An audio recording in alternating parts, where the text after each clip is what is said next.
Major Vigoureux. By A T Quiller-Couch. Chapter 1. In the Garrison Garden. Archelaus, said the commandant, where did you get those trousers?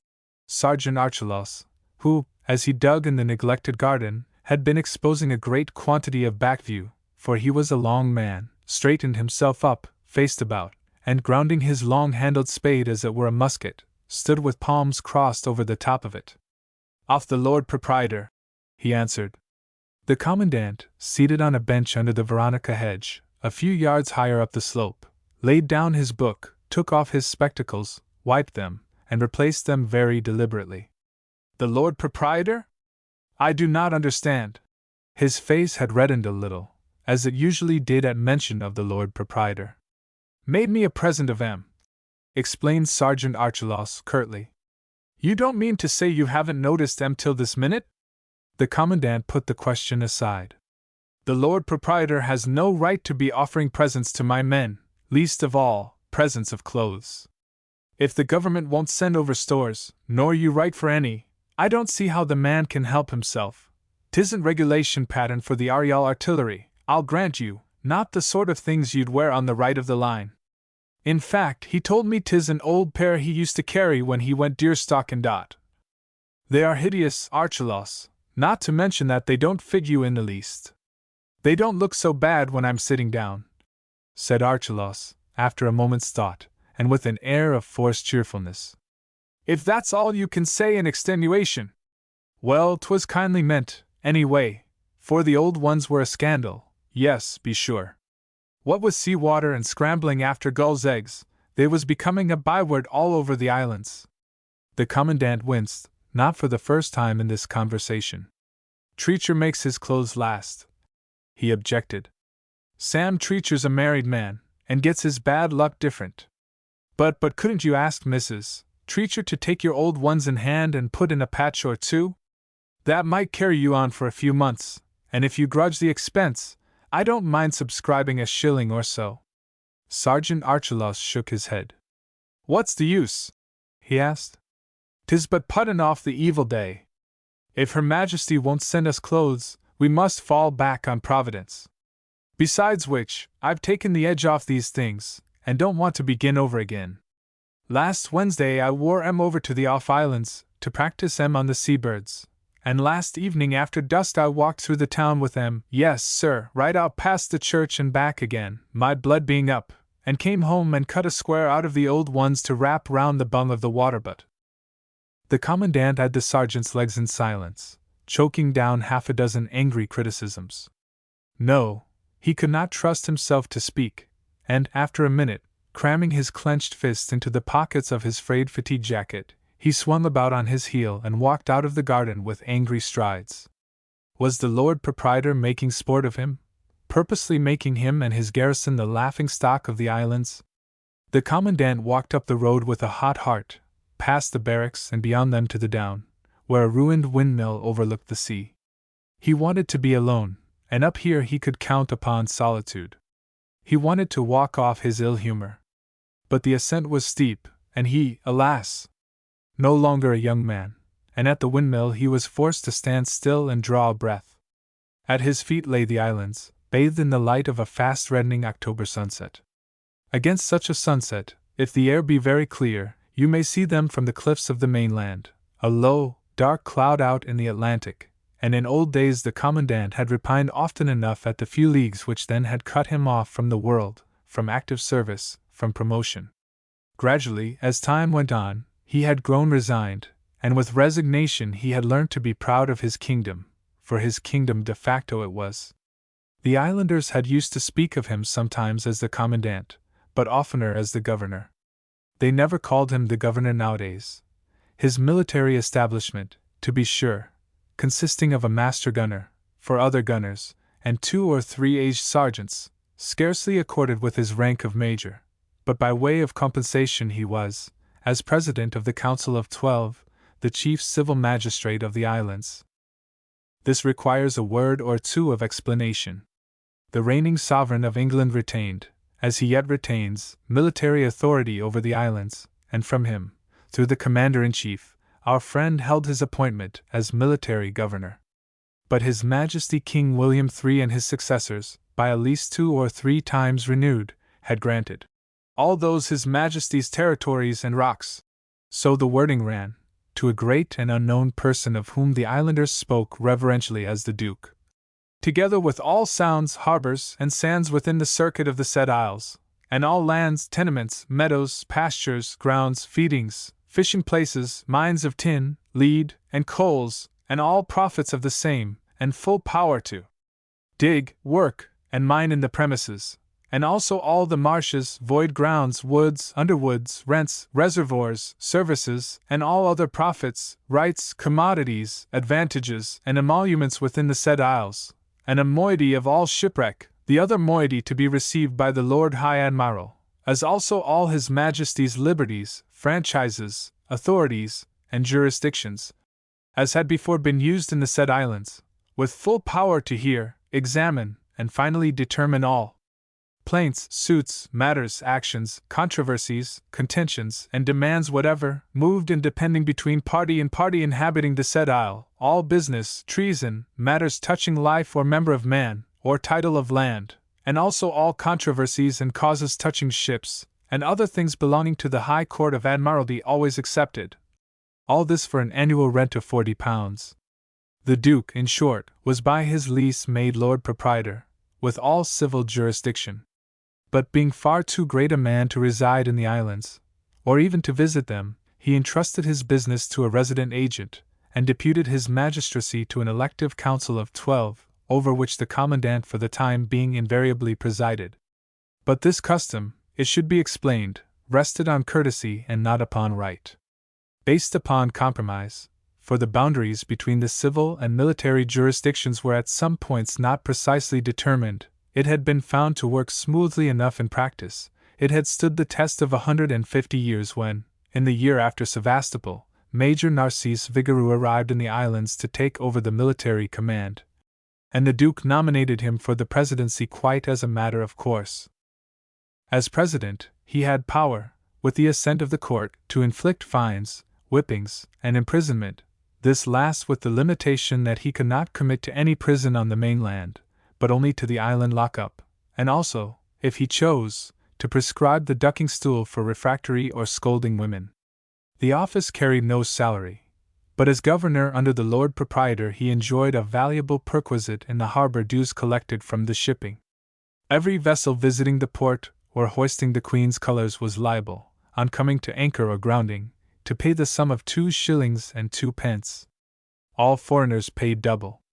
And since, in addition to ships putting in from abroad, it sometimes happened that 200 sail of coasters would be driven by easterly gales to shelter in St. Lyde's Harbor, or Roadstead, or in Cromwell's Sound, you may guess that this made a very pleasant addition to the commandant's military pay.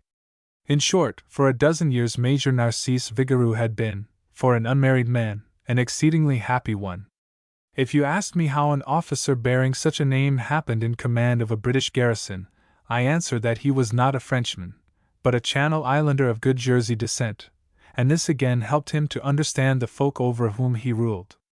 The wrongdoers feared him, but they were few. By the rest of the population, including his soldiers, he was beloved, respected, not a little envied. For a bachelor he mingled with zest in the small social amusements of Garland Town, the capital of the islands. He shone at picnics and water parties. He played a fair hand at whist. His manner towards ladies was deferential, towards men, dignified without a trace of patronage or self-conceit. All voted him a good fellow. At first, indeed, for he practiced small economies, and his linen, though clean, was frayed, they suspected him of stinginess, until by accident the vicar discovered that a great part of his pay went to support his dead brother's family, a widow and 2 girls who lived at Notting Hill, London, in far from affluent circumstances. In spite of this the commandant's lot might fairly have been called enviable, until the day which terminated the 99 years' lease upon which the Duke held the islands. Everyone took it for granted that he would apply, as his predecessors had twice applied, for a renewal. But no, like a bolt from the blue came news that the Duke, an old man, had waived his application in favor of an unknown purchaser, unknown, that is to say, in the islands, a London banker, recently created a baronet, by name Sir Caesar Hutchins. In general, all Garland Town relied for information about persons of rank and title upon Miss Elizabeth Gabriel, a well-to-do spinster lady, daughter of a former agent of the Duke's. But Miss Gabriel's copy of the Peerage and Baronetage of Great Britain and Ireland, dated from 1845, and Sir Caesar's title being of more recent, or, as she put it, of mushroom, creation, the curious had to wait until a newer volume arrived from the mainland. Meanwhile, at their whist parties twice a week, the gentry of Garland Town indulged in 100 brisk surmises, but without alarm. Unconscious of their doom, the little victims played. It was agreed, of course, that the new Lord Proprietor would not take up his abode in the islands. For where was a suitable residence? On the whole, the Commandant had little doubt that things would go on as before, but he felt some uneasiness for Mr. Pope, the Duke's agent. Within a fortnight, however, came 2 fresh announcements, of which the first, a letter from Sir Caesar, continuing Mr. Pope in his office, gratified everyone. But the second was terrible indeed. The War Office had decided to disband the garrison and remove its guns. Major Vigoureux' face had whitened as he read that letter, 5 years ago. It whitened yet at the remembrance of it. As for his hair, it had been whitening ever since. For dreadful things had happened in those 5 years. To begin with, the new Lord Proprietor had upset prophecy by coming into residence, and had reared himself a handsome house on the near island of Iniscaul. But here for a while let us forbear to retrace those 5 years with their humiliating memories. It is enough that the Commandant now walked with a stoop, that he wore not only his linen frayed but a frayed coat also, and that he who of old had so often wished that England would take note of his islands against the western sun, now prayed rather that the fogs would cover them and cut them off from sight forever. He had practical reasons, too, for such a prayer, but of these he was not thinking as he turned there by the windmill, and spied Sergeant Treacher approaching along the ridge, and trundling a wheelbarrow full of manure. The level sunrays, painting the turf to a green almost unnaturally vivid, and gilding the straw of the manure, passed on to flame upon Sergeant Treacher's breast as though beneath his unbuttoned tunic he wore a corselet of burnished brass. The Commandant blinked, again removed his glasses, and having repolished, resumed them. "Treacher, what are you wearing?" "Meaning the waistcoat, sir?" asked Treacher. "Is it a waistcoat?" "Well, sir, it used to be an antimacassar, but Miss Gabriel had it made up for me, all the shirts in store being used up, so to speak." Too well the Commandant recognized it, an abomination of crochet work in stripes, 4 inches wide, of scarlet, green, orange yellow, and violet. For years, in fact ever since he remembered Miss Gabriel's front parlor, it had decorated the back of Miss Gabriel's sofa.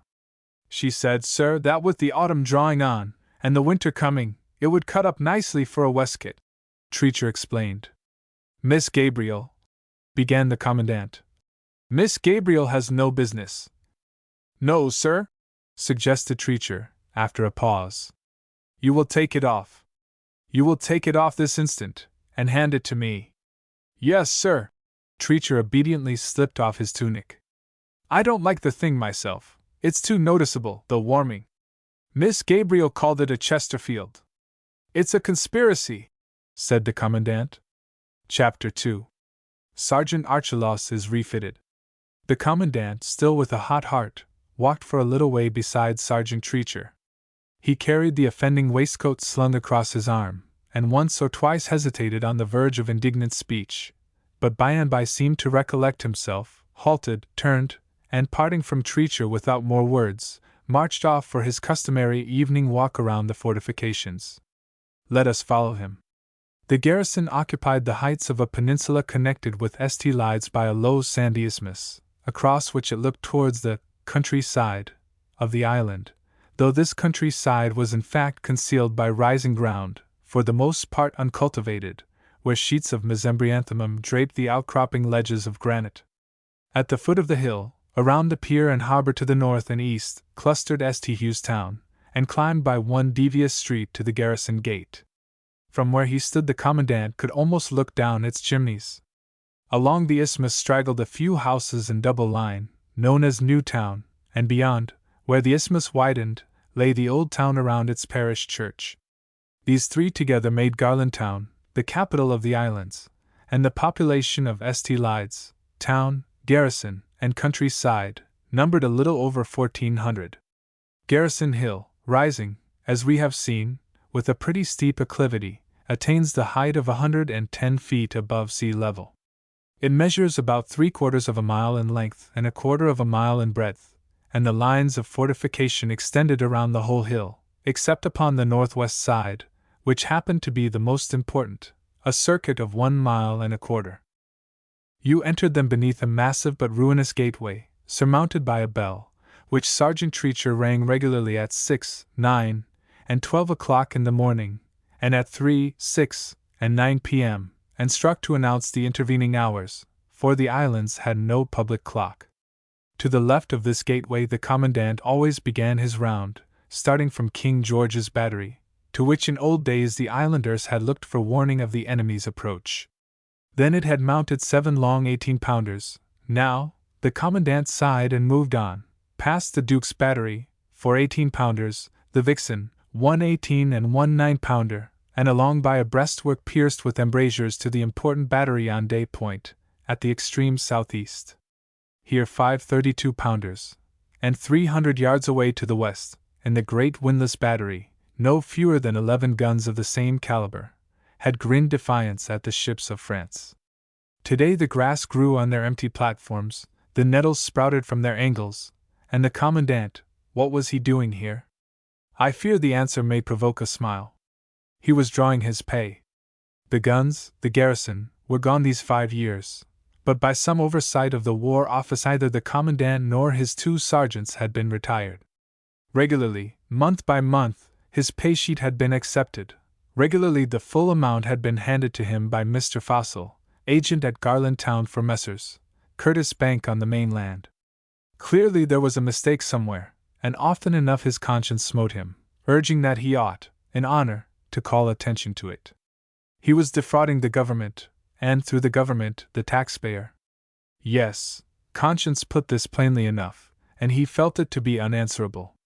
But if he obeyed conscience and published the mistake, good heavens! What would happen to him? Already, 3 years ago, the Lord Proprietor had resumed the shipping dues which had made so welcome an addition to his income. On the strength of them he had made a too liberal allowance to his brother's widow, and now to maintain it he was driven to deny himself all but the barest necessary expenses. Yet how could he cut it down? The 2 girls were growing up. Their mother had sent them to a costly school. As it was, her letters burdened him with complaints of her poverty, for she was a peevish, grasping woman, poor soul. Again, if he published the mistake, he impoverished not himself only but his 2 sergeants, and Treacher was a married man. He often drugged his conscience with this. But his conscience, being healthy, was soon awake and tormenting him. It humiliated him, too. Government, which sent him his full pay, never sent him stores, ammunition, or clothing for his men. He wanted no ammunition, but his men needed clothing, and he dared not ask for it. Their uniforms were, as Miss Gabriel had more than once pointedly asserted in his hearing, a scandal to the islands. Moreover, the price of hens' eggs ruling high in Garland Town, he had discovered that gulls' eggs made a tolerable substitute. It was in scrambling after gulls' eggs for his commanding officer that Sergeant Archelaus had ruined his small clothes. And now you know why in the course of his discussion with Sergeant Archelaus the commandant had winced more than once. Worst of all, the fatal secret tied his tongue under all the many slights, as he reckoned them, which the Lord Proprietor put on him. No, worst of all was the self-reproach he carried about in his own breast. But none the less the commandant, as a sensitive man, chafed under the Lord Proprietor's tyranny, which was the harder to bear for being slightly contemptuous. He felt that all his old friends pitied him while they turned to worship the rising sun, while, as for Miss Gabriel, who had never been his friend, he feared her caustic tongue worse than the devil. But to attack him thus through his men! Had Miss Gabriel and the Lord Proprietor conspired to inflict this indignity? The commandant was a sincere Christian, ever willing to believe the best of his kind, incapable of harboring malice, or, except in the brief heat of temper, of imputing it to others. In the short 300 yards between the Day Point and windlass batteries he repented his worst thoughts. He acquitted his enemies, if enemies they were, of conspiracy. The coincidence of the two gifts was fortuitous. They had been offered without guile, if also without sufficient care for his feelings. But this kind of thing must not happen again, and obviously the most tactful way to prevent it was, not to remonstrate with Miss Gabriel or with the Lord Proprietor, but to provide, somehow, his two sergeants with a refit. The Commandant had arrived at this conclusion and at the Sand Pit Battery, 5 32-pounders, almost simultaneously, when, across the breastwork, he was aware of Mr. Rogers, Lieutenant R.N., an inspecting commander of the Coast Guard, standing at the head of the slope just outside the fortifications, and conning the sea through a telescope. "Hullo!" said Mr. Rogers, a short man with a jolly smile, lowering his glass and facing suddenly about at the sound of the Commandant's footfall. "Hullo! And good evening!" "Good evening!" responded Major Vigoureux. "Queer-looking sky out yonder." "So it is, now you come to mention it." The Commandant, shaken out of his brown study, slowly concentrated his gaze on the western horizon. "See that bank of fog? I don't know what to make of it. No wind at all, the glass steady as a rock, and a heavy swell rolling up from westward. Take hold of my glass and bring it to bear on the Monk." This was the lighthouse guarding the westernmost reef of the Off Islands. "Every now and then a seal hide half the column." "For my part," said the Commandant, "I've been out of all calculation with the weather for a week past. It's uncanny for the time of year. There's the devil of a rumpus going on somewhere, to account for the sea that's running," said Mr. Rogers, and checked himself in the act of handing the telescope across the breastwork, as he caught sight of Sergeant Treacher's waistcoat, which the Commandant was nervously shifting from his right arm to his left. "Hullo!" said Mr. Rogers again. It's a sort of waistcoat," explained the Commandant. "It may be," said Mr. Rogers. "But unless I'm a Dutchman, it used to be the Gabriel's antimacassar." And with that Mr. Rogers winked, for he had, as the other knew to his cost, an artless, primitive sense of pleasantry. "A gage d'amour, I'll bet any man a sovereign." "Come now!" "I assure you." "And you two pretending before everyone that you're at daggers drawn. Trust an old one for slyness." Once again this afternoon the Commandant winced. "Oh, but this is too rich," Mr. Rogers continued, and the Commandant felt that only the intervening breastwork protected him from a nudge under the ribs. "I must take a rise out of the old lady tonight, when we meet at Old Fossil's." I beg you will do nothing of the sort." The Commandant's voice shook with apprehension. Mr. Rogers, mistaking the tremor in the appeal, recoiled suddenly from the extremely gay to the extremely grave. "My good fellow! Of course, if it's serious." "Serious?"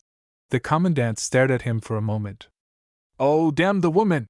he broke out in sudden wrath, and went his way with long strides, while the inspecting commander looked after him with a broad grin.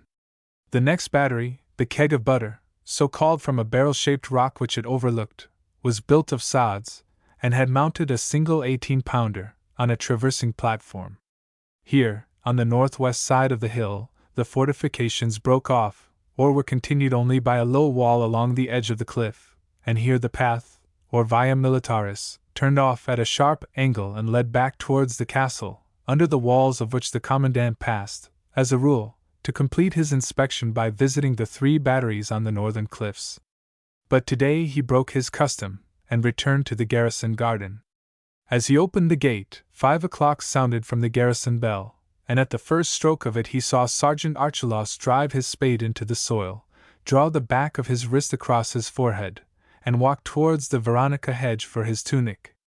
"Archelaus!" "Sir!"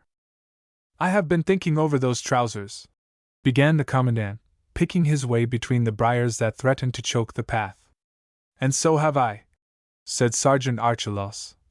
"And the upshot is, do you spell N with a U or a W? Now you mention it, I don't feel able to answer you offhand, not without writing it down," said the Commandant.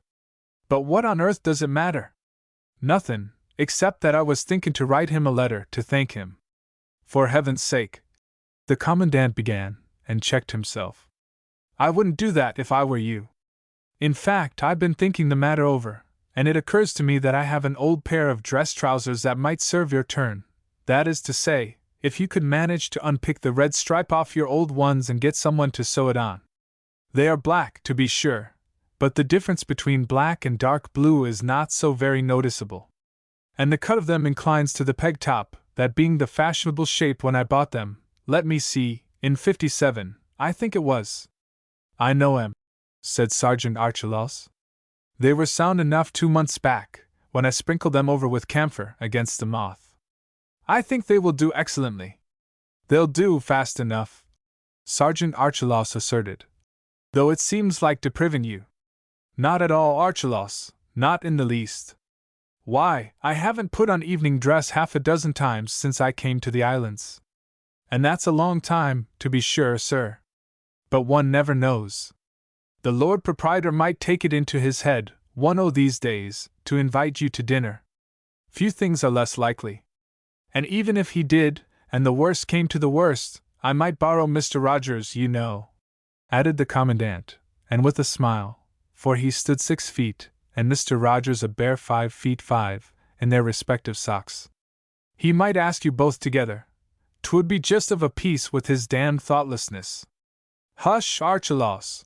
His master commanded sternly, and reproached himself afterwards for having felt not altogether ill-pleased. Well, sir, I thank you kindly, and I won't deny 'twill be a comfort to go about with the lower half of me looking a bit less like a pen wiper. But what be I to do with the pesky things? Return 'em? On no account. You might even thank him, by word of mouth, if you have not already done so. I haven't. To tell the truth, the pattern took me so aback at first going off. But when you came in by the gate there, I was turning it over in my mind that the garrison oughtn't to be beholden to a civilian. Quite right, Archelaus. And that being so, it might be dignified like to return gift for gift. Now, the Lord Proprietor's terrible fond of bulbs, 'tis a new craze with him, and in spading over the border here I'd turned up a dozen or so of those queer-looking Lent lilies you set such store by. Sergeant Archelaus pointed towards a little heap of daffodil bulbs carelessly strewn on the upturned soil. These bulbs had a history. Close on 30 years before, a certain Dutch skipper, his name is forgotten, happened to be sailing for Bordeaux with a general cargo, which included some thousands of tulips, and a few almost priceless ones, for a rich purchaser who wished to introduce tulip culture into the Gironde. The Dutchman's vessel was a flat-bottomed galliot, fitted with lee boards, but liable to fall away from the wind, and encountering a strong southerly gale as he attempted to round Ushant, he was blown northward into the fogs, and through the fogs, upon the islands. Against what followed, the chances were at least 1,000 to 1. His vessel, blind as to her whereabouts, and helpless among the tide races, missed rock after rock, blundered her way past every sunken peril. To be sure, she was flat-bottomed, but the soundings varied so from moment to moment that the crew, after running a dozen times to the boats in the certainty of striking, fully believed themselves bewitched, until, in St. Lyde's Pool, as they made 7 fathoms and hoped for open water, the fog lifted suddenly, and they saw Garrison Hill right above them. This befell them a short hour before sunset. The skipper rounded up to the wind, dropped anchor, got out a boat, and groped his way shoreward, for the fog had descended again, even more speedily than it had lifted. Groping his way, and still attended by his amazing good luck, the Dutchman, where he had expected rocks, came plump on a pier of hewn masonry. At the pierhead, which loomed high above them, a man struck a light and displayed a lantern, and looking up, the crew were aware of many people standing there and chattering in the dusk, chattering in the low soft tone peculiar to the islanders. The skipper hailed them in Dutch, and again in French, these being the only languages he spoke.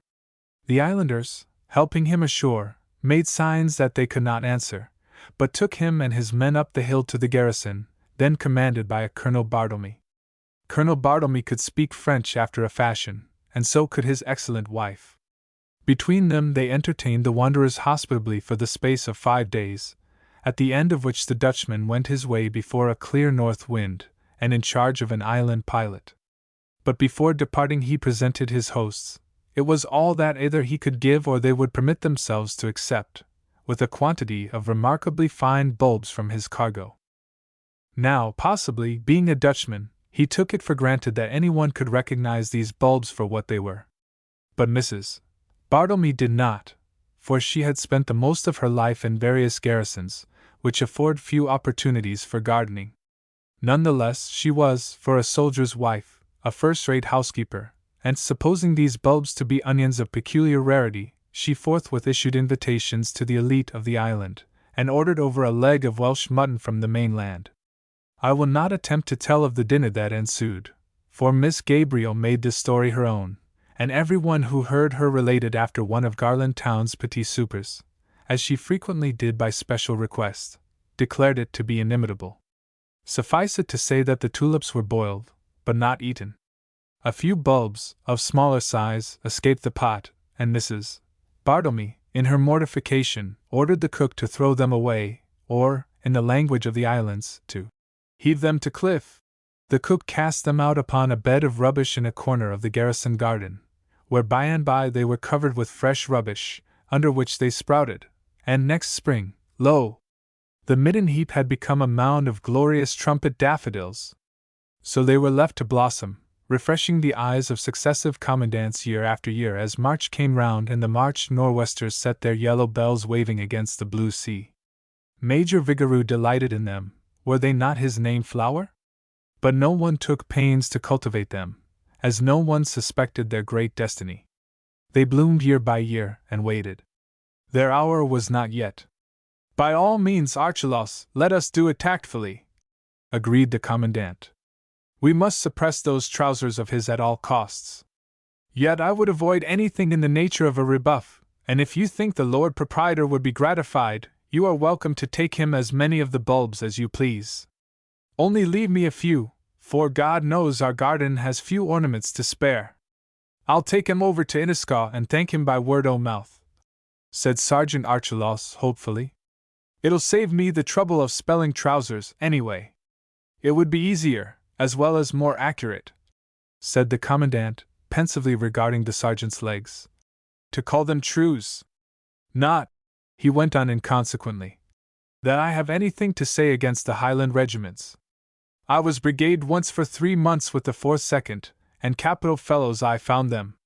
With a mind relieved, the commandant walked off towards the barracks, pausing on his way to pick up Miss Gabriel's antimacassar waistcoat, which he had taken the precaution to leave outside the gate.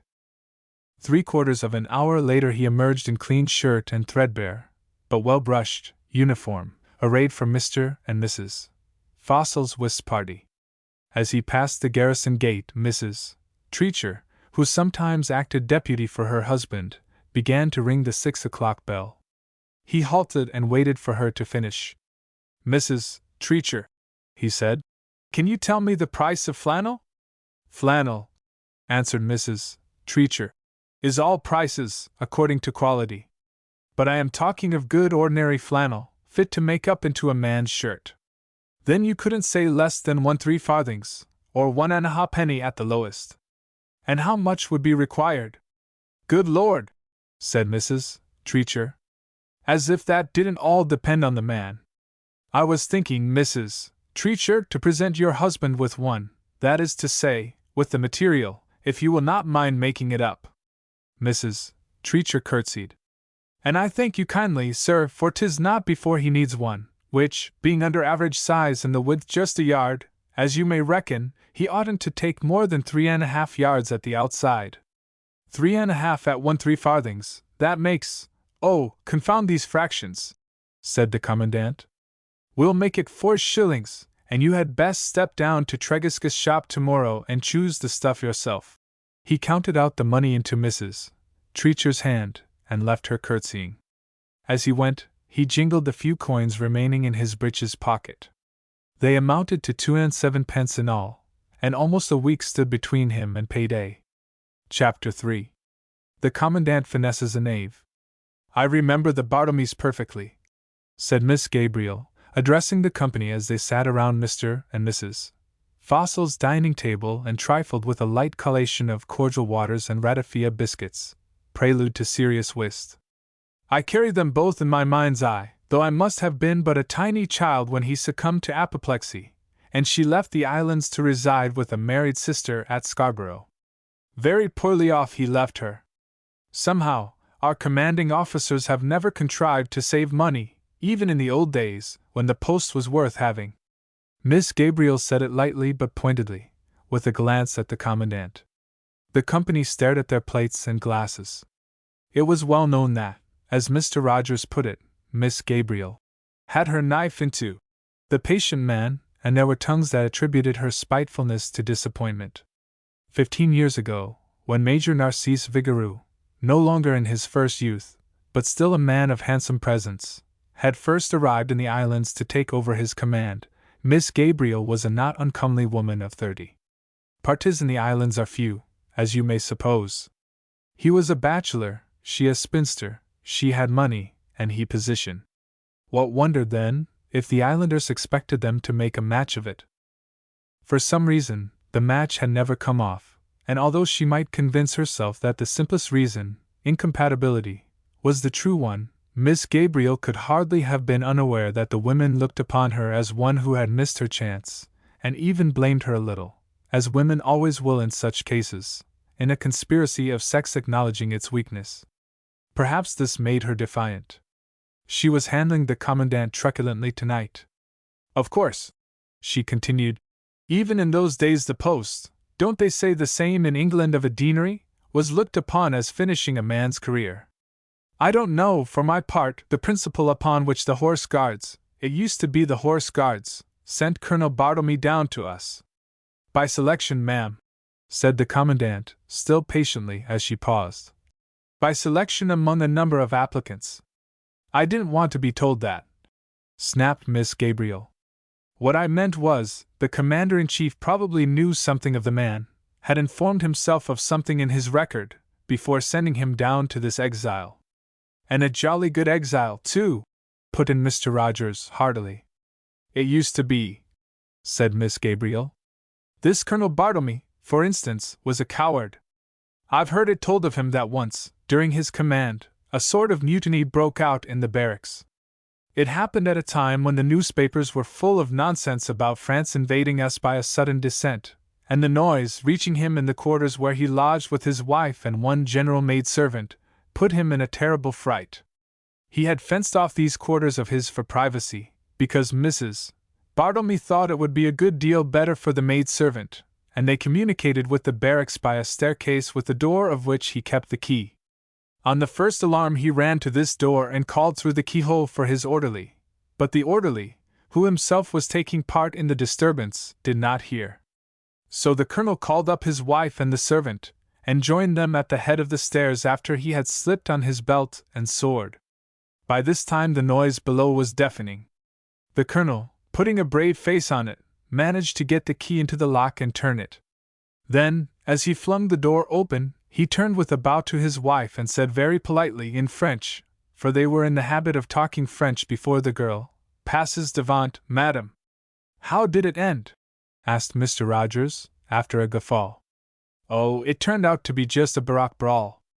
The soldiers were always the worst behaved lot in the islands, and perpetually grumbling, though in those days, added Miss Gabriel, I always understood that they were fed and clothed sufficiently. The commandant whitened. Mrs. Fossil, a nervous body in a cap with lilac ribbon, rose in some little fluster, and opined that it was almost time to cut for partners. A few minutes later the commandant found himself seated opposite Mr. Fossil, with Miss Gabriel and Mr. Rogers for opponents, Miss Gabriel on his left. He prepared to enjoy himself, for whist meant silence, and he could have chosen no better partner than Mr. Fossil, who played a sound game, and with a perfectly inscrutable face. Dear me, said Miss Gabriel, in the act of picking up her cards. It seems as if this had happened a great many times before. What do you say, Mr. Fossil, to staking half a crown on the rubber, just to enliven the game? You don't object on principle, I know, to playing for money. No, indeed, ma'am, answered Mr. Fossil. I am content if the others are willing. Not that for me the pleasure of playing against you needs any such, adventitious stimulus. Miss Gabriel appealed to Mr. Rogers. Mr. Rogers thought it would be great fun. "Come along, Vigoureux!" he almost shouted. "You can't refuse a lady's challenge." What could the poor commandant do? Almost before he knew he had nodded, though with a set face, and by the nod committed himself. He felt his few coins burning in his breeches pocket against his thigh, as if they warned him. But, after all, Fossil was an excellent player. With the smallest luck, he and Fossil ought to be more than a match for a pair of whom, if one, Miss Gabriel, was wily, the other played a game not usually distinguishable from Bumble Puppy. They won the first game easily. They had almost won the second when a devastating 7 trumps in Mr. Rogers's hand, which he played atrociously, saw their opponents almost level, the score 8-7. In the next hand, Miss Gabriel, for this was old-fashioned long whist, held all 4 honors, and took the game. The commandant looked at Mr. Fossil. But a financier is not disturbed by the risk of half a crown. Only half a crown, but for the commandant a week between this half a crown and another. He wondered what Fossil would say, Fossil, sitting there, so imperturbable, with his shiny bald head, if he knew. "Game meant," announced Mr. Rogers. By this time the players at the second table, aware of the half a crown at stake, were listening in a state of suppressed excitement, suppressed because the vicar, being deaf, had not overheard Miss Gabriel's challenge, and the others feared that he might disapprove of playing for money.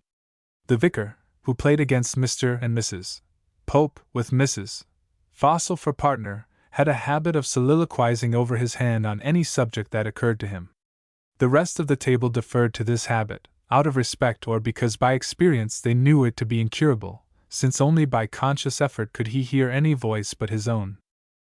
By such an effort, holding his hand to his ear, he had listened to Miss Gabriel's anecdote about Colonel Bartlemy, smiling the while because he had heard it many times before and knew it to be a good one, innocently unaware that it covered any caustic sub-intention.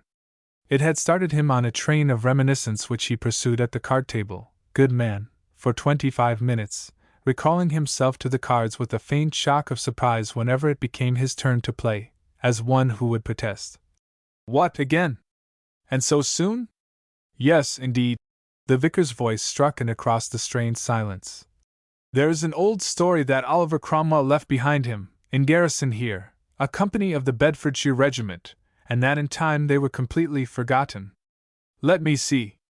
Spades are trumps, I believe. Clubs? Your pardon, Mrs. Fossil, but I remember it was a black suit. Yes, and seeing no prospect of recall they married in time with our island women, and that," here the vicar gathered up a trick which belonged to his opponents, "is by some alleged to be the reason why the islanders use a purer English than is spoken on the mainland." "Ah, quite so, yes, I played the 10, then it was your ace, Mrs. Pope? I congratulate you, ma'am." The commandant, overhearing, could not forbear a glance at Miss Gabriel. It conveyed no resentment, scarcely even a reproach. It turned rather, as by dumb instinct, upon the author of the wound, and asked perplexedly, "What have I done to you, that you treat me thus?" I have no doubt that Miss Gabriel caught the glance. She did not answer it, but her gray eyes glinted beneath their lids as she bent them upon the cards Mr. Fossil was dealing in his usual deliberate way, glinted as though with a spark of flint struck out by steel. "The story may be apocryphal," pursued the vicar, addressing deaf ears around the other table, "though, for my part, I incline to think there may be a substratum." Mr. Fossil turned up the Queen of Hearts. The commandant held ace, 10, and 2 small trumps, with a strong hand in diamonds, which Mr. Rogers, by a blundering lead, enabled him to establish early. Actual honors were easy, but by exhausting trumps at the first opportunity, he scored 3 by tricks. The next hand gave their opponents 3 points, 2 by honors, and the trick 3 all. The vicar was heard to observe that, on the whole, intermarriage among the islanders had not produced the disastrous effects usually predicted of it, and that, therefore, an infusion of fresh blood, at some date more or less remote, might reasonably be conjectured, even though incapable of proof. The vicar, as he said this, looked across at Mrs. Fossil interrogatively. He was really expecting her to lead trumps, but she mistook him to be asking her assent to his theory. To keep the ball rolling, She opined that what had happened once need not necessarily happen again, especially in these days when locomotion was making such strides. She hazarded this in the lowest key, but it happened in just that momentary hush upon which the faintest remark falls resonantly. The Commandant heard it across the room as he waited for Mr. Rogers to cut the cards, and the vicar, by a freak of hearing, picked it up at once. "My dear lady," he demanded, "are you talking of progenitiveness?" "And no," stammered Mrs. Fossil, in confusion. "Nothing of the sort. I was referring to the garrison here being left out of mind, like the regiment you spoke of." Miss Gabriel tapped the table impatiently. "Mr. Rogers," she said, "I think we had better attend to the game. Major Vigoureux is waiting for you to cut."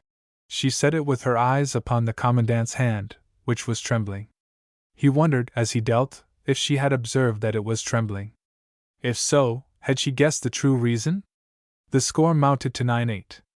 The Commandant lifted a hand to his brow as Mr. Fossil, whose turn it was, took up the cards and began to deal methodically, without a trace of discomposure. "Half a crown! And if he lost, 1 penny left to last him to next pay day!" A terrible thought seized him. And what if, when he presented himself at Mr. Fossil's bank on pay day, the money was not forthcoming? Nonsense! He was unhinged. The money had always arrived punctually, but the whole world seemed to be in conspiracy against him tonight, and his luck along with it. Mr. Rogers, who had a trick of sorting out his suits between his fingers, hesitated for a few moments, put his cards together, and with an air of fierce determination, led a small heart. Again the Commandant's right hand went up to his brow. The room was very close and still. But the vicar remained unaware of the general excitement, and across the silence the vicar was heard to say confidentially, "Between you and me there was a time when I hoped our friend the Commandant might make a match of it." The poor Commandant! With his gaze fixed on the cards, he felt that every ear was listening, every eye turned upon him. He must do something desperate to break the horrible spell, to turn the luck. He held ace, king, knave of hearts, and knew well enough that, in sound whist, he ought to play the king. But why had Mr. Rogers led hearts? Mr. Rogers did not often lead even from a strong suit unless it contained at least one honor. The Commandant risked it, and finessed his knave. Miss Gabriel had been waiting, watching him intently. Her mouth shut almost with a snap of triumph as she put down the queen. It was, as it happened, the one heart in her hand. She closed her triumph, a few rounds later, by trumping the Commandant's ace and king. Mr. Fossil looked at his partner, in sorrow rather than in anger. Mr. Rogers laughed uproariously as he counted up the tricks. "Double or quits, I suppose?" he suggested. But the Commandant rose. "Your pardon, Miss Gabriel," he said, laying his half-crown on the table. "If I play no more for money tonight. Indeed, I was going to ask Mrs. Fossil to forgive me if I spoil one of her quartets by withdrawing. To tell the truth, I am not myself, a slight dizziness." "A glass of hot brandy and water?" suggested Mr. Fossil.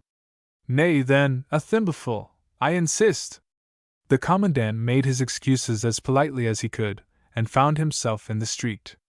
The night was pitch dark and the road full of sea fog, a fog so thick that it completely shut off the rays of the many lighthouses twinkling around the islands, and obscured the few street lamps that illuminated Garland Town. A slight breeze blew up from the west and damped his brow, for his dizziness had been something more than a pretense, and he walked with his hat in his hand. On such a night a stranger might well have lost his way, but the Commandant steered for Garrison Hill without a mistake, and up the hill towards the barracks. Garland Town is early abed. He passed no one in the streets. But in St. Hugh's, as he went by the closed door of a cottage, halfway up the ascent, he recalled the night, years ago, of his first arrival in the islands. He had come a week before the garrison expected him, and there had been no one to meet him on the quay when he arrived in the dusk of an October evening. Darkness had descended on the islands before he started from the quay to climb to his new home, and here, just here, at this doorway, he had paused to ask his way. The door had stood open then, with a panel of warm firelight lying across the roadway, and as he halted and peered into the room, It was a kitchen, and the light from the open hearth glinted on rows of china plates ranged along the dresser. He saw two girls beside the fire, the one seated and reading from a book in her lap, the other on the hearth mat half reclined against her sister's knee, over which she had flung an arm to prop her chin as she listened. He remembered the sand strewn on the slate floor, the fresh sea smell in this room so confidingly open to the night, the scene so intimate, so homely, that the traveler standing in the doorway with the sea spray on his cloak could scarcely believe in the tide races across which he had been voyaging for hours. He stood, the hum of them in his ears, a doubtful intruder, and while he stood, the girl in the chair had risen and bade him good evening in purest English. "You have come by the boat? You will be from the mainland?" she said, and he wondered a little, not being used as yet to hear his country spoken of as the mainland. "And I am going to England tomorrow," she added. "The boat which brought you will take me over on its return journey. You know England well, I expect?" He found himself saying this for lack of anything better. "She has never been outside the islands," said her sister, who also had risen. "And it is the same with me. But tomorrow she is going." The girl paused here, not it seemed, in pain, but wistfully, as in a kind of solemn awe at the prospect. "We left the door open for father. He has a fancy to see the light across the road as he comes up the hill. But he is late tonight at the fishing." The commandant, glancing around the room, divined, he could not tell why, that these girls were motherless. His eyes fell on the open book which the elder sister laid on the chair as she rose. The firelight enabled him to read its page heading, printed in thick, blunt type, King Lear. These girls, the one of them about to visit unknown England, were reading Shakespeare together. Urbum quam dicent Romum. He felt a wild inclination to question them, to ask what they expected to learn of England from Shakespeare, and from that play of all others. But being a shy man, then as ever, he forbore, and contented himself with asking the way to the barracks. They went with him to the door to direct him, and so, wishing them good night, he had gone up the hill. That was all. He had never seen the elder sister again, did not know to this day what business had taken her away to the mainland, not to return. The younger had married a pilot, and was now the mother of a growing family in Saran Island, which lies next to Brefar, which faces Inisco. Her farmstead there, the solitary one on the island, stood a short way above the landing quay, and once or twice, catching sight of her in her doorway and lifting his hat as he went by, for the commandant was ever polite, he had found it in his mind to stop and inquire after her sister. He had never translated this resolve into action. The commandant, as everyone knew on the islands, was desperate shy, or that shy you'd never believe. But the scene had bitten itself upon his memory, and he recalled it almost as often as he passed the door. He recalled it tonight, as he stumbled by it in the fog and uphill to his cheerless lodgings. What a blind thing was life! Blind even as this fog, and his home in it these cheerless barracks, to which nevertheless he must cling, in spite of his honor, an old man, good for nothing, afraid to be found out. He groped his way to the front door, opened it with his latchkey, lit the candle which Sergeant Archelaus had considerately placed at the foot of the stairs, and climbing them to his bedroom, flung himself on his knees by the bed. Now the architect of the barracks had designed them upon a singular plan, of which the peculiar inconvenience was that almost every room led to some other, which saved corridor space, but was fatal to privacy. Beyond the commandant's bedroom, which opened upon the first-floor landing of the main staircase, lay a room in which he kept his fishing clothes, and in which Sergeant Archelaus sometimes lit a fire to dry them by.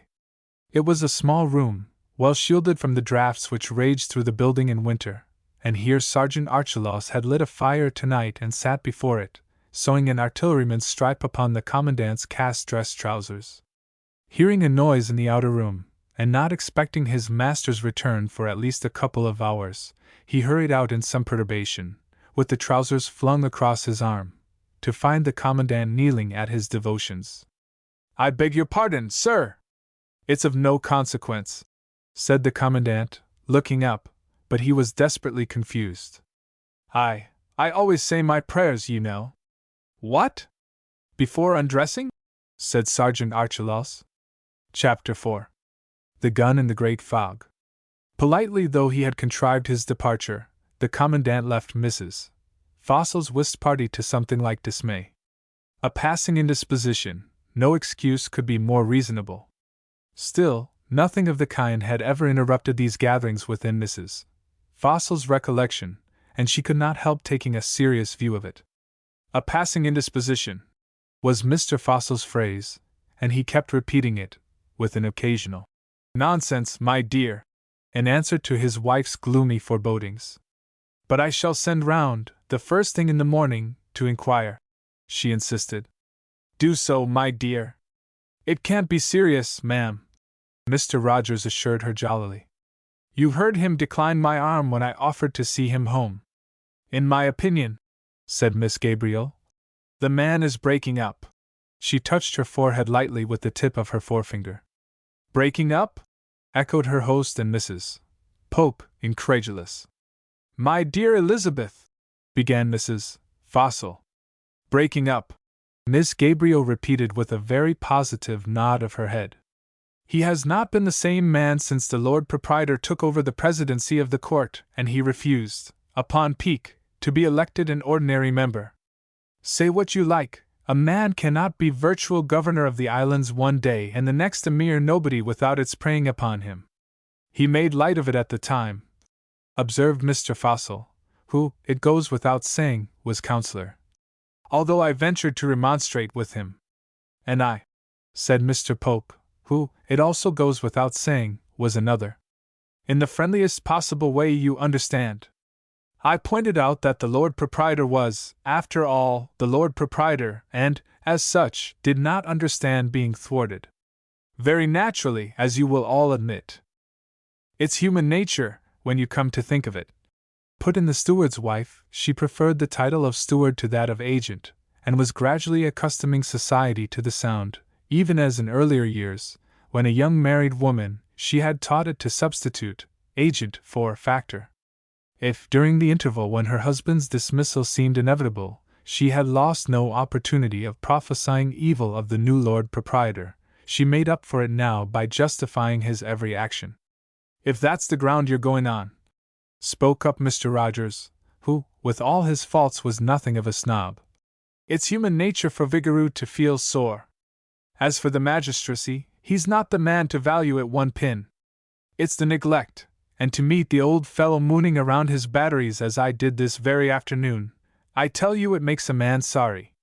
If this speech did Mr. Rogers credit, he cancelled it presently by his atrocious behavior at cards. The symmetry of the party being broken, Miss Gabriel announced that she had enjoyed enough whist for the evening, and that nothing in the world would give her greater pleasure than half an hour's quiet talk with the vicar. That was, if Mrs. Fossil and he would not mind cutting out and surrendering their seats to Mr. Fossil and Mr. Rogers. In saying this, she outrageously flattered the vicar, with whom it was impossible to hold conversation in any tone below that of shouting. She meant that she was prepared to listen, and she knew that no flattery was too outrageous for him to swallow. She knew also that Mrs. Fossil in her heart of hearts abhorred cards, and would be only too grateful for release, to look after the preparations for supper and scold the parlour-maid outside. So the vicar and Mrs. Fossil cut out, and Mr. Fossil and Mr. Rogers replaced them as partners against Mr. and Mrs. Pope. Mr. and Mrs. Pope always played together. No one knew why, but it had come to be an understood thing. Of calls and echoes, the play of Mr. and Mrs. Pope was innocent, but when Mrs. Pope, being second-hand, hesitated whether to trump her opponent's card or pass it, Mr. Pope had an unconscious habit of saying, "Now, dearest," when he desired her to trump, and another unconscious habit, when Mrs. Pope had the lead and he wanted trumps, of murmuring, "Your turn, darling." These two habits Mr. Rogers had noted, and being in merry pin tonight over winning his half-crown, at a moment when Mr. Fossil, having the lead, appeared to hesitate, but the hesitation was only a part of Mr. Fossil's deliberate play, he leaned over and playfully suggested, "Your turn, darling." Mr. Fossil stared in the act of putting down a trump. For a moment he appeared to think that Mr. Rogers had gone mad, then, in spite of himself, the lines of his mouth relaxed. I do not think, said Mr. Pope, heavily, and the lines of Mr. Fossil's mouth at once grew rigid again. I do not think you two ought to signal for trumps in that fashion. His partner looked up innocently. In the slow pause, Mr. Rogers was growing purple in the face, when again the vicar's voice broke across the silence. The Lord Proprietor's power in former days, I speak only of former days, may well have warranted the government in stationing a military officer here to keep some check on him. For instance, he shared all ordinary wrecks with the Lord High Admiral, but a wreck became his sole property by law, if none of the crew remained alive. A dangerous reservation, ma'am, in times when justice travelled slowly, and much might happen in the islands and never a word of it reached London. Miss Gabriel put up both hands.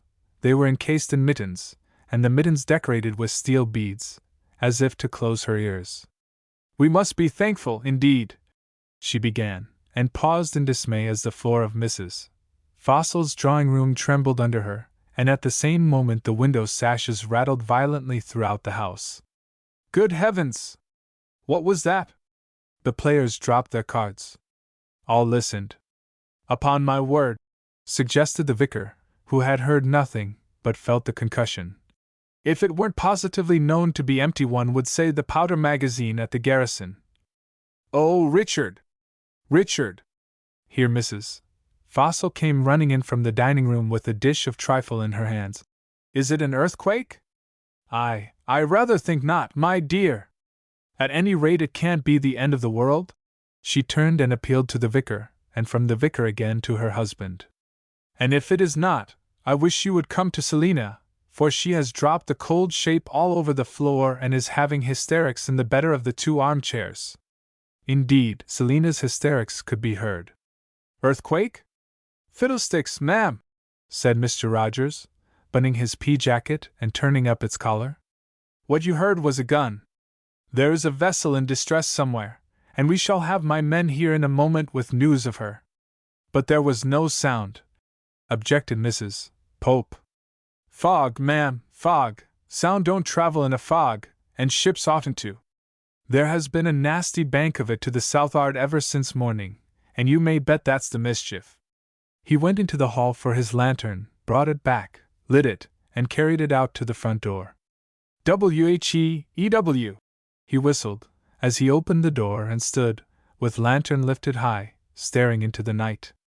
The guests behind him wondered, for all was quiet outside, too quiet, to ears accustomed to the wind which forever sings across the islands, even on summer days, mingling its whispers and soft murmurings with the hum of the distant tide races.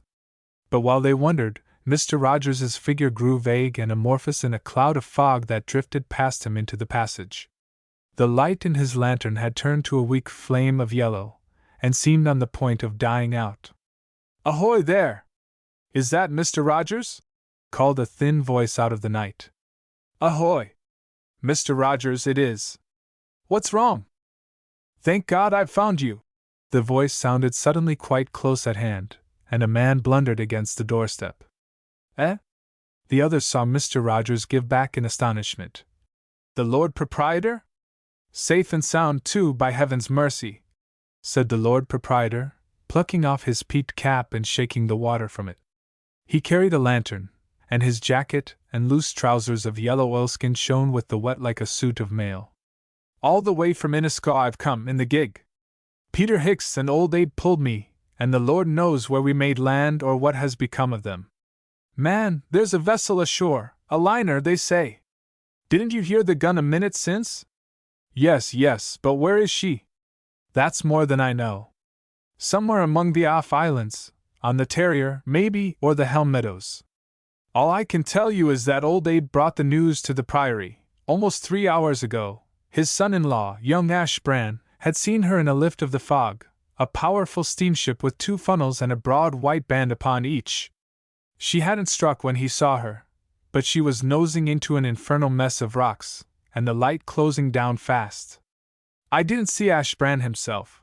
Abe believed he had put across to warn your men. But as the old man couldn't swear to it, I told him to get out the gig and fetch Peter Hicks, and so we started. I'm wondering why those men of mine haven't brought me warning. Ashbrand can have reached them. He started late, belike, and lost his way in the fog, or it's even possible, though you won't believe it, that your men started to find you and have lost themselves. My good sir, you never knew such a fog. Yet I left word with the chief boatman, mused Mr. Rogers. He knows perfectly well where I am. Does he? Said the Lord Proprietor. Then it's more than I do. What house is this? Why, Fossils. Good Lord! Didn't you know? My dear Sir Caesar. Mr. Fossil stepped forward solicitously. Eh? So it is. Good evening, Mr. Fossil. That picture of the Waterloo banquet seemed familiar somehow. The Lord Proprietor nodded towards a framed engraving on the wall. Yes, to be sure, and Landseer's TWA dogs. But this is worse than the Arabian Nights. We must have missed the harbor by miles. You came ashore at Cam Point, most probably, Mr. Fossil suggested. The tide sets that way, and from Cam Point it is but a step. A step, is it? Man, I've been wandering in blank darkness for a full hour. Twice I've found myself on the edge of a cliff. I've followed walls only to be led into open fields. I've struck across open fields, only to tumble against troughs, midden heaps, pigsties. I walked straight up against this house, supposing myself somewhere near the batteries on Garrison Hill, though how I had managed to miss the town was more than I could explain. The wonder is you ever fetched across from Innisco. It's my belief we had never done it, but for the tide. The night was black as your hat when we started, but fairly clear. We kept sight of the lamp on the pierhead until halfway across. Then the fog came down, and then— well, it's good hard causeway between this and St. Hughes, said Mr. Rogers. We can't miss it. Afterwards. However, you'll step along with me to the guardhouse, Sir Caesar, and as soon as the weather lifts at all one of my men shall put you back to Innisco. On the contrary, my good sir, I go with you. Mr. Rogers looked at him, as he buttoned up his pea-jacket. We won't argue it here, he said. You don't guess what it means, though, searching for a wreck among the off-islands on a night like this. Not to mention that there's a sea running. And yet, apart from the fog, there was nothing in the weather to suggest shipwreck and horrors.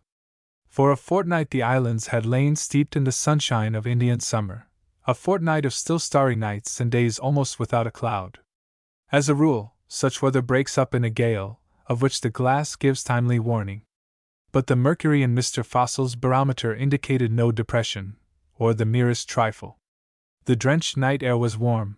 To Miss Gabriel, inhaling it in the passage by the drawing-room door, it seemed to be laden with the sense of summer, and Miss Gabriel had not lived all her life in Garland Town without learning the subtle aromas of the wind, to distinguish those that were harmless or beneficent from those that warned, those that threatened, those that were morose, savage, malignant, those that piped a note of madness and meant a hurricane.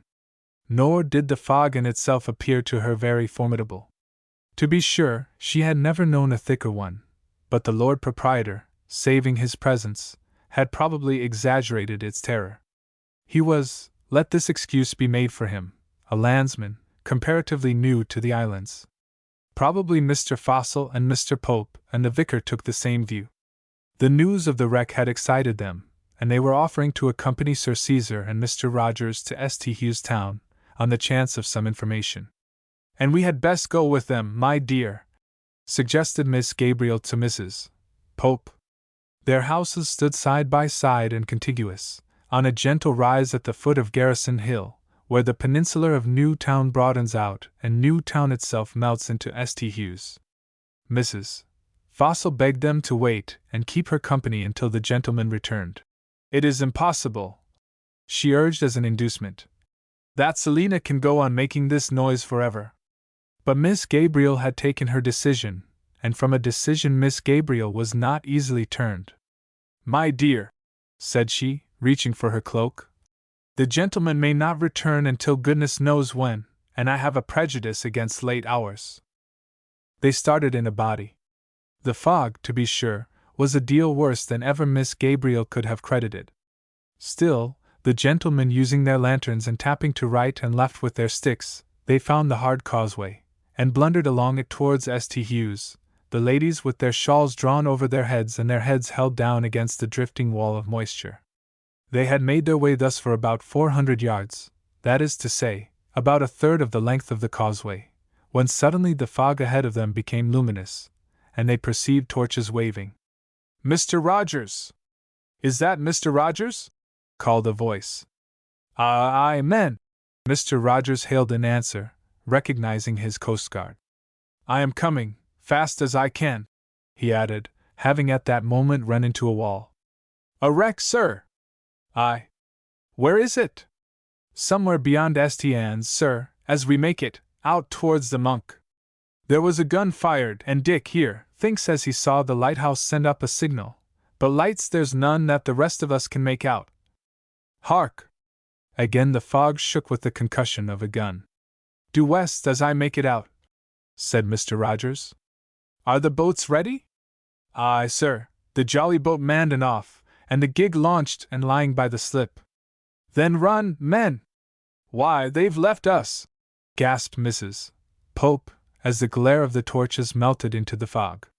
"It doesn't matter," Miss Gabriel assured her bravely. "We have only to keep straight on." Chapter 5. The SS Milo. Major Vigoureux fell asleep almost as soon as his head touched the pillow. He owed this habit originally to a clear conscience, and although, as the reader knows, his conscience was no longer quite clear, the habit had not forsaken him. He dreamed that he was presenting himself at Mr. Fossil's bank, and giving Mr. Fossil across the counter a number of plausible reasons why his pay should be handed to him as usual. He knew all the while that his arguments were sophistical and radically unsound, but he trusted that he was making them cogent. Why is it that in dreams we feel no remorse for our sins, but only a terror lest we be found out? I cannot tell, but the best men and women of my acquaintance agree that it is so. Mr. Fossil preserved an impassive, inscrutable face, but every time the Commandant ventured a new argument Mr. Fossil's high, bald head twinkled and suddenly changed color like a chameleon. It was green, it was violet, it was bathed in a soft roseate glow like an alpine peak at sunset, and still while he argued the Commandant was forced to dodge his body about lest Mr. Fossil should catch sight of a mirror fixed in the opposite wall, and perceive how strangely his scalp was behaving. Finally, Mr. Fossil turned as if convinced, walked away to an inner room, and came back bearing a bag of money, round and distended, so tightly distended, indeed, that the Commandant called out to him to be careful of the contents. But the cry came a moment too late, for the bag, as it touched the counter, exploded with a dull report, collapsed, and flattened itself out into a playing card, the Queen of Hearts. At this point the Commandant excusably found himself awake, and sat up blinking at Sergeant Archelaus, who stood in a haze of fog by his bedside with a lighted candle. "You heard it?" asked Sergeant Archelaus. "Heard it?" echoed the Commandant, trembling, not yet in full possession of his senses. "Of course I heard it. The bank." Here he checked himself, and rubbed his eyes. "You're dreaming, that's what's the matter with you," said Sergeant Archelaus, using the familiarity of an old servant. "There's a ship on the rocks." "A ship? Where?"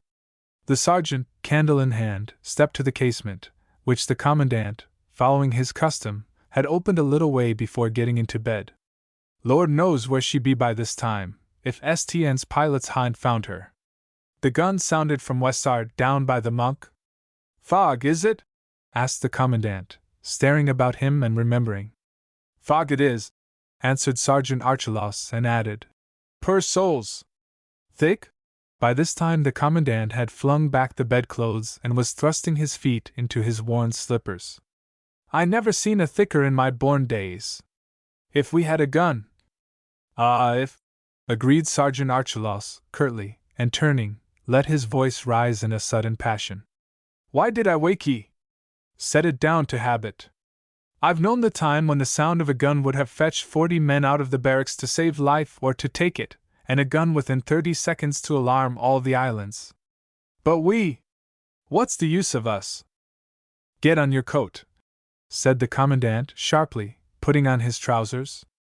"Get on your coat and run to the bell, that is, if Treacher But at this moment the muffled note of a bell began to sound through the fog, vindicating Treacher's vigilance. Treacher, however, was not the ringer. The commandant had scarcely slipped on his fatigue jacket, and begun to search in the wardrobe for his overcoat, when Treacher's voice sounded up the staircase, demanding to know if the garrison was awake. "Awake?" called back Archelaus. "Of course we be, and coming before you can sound th alarm. Reach down the bugle, man, from the rock behind th door, there, and sound it." Treacher sounded. He was out of breath, and the two high notes quavered broken-windedly, but the commandant's chest swelled with something of old pride. The alarm would reach the town, and the town would know that the garrison had not been caught napping. He snatched at the candle from the candlestick in Sergeant Archelaus' hand and rammed it into the socket of a horn lantern he had unhooked from the cupboard. "Come along, men! Keep sounding, Treacher, keep sounding!" Even so he had called once, a many years ago, in the trenches under the Redan. Treacher sounded obediently, and down the hill all three staggered, past the garrison gates, with a call to Mrs. Treacher to pull for all she was worth, and still forward among the ruts and loose stones, all so familiar that relying on tread alone, as in fact they did, they could not miss their way. Below them, along the quay, and on the causeway at the head of it, voices were calling and lights moving, but the fog reduced the shouts to a twitter, as of birds, and the torches and lantern to mere glowworm sparks.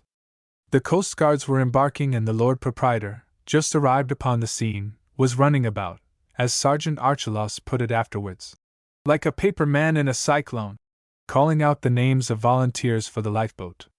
If Sergeant Archelaus ever afterwards spoke disparagingly of the Lord Proprietor's activities that night, something may be forgiven him, as something may be forgiven the Lord Proprietor, for on such occasions men blurt out what rises to their lips. The fog had found its way into Treacher's bugle before our three heroes reached the quay, but he continued to blow his best, and there, at the end of the causeway, Sir Caesar ran into them, ran straight into the commandant, almost knocking out his breath, calling, as he ran, for someone to take bow or in the lifeboat. "Will I do?" asked Sergeant Archelaus coolly, as became a soldier. "You!" The Lord Proprietor thrust his torch close. "Oh, get out of my way! This is work tonight, work for men!" "And you," catching sight of the commandant, "how much do you think you are helping us with this tomfool noise?" The commandant drew himself erect, but before he could answer, the Lord Proprietor had gone his way, waving his torch and still shouting for someone to man the bow thwart. There was a slow pause. "Can you get to our boat, Archelaus?" asked the commandant. The two sergeants heard his voice drag on the question. They could not see his face. "She's afloat, sir," answered Sergeant Archelaus. "Find the frappe, then, and pull her in." "Is it our boat you're meaning, sir?" asked Archelaus, hesitating. "Certainly. There's a certain amount of sea running, sir, out beyond the point. I observed as much this evening." "Very good, sir." Something in the commandant's voice forbade further argument. They were afloat almost as soon as the Coast Guard, and a full 5 minutes before the lifeboat. Sergeant Archelaus pulled stroke, and Sergeant Treacher bow. The commandant steered, his lantern and pocket compass beside him in the stern sheets. The boat, she had once been a yacht's cutter, measured 16 feet over all. She was fitted with a small center plate, and carried a lug sail, but this they left behind. It was in store, and would have been worse than useless. They pulled out into a fog so thick that only by intervals could the commandant catch sight of Sergeant Treacher's face, and Sergeant Treacher's eyebrows and sandy mustache glistering with beads of mist. They had left the pier but a short 200 strokes behind them when the little tug belonging to the islands came panting out of the harbor with the lifeboat in tow, and passed on, blowing her whistle, to overtake and pick up the Coast Guard galley. So unexpectedly her lights sprang upon them, and so close astern that Treacher, with a sharp cry of warning, for the commandant's gaze was fastened forward, had barely time to jerk the boat's head round and avoid being cut down. Then, dropping his paddle, he made a grab at the painter and flung it, calling out to the lifeboat's crew to catch and make fast. But either he was a moment too late in flinging, or the lifeboat men, themselves bawling instructions to the tug's crew, were preoccupied and did not hear. The rope struck against something, the lifeboat's gunwale doubtless. But no one caught it, and next moment the tug had slipped away into darkness and into a silence which swallowed up the shouts and the throb of her engines as though she had dropped into a pit. "Darn your skin, Sam Treacher!" swore Sergeant Archelaus. "There goes a couple of hours pulling you might have saved us." "Then why couldn't you have given warning?" retorted Treacher. "Pretty pair of eyes you keep in that old head of yours." "Be quiet, you two!" the commandant ordered. "They'd have caught the painter if they wanted us." He fell silent, bending his head to study the compass in the lantern's ray. "Not wanted, not wanted." The paddles took up the burden and beat it into a sort of tune to the creak of the thole-pins. As a young officer he had started with high notions of duty, nor, looking back on the wasted years, could he tax himself that he had ever declined its call. Only the call which in youth had always carried a promise with it, definitely clear and shining, of enterprise and reward, of adventure, achievement, fame, had sunk by degrees to a dull repetition, calling him from sleep to perform the spiritless daily round. He did not sigh that the definite vision had faded. It happened so, may be, to most men, though not to all. To most men, it might be, their fate played the crimp. They followed the marsh fires out into just such a blind waste as this through which he and his men were groping. Darkness above and below, darkness before, behind, to right, to left, darkness of birth, of death, and only the palpable fog between. He did not sigh for this. What irked him was the thought that while he had followed the mill round of duty, strength had been ebbing away and had left him useless. Yes, there lay the sting. 20 years ago, how like a schoolboy he would have dashed into this fog, careless of consequence, eager only to find where men needed his help. He might have found, or missed, but 20 years ago men would have hailed his will to help. Now he was useless, negligible. In an ordinary way these neighbors of his might disguise their knowledge, through politeness or pity, but at a crisis like this the truth came out. The Lord Proprietor had treated him as a pantaloon, and these lifeboat men, so little they valued him, could not be at the pains of catching a rope. He steered, as nearly as he could calculate, west by south, allowing at a guess for the set of the tide. The wall of fog, which let pass no true sound, itself seemed full of voices, hissing of spent waves, sucking of water under weed-covered ledges, little puffs and moanings of the wind. He had reckoned that he was bending around shore to the south of the roadstead, heading gradually for St. Lyde Sound and giving the rocks on his port hand a wide berth, when of a sudden Archelaus called out, and he spied a grey line of breaking water. Luckily the sea was full of brimming tonight, at the base of the fog, quite close at hand. It scared them so that they headed off almost at right angles. This adventure not only proved his reckoning to be wrong, but complicated it hopelessly. They were in open water again, still making, or at any rate the boat so pointed, west by south. The short scare had shaken him out of his brooding thoughts. He saw now, minute after minute, but the sea beyond the edge of the boat's gunwale, heaving up and sliding astern as it caught the shine of the lantern. The lantern shone also against the knees of Archelaus, and lit up the checkboard pattern of the eleemosynary trousers. It was a provocative pattern, but the commandant heeded it not. He looked up from Sergeant Archelaus' knees to Sergeant Archelaus' face, and passed it to the face of Sergeant Treacher, now a little more distinct. The two men had been pulling for an hour, and the commandant saw that they were tired and very old. He recognized it at first with a touch of anger. He felt an instant's impulse to curse and bid them row harder. But on the instant came gentle understanding, and restrained him. "Archelaus," he said, "you are the older. Take the tiller here and give me the oar for a spell." Archelaus was not unwilling. Besides, was it not his commanding officer who gave the order? He relinquished his paddle with a grunt of exhaustion, and the commandant stood up to take it, laying both hands on it while Archelaus stumbled past to the stern sheets. And at that moment a miracle befell. The fog must have been thinning. The commandant, standing with both hands on the paddle and his face to the bows, saw or felt it part suddenly, and through the parting lights shone and voices sounded, with the heavy throb of a vessel's screw. Clank! Clank!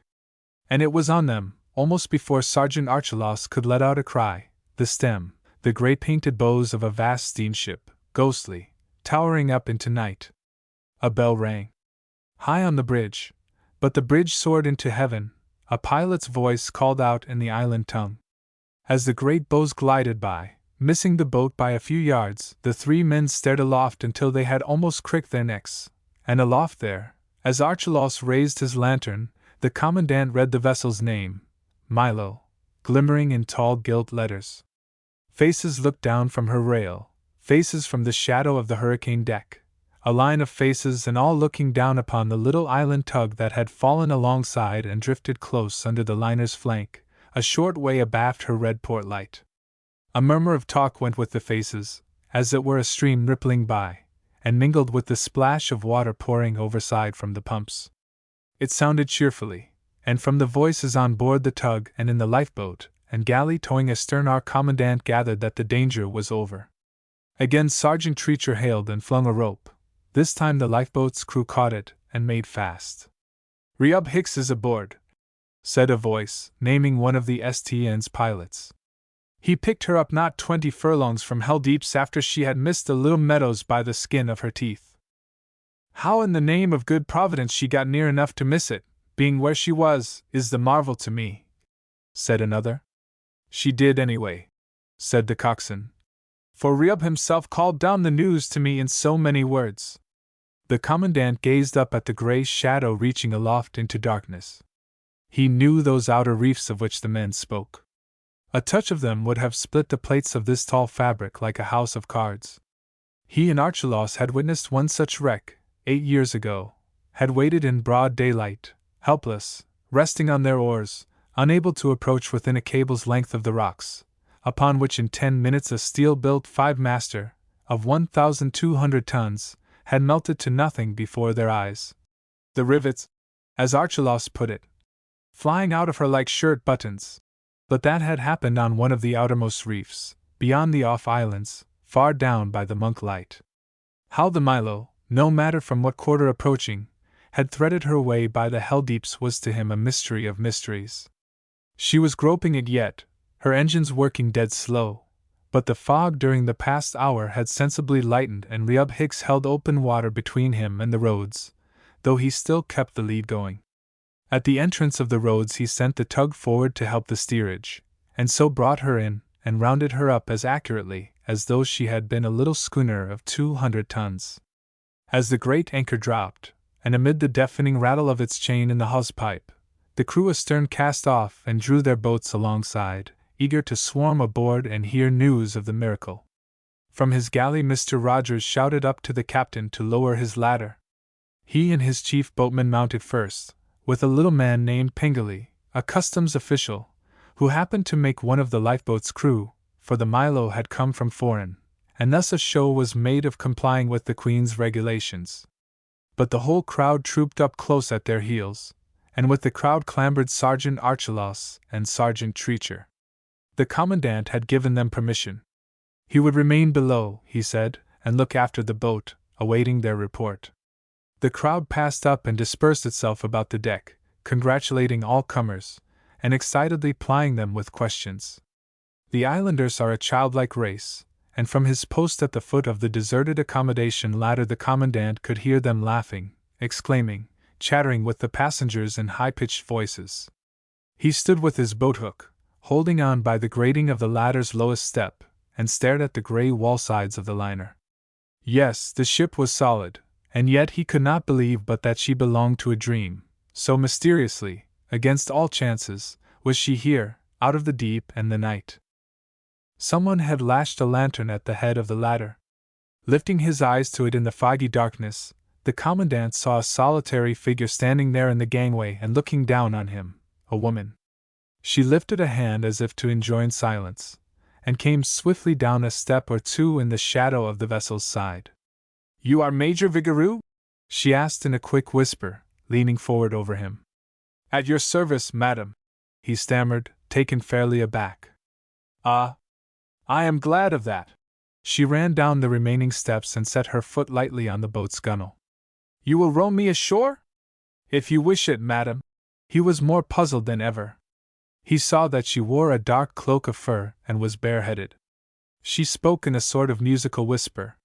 Her face he could not see. "In a minute or two, my men." "We will not wait for your men," she said quietly, seating herself in the stern sheets. "They can easily be put ashore, can they not, in one of the other boats?" From under her fur cloak she reached out an arm, a bare arm with 2 jeweled bracelets, and took the tiller. "I can steer you to the quay," she said, and leaning forward in the light of Sergeant Archulaf's lantern, she lifted her eyes to the Commandant. The Commandant pushed off, shipped the paddles into the thole pins, and began to row, as in a dream. Chapter 6. How Vashti Came to the Islands. "You do not remember me, Major Vigoureux?" The Commandant looked at her, across the lantern's ray. Something in her voice, vibrating like the rich, full note of a bell, touched his memory, but only to elude it. The face that challenged him was not girlish, the face, rather, of a beautiful woman of 30, its shape a short oval, with a slight squareness at the point of the jaw to balance the broad forehead over which her hair, damp now, but rippled with a natural wave, defying the fog, lay parted in 2 heavy bands, the brow of a goddess. Her eyes, too, would have become a goddess, though just now they condescended to be merry. Tall she was, for certain, and commanding. Her cloak hid the lines of her body, whether they were thin or ample, but where the collar opened, her throat showed like a pillar, carrying her chin upon a truly noble poise. It was inconceivable, the Commandant said to himself, that he had met this woman before and forgotten her. He came back to her eyes. They challenged him fearlessly. He could not have described their color, but he saw amusement lurking deep in their glooms while she waited. "I am sorry. It is unpardonable in me, of course.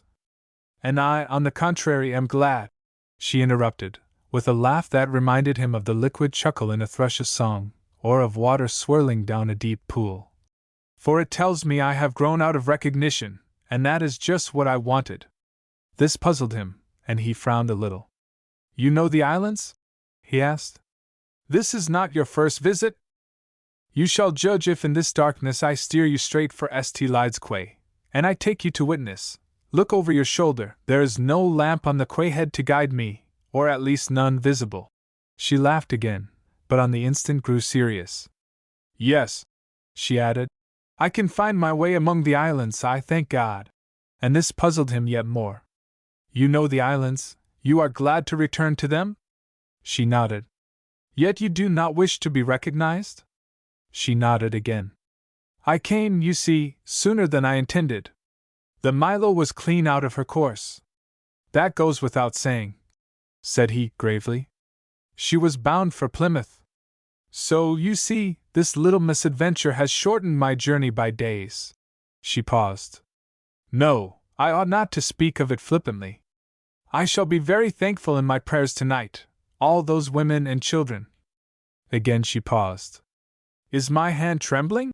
she asked, lifting it and laying it again on the tiller, where it rested firm as a rock. Only the jewels quivered on her rings and bracelets, and their beauty, arresting the Commandant's gaze, held him silent. "To be frank with you," she went on, "I left the ship in a hurry, because I was afraid of being thanked. I don't like publicity, much, and just now it would have spoiled everything." This explanation enlightened the Commandant not at all. "Besides," she added with a practical air, "I left a note with my maid, to be given to the captain, so he won't imagine that I've tumbled overboard, and she can send my boxes ashore tomorrow, if you will be kind enough to fetch them before the Milo weighs." "But meanwhile?" he hazarded. "Oh, meanwhile, I must manage somehow for the night. I slipped a few things into my handbag here." She drew her fur cloak a little aside, and displayed it, a small satchel hanging from her waist by a silver chain. The Commandant had a glimpse at the same moment of a skirt of rose-colored silk, brocaded in a pattern of silver. "And when we land," he asked, "where am I to take you?" "I am in your hands." He stared at her, dismayed. "But you have friends?" "None who would remember me, not a soul, at least, in St. Lyde's. There is the Plume of Feathers Inn, to be sure." "If you recommend it," she said demurely as he hesitated. He almost lost his temper. "Recommend it?" Of course I don't. Well, from what I remember of the plume of feathers, unless it has altered. Wouldn't it be wiser to turn back? He suggested, desperately, staring into the fog, in which the lights of the Milo had long since disappeared. What? When we have this moment opened the quay light? There! Didn't I promise you that I knew my way among the islands? In the basin of the harbor the fog lay thicker than in the roads, and they had scarcely made sure that this was indeed the quay light before their boat grated against the landing steps of the quay itself. The commandant, after he had shipped his oars and checked the way on her, pressing both hands against the dripping wall, put up one of them and passed the back of it slowly across his forehead. He was considering, and while he considered, his companion stepped lightly ashore. Forgive me, he pleaded, recollecting himself. At least I should have offered you my hand. Thank you, I did not need it. But listen, please, he protested, scrambling out upon the steps, painter in hand, and groping for a ring-bolt. You cannot possibly stay the night at the Plume of Feathers. He heard her laugh, as he stooped, having found the ring, to make fast the rope. Commandant, have you ever traveled across Wyoming, in winter, in a wagon? Very well, then, I have. Surely not in the clothes you are wearing? The commandant, as any one in the Council of 12 could tell you, was no debater, yet sometimes he had been known to triumph even in debate, by sheer simplicity. The only course that I can see, he continued, is to seek some private house, and throw ourselves upon their front door? She suggested mischievously.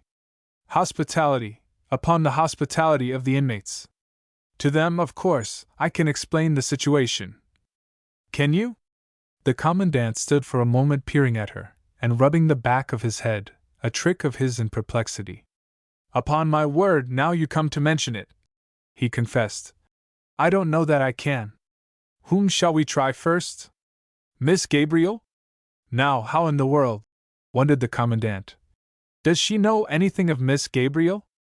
Very well, we go together to Alma Cottage, she still lives at Alma Cottage, and knock. The hour is 2 in the morning, or thereabouts. Miss Gabriel, overcoming her first fear of robbery or murder, will parley with us from her bedroom window.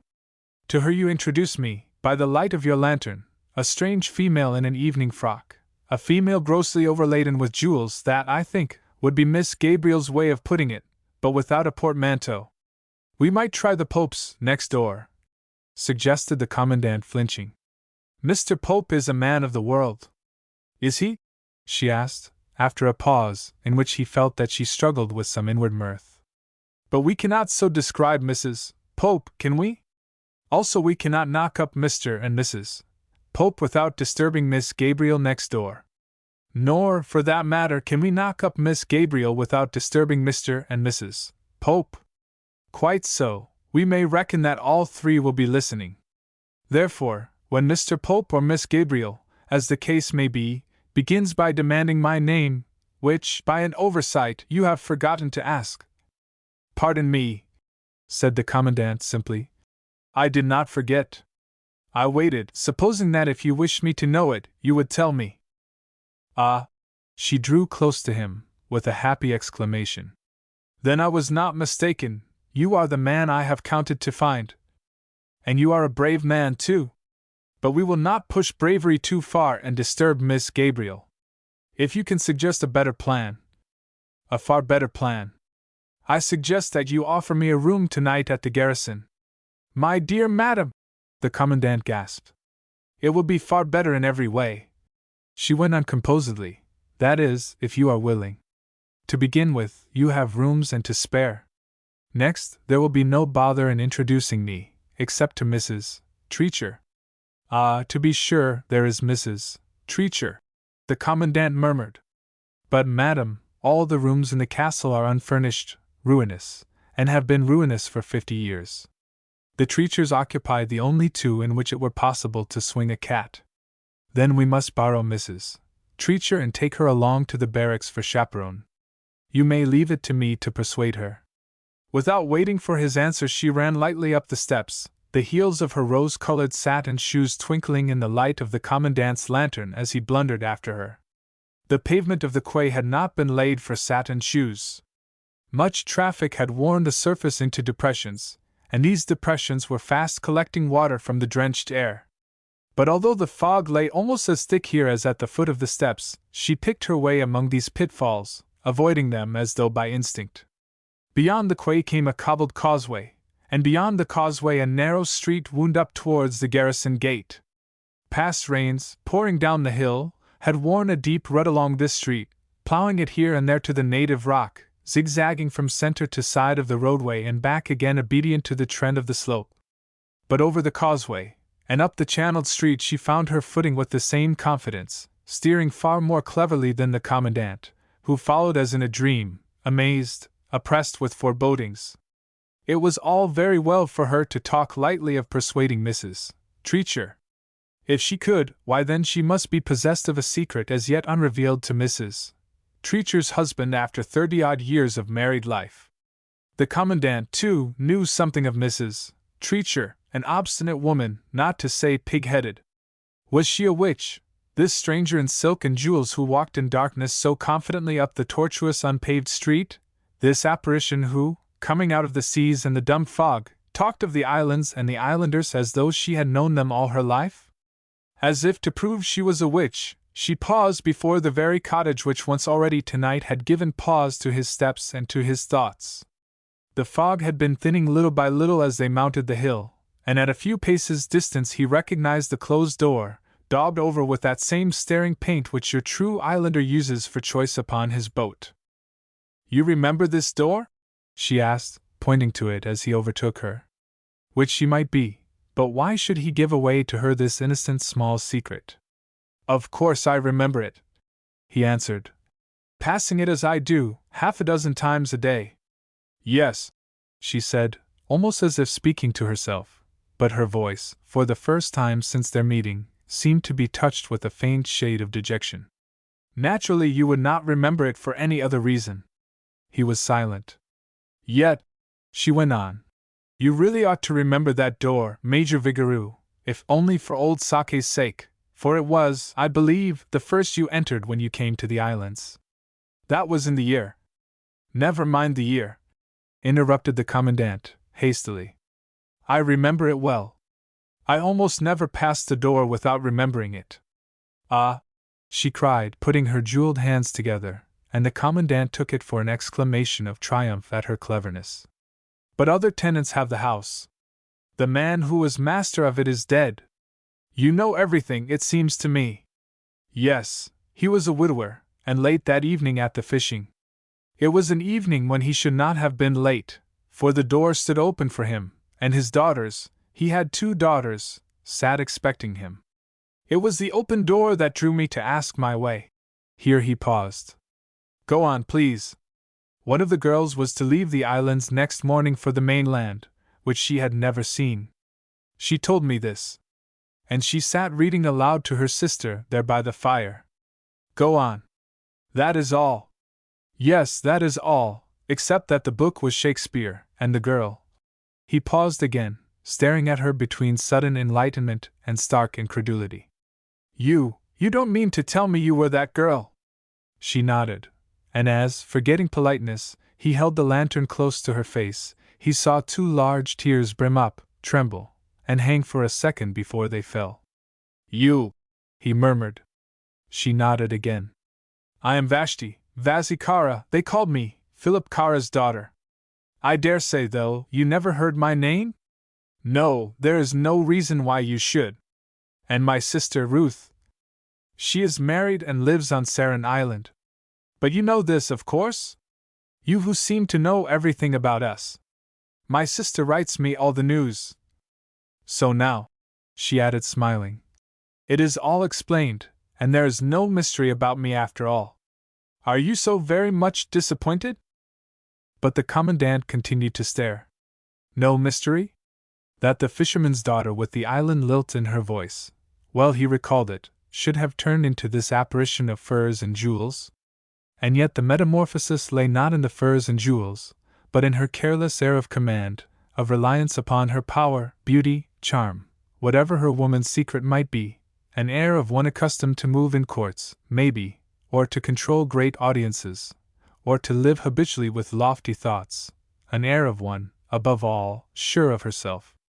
The poor commandant had lived the better part of his life in exile, but by instinct of breeding he recognized this air at once. Vashti, however, seemed to mistake his astonishment, for she frowned. "Well?" she asked, a trifle impatiently. "Your sister never told us," he stammered. "At least, that is to say. Do you suppose she was ashamed of me?" "Ashamed?" he echoed, for indeed no such thought had occurred to him. If ever a man could have taken honi soit comme y pence for his motto, it was our commandant. "Ah, to be sure," she said slowly, but less in indignation, it seemed, than in disappointment with him. "Naturally that would be the explanation to occur to you, living so long in such a place." She turned on her heel, half contemptuously, and resumed her way, walking with a yet quicker step than before. The commandant, aware that he had offended, but not in the least understanding how, toiled after her up the steep incline to the garrison gate. They reached the door of the barracks. To his surprise it was standing open, and from behind the ragged blind of his sitting room, to the left of the entrance hall, a light shone feebly out upon the fog. He could not remember that he had lit the lamp there, nor that he had left the front door open. Vashti paused upon the doorstep and turned to him. "My good sir," she said curtly, "run and fetch Mrs. Treacher to me, for goodness sake." He hesitated, on the point of stepping past her to open the door of the lighted room. Her manner forbade him, and he stood still, there by the doorstep, gazing after her a moment as she disappeared into the dark hall. Then, as he heard the door latch rattle gently, he turned to hurry in search of Mrs. Treacher. He had taken but a dozen steps, however, when her light footfall sounded again close behind him. She, too, had turned and was following him almost at a run. "Why didn't you tell me?" she gasped. He swung up his lantern. Her eyes were wide with a kind of horror, and yet she seemed to be laughing, or ready to laugh. "Tell you?" he echoed. "Oh, but it was unkind! But, excuse me, what on earth?" "Why, that you were entertaining ladies." "Ladies?" She nodded, still round-eyed, reproachful. "Two of them, sitting on your sofa. And I rather think, one of them is Miss Gabriel." Chapter 7. Tribulations of Mrs. Pope and Miss Gabriel. "We have only to keep straight on," said Miss Gabriel. "Yes," said Mrs. Pope less heartily. "I really think the gentlemen might have waited for us." "For aught they know," said Miss Gabriel, "it's a matter of life and death. And we cannot be more than 200 yards from our own gates." "In my opinion," persisted Mrs. Pope, who was apt to turn peevish when frightened, "a man's first duty is to look after his own." "Is it?" snapped Miss Gabriel, herself no coward. "Well, you must argue that out with Mr. Pope, if you haven't made up your minds about it by this time. For my part, I never wanted a man to look after me, I thank the Lord. It would have been more gallant, and that you must allow." Mrs. Pope stuck to her point, which is a capital thing to do in a fog, but only to let it go abruptly a moment later. "Besides," she added, "my new cap is no better than a pulp already. I can feel it. Sopping isn't the word." "Fiddlestick," said Miss Gabriel. "You and your cap!" She, herself, was not frightened, only a little nervous. "If you asked me, it's better you were thinking of those poor souls out on the rocks yonder. Little enough they'll be thinking, just now, of such things as caps." "Of course," hazarded Mrs. Pope, after they had groped their way forward for 20 paces or so. "If you are quite certain where we are." "We are among the islands," said Miss Gabriel, tartly, feeling the roadway with the edge of her shoe, for her soul had just encountered turf. "And this is one. My dear Charlotte, if you could refrain from bumping into me at the precise moment when I am standing on one leg." "How can I help it, in this darkness?" whimpered Mrs. Pope. "Besides," with sudden spirit, "if you want to stand on one leg, I shouldn't have thought this the time or the place." "TCHT," said Miss Gabriel, striding forward with gathering confidence. But at the 7th stride or so a sharp exclamation escaped her, as she stood groping with both hands into the night. "What's the matter?" "It's a wall, I think.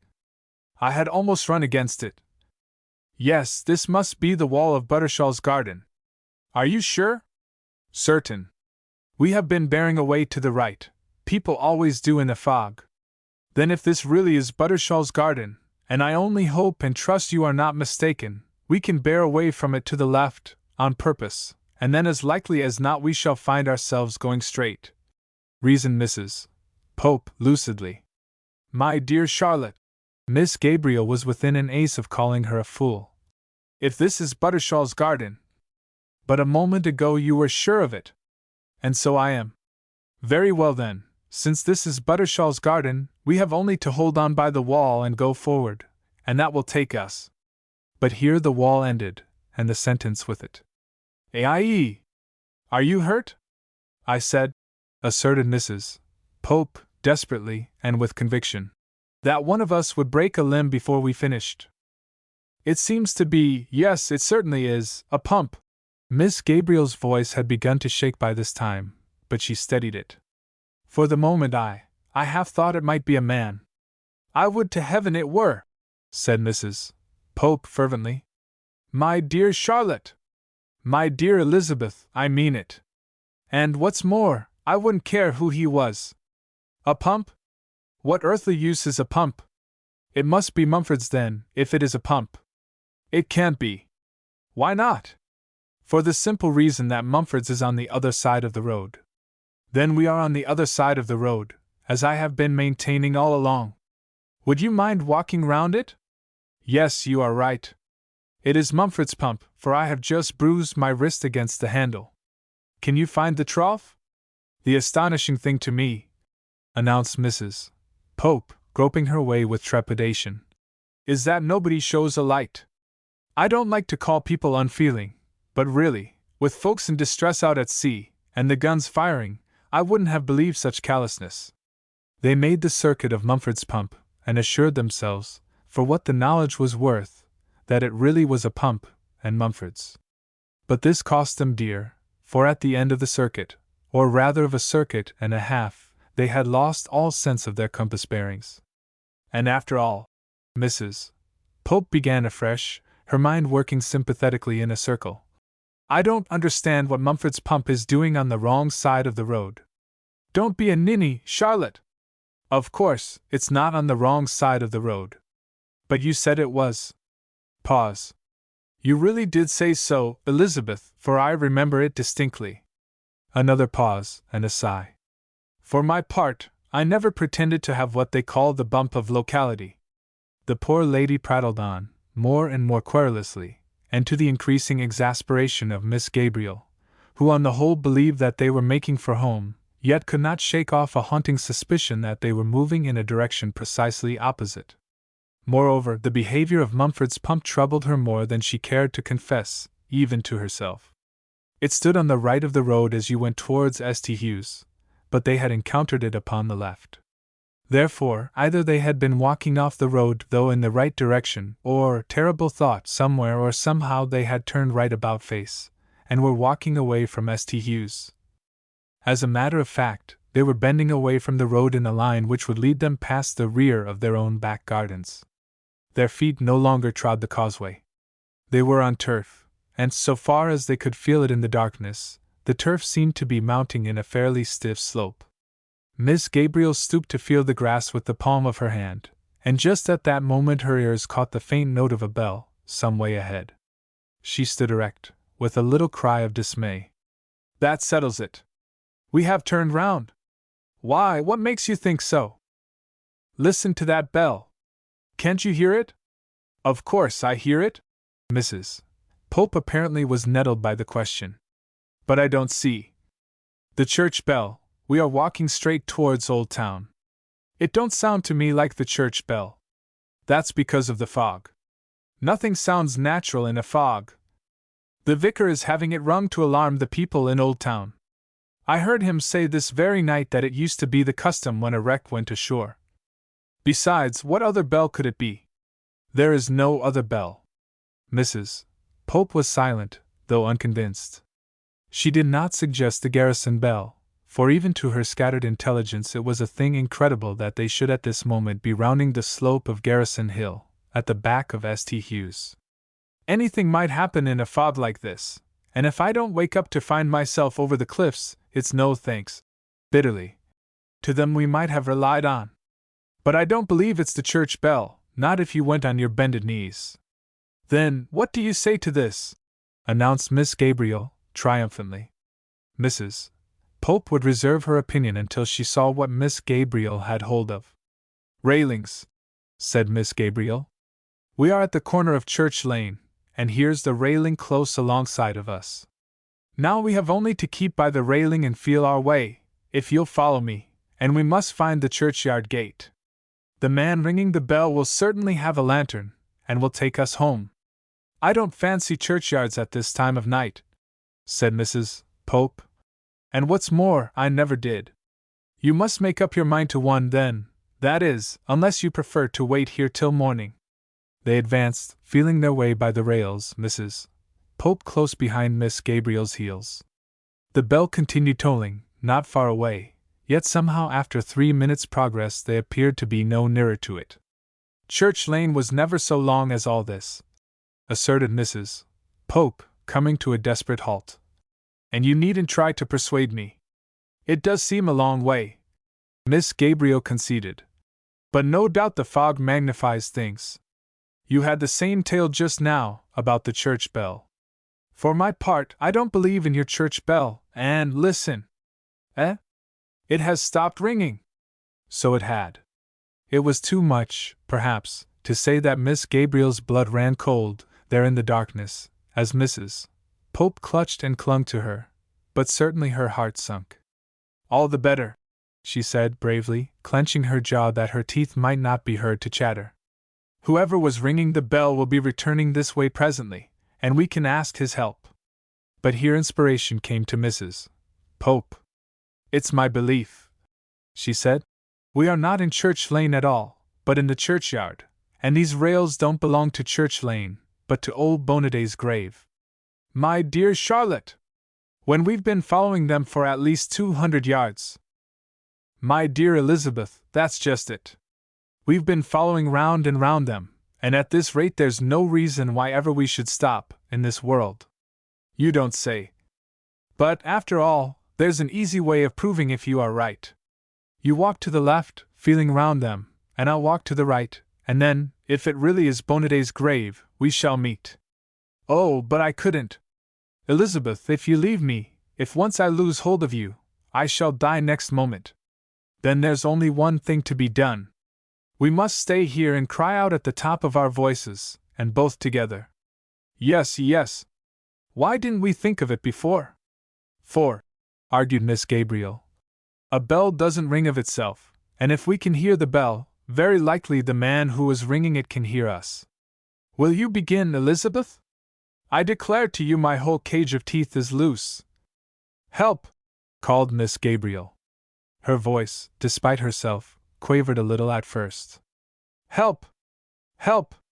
Help, help, help! Chirruped Mrs. Pope, much as an extremely nervous person seeks to attract the attention of a waiter. Louder, much louder. Help! Help, help, help! Oh, Elizabeth, and in a churchyard, too! Louder still. Help! Help! It's like waking the dead. Help! Hi there! Who is it, and whatever on earth's the matter? Answered a voice from somewhere on their right. Oh, listen, Elizabeth! Heaven be praised! Who is it? Sounded the voice again, and a dot of light shone through the wall of fog. Answer him, Elizabeth! Him? It isn't a man's voice, but a woman's, unless the fog. Hi there! Help! Here are two ladies. Why, it's Mrs. Treacher. For the fog had parted suddenly, and through it, as through a breach in a wall, stepped Mrs. Treacher with a lantern, which she held up close to their faces. Mrs. Pope and Miss Gabriel? Well, I declare! Bless you, Mrs. Treacher! But however came you here? Why not? Asked Mrs. Treacher after a pause. Here, in the churchyard. You don't tell me you've lost your way, too? No, I don't, answered Mrs. Treacher shortly, lifting her lantern. Churchyard? What churchyard? We were under the impression. Miss Gabriel's voice rocked a little before she recovered her self-command. Would you mind telling us where we are, and what railings are these? You're on Garrison Hill, said Mrs. Treacher, who disliked Miss Gabriel. And you have hold of the rails round the old powder magazine. But what you're trying to do with them, and at this hour of night, I'll leave you to explain.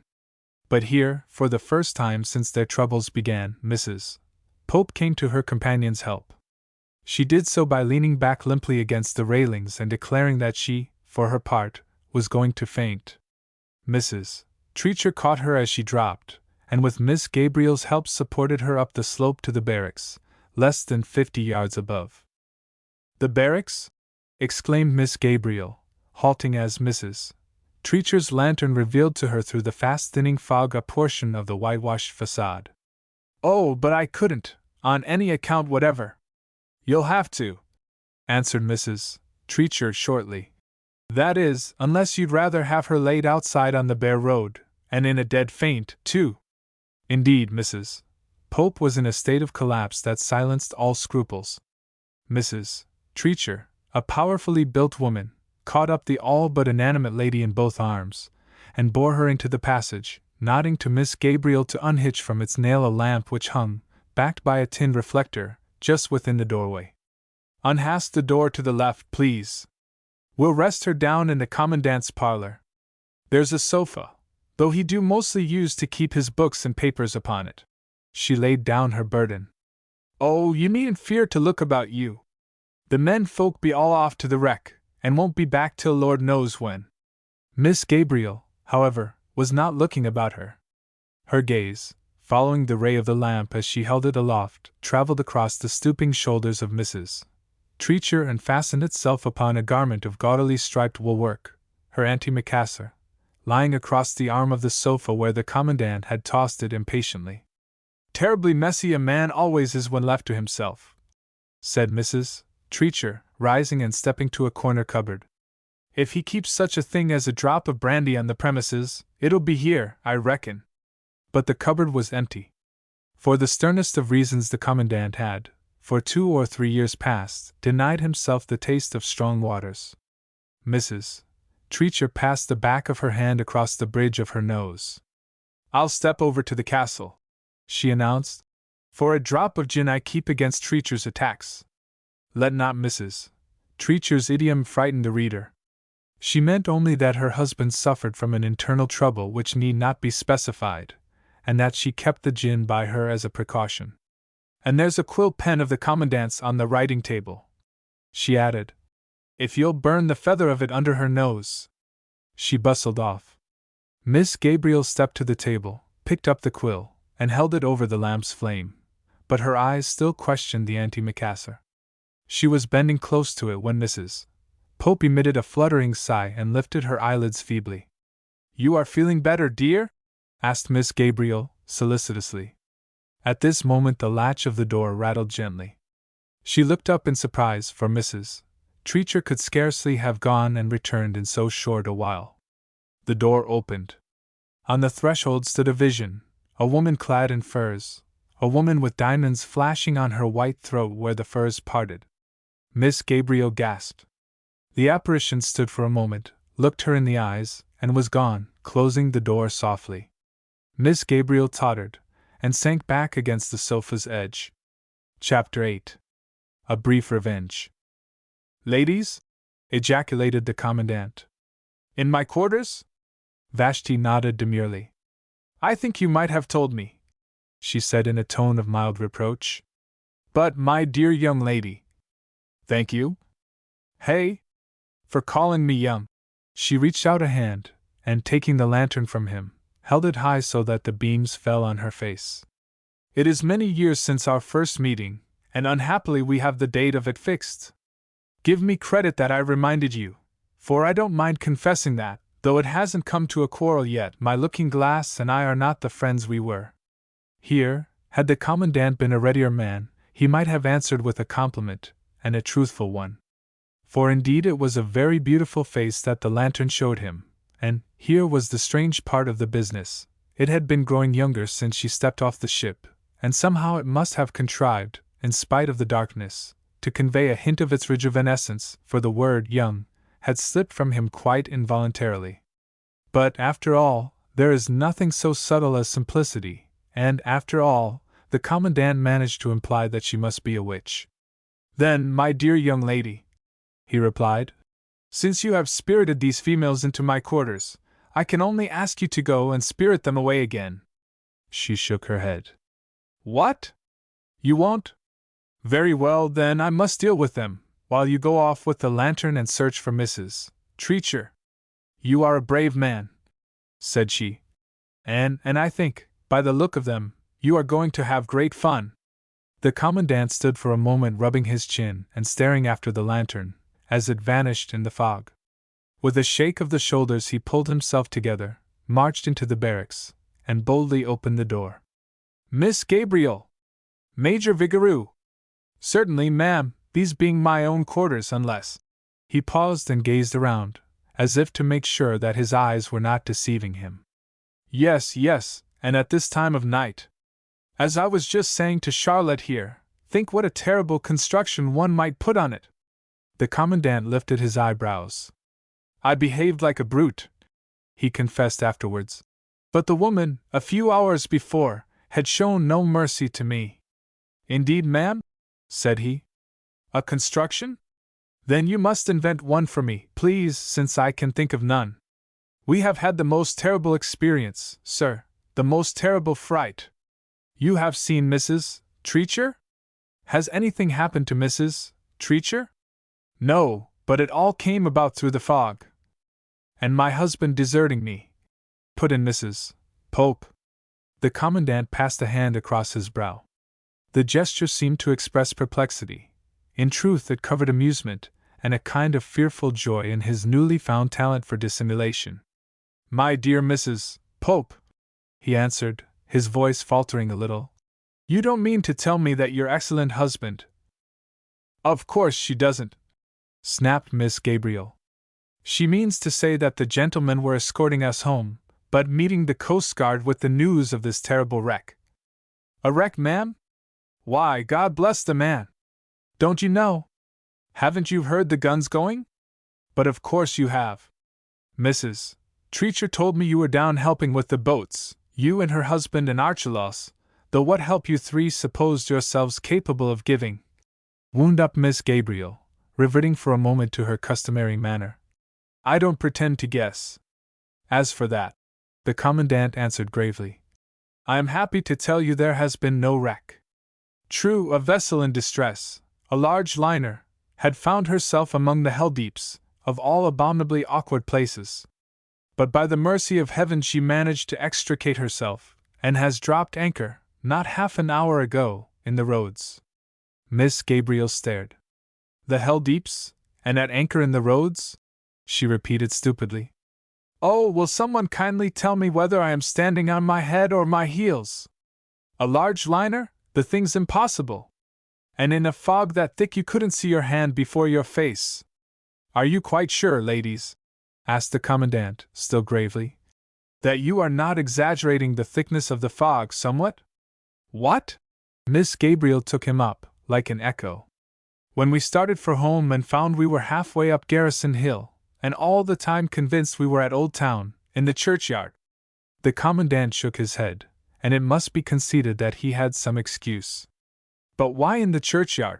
He asked gently. Because of the bell. If it comes to that. Miss Gabriel threw herself desperately on the offensive. How do you account for the woman we saw here, just now? I beg your pardon?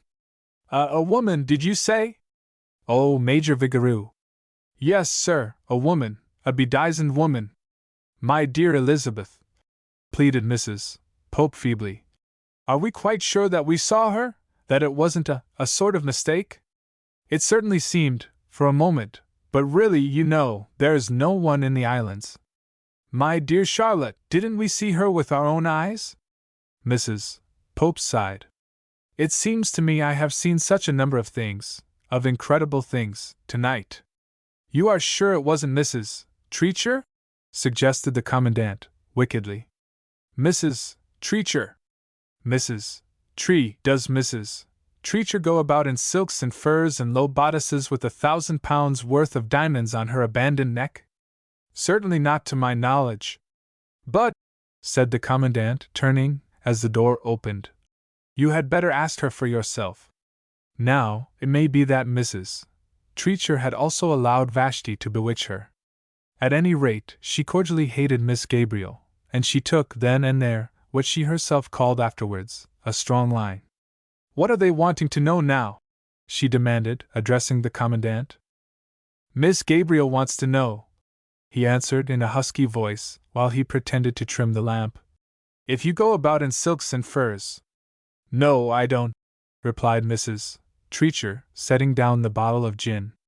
And what's more, I don't go chivoing it around Garrison Hill in the small hours, and holding on to railings, and clamoring for strong drink. That will do, Mrs. Treacher, interposed her master, suddenly reduced to contrition at the sight of Miss Gabriel, who stood speechless, opening and shutting her mouth like a fish. The ladies have lost their way in the fog, and were, on the whole, extremely fortunate to reach here without accident. They will agree, I dare say, that the sooner I escort them home the better. Fetch me a lantern, if you please. It is extremely good of you, stammered Miss Gabriel. My dear madam, he protested, with a good-natured smile. Miss Gabriel did not respond to it.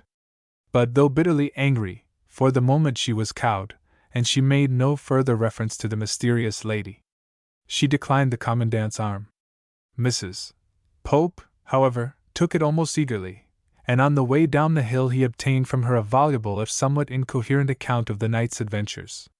He did his best now to make light of them. Accidents even more extraordinary had happened in fogs before now. He related how 2 companies of the Naval Brigade, under Sevastopol, had come within an ace of firing on each other.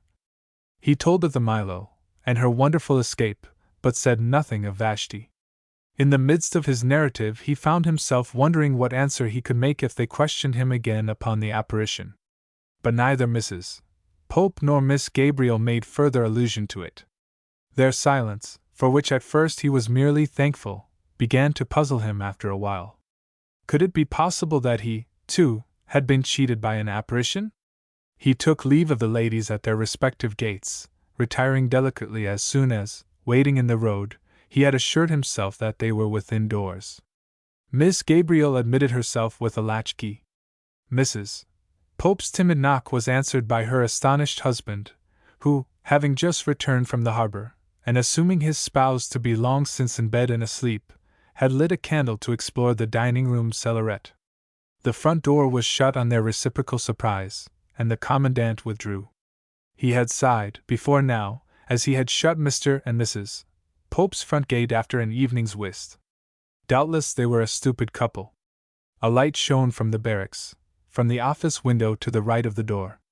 Within the office Vashti had dragged the sofa across the room and sat, with her fur cloak thrown back, toasting her shoes before a warm fire.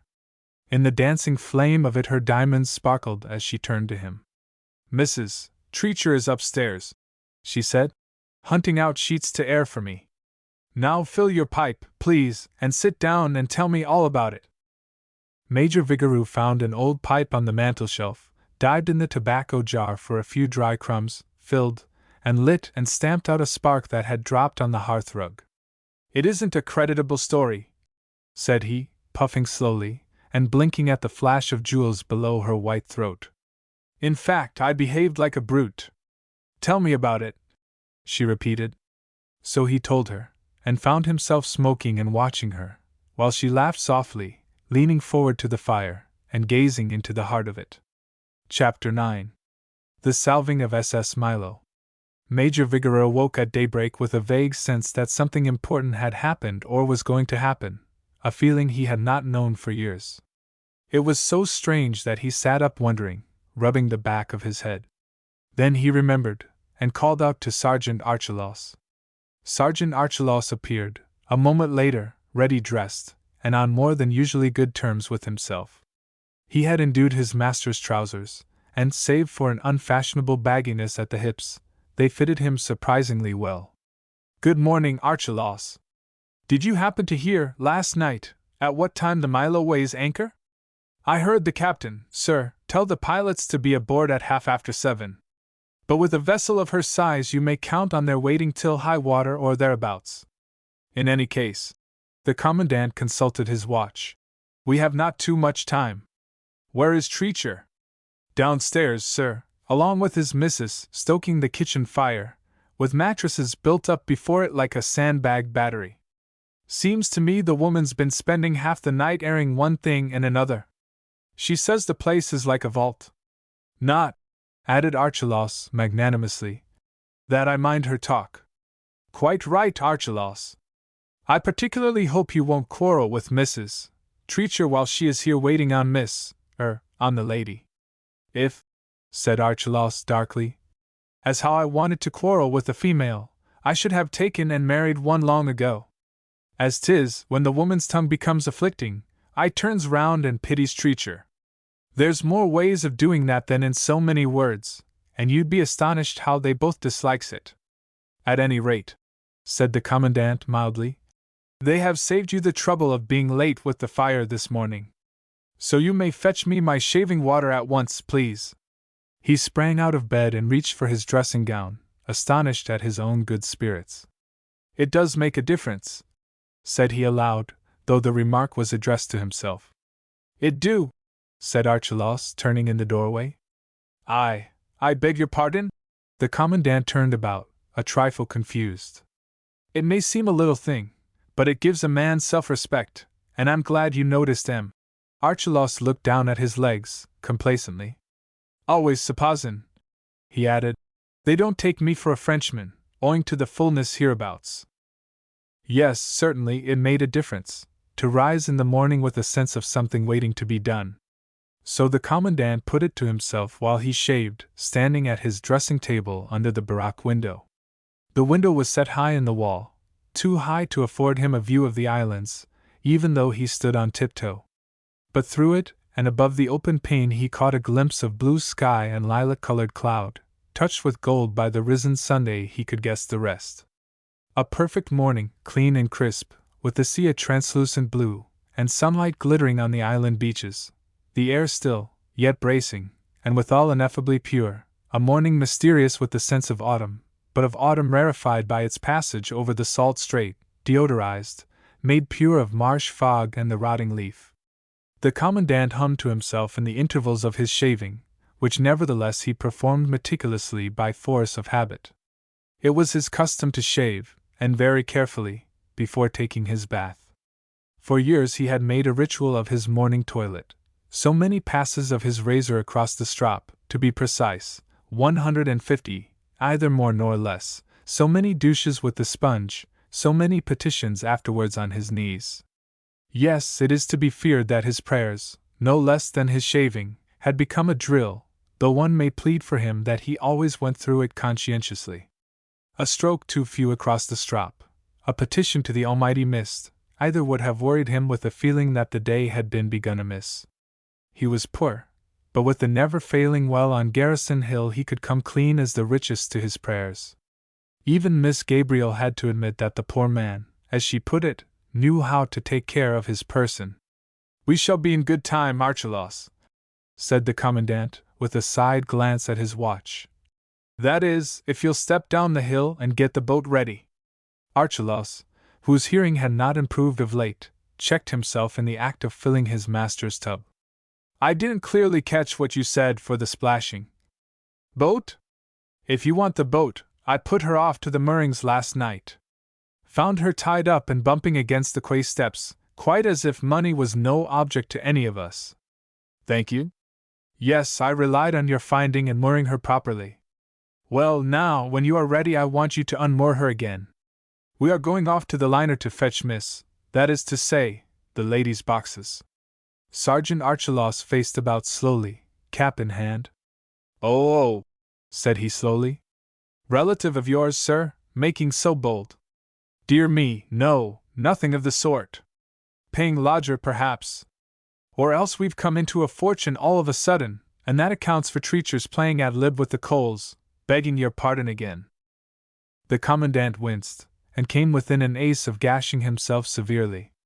He had forgotten the penny in his pocket, the gulf between this and payday, and Vashti, no doubt, was used to fare daintily, luxuriously. I really think, he turned on Archelaus in sudden anger, you might know better than to stare into the glass when I am shaving. Moreover, you forget your place, and inexcusably, even for an old servant. Archelaus resumed his filling of the bath, and having filled it, withdrew without another word. Yes, but while the manner of Archelaus' speech had deserved rebuke, in the matter of it Archelaus was right. The matter of it was urgent, too, and not to be played with. In an hour or so Vashti would be awake. She must delay dressing until her boxes arrived, but once dressed, she would expect breakfast.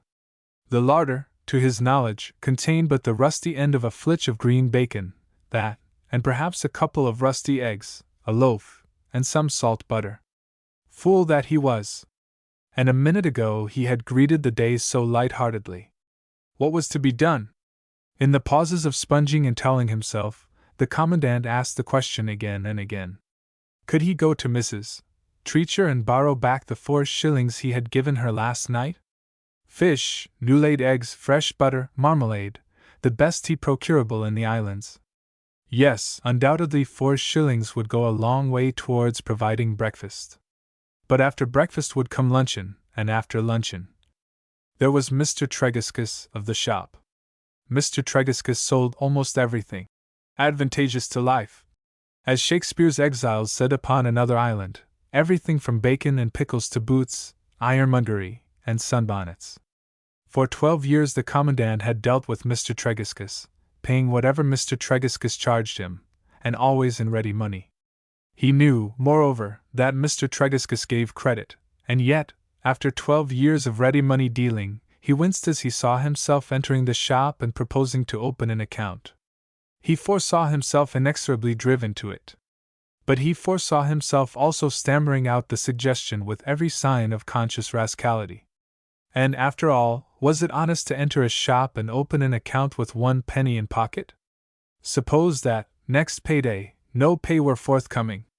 He must approach Mr. Tregiscus. There was no help for it.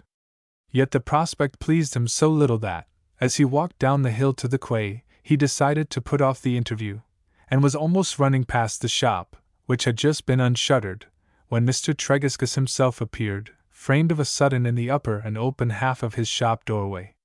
Eh? Is it you, sir? Good morning, he called. Good morning! And a fine morning, too, Mr. Tregiscus. After a night of marvels. You've heard about the liner, sir, out in the roads? 'Tis all a mystery to me how she ever found her way in. I am putting off to learn the particulars. And, by the way, Mr. Tregiscus, the Commandant paused, I intended to call in upon you on my way back. Anything I can do for you, sir, and at any time, responded Mr. Tregiscus. I suppose now, he added, you'd take it as a liberty if I was to ask for a seat in your boat? Not in the least. There she is, waiting off the quay steps, so if you have business on board, put on your hat, come along with me, and welcome. Thanking you kindly, sir. Which I was reckoning that, she being from foreign parts and the islands the first place she've touched at, I might pick up a bravish order in the way of fresh milk and eggs, not to mention that Job Clamo sold me 1/2 hundredweight of plaice, with a cod or 2, that he took on the spiller yesterday.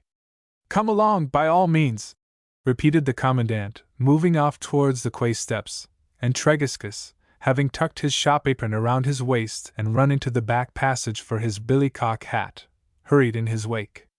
Reuben Tregiscus, known throughout the islands as the Bester, was a genial ruffian of familiar accost, red-faced, round in the stomach, utterly unscrupulous at a bargain. The Commandant did not like him, and particularly disliked the prospect of asking him a favor. Most of all he regretted, as they pushed off, that chance this morning had forced him to put such a man under a small obligation. He feared that, when it came to asking leave to open an account, he might seem to be using this advantage. Such a fear, it scarcely needs saying, was groundless. In his business dealings, The bester was superior alike to gratitude and rancor, and would bargain with his own mother as with his worst enemy. The commandant, oppressed with his own thoughts, bent his attention upon the steering, and punctuated with monosyllables only the exuberant flow of Mr. Tregisca's conversation, which, by and by, as they neared the roadstead, resolved itself into offers of wagers on the length, tonnage, and actual carrying capacity of the liner. She lay very nearly in the middle of the roadstead, broadside on to the morning sunshine, and the more the commandant studied her the more he wondered at last night's miracle. She had not yet begun to weigh, though he discerned a couple of STN's pilots talking with an officer on the bridge. Presently the officer left them, and descended to the deck, where he stood in the gangway awaiting the boat. "Major Vigoureux?" he asked, lifting the peak of his cap, as she fell alongside. The commandant, not a little astonished, returned the salutation. "That is my name, sir. I have been expecting you," said the officer. "I am Captain Whitaker, at your service, the skipper of this vessel, in fact, and thankful enough, I can tell you, to be alive this morning and in command of her.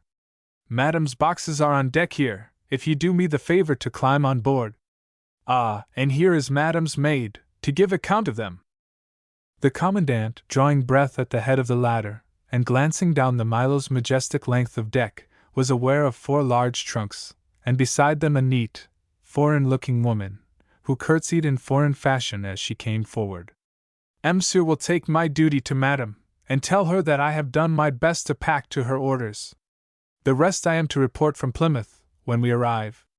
And I dare say," put in Captain Whitaker, with an amused turn of the eye towards the trunks, then back at the commandant, "Madam would call these just a few necessaries, though I say to you, sir," he went on gravely, "that all the Milos hold, and the Milo will carry close on 4,000 tons, hasn't room enough to stow what Madam deserves, be it in clothes or jewels." I beg your pardon? She hasn't told you?" "No, I bet she wouldn't," said Captain Whitaker. "Come down to my cabin, sir, and let me offer you a brandy and soda." "No? Then, perhaps, you'll do me the honor to join me at breakfast, which must be ready at this moment," he added, as 8 strokes sounded on the ship's bell forward. "Never mind the size of the trunks, sir. One of my men shall help you ashore with them." In the captain's cabin, which had a floor of parquet and panels of teak set in mahogany, stood a table with a white cloth upon it, and a breakfast array of blue and white china. A steward, in a blue suit with brass buttons, brought the meats in dishes of polished electroplate, and on a small sideboard stood other dishes with small spirit lamps burning beneath. The commandant seated himself, ate, drank, and marveled. "You know Madam?" asked Captain Whitaker, helping himself to a dish of kidneys and bacon. He nodded, intercepting the commandant's gaze. "We keep them in ice, if you're not above trying our fare. You'll find they are not bad. My other meals I take with the passengers, but I breakfast alone, as a rule." The commandant's mind ran on the breakfast yet to be extracted from Mr. Tregisca's shop. "You know her?" asked Captain Whitaker. "I once had the pleasure, years ago." "If that's so," Captain Whitaker nodded, "we'll take her praises for granted. She's great, you can sum it up at that. By the way, did she happen to tell you why she is leaving the ship here?" "Yes, she went ashore in a hurry," she said, "to avoid being thanked." "Then I guessed right. Though," confessed the commandant, "I haven't a notion what she meant." Captain Whitaker set down his breakfast cup and buttered himself a piece of toast, gazing the while long and earnestly at his companion. "No? Then I'll tell you. The passengers don't know it as yet, though I've caught a guess or two flying around, but the truth is sure to come out, sooner or later. Man, it was she that saved the Milo last night, in that ghastly 20 minutes before we picked up the pilot. Oh, I see by your face you don't believe me, but you must take it or leave it. Shall I go on?"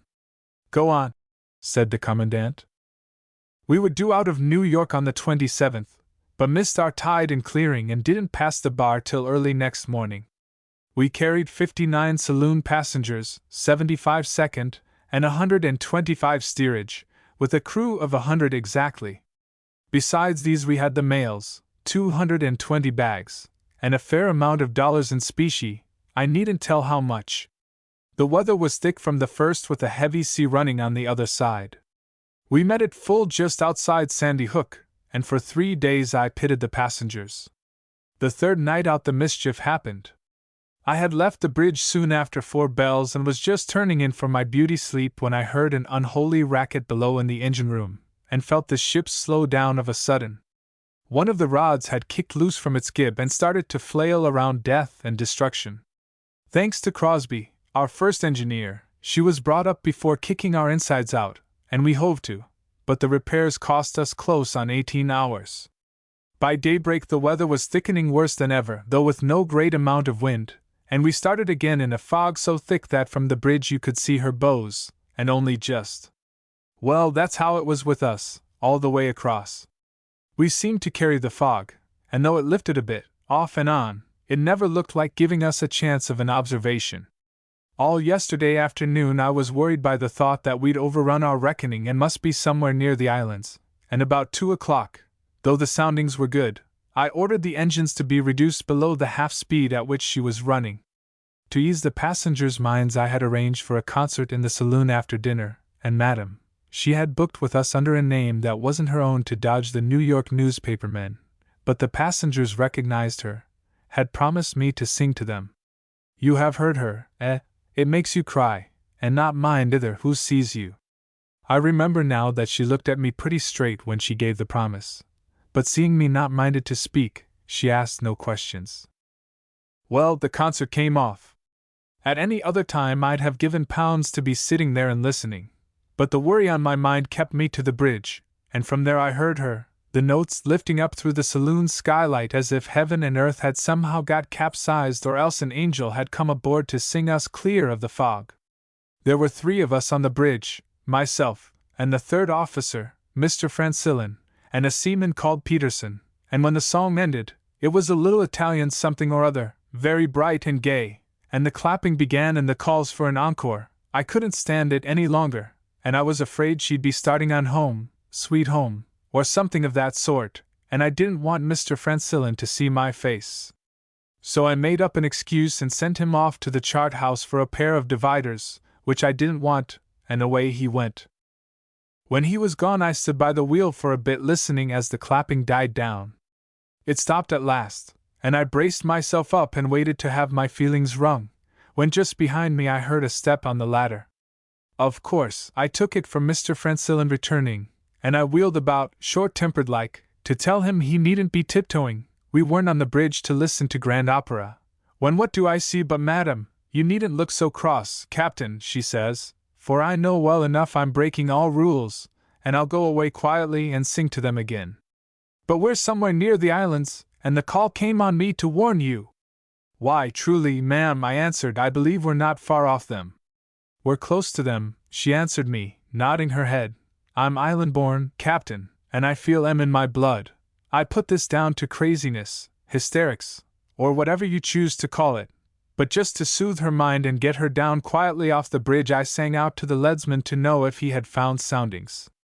I was bending over the rail when I felt a touch on my arm, and heard her cry out starboard.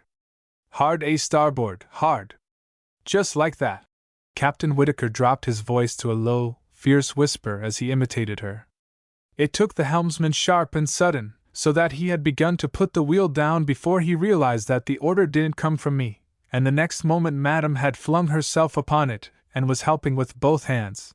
Hullo, says I, stepping after her smartly, and as good as asking if she or I commanded the Milo. The passengers below had started to sing Deacon John Peel, and were yelling out a lot of silly hunting cries with the chorus. I could hear nothing above the racket.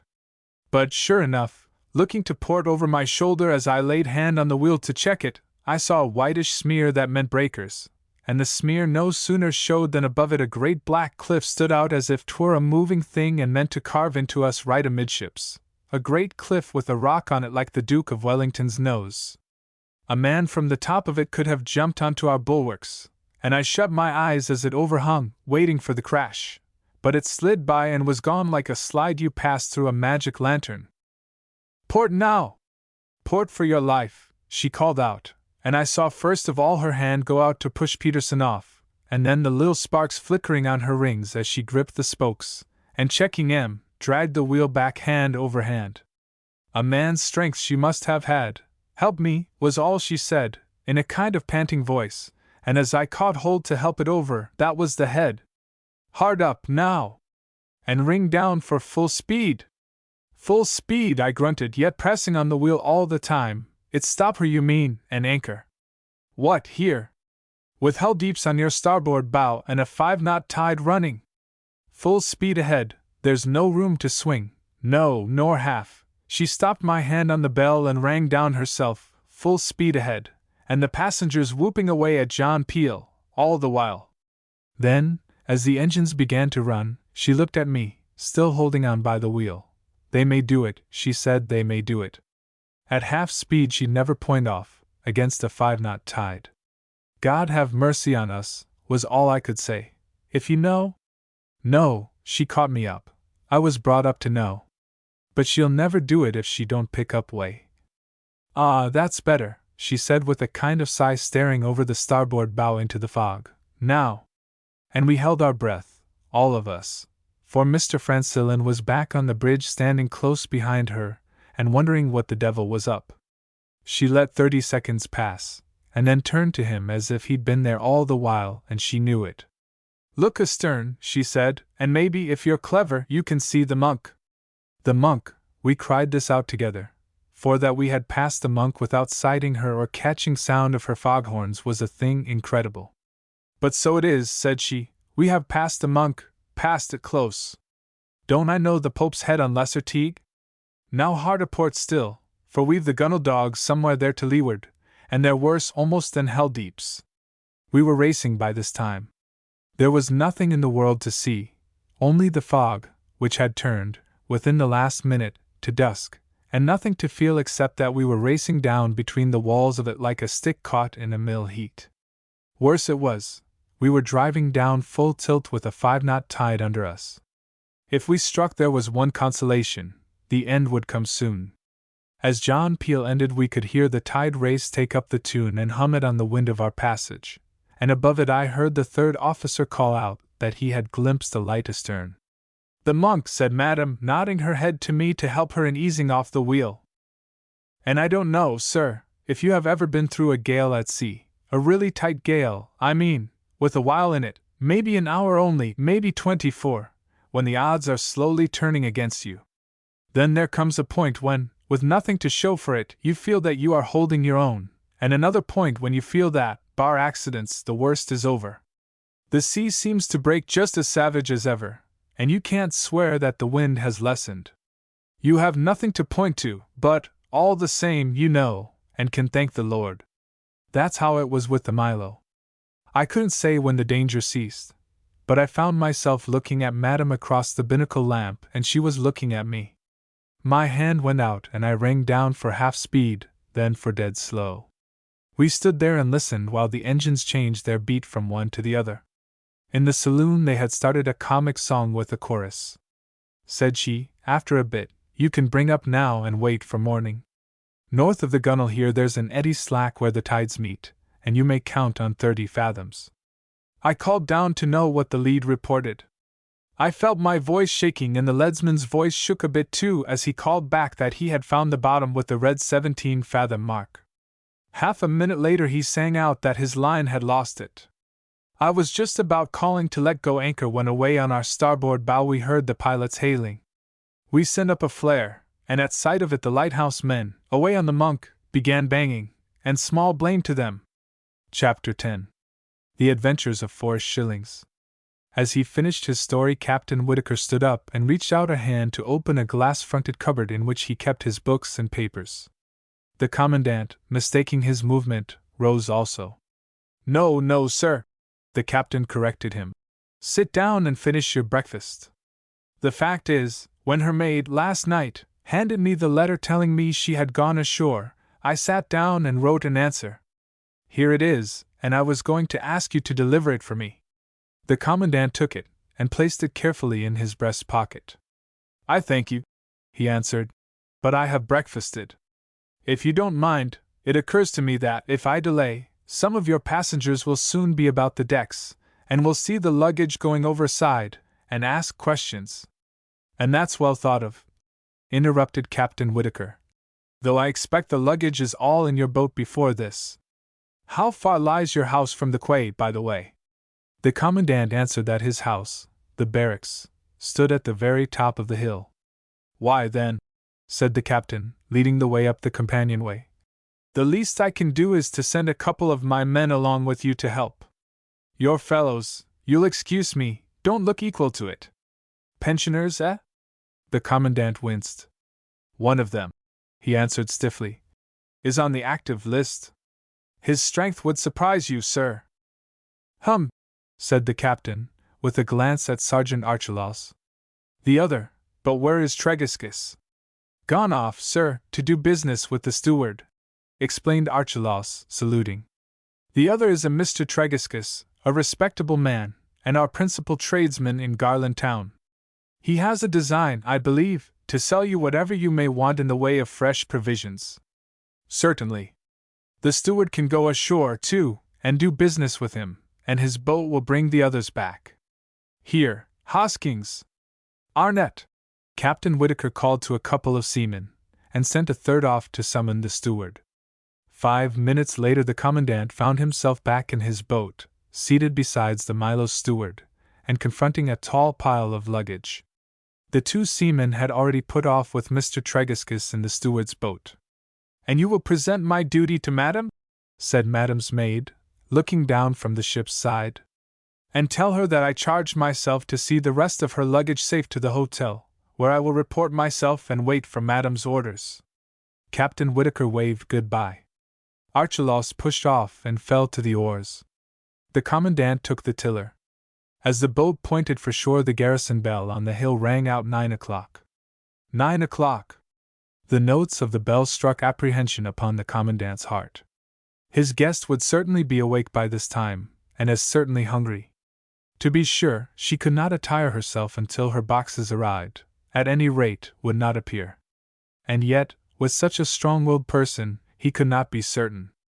A lady capable of landing on a foggy night in an evening gown and diamonds, and of walking up the street of St. Hugh's in shoes of rose-colored satin, might well be capable of descending to breakfast in those garments. To breakfast, and as yet that breakfast had to be bought, and on credit. He wished now that he had offered to convey Mr. Tregiscus back in his own boat. He might, he told himself, have broached his proposition on the way. The Milo's steward, affably inclined, let fall a remark or two upon the islands. He opined that they were quaint. The poor man meant well, but was a person slightly above his station, and clipped his words. This gave him a patronizing tone, which the Commandant, in his impatience, found offensive. He answered in curt monosyllables, which in turn caused the steward to mistake him for a standoffish gentleman. The steward was a very resplendent figure indeed. The morning sunlight, which drew sparkles from the brass-buttoned suit and brass-bound cap beside him, exposed pitilessly the threadbare woof of the Commandant's uniform coat.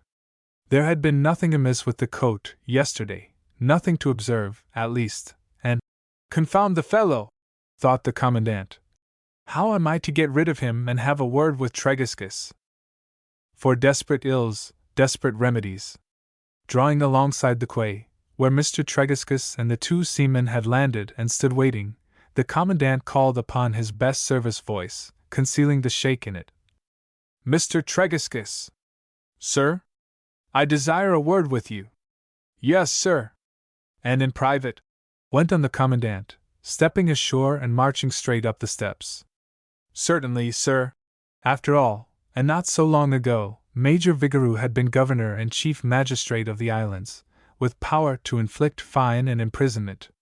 Mr. Tregiscus, conscious, perhaps, of some close dealings in the not remote past, turned obediently and led the way to his shop door at the corner of the hill, thence through the shop, and thence to the threshold of a dark parlor behind it, into which he was passing when the Commandant's voice brought him to a stand.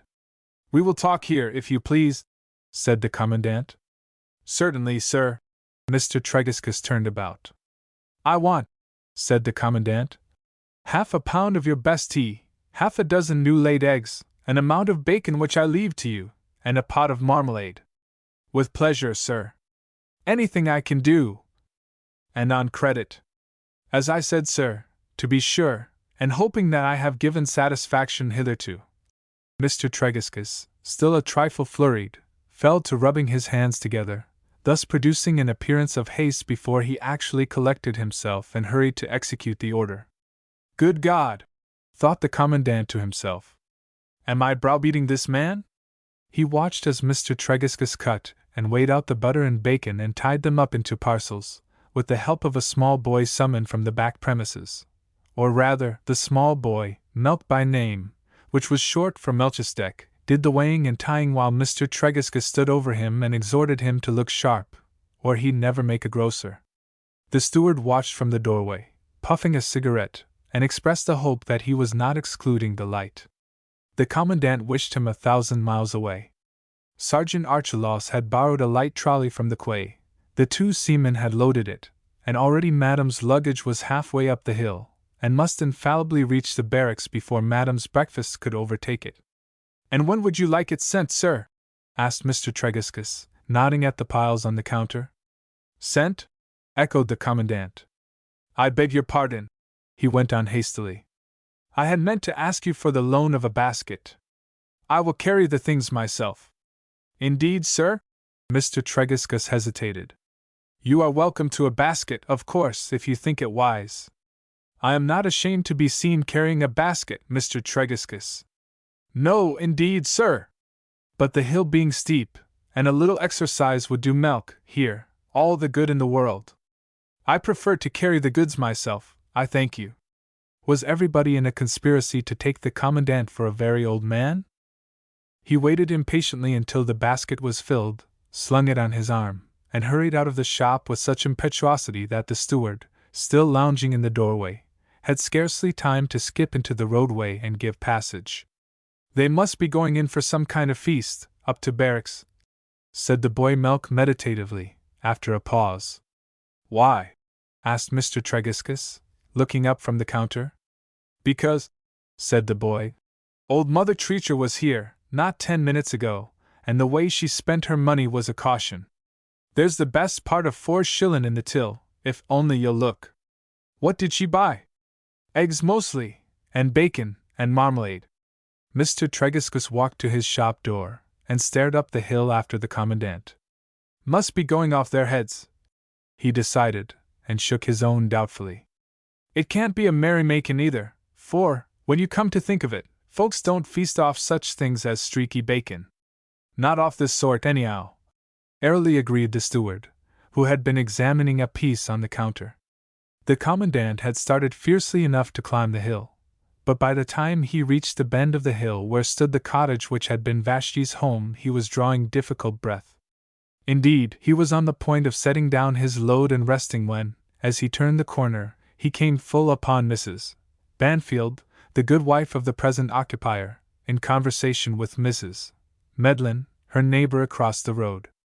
The two women were staring up the hill, each from her doorway, but at the sound of the commandant's footsteps they turned and stared at him instead, whereat he blushed and hung on his heel for a moment before charging through the crossfire of gossip. Good morning, ladies! Ah, good morning to you, sir, answered Mrs. Banfield, with a curtsy, and gazed hard at his basket. Nothing wrong up to the garrison, I hope? So far as I know, ma'am, nothing at all.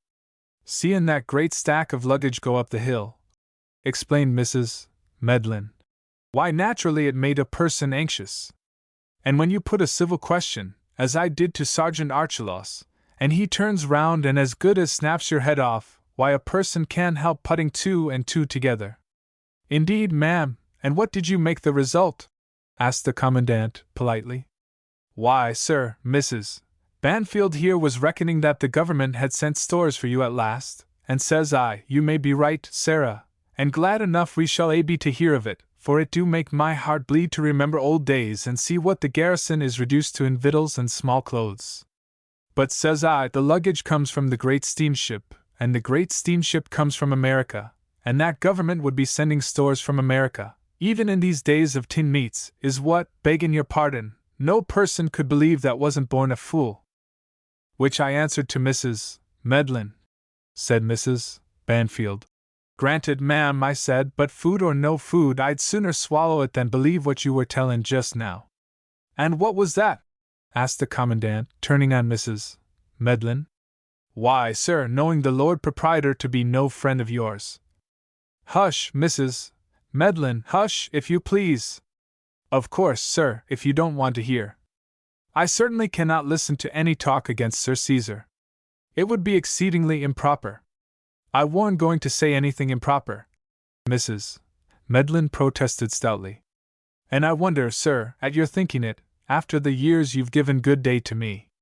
Why, bless the woman, interjected Mrs. Banfield.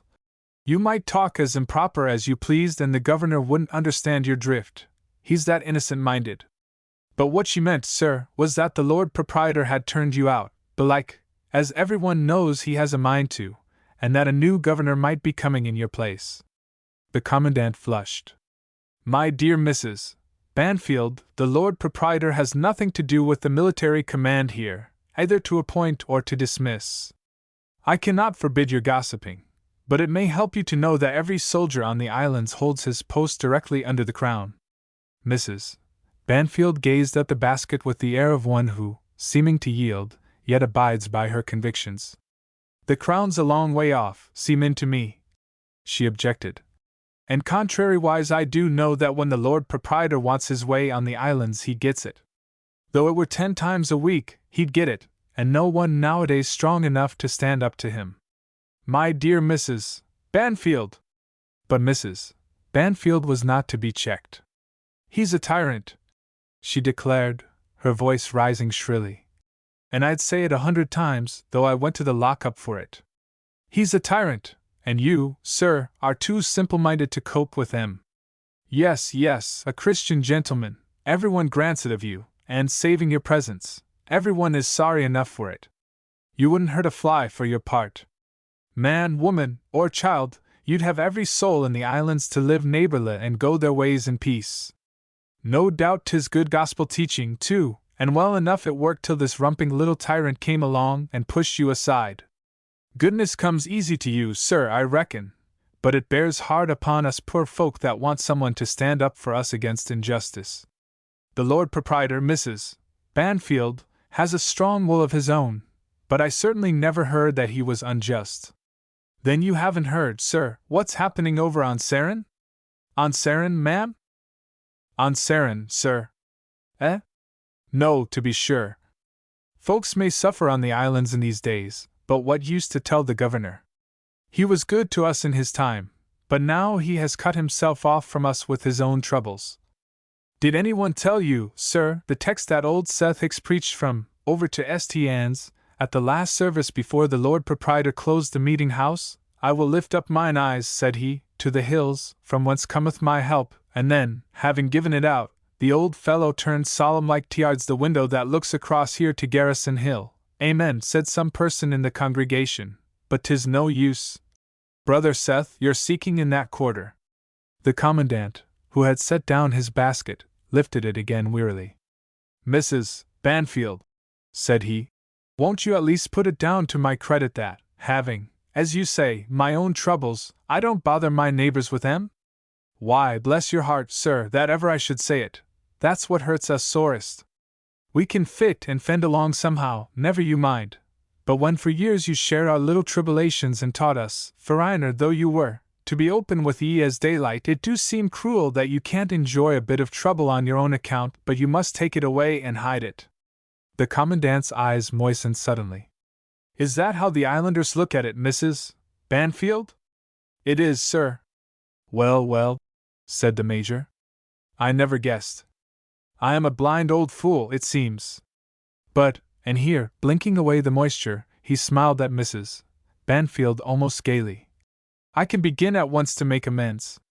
The luggage that went up the hill, just now, belongs to a friend of mine, a visitor who will be my guest for a short while at the barracks. And this, he tapped the basket, is for my friend's breakfast. In exchange for this information you shall tell me now what is the matter over at Sarin. The matter is, the Lord Proprietor has given the Tregarthens notice. The Commandant's eyes grew round in his head as he stared at Mrs. Banfield, who answered by nodding her head briskly, as though each nod was the tap of a hammer driving home a nail. What? Eli Tregarthen, that married Kara's younger daughter, that used to live. The Commandant recited this much in the fashion of a child repeating, "The house that Jack built." His gaze wandered past Mrs. Banfield to the blue-painted doorway behind her. "It don't matter that I can see where the woman used to live," said Mrs. Banfield, "but it do matter to my mind that a Tregarthen has farmed Sarin for 6 generations, and now 'tis pack and go for 'em." "But why?" "Why?" echoed Mrs. Banfield fiercely. "Because, as you was tellin' just now, sir, my lord has a strong will. Because my lord wants Sarin for his own. Because he wants to shoot rabbits. Because rabbits be of more account to him than men, and I don't blame him for it, seein' that all the men on the islands be turned to mice in these days. Oh, 'tis an old tale. But there! You never heard of it. You never heard, not you, that the man was even unjust. But my dear Mrs. Banfield, goes thy ways, good governor. You was the poor man's friend, one time, but now there's too much Christianity in you. And no more will I answer until you tells me who your guest is, that eats 2 breakfasts in one morning." The Commandant gazed at her in mild surprise. Doubtless he would have asked the meaning of this cryptic utterance, but at this moment the 2 seamen from the Milo issued forth from the gateway up the road, and descending a few paces, turned to call back farewell to Mrs. Treacher, who, having escorted them so far, halted under the arch and stood, with hands on hips, to watch them out of sight. "Wish ye well, I'm sure," said Mrs. Treacher. "You understand we be poor people in these parts." "Don't mention that, ma'am," said one of the seamen, politely. "There's no talk of favors, as between us and madam," called out the other. They passed the Commandant and saluted. On a sudden it struck him that these men would expect a small monetary acknowledgment for their trouble, and hastily nodding good morning to Mrs. Banfield and Mrs. Medlin, he ran staggering up the slope to the gateway. "Mrs. Treacher," he panted, dumping down his burden. It so happens that I have no small change about me." "Me either," said Mrs. Treacher, idiomatically, and bent over the basket. "What's this? You will forgive my mentioning it, Mrs. Treacher, but these good fellows very likely expected a 6pence or so for their trouble. If you wouldn't mind lending me back, for a short time only, a couple of shillings out of the 4 that I—" "Very sorry, sir," said Mrs. Treacher, "but I spent M." "What? Already? Which I didn't like," pursued Mrs. Treacher stonily, "to insult the lady's stomach with the kind of eatables I found in the larder. So while you was away, sir, I took the liberty to slip down to Tregaskis's and lay out 3 shillings. Which, finding no one in charge but that half-baked boy of his, I got good value for the money, and a sight better bacon than this, I don't mind saying, for all you have been so lavish." She peered into the basket and looked up sharply. It was a cross-examining look, and seemed to ask where he had found the money for all this extravagance. The Commandant, evading it, turned and stared down the road, where already the 2 seamen had passed out of sight. "You needn't mind them, sir," said Mrs. Treacher, reassuringly. "It's like come and like go with sailors." Nevertheless, when the Commandant turned to accept the assurance, half eagerly and yet less than half convinced she would not meet his eye, but picked up the basket and staggered along with it to the barrack door. "There's a saying," said Mrs. Treacher eagerly, halting there, "that sufficient for the day is the evil thereof. I've found it comforting before now. But it don't seem to allow for 3 meals per diem, and how to make bacon and eggs for dinner look different from bacon and eggs for breakfast is a question that'll take thought. You didn't happen to think upon cheese, now?" "I did," said the Commandant, triumphantly. "There's half a pound of cheese, the very best cheddar, or so Tregaskis assured me." "Tregaskis!" Mrs. Treacher put down her nose and sniffed the basket. "Tregaskis never sold better than 3rd-class American in all his life. She comes from America, the Commandant hazarded. I shouldn't advise you to build on that, said Mrs. Treacher dubiously. But we'll hope for the best, and with beer in the place of tea it mayn't look altogether like breakfast over again. He was stepping into the passage when she touched his sleeve in sudden contrition. I didn't mention it before, sir, but hearing as the sailors had brought up her boxes, she outs with this and asks me to give it to them for their trouble. Mrs. Treacher held out a golden sovereign. The Commandant stared at it. You kept it back? He gasped. I had to, sir. A couple of ignorant seamen, that didn't want it either. Give it to me. There's one blessing, you can't possibly overtake him, said Mrs. Treacher, as the Commandant snatched the coin.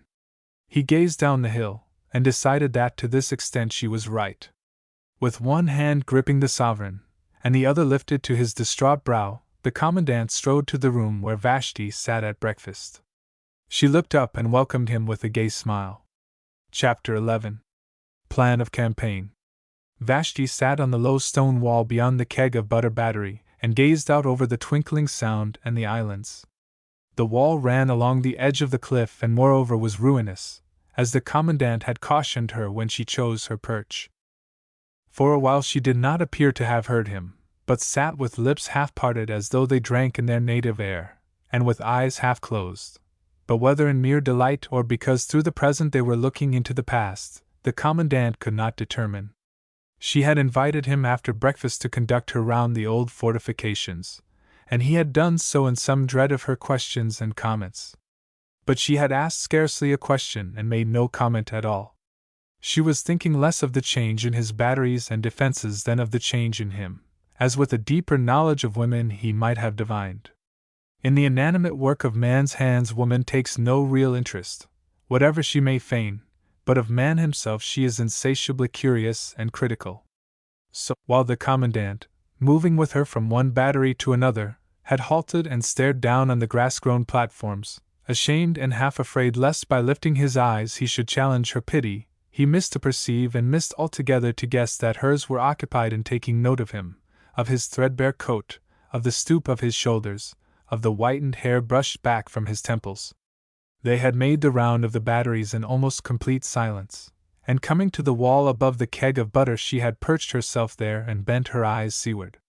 She may or may not have been aware that this gave him opportunity to take stock of her in his turn, and that he was using it very deliberately, letting his gaze travel over her profile, or so much of it as she presented to him, and so from point to point of her attire down to her well-made walking shoes, all with a kind of grave wonder. Once only he glanced up and to the northward, where low on the horizon a faint line of smoke lingered in the wake of the Milo, already hull down on her way, and his glance seemed to ask for assurance that he was not dreaming, that the steamship had really come and gone and left him this unaccountable guest. It was just at this moment that she answered him. Yes, I can easily understand that you feel it, she said in a musing tone. Eh? The Commandant had almost forgotten his warning about the ruinous state of the wall. His eyes had wandered back from the horizon to the close coils of hair above her neck and to the lobe of her small ear which, as he found himself noting, had never been pierced to admit an earring. She turned, and as she caught his gaze he blushed in no little confusion. With the point of her sunshade she indicated the deserted battery on his left. Though I suppose, she went on, still musing, all these fortifications were really out of date for years before government dismantled them. If that were true, he replied, it would date my uselessness further back than ever. Your uselessness? She echoed, and now it was her eyes that expressed a grave wonder. But you were governor of the islands, and you are governor still, are you not? These batteries, he went on hastily, though antiquated, were never out of date, never useless, and there will be reason enough to regret them if ever an enemy's squadron makes a pounce on the islands. Poor little islands! Vashti looked across the Sound with a smile. It seems almost comic somehow that anyone should dream of attacking them. Ah, said he, almost bitterly, you have been living in great cities and enlarging your mind. And in great cities, you imply, it is easy to despise, to forget? She laughed softly. Brifar Saren, Iniscal, she murmured, addressing the islands by name. "Here is one who tells me I forget you. Sir, we will take a boat this very day, and I will sail you out to the off islands and prove to you if I forget." "There is no need, Miss Vashti." He hesitated over the "Miss," but she did not correct him, and he went on more boldly. "I had a talk this morning with Captain Whitaker of the Milo." Vashti looked up with a quick smile. "He told you? I am so glad!" "Yes, yes, I did not in the least want to have all those passengers crowding around me and paying me ridiculous compliments.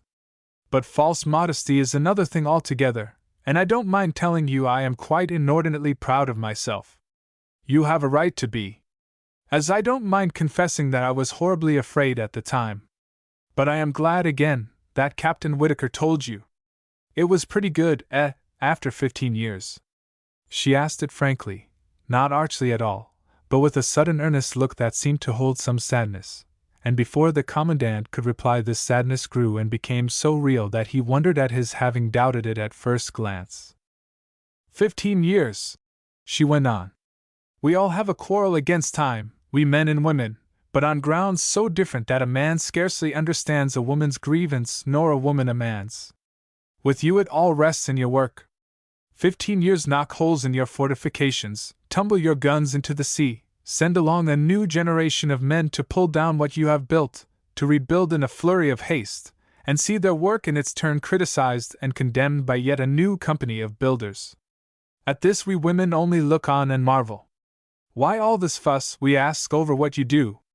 Why all this hopeless craving to leave something permanent? The islands here will outlast anything you can build. I come back after 15 years, and they are unchanged. They would be unchanged were I to come back after 100. The same rocks, the same bracken, the same hum of the tides, the same flowers, the same blue here, below us, the same outline of a spearhead there, beyond Estiennes, where the tide forces through the slack water, the same streak of yellow yonder on the south cliffs of Sarin. Our grievance is more personal, more real, and so should yours be, if you could only see it. It is to ourselves, to you and me, to any man and woman, that time makes the difference. You worry over your fortifications. Why? It is in ourselves that the tragedy lies. To lose our looks, our voice, to grow old and mumble. She broke off with a shiver. The Commandant smiled sadly. He had too much sense to pay an idle compliment. If that be the tragedy, Miss Vashti, said he, then we are wise in our folly, which bids us rest our hopes in our work though its permanence be all an illusion. We cannot cheat ourselves with the tale that we shall not grow old, but we are able to believe, however vainly, that our work will live. Yes, she admitted, you are wise in your vanity, or would be, were it wisdom to shut one's eyes to fate. Let us grant that men are happier than women, than childless women at any rate. You do not know what it is to be a singer, for instance, to wake up each morning to a fear, has my voice gone? One of these days it will certainly go, but, Lord, not yet, we must build on what we have. We must cling to our youth, knowing that after our youth comes darkness. No, sir, I do not blame men for setting up their rest upon what they do rather than upon ourselves, but for setting it upon that part of their work which, being the more visible, the more visibly decays. The Commandant pondered while his eyes studied the grass-grown platform. He shook his head. You puzzle me, Miss Vashti, he confessed. Why, sir, you have been mooning around these fortifications quite as though they had made up your life and their ruins stood for your broken purposes, whereas for 15 years you have been governor of the islands and my sister tells me you are a good man. Surely, then, your real life has lain in the justice you have done, the wrongs you have righted, the trust you have built up in the people's hearts, and not in these decaying walls which no enemy ever threatened in your time nor for 100 years before you came. But again the Commandant shook his head. I say nothing of the first few years, he answered slowly. I liked the people and I tried to do justice. But all that has passed out of my control. The Lord Proprietor takes everything into his own hands. Still on the council, she urged. I am no longer a member of the council. You resigned? Why? Because I saw that Sir Caesar was bent on humiliating me, and he had the power. Vashti prized at a loose stone from the wall with the point of her sunshade. I have read somewhere, she said after a pause, that no wise man should avoid being a magistrate, because it is wrong to refuse help to those who need it, and equally wrong to stand aside and let worse men govern ill. The Lord Proprietor does not govern ill. He likes his own way, but he is a just man. The Commandant hesitated and paused. A just man until you happen to thwart him. Is that what you were going to say? No, he answered, smiling. I was about to say that once or twice I have found him something less than fair to me. To others. But here he paused again, remembering that morning's conversation on the hill. I do not much believe, persisted Vashti, in men who act justly so long as they are not thwarted. But you would remind me no doubt that, if questions are to be asked and answered this morning, it is I who should be giving an account of myself. Well, then, I have come to the islands with a little plan of campaign in my mind, and last night it occurred to me suddenly that you were the very person to help. I am, you will excuse my telling you this, but it is necessary, a passably rich woman, that is to say, I have more money than I want to spend on myself, after putting by enough for a rainy day, and I can earn more again if I want more. I have no encumbrances, as foolish people put it, no relatives in the world but my sister Ruth and her children. No two sisters ever loved one another better than did Ruth and I. We lost our mother early, when Ruth was just 3 years old, and from then until she was a grown woman I had the mothering of her, being by 5 years the elder.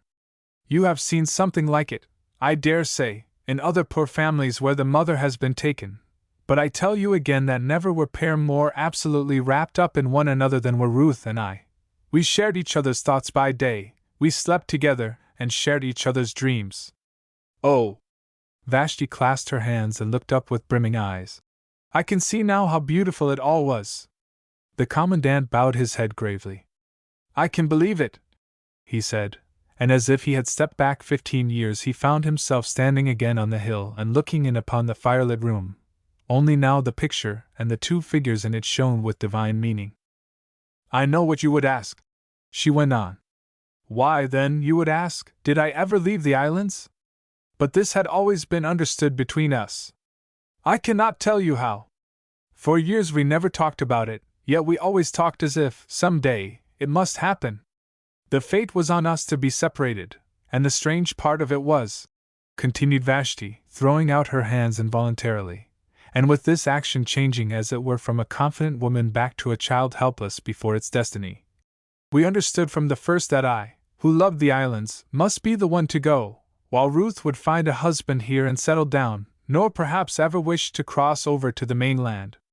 You see, of the two I was the reader, and sometimes when I read Shakespeare to her, for we possessed but a few books, and some of these, like the Pilgrim's Progress, had no real scenery in them to take hold of, sometimes when I read Shakespeare, or the Arabian Nights, or Mungo Park's Travels, and the real world would open to me, with cities like London, or Venice, or Baghdad, and with woods like the Forest of Arden, and ports with shipping in great empty deserts, then Ruth would catch hold and cling to me, as if I was slipping away and leaving her before the time. Yet we both knew that the time must come in the end. Do you understand at all? She broke off to ask. Yes, he answered.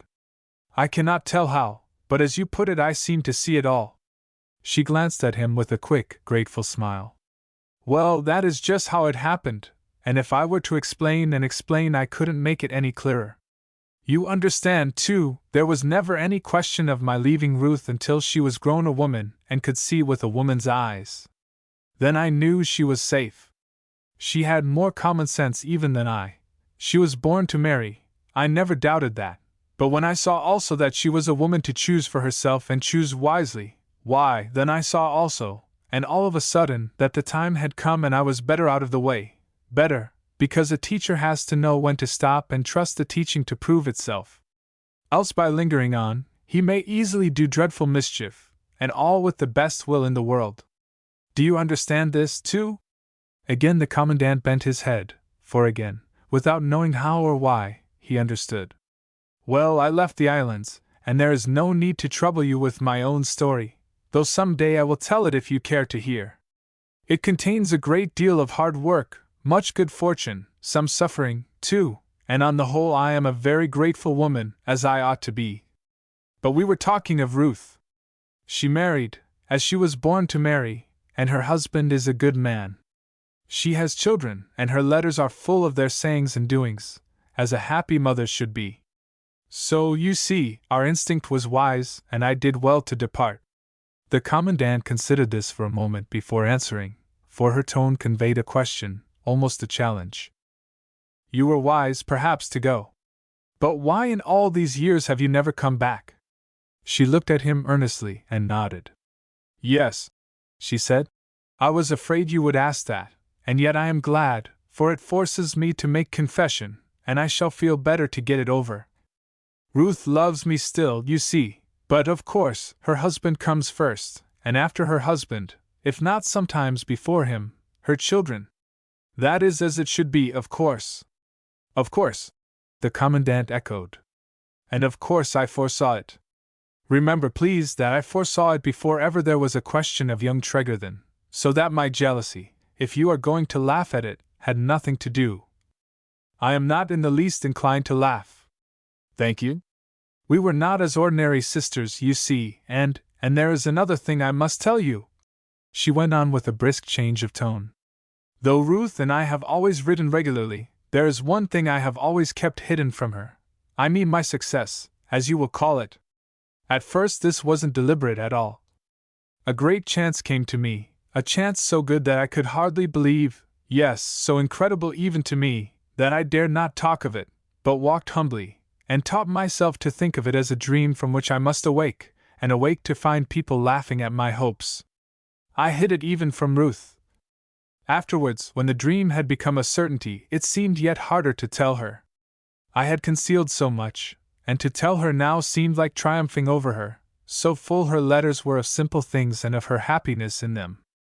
I was afraid my news would overawe her, would change her in some way, that she would think me some grand person, and not the sister to whom she had told all her mind, not, you must understand, that Ruth could be envious if she tried.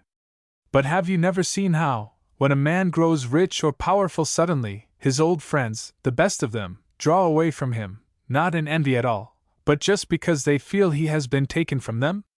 Yes, said the Commandant. I have seen such cases. And I wanted still to be Vazzy to her, even though I must come after husband and children. She knows, then, as little about your success, or almost as little, as I do? Asked the Commandant, quaintly. Vashti broke into a gay little laugh.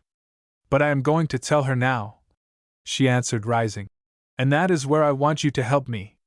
She has no idea at all that I am here, and I want, that is my little plan, to look in upon her before I make myself known.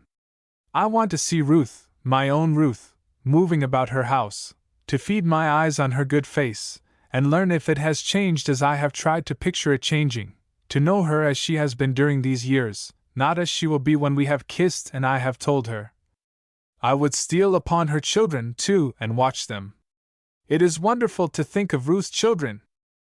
She sprang on to the crumbling wall, and stood erect there, shading her eyes, gazing towards Sarin Island, where the forenoon sun flashed upon the beaches and upon the roof of one small farm, half hidden in a fold of the hills. The Commandant put out a hand to steady her, for her perch was rickety and almost overhung the sea. Ruth is there! To think of her so happy there, to see her, almost! Oh, sir! But if you could understand that the nearer I have traveled back, the more foolish my jealousy has seemed to grow, with every fear, every doubt. Miss Vashti, the Commandant spoke seriously, still with his arms stretched out ready to grip her by the skirt if she should overbalance herself, or the treacherous wall give way. I am glad, for your sister's sake, you have come, but I must warn you that all is not right on Sarin Island. She turned slowly, and looked down upon him there from her altitude. What is not right? She asked, and while he hesitated, You are not telling me that her letters have hidden anything? No. Is it illness, then? Has anything happened to the children? No, he answered again, and without more ado he told her the news he had heard from Mrs. Banfield. But she still looked down on him, wondering. But you told me just now that the Lord Proprietor was a just man? I have not looked at the rights and wrongs of the case, he said hastily, conscious that he was incurring her scorn. The Lord Proprietor may have much to say on his side. You have not inquired, then? The news came to me only this morning, quite by chance. By chance? She caught him up, and springing off the wall, stood on the firm turf facing him. But you are, or were, governor of the islands. Again he bent his head. I have told you that I no longer serve the council even. The Lord Proprietor does not consult me. Vashti gazed around her, on the broken roof of the ammunition shed, the dismantled platform, the unkempt glacis below it. For what work, then, do they pay you? She asked bitterly. For none, he answered, but without resentment. And excuse me, he went on, fumbling in his pocket, and producing a sovereign, which he tendered to her. But your mention of pay reminds me to return you this, which Mrs. Treacher has handed to me. It appears, I must apologize for her, that she received it from you to give to the men who carried up your box from the steamer, but that, being a little frightened at the amount, she withheld it, thinking that possibly you had made a mistake. Vashti took the coin. Her face was yet flushed a little, as he read it, with anger. It is true, said she pensively, that I am 15 years a stranger here. His face brightened. Ah, said he, if you will make allowance for that, we may yet put everything right. Chapter 12. Saran Island. Saran Island lies about due north of Brefar, which looks eastward upon Inisco across the narrow gut of Cromwell's Sound. There was a time, the tale goes, when these three islands made one. At low water springs you may cross afoot between Saran and Brefar, and from either of them, with a little more danger, to Inisco, picking your way between the pools and along the sandy flats that curve about the southern end of the Sound and divide it from the great roadstead. Also there are legends of stone walls and foundations of houses laid bare as the waters have sunk after a gale, and by the next tides covered again with sand. But of the past history of Saran next to nothing could be told, even by Ruth's husband, young farmer Tregarthen, who rented the island and the one habitable house upon it. He could not even have explained how so bleak a spot as Saran had come to possess this farmhouse, which was one of the roomiest on the islands. He only knew that it had been built for one of his forefathers, and that this forgotten Tregarthen, or the Lord Proprietor who had chosen him for tenant, must have held ambitious views of the amount of farming possible on Saran. So much might be guessed from the size and extent of the outbuildings. The chow, or byre, for instance, had stalls for no less than 12 cows, whereas today all the island's 120 acres barely afforded pasturage for 2. Considering this, he was divided between two opinions. The first, that his ancestors had pastured their cattle upon Brefar, driving them to and fro across the flats at low water. The second, that in the old days the soil had been fertile, and that either the sand, which drove across it in the prevailing westerly winds, devastating every green herb, had started its invasion within the last 100 years or so, or that his forerunners had possessed and lost some art of coping with it. He had trenched the sand in many places on the southern and easterly slopes of the two hills into which the island was divided, and along the valley between them, and everywhere, at the depth of 2 feet or less, the spade found a fine, strong clay, capable of carrying any crop. Young farmer Tregarthen in his slow way pondered a deal over this and similar problems. Indeed, you might say that in one sense the island was never out of his thoughts. He had been born on it. At the age of 16 he had succeeded to the farm, though it was nominally leased to his mother, and to the fight which his father had begun, the warfare which his enemy, the sand, never allowed him to relax. He could almost remember his father resuming it, and repairing the stone hedges which enclosed the old fields. In those days Saran had supported, or failed to support, 5 families, but of these all but Tregarthen had lost their clutch on the barren rock and drifted away to other islands. He could remember their going. He passed their roofless cottages half a dozen times a day. They had subsisted mainly by kelp making and piloting, helped out, it is to be feared, by more than a little smuggling. There were conclusions to be drawn from the cellars in the farmhouse, too ample for the needs of a small farmer. Tregarthen had a shrewd notion that most of the guineas which his mother had hoarded in a stocking had come at one time or another from the contraband trade. Also, he had a notion that his father's renewed activities in digging and hedging must have coincided pretty accurately with the building of the Coast Guard station upon St. Lydes and the arrival of a divisional officer. But if smuggling flourished once, it had fallen on evil days, and its secrets had been hidden from his childhood. Also, about that time the pilotage had decayed in competition with the licensed pilots on St. Anne's, and but a few hoveling jobs in and about Cromwell's Sound fell to the share of the men of Saran. He could recall discussions and injurious words, half understood at the time, faint echoes of that old quarrel between the two islands.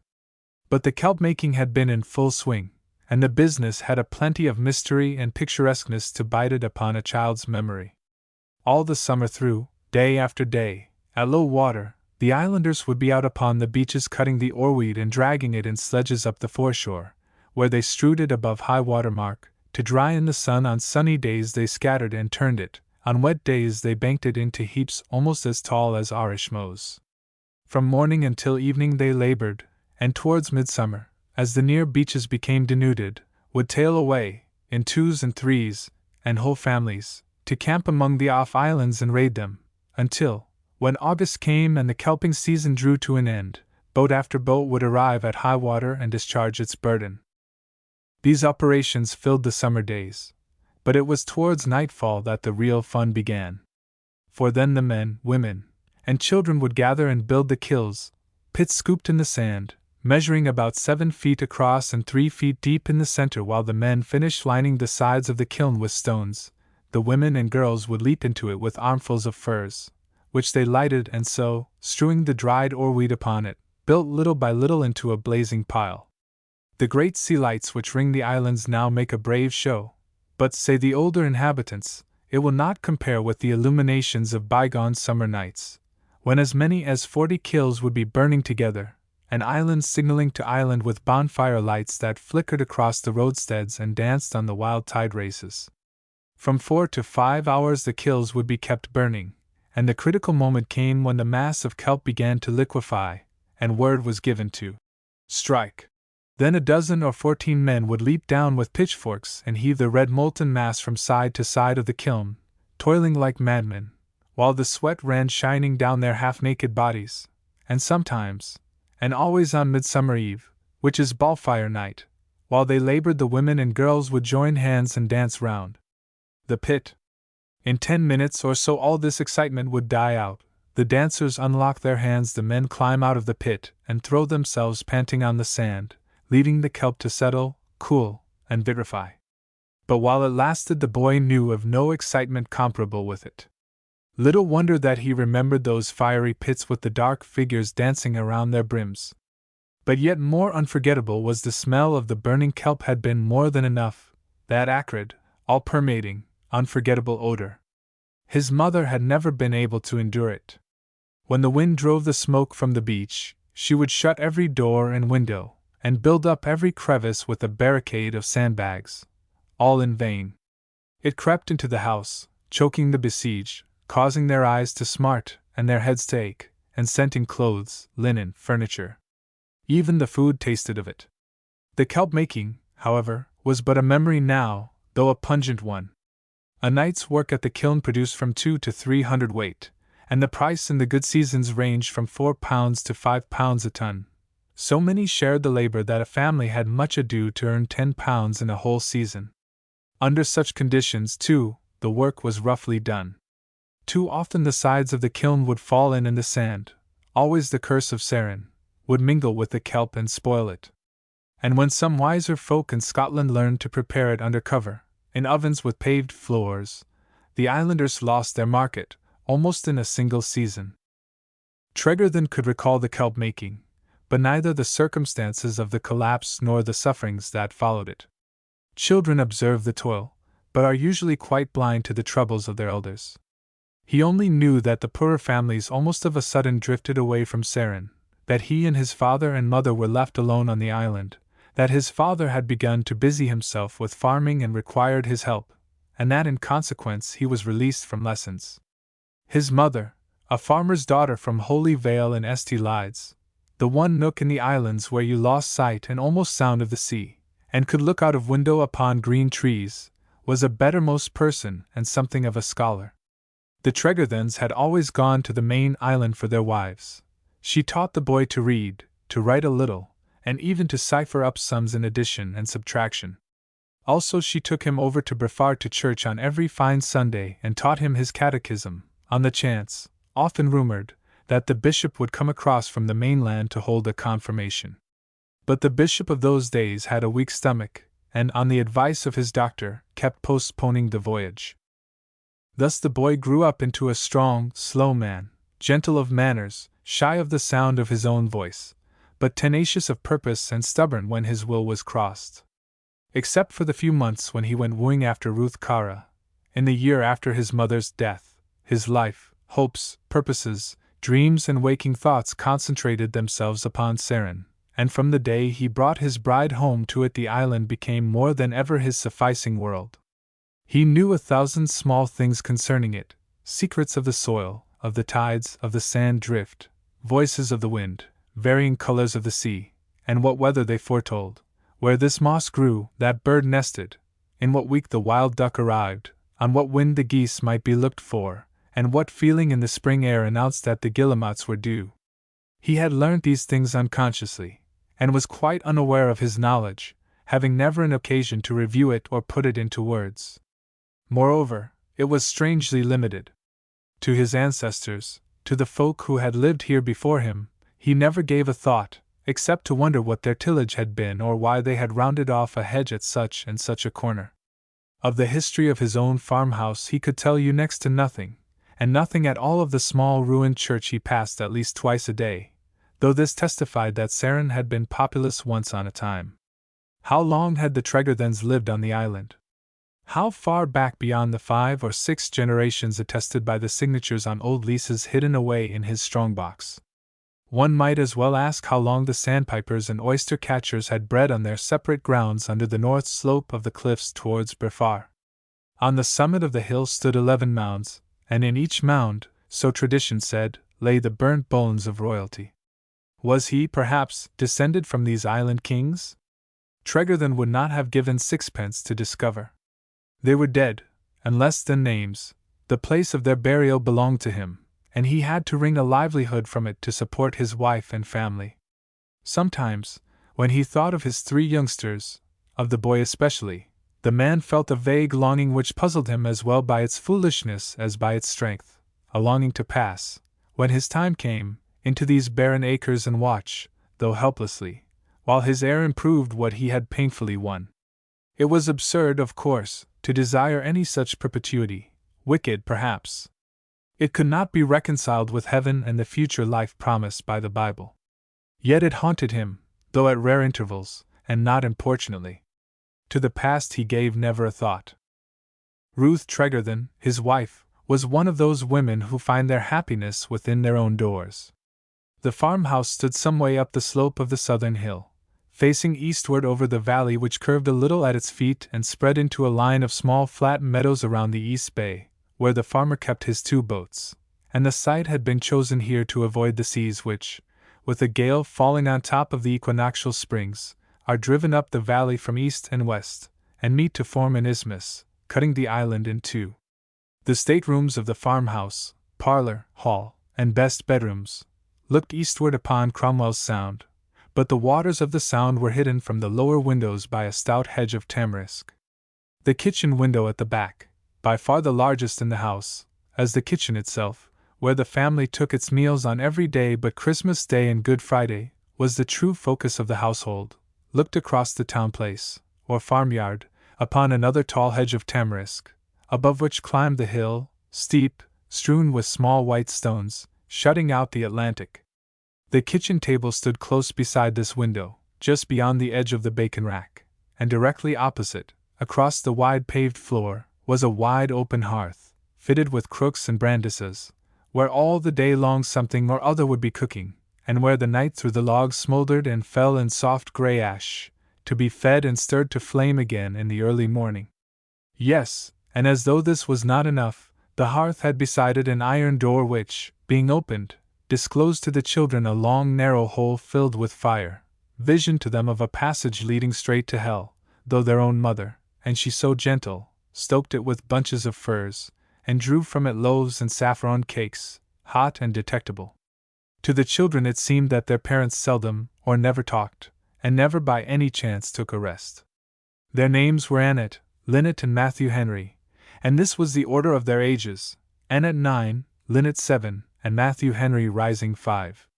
On fine days they attended school at Enniscaw, being rowed to and fro across the Sound by John and Julian, old Jan, the hind, or Stevie, the farm boy.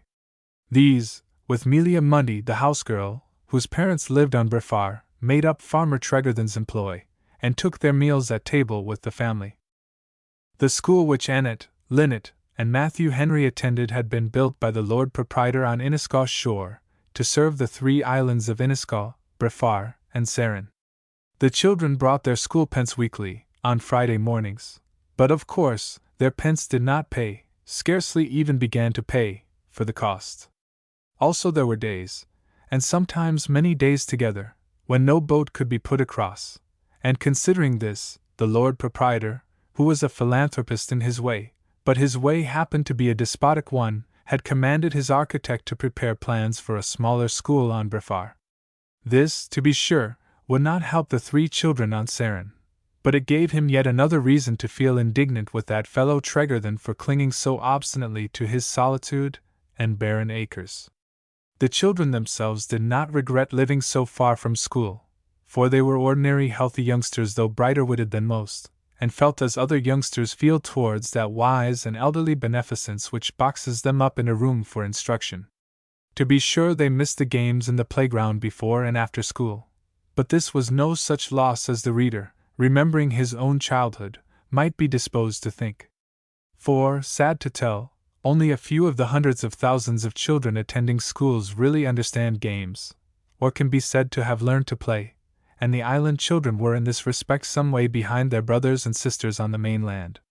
If at whiles the small trio looked back wistfully as old Jan rowed them homeward, or if the shouts that followed across the water from the playground now and again reproached them, on the whole they would not have changed places with their schoolfellows even at a price.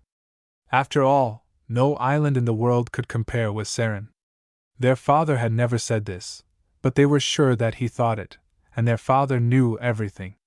As he walked along he would say suddenly, "Go there," but without lifting his eyes, just waving his hand towards the spot. "And there you will find a bunting's nest, or a stone chat's." Nor once in a dozen times would he be mistaken. There were compensations, too, in living on an island where on any morning you might wake and find a gale of wind blowing, forbidding you to go to school. But even in fine weather one could always look forward to Saturday and Sunday, each a whole holiday. It was Saturday.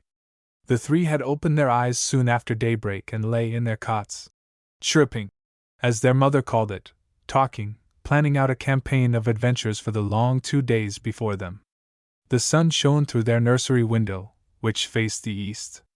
They had curled themselves to sleep before the great fog came up and covered the islands, and the sound of guns had neither awakened them nor reached their dreams.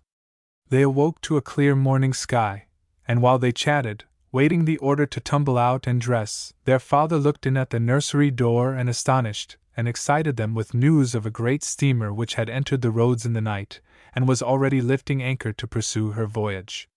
From the hill above the farmhouse they watched her, after breakfast, as she steamed past the southern point of the island, nosed her way slowly through Chuff Sound, between Enniscaw and St. Lides, and so headed away to the northward until her smoke lay in a low trail on the horizon. They had never before seen a steamer of her size. Thus strangely began a day which the 3 had still stranger cause to remember.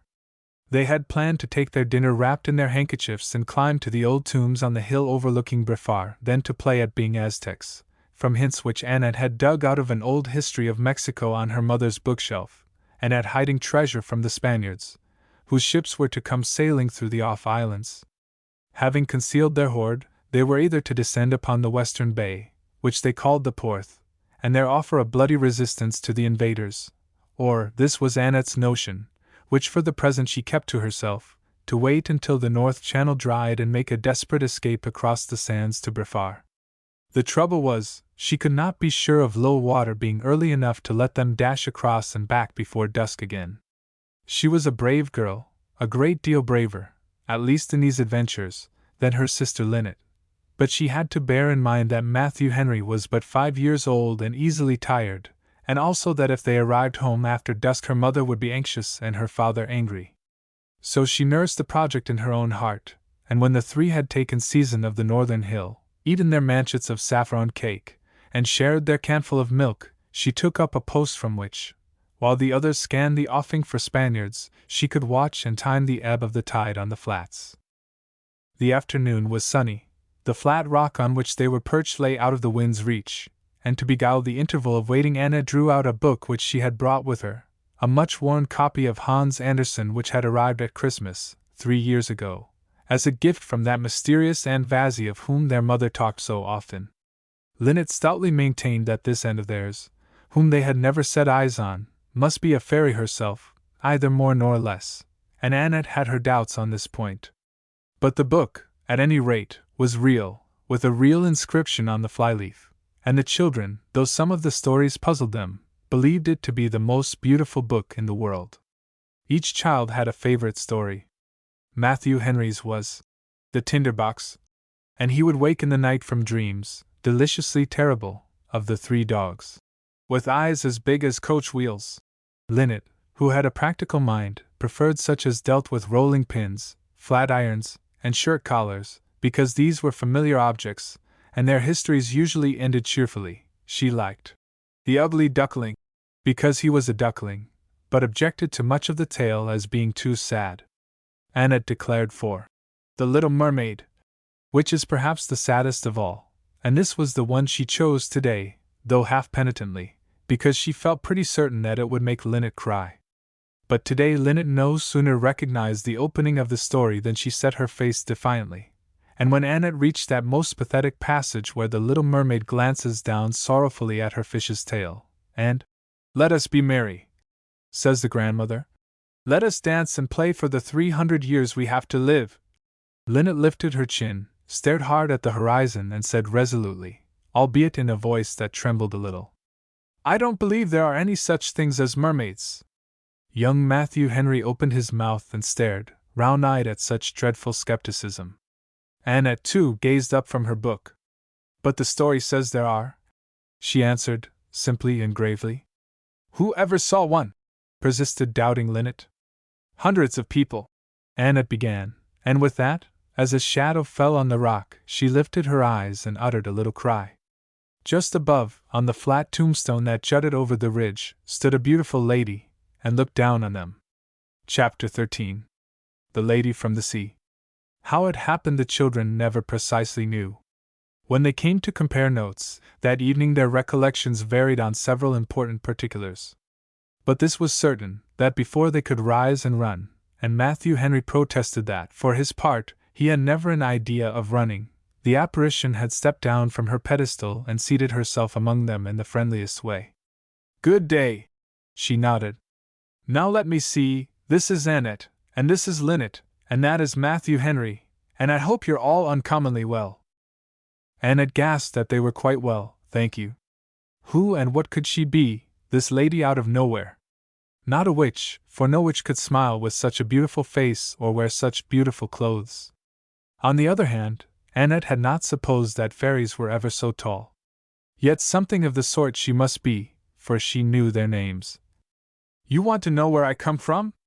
But that is easy." The stranger reached out a white hand with a diamond upon it, and Annette yielded the book to her without resisting. "I come from here," and she tapped the pages mysteriously. "But how can that be?" demanded Linnet, who was always the matter-of-fact one. "Out of a book! Such things do not happen." Vashti laughed merrily. "I assure you," she answered, with a glance at the flyleaf, "I have been in the book all the while you were reading, and," she added, her eyes softening as they rested on the child, "of you 3 it is Linnet who is most like her mother." They had not thought of this before, but she had no sooner said it than they knew it to be the truth, and the discovery made her more marvelous than ever. Yes, she went on. I have lived inside this book, and what is more, I know the man who wrote it. She looked around on the three faces. And so strange are children. For the first time in his life, Matthew Henry at once asserted himself as a person entirely different from his sisters. For Annette and Lynette merely looked puzzled. To them the book was a book, just as the hill upon which they sat was a hill, and they had never troubled their heads about such a thing as an author. But Matthew Henry opened his infantine eyes still wider. "Tell us about him," he demanded. Vashti eyed the child curiously for a moment before answering. "He lives in the north," she said, "in a city where the sea is sometimes frozen for weeks in the winter, and where night after night you may see the northern lights over the roofs. That is why he writes so much of snow and fir trees and cold winters." Annette nodded. "I have seen the northern lights, once, from Sarin here," she announced proudly. "Father took me out of my bed and held me up to the window to look at them. Lynette too, but she was too young to remember, and Matthew Henry was not even born at the time." "But tell us," persisted Matthew Henry, "about the man who wrote the book." "Well, the northern lights were shining in the streets on the night when I met him. I drove to his house in a sleigh from the theater, if you know what a theater is." Vashti paused dubiously, but Annette nodded and assured her. "That's all right. We don't know about these things, but they are all in the book." "And so," said Vashti, "is the man himself, or most of him. He was a queer, shy old man, with oddly shaped hands and feet, but oh, such timid eyes. And he lived in a fine house all by himself, for he had no wife. In the days when he wanted a wife he had been an ugly duckling, and now, when he had turned into a swan, it was too late to marry. He was very old indeed, but this was his birthday, and he had lit up all his rooms for us and made a great feast, and at the feast he made me sit on his right hand. There were princesses to do him honor, but he chose me out because I had sung to him, and the princesses were not angry because he was an old man. Out in the streets the people were letting off fireworks, and while he talked to me I could hear the whole sky banging with rockets and crackers. It put me in mind of his story of the flying trunk, but he talked of Italy and the South, because I had come from there, and of the Mediterranean and of beautiful inland lakes which he had known, but would never see again, for he was over 70. And he told me that, in spite of the snow and frost outside, he could feel the spring coming northward again with the storks. It was the last time, he said, that he should ever see it, but he filled his glass and drank to me because, as he put it, I had sung the South back to him for this last time. So now you know why I was proud to come to you out of his book." "But," said Lynette gravely, "we were reading about mermaids, and you can't be one of them, because there aren't any." Matthew Henry would by no means allow this. "But Jan's father caught one," he objected, "in a pool just inside Piper's Hole, where she was left by the tide. He has told us about her, dozens of times. And besides," he added, getting in a home thrust, "if there isn't any such thing, why were you crying over the story, just now?" "I wasn't," contended Lynette, very red in the face. But she shifted her ground. "Why," pointing to Vashti's skirts, "her clothes aren't even wet, to say nothing of a tail." Vashti laughed. "My dears, you are both right and both wrong. As for the mermaids, Lynette, they were friends of mine before I reached your age, and you must let me introduce you to one by and by, to cure you of disbelieving. But you are right about me. I am not a mermaid, and yet I have come from the sea, like the Queen Zenobia." "Who was she?" asked Annette, speaking for the others. "She was a queen in Carthage, more than 2,000 years ago. She came to the islands in a ship, to visit the tin mines which used to lie between them and the mainland before the sea covered them, and from which she drew her great wealth. Her ship arrived in the middle of the great storm, and before she came to land, here on Sarin, the waters were rolling over the richest part of all her dependencies. Little she cared, for in the first place she had never seen it, and could not realize her loss, and moreover her ship had been tossing for 3 days and nights, past all hope, so that she was glad enough to reach a shore, however barren. She reached it, holding on to the shoulders of a brown man, a Moor, who swam for land as the ship began to break up, And the story goes that when his feet touched the sand he fell forward and died, for the swimming had burst his heart. But have you never heard the song about it? Vashti sank her voice and began to chant, and low though the strain was, and monotonous, the children had never heard such wonderful singing. It was the Queen Zenobia, with her gold crown, that sailed away from Africa, with the down-derry down, to westward and to northward, from Carthage town. Beyond the Strait of Cadiz, the sky began to frown. Well a mercy! Cried her ladies, all of high renown. I think the sea is troublesome, and we shall all drown. The seas came white aboard, and wetted her gown. Would I were back in Carthage, a walking up and down! That I were back in Carthage, which is dry ground. I would give my jewels, and £1,000. Then round went the good ship, and thrice she went round. The third time she brast herself, with the down-derry down. Some cried misericordia, and others did swoon. But up there stood a guardsman, a naked man in brown. You are the Queen of Carthage, and go young to drown. But hold you to my girdle, that goes me around, and swim with me to Sarin, as I will be bound.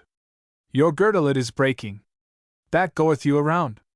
Nay, hold you to the girdle, that is strong yet and sound.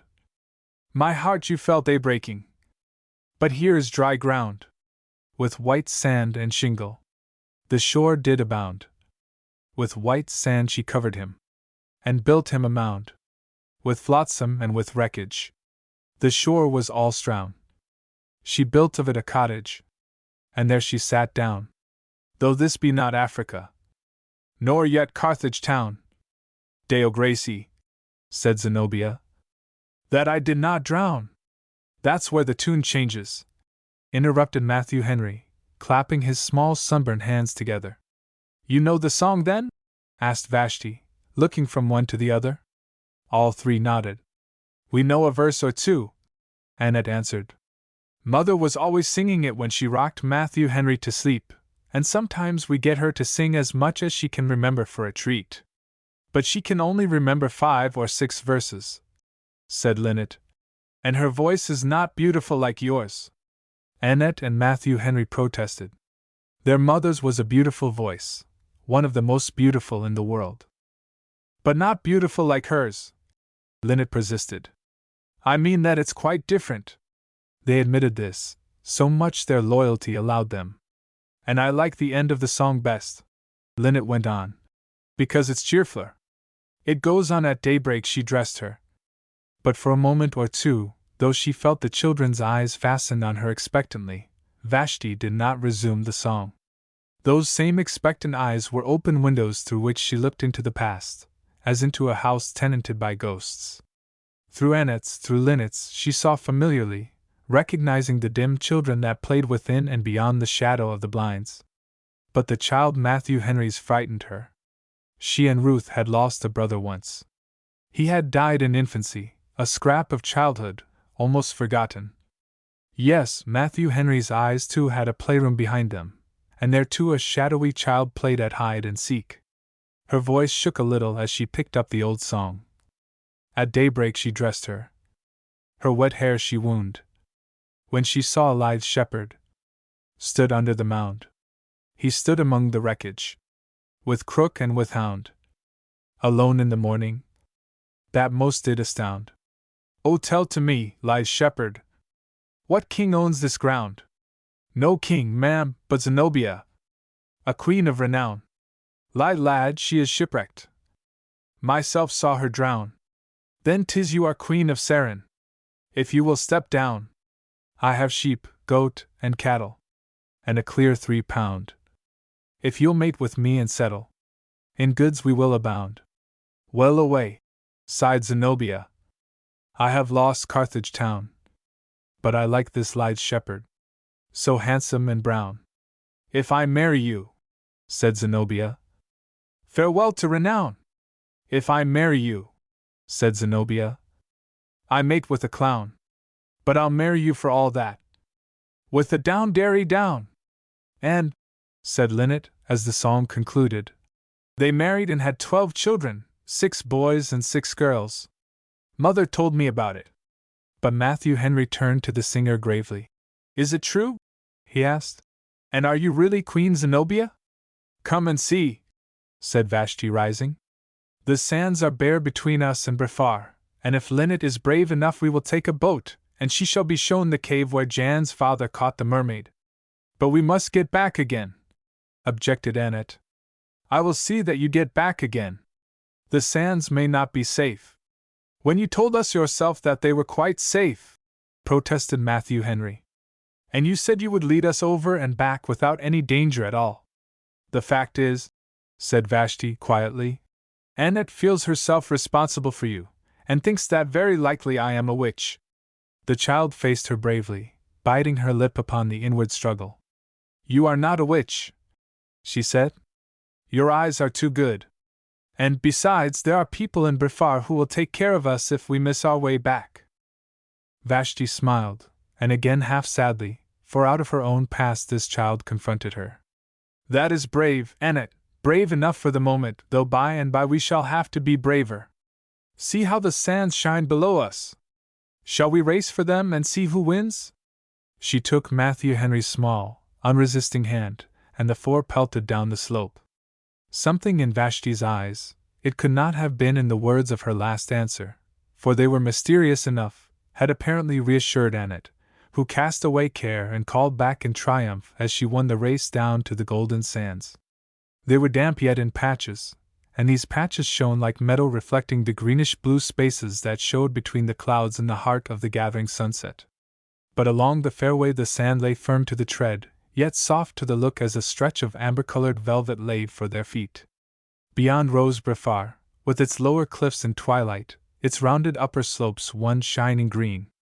Vashti had kilted her gown higher and helped the two girls to pin up their short skirts. All had taken off their shoes and stockings, for here and there a shallow channel must be waded. They crossed without mishap, and, having shod themselves again, mounted the turfy slope where the larks flew up from their hiding places among the stones. Vashti's talk was of the birds, for in all Briffar the spot best worth visiting is Merriman's Head, where the birds congregate in their thousands: cormorants, curlews, whimbrels, gulls and kittiwakes, oyster-catchers, sandpipers, these all the year round, and in early summer the razorbills and sea-parrots. Zenobia, it appeared, knew not only Merriman's Head, but every rock down to the smallest and farthest in the off-islands, where these creatures nested. She spoke to them of the island from which Annette took her name, a low-lying ridge to the west of St. Anne's, curved like a snake, in nesting time sheeted with pink thrift. There the sea-parrots breed, and so thickly that you can scarcely set foot ashore without plunging into their houses. But there is a mound near the western end where no sea-parrot may come, for the herring gulls and the blackbacks claim it for their own. She spoke of Great Rose still further westward, where the gulls encamp among the ruined huts once used by the builders of the Monk Lighthouse, of Little Rose, where the great cormorant is at home, of Melligan and Carregan, the one favored by shags, the other by razorbills and guillemots. And so talking, while they wondered, she brought them across the hill to the great headland. Merriman's Head, in truth, is itself an islet, being cut off from Briffar by a channel, scarcely 8 feet wide, through which the seas rush darkly with horrible gurglings. The cleft goes down sheer, and was cut, they say, with one stroke of a giant's sword. Beyond it the headland rises grim and stark, a very Gibraltar of the birds, that roost in regiments on its giddy ledges. As the children came down to the brink, a flock of white gulls seemed to drop from the rock, hung in the air for a moment, and began wheeling overhead in wide circles, uttering their strange cries. A score of little oyster-catchers, too, tucked up their scarlet legs and skimmed off in flight. But the majority kept their posts, and looked down almost disdainfully. They know we can't get to them, said Matthew Henry. But wait till I am grown up. Then I'll come over to Briffar and build a bridge. You will not need a bridge when you are grown up, said Vashti. See! She stepped back a pace or two, and the children, before they guessed her purpose, saw her flash past them and leap. She cleared the chasm, easily alighted, and stood smiling back at them, while the birds poured out from their ledges, cloud upon cloud of them, Their wings darkened the air. Their uproar beat from cliff to cliff, and back again in broken echoes, like waves caught in a narrow cave and rebounding. Vashti looked up and laughed. Like a witch she stood, waving her arms to them. "It is easy," she called back to the children.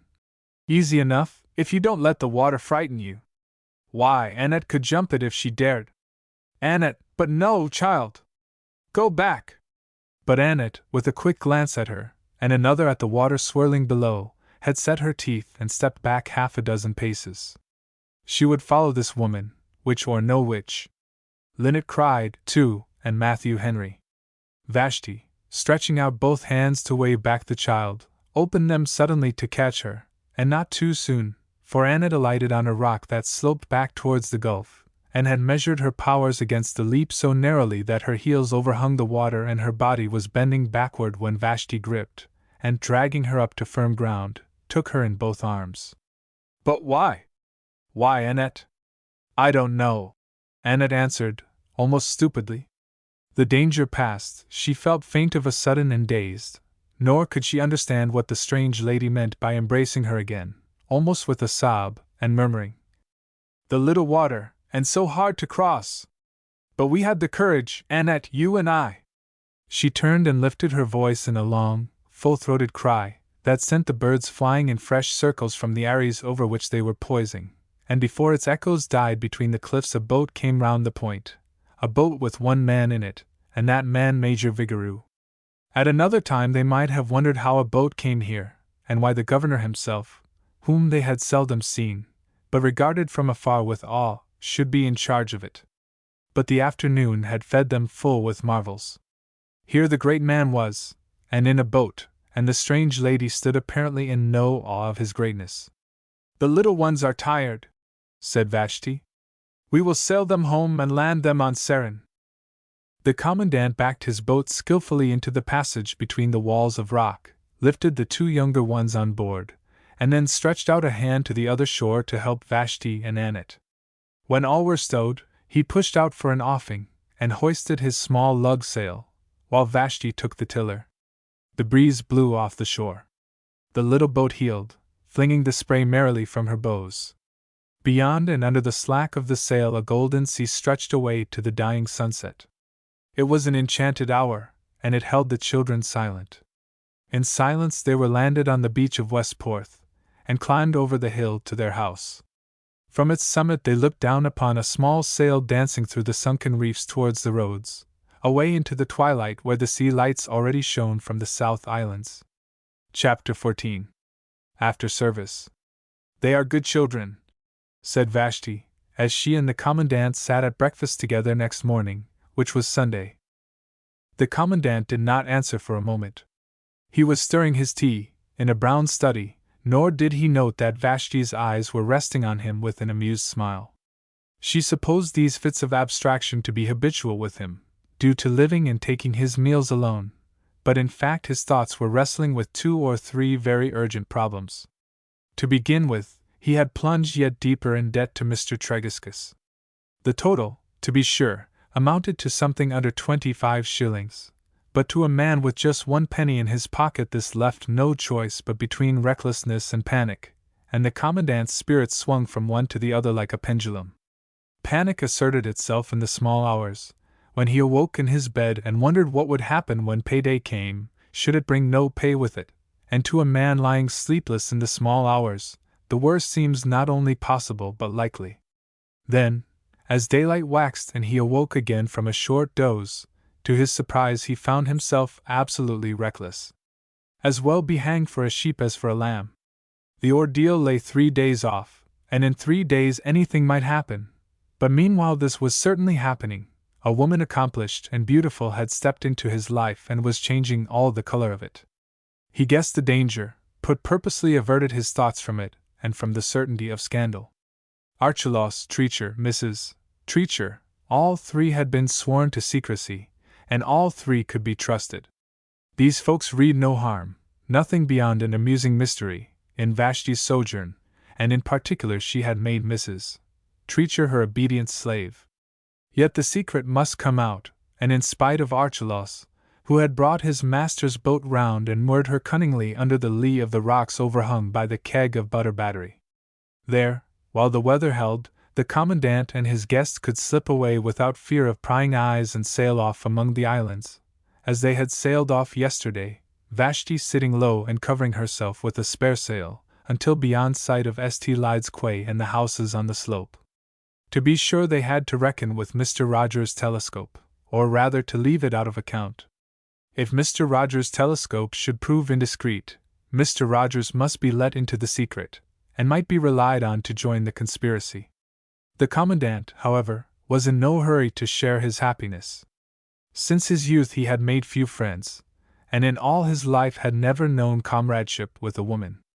Suddenly, and as a wellspring in the desert, Vashti had come into the dull round of his duty, his purposeless, monotonous duty, to refresh it, nor perhaps were the waters less sweet for the feeling that they were stolen. So he lived in the day, and put off thinking of the inevitable end. One thing only troubled his happiness. He foresaw that the end, when it came, would mean for him something more serious than parting. He could not have told why, but from the moment when Vashti had turned on him and asked, "For what work do they pay you?" he had known that henceforward his conscience would not sleep until he had made a clean breast to the War Office and resigned his commission. It was not that her question told him anything new, only that he saw himself judged in her eyes, and in their light discovered that his conscience had been tolerating what was really intolerable. Her departure, then, would mean the end of all things, for on the very next day he would send in his papers and face the world alone, the very next day, and not until then. So much respite he gave himself, and this respite, and not the prospect of parting, cast the only shade upon his happiness. For he felt that he held her friendship on a false pretense, that if she knew the truth, she would despise him. That is why the Commandant sat in a brown study. "They are good children," repeated Vashti, "but like all other children they know nothing of their elders' troubles. I remember that I was 9 or 10 before ever it occurred to me that my father could have any troubles. Now from the top of the hill where those 3 youngsters sat talking their fairy tales, I looked over Cromwell's Sound and saw their father, Eli Tregarthen, pulling across from Inniscaw. By the very stoop of his shoulders over the paddles I seemed to read that the world had gone wrong with the man, and when he beached his boat and walked up the hill towards Sarin Farm, I felt sure of it. Of course you may laugh and set it down to fancy, for the man was a good 3/4 of a mile away." The Commandant, however, did not laugh. "I think very likely you are right," said he. "And the man had been over to Inniscaw to make a last appeal to the Lord Proprietor. I wonder," mused Vashti, "if he is the sort of man to tell his wife?" The Commandant pondered this and shook his head, meaning that he found it hard to answer. "I know very little of Tregarthen. In manner, though polite enough, he always struck me as reserved to the last degree. Men of that manner are often the frankest with their wives," said Vashti.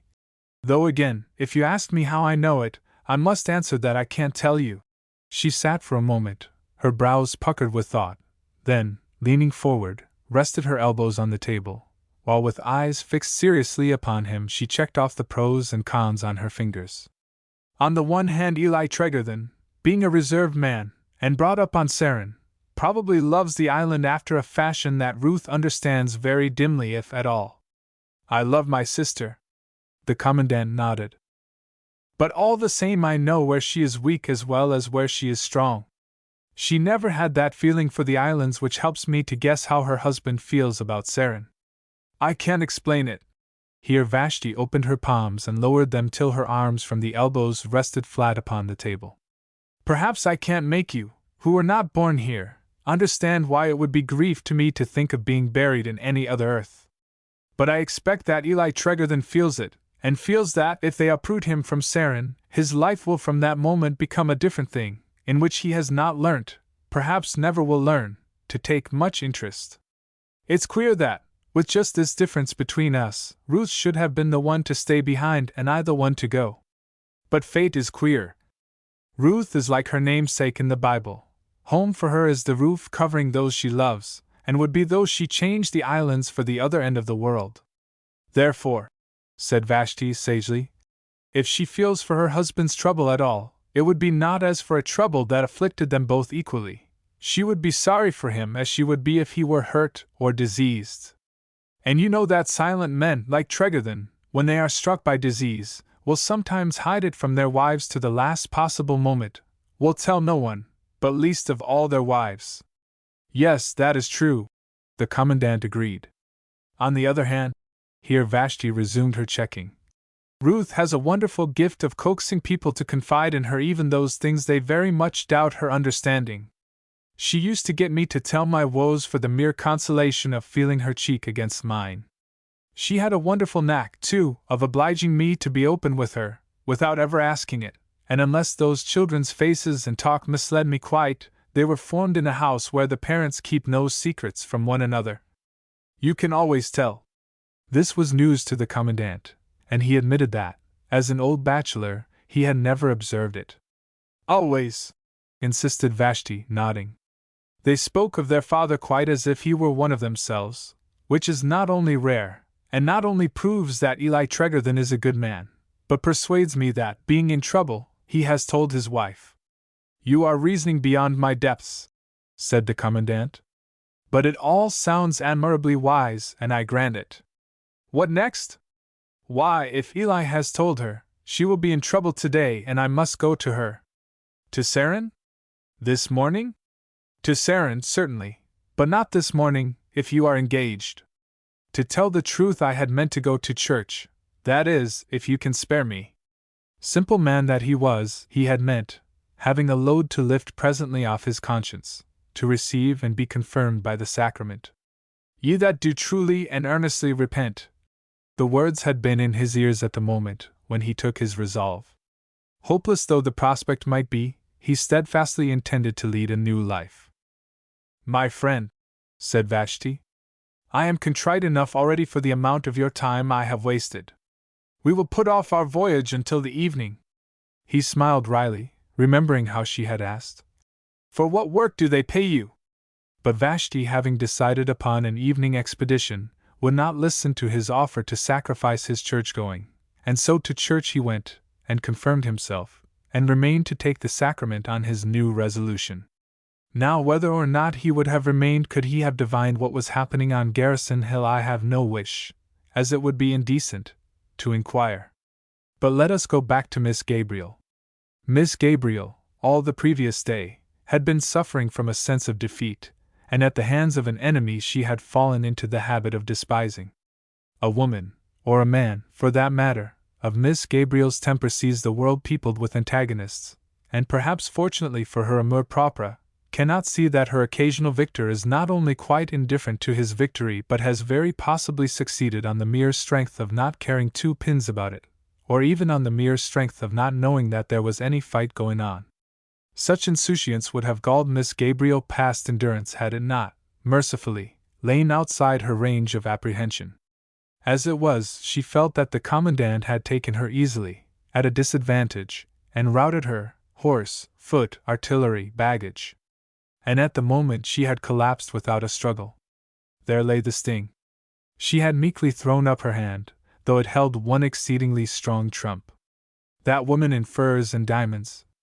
Why had she not insisted on the existence of her own eyes and held her ground, demanding whence that woman came and what she did on Garrison Hill at such an hour?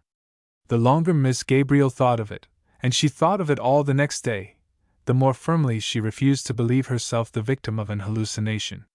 She lived frugally. Her nerves and digestion were alike in excellent order. In all her life she had never suffered from faintness, and but once or twice from a headache. The keenness of her eyesight was notorious, and she had a healthy contempt for anyone who believed in ghosts. Moreover, Charlotte Pope, though inclined now to hedge about it, had undoubtedly seen the apparition. I wish, Elizabeth, you could find something else to talk about, pleaded Mrs. Pope, with a shiver. You and I know everyone on the islands, and there's no one in the least like what we saw, while as for her jewels, they must have cost hundreds, if they were real. Ha! Exclaimed Miss Gabriel, with a decided sniff. I don't mean real in that sense, Elizabeth, and I'd put it to you, where could she have come from? Miss Gabriel could not answer this, Nor did she try. Then you did see her? She was content to say. I thought I did. And I, Charlotte, am positive you did. Have you told your husband about it? Not yet. Don't then. Between ourselves, my dear Charlotte, an idea has occurred to me, and I fancy that if Major Vigoureux thinks he can delude me with his painted hussies, he will find himself mistaken. More, for the moment, Miss Gabriel would not disclose. But it is to be feared that her design occupied her thoughts in church next morning to the detriment of her spiritual benefit. The good folk of Garland Town had, and still have, a pleasant custom of lingering outside the church porch for a few minutes after service to exchange greetings and a little mild gossip with their neighbors, and to Mr. and Mrs. Pope, thus lingering, Miss Gabriel attached herself with an air that meant business. Fine morning, said Miss Gabriel.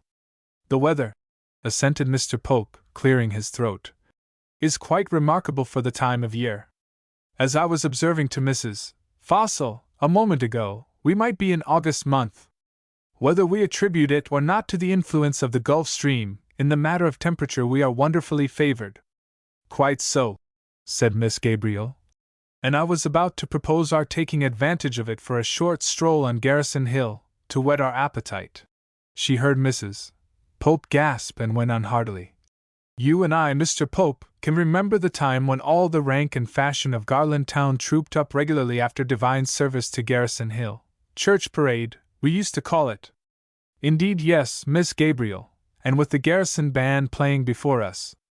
Those were brave old days, and now I dare say that except for a stray pair of lovers no one promenades on Garrison Hill from year's end to year's end.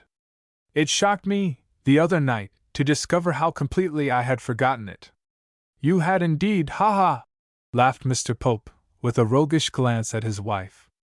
Miss Gabriel, too, glanced at her, and even more expressively. Admire my boldness, it seemed to say, and oblige me by imitating it as well as you can. Mrs. Pope began to tremble in her shoes. Oh, it was ridiculous! And I have a fancy to go over the ground again and prove to you, and to ourselves, how ridiculous it was. Shall we? With pleasure. Mr. Pope bowed and offered his arm. In Garland Town, if you walked with two ladies it was de rigueur to offer an arm to each. The stars in their courses seemed to be helping Miss Gabriel's design. Her one anticipated difficulty, for she sought an interview with Mrs. Treacher to pump her in the presence and hearing of the Lord Proprietor's agent, had been a possible interruption by the Commandant. To her glee she had noted that the Commandant kept his seat after service. For another 30 minutes at least the coast would be clear. She had never a doubt of bribing Mrs. Treacher, or, to put it more delicately, of inducing her to talk. Mrs. Treacher's manner had been brusque the night before last, but Miss Gabriel's own manner was brusque, whether to friend or to foe, and nice shades of address escaped her. Mrs. Treacher was certainly poor, and with a poverty to which a shilling meant a great deal. And Miss Gabriel had a shilling ready in her pocket, as well as half a crown as a heroic resource in case of unlooked-for obstinacy. But the shilling would almost certainly suffice. Had not the donative antimacassar already established a claim upon the Treacher's gratitude? Again, the stars in their courses seemed to be fighting for Miss Gabriel's design. For as the two ladies climbed the hill on Mr. Pope's arm, and when they were almost abreast of the barrack door, who should appear at the garden gate, on the opposite side of the road, but Mrs. Treacher herself? Catching sight of the visitors she halted in startled fashion, with her hand on the hasp of the gate. So few ever walk this way in these times, said Miss Gabriel. I declare we have frightened the poor woman. Mrs. Treacher. She lifted her voice as she advanced. Ma'am, Mrs. Pope and I have been feeling not a little ashamed of ourselves that at the time we did not, recognize your kindness to us the other evening. Night, to be accurate, said Mrs. Treacher, still interposing her ample body between them and the entrance to the garden. Didn't you? You put yourself to some inconvenience on our account, pursued Miss Gabriel. And if you won't mind accepting. Miss Gabriel held out the smaller coin by way of finishing the sentence. What's that for? Asked Mrs. Treacher. The circumstances were so unusual, and in a way, so amusing. Oh, Mrs. Treacher interrupted. Unusual, was they? I'm glad to hear it. Why, of course, they were unusual, Miss Gabriel persisted, albeit a trifle dashed. And indeed so incredibly absurd that we have brought Mr. Pope to hear your account of them, for, I assure you, he'll hardly believe us. Mrs. Treacher looked at Mr. Pope solemnly for the space of about 10 seconds, and then as solemnly at the ladies. What won't he believe? Why, Miss Gabriel plucked up her courage. There was so much that afterwards, when we came to compare notes, neither of us could explain, as, for instance, who was the strange lady that walked into the room and was evidently surprised to see us, as we were naturally surprised to see her, Mrs. Treacher turned slowly again to Mr. Pope, whose face, since this was the first he had heard of any strange lady, expressed no small astonishment. Poor man! She murmured, sympathetically. Did they really go so far as all that? I assure you, began Mrs. Pope, stammering. Oh, go your ways and take him home, cut in Mrs. Treacher. I'm a friend to my sex in most matters, but to come askin me to back up such a tale as that, and for a shillin'. She turned her palm over and let the coin drop on the soil at her feet. But here, unhappily, at the height of Mrs. Treacher's indignation, a sneeze sounded from a bush across the patch of garden, and the eyes of her visitors, attracted by the sound, rested on an object which Mrs. Treacher, by interposition of her shoulders, had been doing her best to hide, a scarecrow standing unashamed in the midst of the garrison potato patch, a scarecrow in a flaunting waistcoat of scarlet, green, and yellow. My antimacassar! Gasped Miss Gabriel. The Lord Pro. Mr. Pope checked the exclamation midway. You will excuse me, ma'am. I was referring to the lower part of the figure. Was ever such ingratitude? It is worse, ma'am, 10 times worse. You may call it sacrilege. Chapter 15. Briefar Church. It was all my fault, confessed Vashti.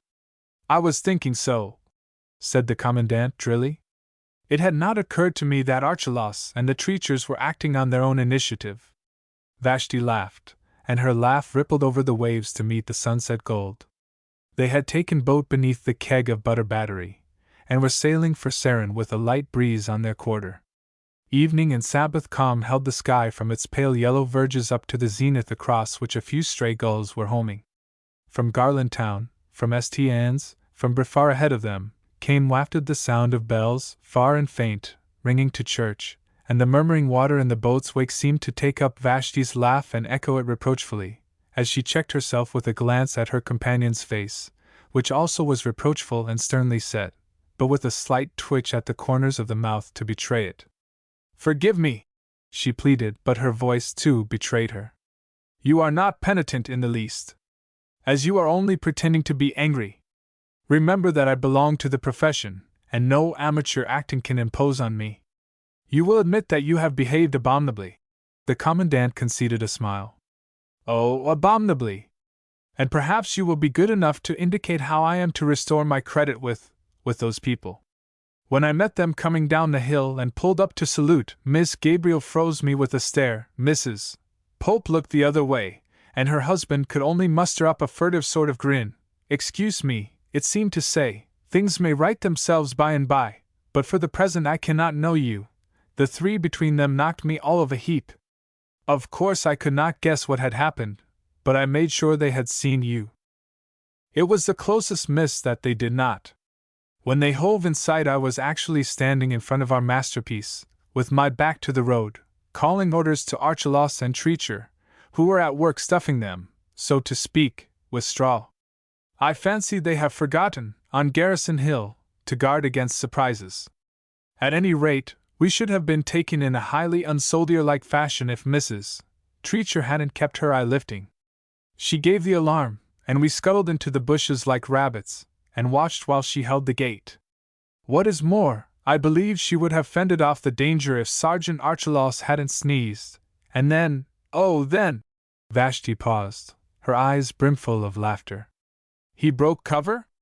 I snatched at the tail of his tunic, hastily, I will admit, but until he had stepped past me I had no idea he meant to be so foolish. It came away in my hand. They heard the noise it made in ripping. But they did not see you. No, foreseeing that the mischief was done, Sergeant Treacher stepped out too. You should have heard them explaining to Miss Gabriel. But they were quite brave and determined. They told me afterwards that rather than allow one of the visitors to enter and catch sight of me, they would have picked up all three and carried them outside the garrison gate. The Lord Proprietor will certainly hear of this, said the Commandant, musing. Vashti, who had bent to pin the sheet closer, lifted her head and regarded him with a puzzled frown. Then, averting her eyes, let them travel under the foot of the sail towards the sunset. Decidedly the Lord Proprietor will hear of it, she said, after an interval during which he almost forgot that he had spoken. Indeed, if it will help to get you, or Archelaus, or anyone out of a scrape, I propose to call on him tomorrow and confess all. Do you think he will be lenient? There was a shade of contempt in the question, and it called a flush to the Commandant's cheek. He was about to answer, but checked himself and sat silent, looking down at the foam that ran by the boat's gunwale. He must be worth visiting, too, that is, if one may reconstruct him from them. The Commandant smiled. My dear lady, you have already made one attempt to reconstruct him from them. Vashti pondered a while, her chin resting on her hand and her eyes yet fixed upon the sunset. I give you fair warning that I am here on a holiday, she murmured. I don't know what you consider a fair warning, but I had guessed so much. The first for 15 years, she pursued. And I won't promise that I shall not behave worse, considerably worse. Are you very angry with me? My dear, answered the Commandant. My dear, it should be explained, is the commonest form of address in the islands, and one that even a prisoner will use to the magistrate trying him. If you really wish to know, I am enjoying myself recklessly, and it would be idle to call my garrison to put you under restraint, since you have already suborned them. I started, you see, with the imprudence of showing you my defenses, and now you have us all at your mercy. You have been more than good to me, said Vashti after a pause. But the fortress is already vacated. She nodded towards a valise which rested under the thwart by the foot of the mast. Mrs. Treacher packed it for me, she explained, and her husband carried it down to the boat. If Ruth needs me, as she almost certainly does, and if her husband will tolerate me, I shall sleep on Sarin tonight. But you will come back? He asked, dismayed. Certainly not, unless the Lord Proprietor drives me to seek refuge. The Commandant did not answer. He had known that this happy time must be short. He had known it from the first, and that the end would come unexpectedly. The wind had fallen slightly, and the boat crept up to the entrance of Cromwell's Sound with sail that alternately tautened its sheet and let it fall slack. The single bell of Briffar Church yet rung to service, but the sun had sunk beneath the horizon, and the sea lights were flashing around the horizon before Sarin loomed close on the port hand, and as they crept towards the east port under the loom of the island, a rowboat shot out from the beach there, and headed up the Sound towards Briffar. Hush! Commanded Vashti, and peered forward. But a boat putting out from Sarin at this hour could only belong to Sarin's only inhabitants, and could be bound but on one errand. And Ruth was in her, for, presently, as the children's voices traveled back across the still water, Vashti heard Matthew Henry's pitch to a shrill interrogative, and calling his mother by name. They are rowing to church, the whole family, said Vashti. We can follow as slowly as we choose. She listened a moment, but the oars in the boat ahead continued their regular plash. It may be that Tregarthen had failed to discern the small sail astern of him in the gloom of the land. She lowered it quietly, stowed it, found and inserted the thole pins, and shipped the paddles.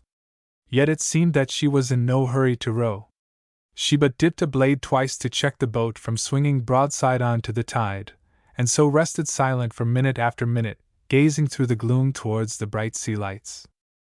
And it seemed to the Commandant, seated and watching her, that he could read some of the thoughts behind her gaze. His own went back again to the night of his first coming to the islands, when, as at sunset he supposed himself to have discovered them, all of a sudden they discovered him, reef after reef opening a great shining eye upon him, and some of the eyes were steady, but most of them intermittent, and all sent long gleaming rays along the floor of the sea, a dozen sea lights and 11 of them yellow, but the 12th, that upon North Island, a deep glowing crimson. Since then and for 15 years they had been his friends.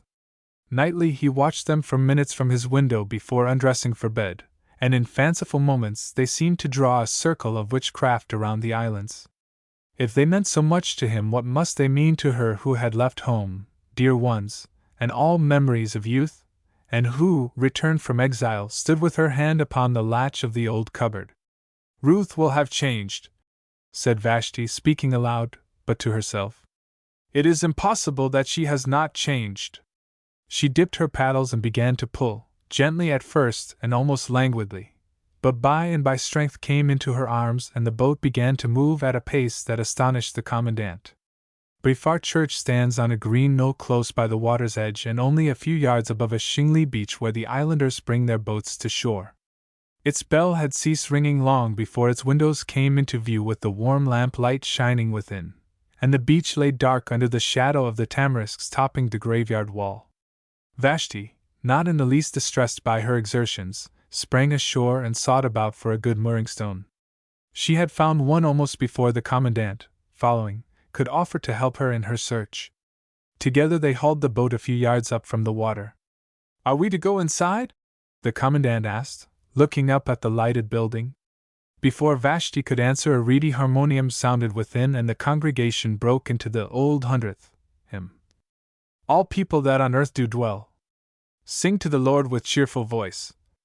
The incongruity of it, sung by a handful of fisher folk here on an islet of the Atlantic, the real congruity, if indeed the church be, as the bidding prayer defines it, the whole body of Christian people dispersed throughout the world, was probably less perceptible to the commandant after 15 years' sojourn on the islands than to Vashti, newly returned from great continents and crowded cities.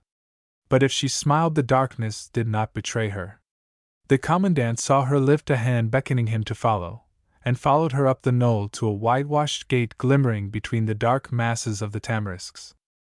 She opened it and disappeared into the churchyard. He followed, stumbling along the narrow path, and overtook her at the angle of the south porch. She was in the act of mounting upon a flat tombstone which lay close in the wall's shadow. A panel of light streamed from the window directly above, and fell on Vashti's face as she drew herself erect upon the slab and leaned forward, her fingers resting on the granite mullions, but a light not derived from this shone in her eyes a moment later. With a little sob of joy she pressed her forehead close against the leaded panes. The commandant heard the sound, and guessed the cause of it. The light in her eyes he could not see. He stood among the dark nettles, looking up at her, waiting for the hymn to conclude. The Amen came at last. He heard the shuffling of feet as the congregation knelt to pray, and with that Vashti turned and bent to whisper to him. "She is there, almost abreast of us, standing by the pillar. She is kneeling now, my own Ruth, and her face is hidden." He supposed that she bent to step down from the slab, and he put up a hand to help her. A tear fell on the back of his fingers, as it were a single raindrop out of the night. But she turned impulsively, and pressed her face again to the glass. "She is praying. She will not look up again. She would not turn her eyes just now, though her own sister stood so close." They were lifted to the lights in the chancel and to the dark window. Then, as it seemed, with sudden inconsequence, she added, "Forgive me, sir! You have been kind to me, and it is so many years, so many years." "My dear," said the commandant gravely, as he handed her down, "you honor me more than I can tell. All my life I shall remember that you have so honored me." But it did not appear that she heard him.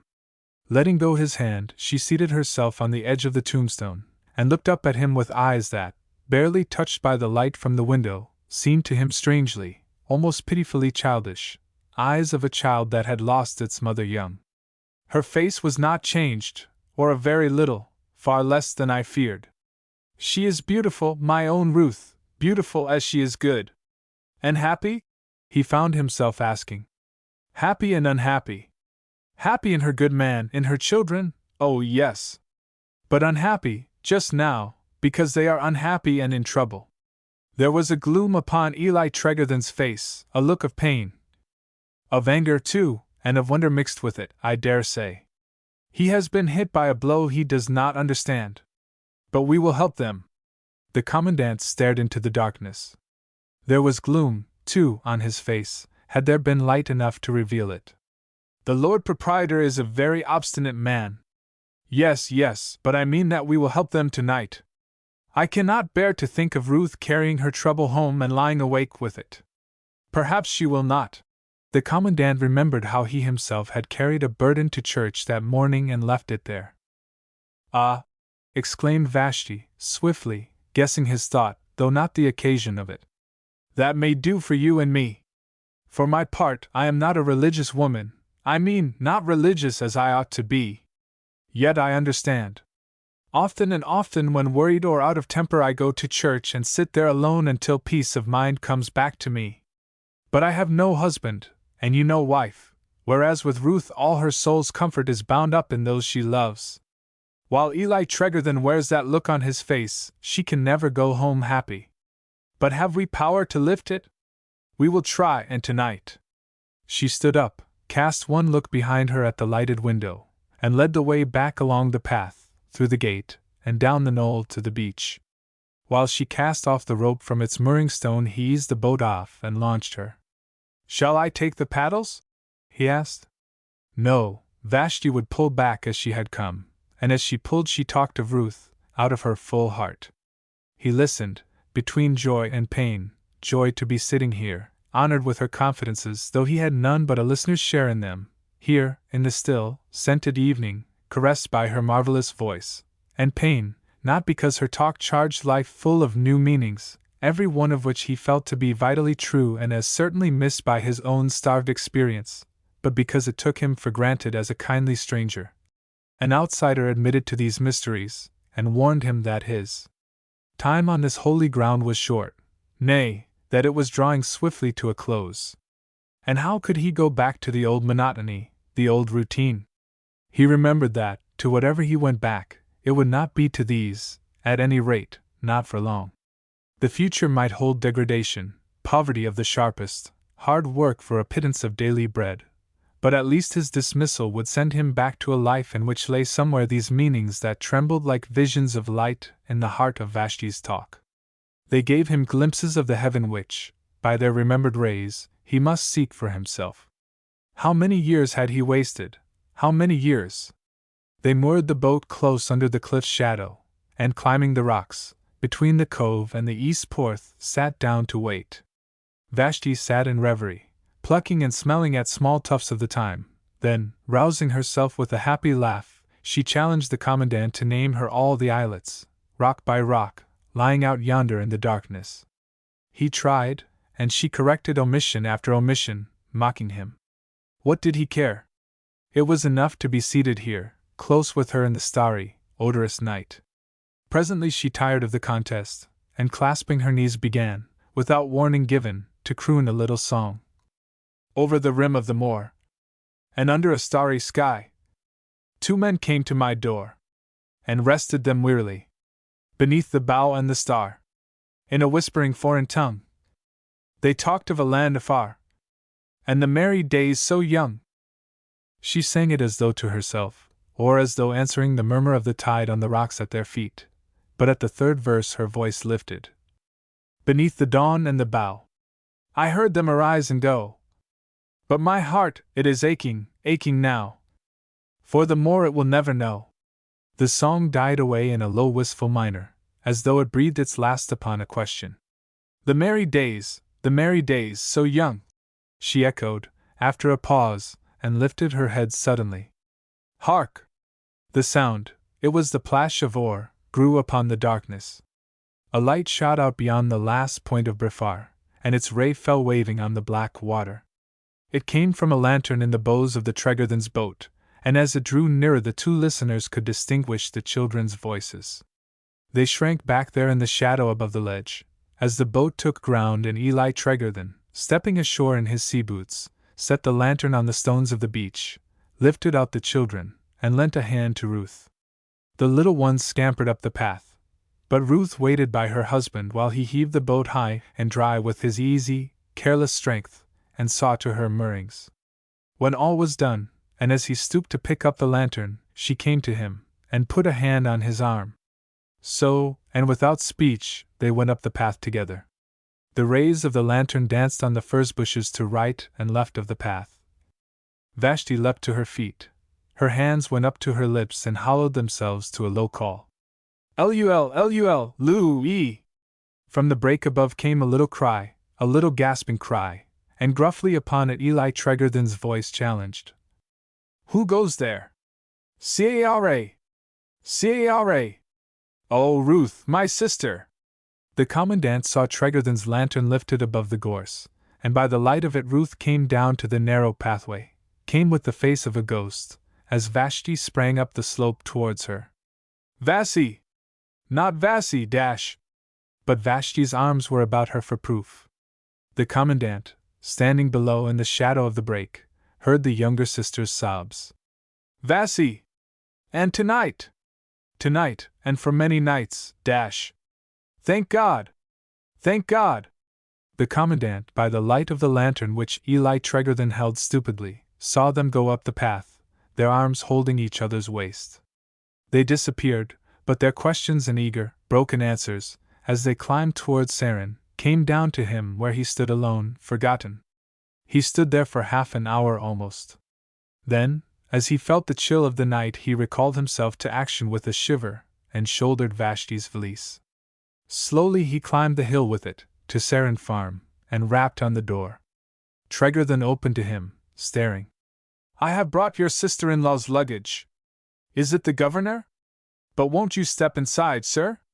I thank you, no, it is late, answered the commandant, curtly, and turned on his heel. As he went by the window he could not help seeing, Ruth in her chair, with Vashti on the hearth beside her, clasping her knees.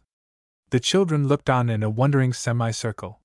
He stumbled down the hill, and as he went he heard the door softly close behind him. Chapter 16. The Lord Proprietor's Audience. Sir Caesar Hutchins, Lord Proprietor, paced the terrace of his great house at Inniscall, and paused ever and anon to survey the prospect with a lordly proprietary eye. He had breakfasted, and at breakfast, to use his own words, he always did himself justice. Indeed, throughout a strenuous business career he had never failed to take very good care of himself, and was now able to enjoy a clear conscience with an easy digestion. The reader may ask with some surprise how such a man, accustomed all his life to the bustle and traffic of Finsbury Pavement, E.C., could choose, in his middle age, to turn his back on these and purchase an exile out in the Atlantic, where no one bought or sold shares, and where only Mr. Fossil, perhaps, and he from a week-old newspaper, caught an echo of the world's markets, whether they rose or fell. But, in truth, Sir Caesar had chosen carefully, deliberately. He had always intended to enjoy in later life the wealth for which he had worked hard in his prime, and as soon as his fortune was assured, he had made several cautious but determined experiments to discover where enjoyment might abide. He had, for instance, rented a grouse moor, and invited a large company to help him, by shooting the birds, to feel that he was getting a return for his money. But somehow his guests, though very good fellows in London, did not harmonize, to his mind, with the Highland wastes. He was glad when they departed. The scenery improved at once, at any rate, he took more pleasure in it. He tried a deer forest and found this tolerable, but he soon made the further discovery that shooting bored him, that is to say, all shooting of higher rank than the potting of rabbits. He was one of those enviable persons who know what they like. If he made trial of these expensive recreations, it was simply because he saw men ambitious for them, and supposed they would certainly yield some gratification to explain it. But, having made trial for himself and missed the gratification, he abandoned them without a sigh. Hence his wardrobe had come to include a pair of deerstalking breeches, very little the worse for wear. He had never anticipated any satisfaction in wearing a kilt. At another time he had owned a steam yacht, and this had taught him that he liked the sea and suffered no inconvenience from its motion. But from the yacht itself he derived small satisfaction after he had shown it to his friends, and been envied by poorer men for possessing such a toy. It might have been amusing to carry these admirers about with him in extended cruises, but they, being poor, were busy and could not afford the time, while his rich acquaintances owned steam yachts of their own. Moreover, though unaccustomed to sport, he had always taken a fair amount of exercise. His liver required it, and at yachting, that is to say, sitting on deck in a comfortable chair, he put on flesh at an alarming rate. Therefore, from this pastime also he retired. Though these experiments were in themselves uniformly unsuccessful, he had not made them in vain, but keeping his wits about him, had arrived by a process of exhaustion at some of the essentials of pleasure, and this, after all, was not so bad for a man who had started with no knowledge concerning it and with a deal of false information. He knew now that he required exercise, that he could be happy in solitude, and that his landscape would be all the better if it neighbored on the sea. Of his immunity from seasickness he was honestly prouder than of anything his money had been able, as yet, to purchase. He had scarcely made these discoveries when the lease of the islands came into the market. Then, as he read the advertisement in the Times newspaper, in a flash he had divined his opportunity, had seen a happy future unrolled before him. His error hitherto had lain, not in exchanging Finsbury pavement for scenes where the free elements had play, but in seeking to change himself, and do violence to his own habits of mind and body. In the islands he could practice, as a benevolent despot, that mastery of men which had given him power in the city. He could devote uncontradicted to the cause of philanthropy, or with only so much contradiction as lent a spice to triumph, those faculties which he had been sharpening all his life in quest of money. They remained sharp as ever, though the old appetite had been dulled. He was a widower. He had no ambition but his own to consult. He alone would suffer if he made a mistake, and he felt sure he was not making a mistake. Though not given to daydreams, Finsbury pavement discouraged him. He had an ounce of imagination distributed about his brain. Few, even among money-making men, succeed with less, and it had once or twice occurred to him that a king's must be, in spite of drawbacks, a highly enviable lot, at any rate in countries west of Russia. Well, here was his chance. He took it boldly, and today, had you asked him, he would have acknowledged with a smile that he did not repent. All kings, to be sure, have their worries. The army had not shown itself too well affected towards the new reign. But when an army consists of 3 soldiers, the Lord Proprietor, gazing down from his terrace upon the twinkling waters of the roadstead, caught sight of a rowboat coming across from St. Lydes, and as it drew near, recognized its sole occupant for Sergeant Archelaus. He felt for his cigar case, chose and lit a cigar, and rested his elbows on the balustrade of the terrace, watching, while the old man brought his boat to the landing quay, landed leisurely, and crossed the meadow to the foot of the gardens, where, at the pace he was keeping, one might allow him a couple of minutes at least before he re-emerged into view at the foot of the steps leading up to the terrace.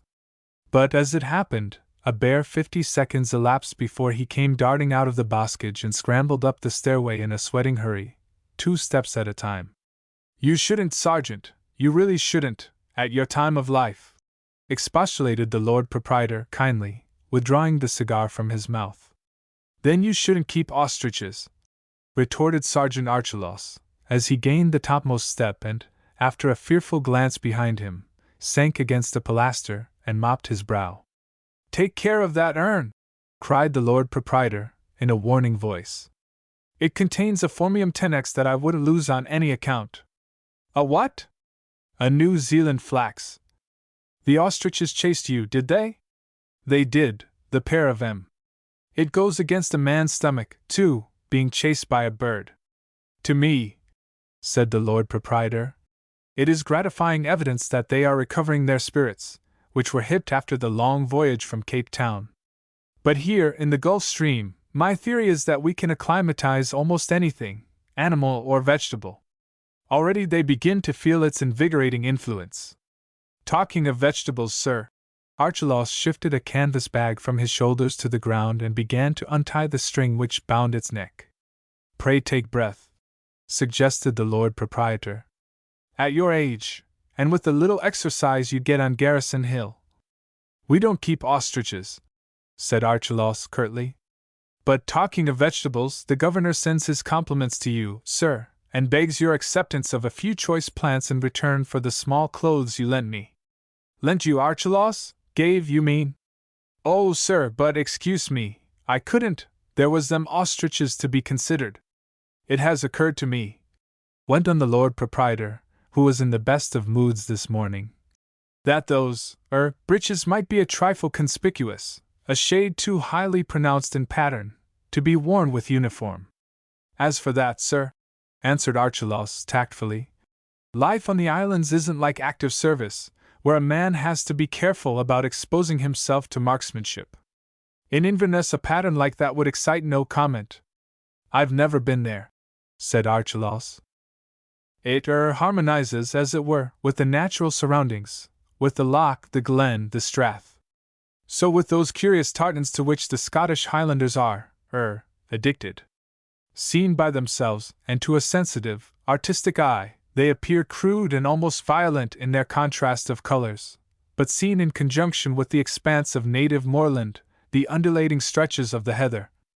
'Tis but niggling scenery we have in these parts, to be sure, agreed Archelaus. I have sometimes thought that mutatis mutandis the same may be true of the bagpipes, the strains of which, skirl, I believe, is the proper expression, are not altogether discordant with the moaning of the wind over those desolate moors or the cries uttered by their wilder denizens, though, speaking personally, I never could endure the instrument. Me either, agreed Archelaus again, shuffling a little on his feet, as the dreadful truth began to dawn on him, that the Lord Proprietor meant to present him with yet another pair of trousers. Sir Caesar, however, chose to play for a minute with his benevolent design.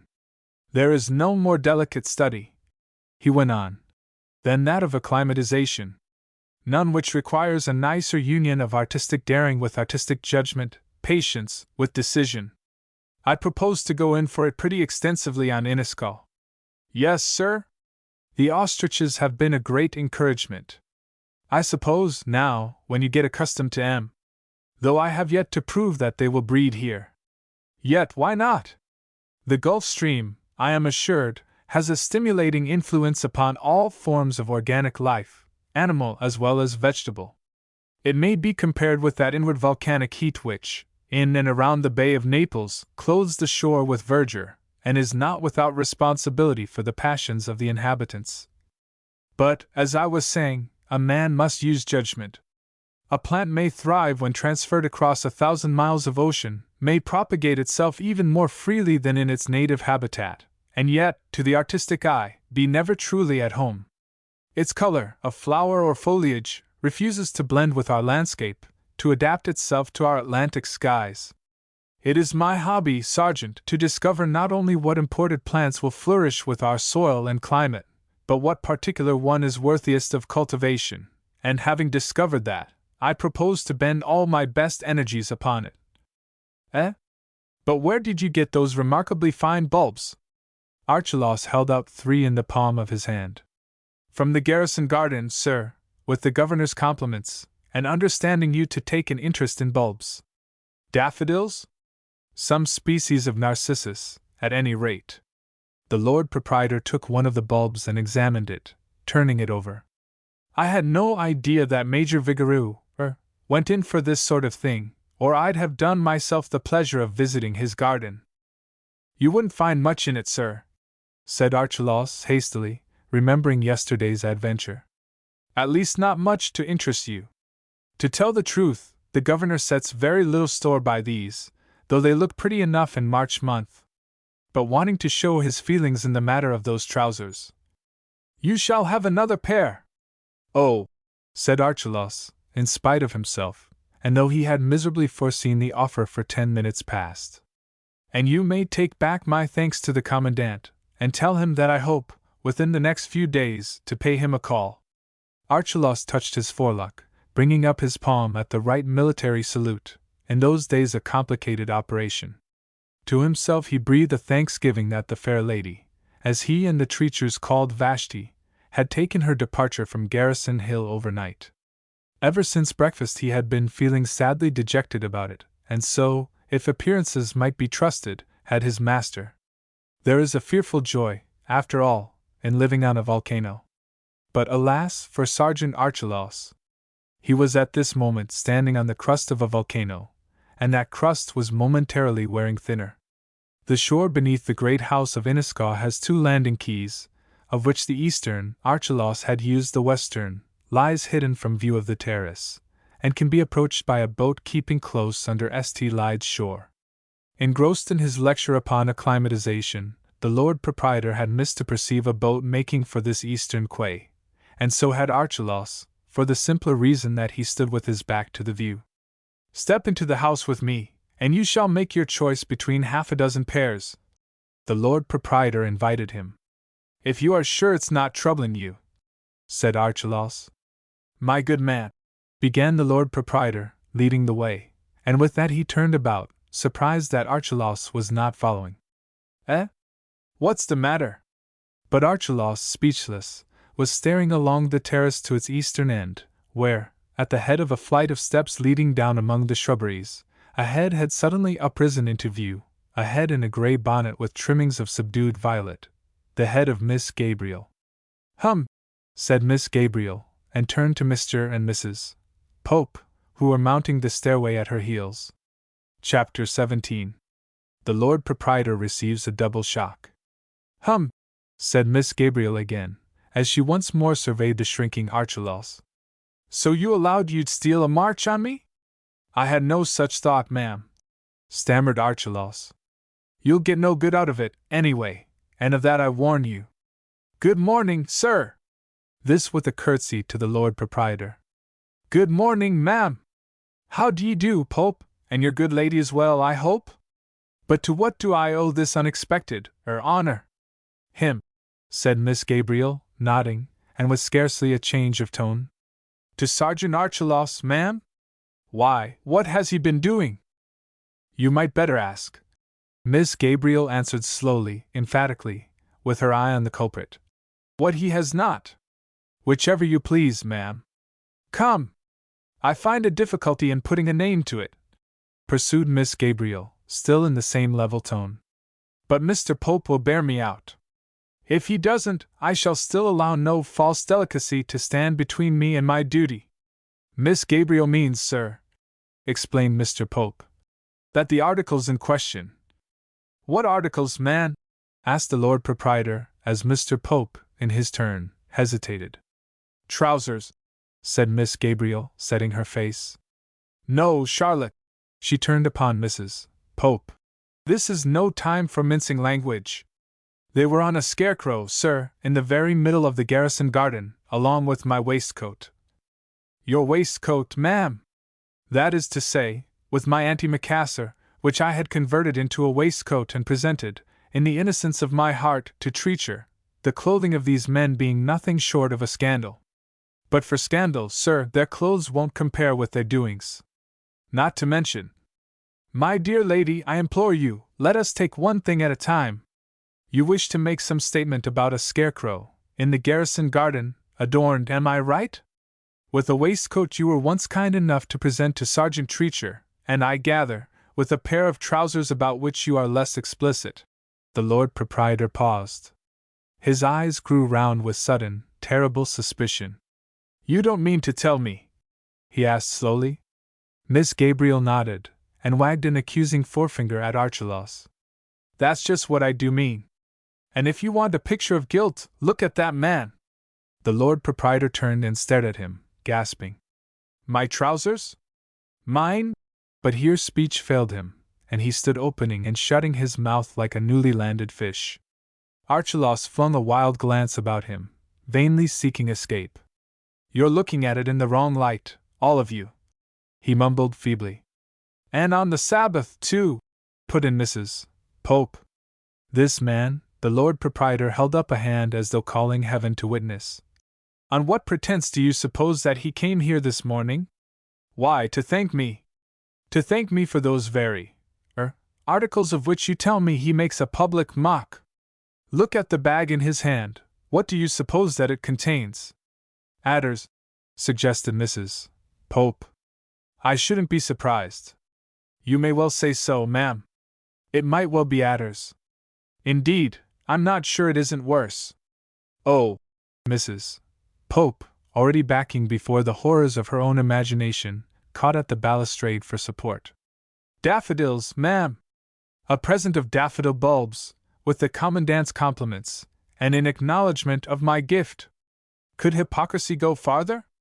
Major Vigoureux, said Miss Gabriel, was never a friend of mine. Let those who thought better of him defend him now, when he shows himself in his true colors. But here Archelaus pulled himself together. The governor, he answered sullenly, had nothing to do with it. The governor was in church at the time, as is well known to all of you. Yes, yes, interposed Mrs. Pope. Let us be just. The commandant was certainly in church at the time. On our homeward way we met him returning from church, and I would add, sir, if you will forgive me, that he is a gentleman quite incapable of suggesting or conniving at so vulgar a trick. Hum! The Lord Proprietor accepted this with a snort, for he could not help being aware of its truth. But his wrath still needed a vent, and he turned upon Archelaus again. The governor? He echoed. Are you ignorant that Major Vigoureux is not governor of these islands, nor has he been for 3 years, even if he had ever a right to the title? He's my governor anyway, answered Archelaus, turning more and more dogged. And he's treacher's, and I reckon you'll find, if you try any games, that he's treacher's Mrs. Governor, too. Insolent! This from Miss Gabriel. I ain't denying it, ma'am. Insolent I'd be, and a little freedom o' speech about it is no more than your rights. Insolent I've behaved, and if you'll take and ask the governor to punish me for it, 'tisn't more than I deserve. He'll do it, be sure. As Mr. Pope told you just now, the governor's a gentleman. He wouldn't play such a trick, not if you was to offer him the world and the kingdoms thereof, and he'll be teasy as fire when he hears about it. But I warn you, ladies and gentlemen, all, don't you take the law into your own hands over this distressing case, but go to him meek-like and say you want Archelaus punished. That's all. Leastways, that's all, unless you ask my honest opinion on the breeches in question, which is, that I wouldn't put him astride a clothes horse and call him a son o' mine. The Lord Proprietor stepped back, purple in the face. But Miss Gabriel flew at game higher than Archelaus. That is all very well, she interposed, in her coldest, most incisive tone. But to whom does the credit of this insult belong if not to Major Vigoureux? You may talk till doomsday, my man, before I'll believe that you and Treacher thought of it. She stood for a second or two, eyeing him. Ah, she said, a little above her breath. I thought as much.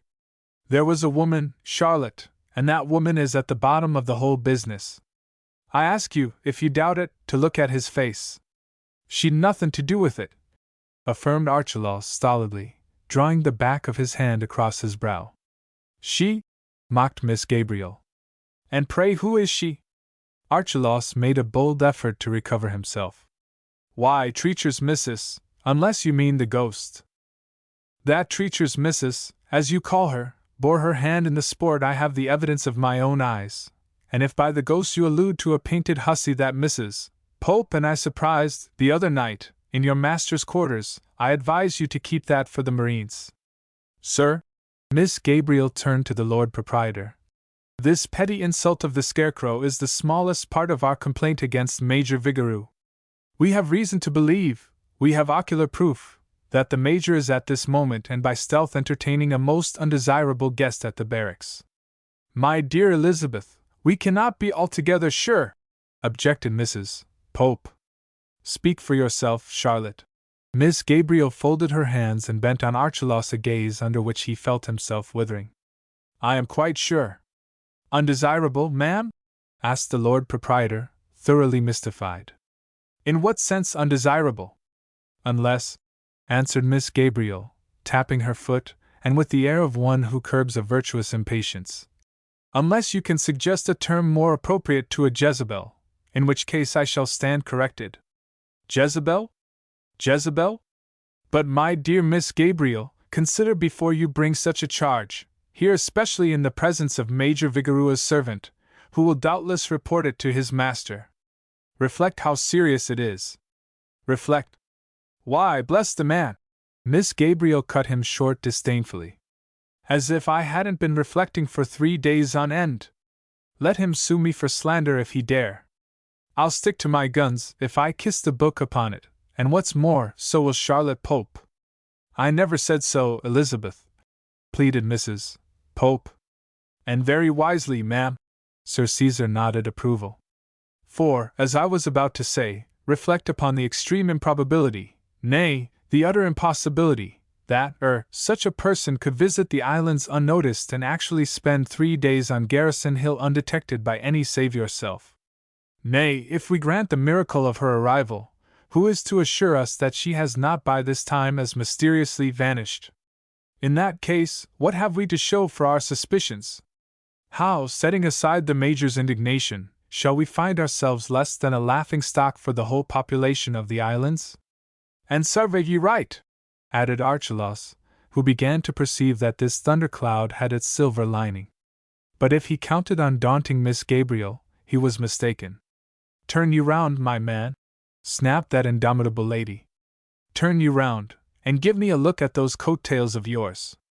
Ha! She exclaimed, as Archelaus, by habit obedient to the word of command, faced about towards the balustrade. There was a coat-tail missing yesterday, if I remember, when you crept out from the bushes like a whipped urchin, and now there's 2, and you'll be telling me that these fine stitches were put in by Jane Treacher, who is like most soldiers' wives, and sews like a cow. The Lord have mercy upon us, said Archelaus, in a hushed voice. It took them 2 or 3 seconds to understand that the words were not an answer to Miss Gabriel, that he had spoken them to himself, staring, as he still stared, down the steps, down the green alley leading to the terrace. Then, perceiving that something was amiss with the man, they too stepped to the balustrade and looked down, as up the leafy path came the very woman of their speculations, Vashti, faultlessly arrayed, trailing a neat parasol and humming a song as she drew near. The same, gasped Miss Gabriel. I call you to witness, Charlotte. But you'll excuse me, Mr. Pope objected. She don't appear to answer precisely to a Jezebel. You men think of nothing but outward show, snapped Miss Gabriel. Well, and that's something, Archelaus put in with affability, his spirits rising as the danger drew nearer. Talk about Garrison Hill. She seems to be pretty well at home on Inniscaw, too, for Vashti, halting in the checkered sunlight beneath a trellis arch, had reached up the hooked handle of her sunshade to draw down the spray of a late autumnal rose, and stood for a moment inhaling its odor. It may be that just then she caught sight of the watchers upon the terrace. If so, not a movement betrayed her. As though reluctantly, she released the branch and, as it sprang upward, resumed her way up the path, disappearing for a moment under a massed canopy of Virgin's bower. A few seconds, and she would emerge into view again, almost at the foot of the terrace stairs. They waited. But whatever has become of the woman? Asked Miss Gabriel. It's confoundedly odd, growled the Lord Proprietor. She may have turned down a bypath. There's no bypath within 50 yards of her. More likely she's stopping to take a smell of the clematis. We might step down and see. The Lord Proprietor suited the action to the words and led the way. In my opinion, if you want it, said Archelaus, you won't find her there. Because why? She's a ghost. A ghost? Quavered Mrs. Pope. Nonsense, my dear! Her husband offered his arm to assist her down the steps. Such a beautiful young person! The first time I saw her she didn't frighten me at all, agreed Mrs. Pope. But if she's going to bob in and out of sight in this way, I shan't sleep in my bed tonight. A cry from the Lord Proprietor startled them. He had plunged down the path beneath the overarching clematis. They ran to overtake him, and found him staring at vacancy. Vashti had vanished, apparently into thin air. Oh, but this is midsummer moonshine, declared Sir Caesar. The woman must be hiding somewhere near. Miss Gabriel, if you will kindly attend to Mrs. Pope, her husband, and I will search the thickets hereabouts. They searched in the thickets and along the garden paths, but without recovering a trace of the unknown. Not so much as a glimpse of her skirt rewarded them. Sergeant Archelaus abandoned the search early, dodged into the plantations on the left, and went his way chuckling, back to his boat. A terrible trying morning, he allowed, as he cast loose. But the end was worth it. Chapter 18. Vashti pleads for Seren. For 20 minutes Sir Caesar and Mr. Pope beat the shrubberies, and even carried their search down to the great walled garden which was one of the wonders of Innisco. Tradition said that the old monks had built it, of bricks baked upon the mainland, and that it had been their favorite pleasance, because its walls shut out all view of the sea. Certainly if the old monks had built this garden, they had built it well. The priory itself, of Kinstone, had lain in ruins for at least 200 years before the Lord Proprietor came to clear the site and build his new great house on the old foundations. But these brick walls defied the tooth of time. Magnificent walls they were, 4 feet in thickness, heavily buttressed, the bricks set in mortar tougher than themselves. They enclosed 2 acres of rich black soil at the mouth of Innisco's one valley, where it widens into a marsh beside the shore. Between them and the water's edge stood the Lord Proprietor's new schoolhouse, above a small landing quay, and within the schoolhouse a class was singing as Sir Caesar and Mr. Pope entered the old garden. The children's voices came floating prettily over the old wall, so prettily that Abe Jenkins, the septuagenarian gardener, ceased working to comment upon it, leaning on his hoe and addressing Eli Tregarthen, who lounged by the gateway leading to the shore. "Always fond of children, I was," said Abe Jenkins, "though I never picked up courage to marry. 'Twas the women that always daunted me. And now I've come to a time o' life that I'm glad of it. A married man throws his roots too deep, and when death come along, 'tis always too soon for en.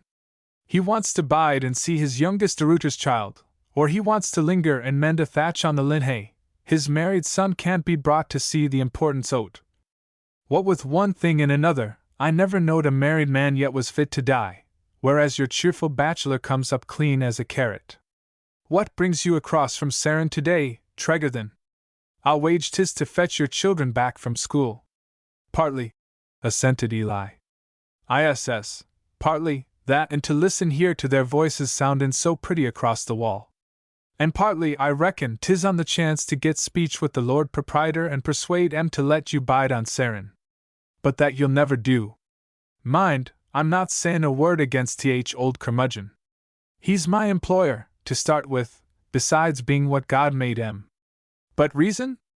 You might as well try reason on the hind leg of a jackass. Go thy ways home, Tregarthen, go thy ways home and teach yourself that all this world and the kingdoms thereof be but what the mind o' man makes 'em, and Seren itself but a warren for rabbits." Tregarthen shook his head. "A barren rock. Come now, bring your mind to it," Abe suggested, coaxing.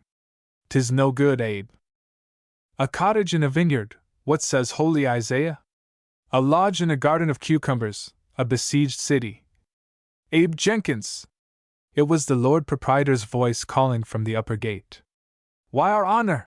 Abe snatched his hoe and wheeled about sharply as the great man came down the path with Mr. Pope at his heels. "How long have you been working here?" demanded Sir Caesar. "Perhaps I had better have said idling," he added, with a frown and a curt nod at Tregarthen in the gateway. Sir Caesar's grey eyebrows had a trick of bristling up, like a cat's, at the first hint of unpleasantness, even at sight of anyone who crossed his will, and they bristled now. "Been workin' here the best part of the morning," answered Abe, with an old man's freedom of tone and a complacent look backward at the patch of turned soil. "And might have been workin' yet but the children singin' their hymn yonder," with a jerk of his thumb towards the wall that hid the school building. "Warned me 'twas time to knock off for dinner." Now, the Lord Proprietor had meant his question for preface to another. Had Abe, while at work, caught sight of a strange lady anywhere in the garden? The question, if put just then, and in Tregarthen's hearing, might have changed the whole current of this small history, for Tregarthen was a poor hand at dissimulation, or, rather, was incapable of it. But the sight of his back, as he turned away, caused Sir Caesar's eyebrows to bristle up yet more pugnaciously. "Hi, sir!" Tregarthen turned slowly. "You are waiting here to fetch your children from school, I suppose?" "Yes," said Tregarthen. "And isn't that an instance, man, of what I tried to make you understand 2 days ago? Cannot you see what time and trouble you'll be saving yourself, let alone the children, when you're comfortably settled on Briffar and within half a mile of a handy school? Yes, said Tregarthen again. His eyes met the Lord Proprietor's without servility as without disrespect, but with a kind of patient wonder. Well then, Sir Caesar turned to Mr. Pope for confirmation. Here is a man who, to give him his due, works as hard as any on the islands, harder, I dare say, than his own hired laborer. Mr. Pope nodded. A man, continued Sir Caesar, who never gives himself a holiday, a man whose nature it is to grudge every hour of the day that isn't employed in wringing money out of a desert. Come now! Warmed by his own eloquence to a geniality equally hearty and false, Sir Caesar swung around again upon Mr. Pope. I dare say we may call him, to his face, about the best of my farmers. Mr. Pope inclined, with the half of an embarrassed smile.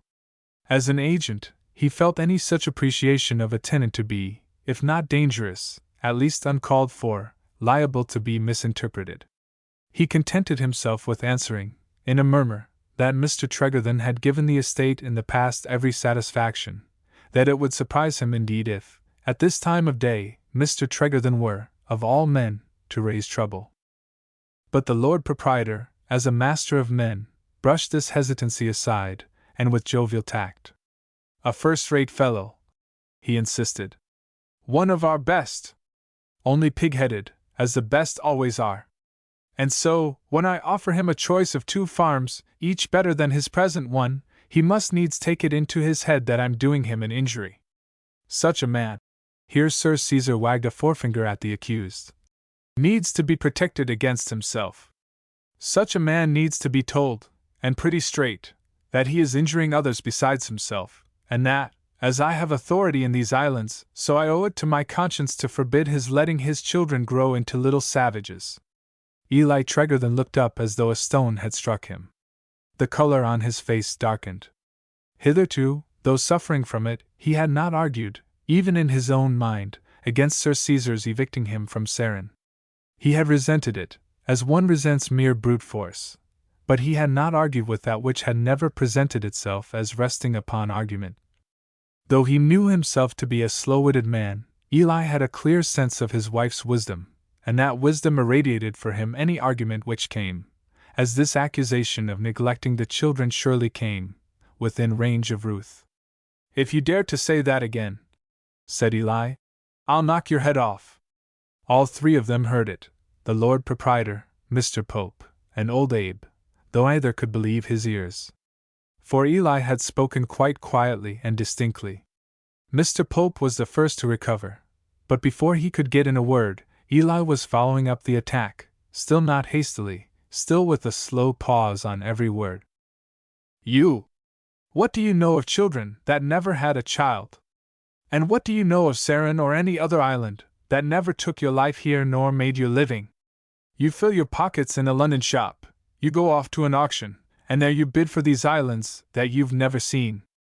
But what did you buy, you little man, over and above the power to make yourself a nuisance in your day? Was it understanding of the islands? Or a birthright in them? Or a child to leave it to? There, I do wrong to be angered with ye, you've got so little by your bargain. But you put a strain upon a man, you do, talkin' of children in that way. Children? The man paused with something like a groan. An instant before it had been in his mind to tell Sir Caesar passionately that, so far from grudging the time spent in fetching Annette, Linnet and Matthew Henry from school, he looked forward to it as the one bright break in a day that began before sunrise and lasted till after sunset. It had been on the tip of his tongue, too, to say, with equal passion, that any man who spoke of them as savages insulted his wife's care of them. But eloquence had come to him, now for the first time in his life, as an inspiration. At the first check he stammered, and broke down, and so, with a hunch of his shoulders, turned his back on his audience, and walked off heavily down the lane. Mr. Pope, with great tact, laid a hand lightly on the Lord Proprietor's arm and conducted him back to the gate by which they had entered. There, yet gasping for speech, the great man lifted his eyes, and was aware of Mrs.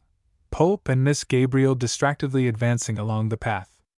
With a gulp he pulled himself together, and walked forward to inform them that the chase had been unsuccessful, that not a glimpse of the fugitive had been discovered. Resuming a hold upon his gallantry, he hoped that his visitors would remain for luncheon. After which, he added, with a creditable smile, we may, if we will, resume the search in more philosophical mood. But here again Mr. Pope was tactful. He divined that his patron was suffering, that the wound needed, for the moment, solitude and silence to ease its smart.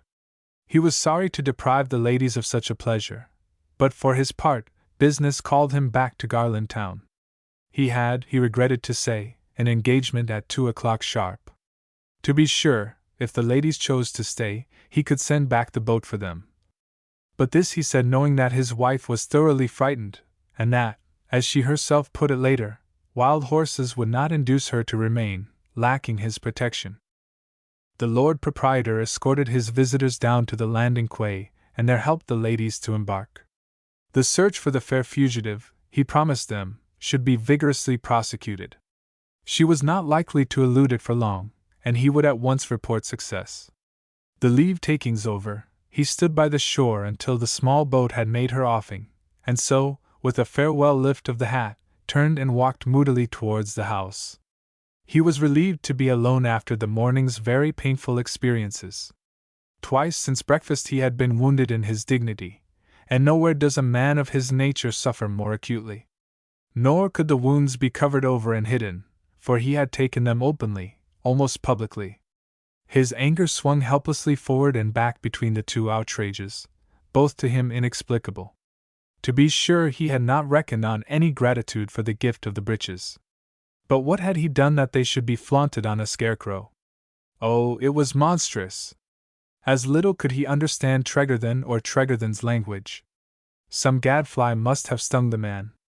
A few acres of the barrenest land in the whole archipelago, and the fellow talked as though he were being dispossessed of an Eden.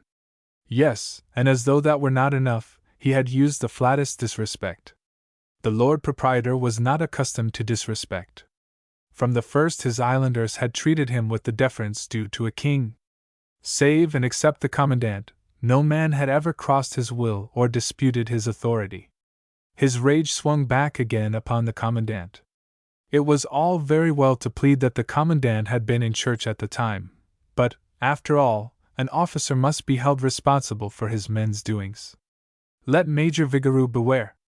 More than once the Lord Proprietor had been minded to memorialize the War Office and inquire why the taxpayers' money should be wasted to maintain 3 superannuated soldiers at full pay in a deserted barracks.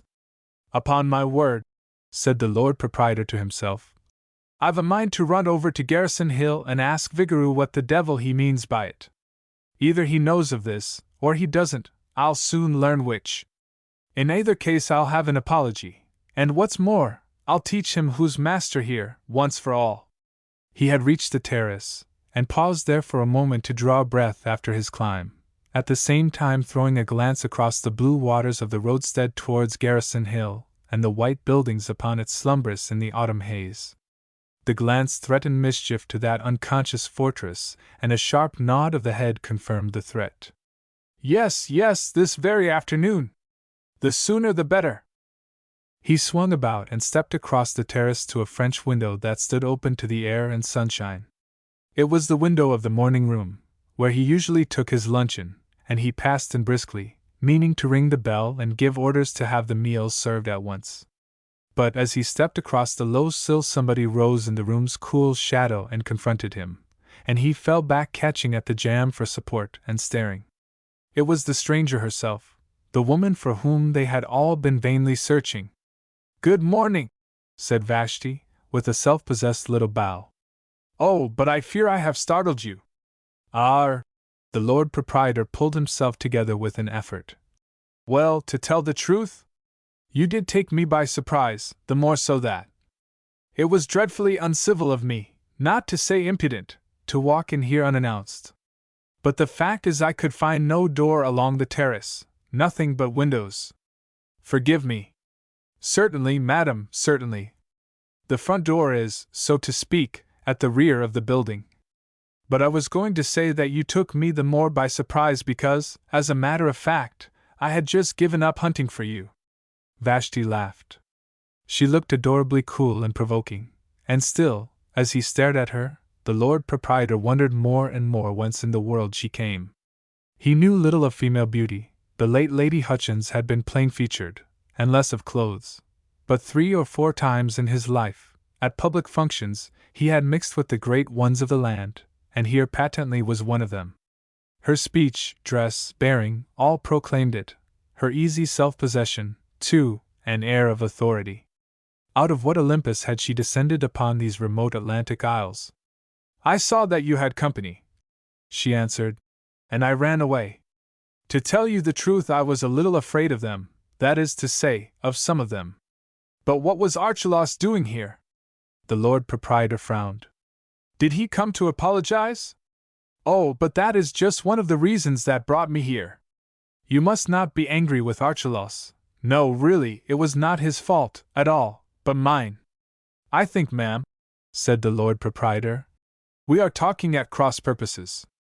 "No, we are not," she corrected him briskly with a little laugh. "We are talking about that unhappy scarecrow." She paused, as though checked by irrepressible mirth, and he flushed hotly. "And no, again," she went on, perceiving this. "I was laughing at Archelaus, poor fellow, overtaken here by his accusers. Did they make it very painful for him?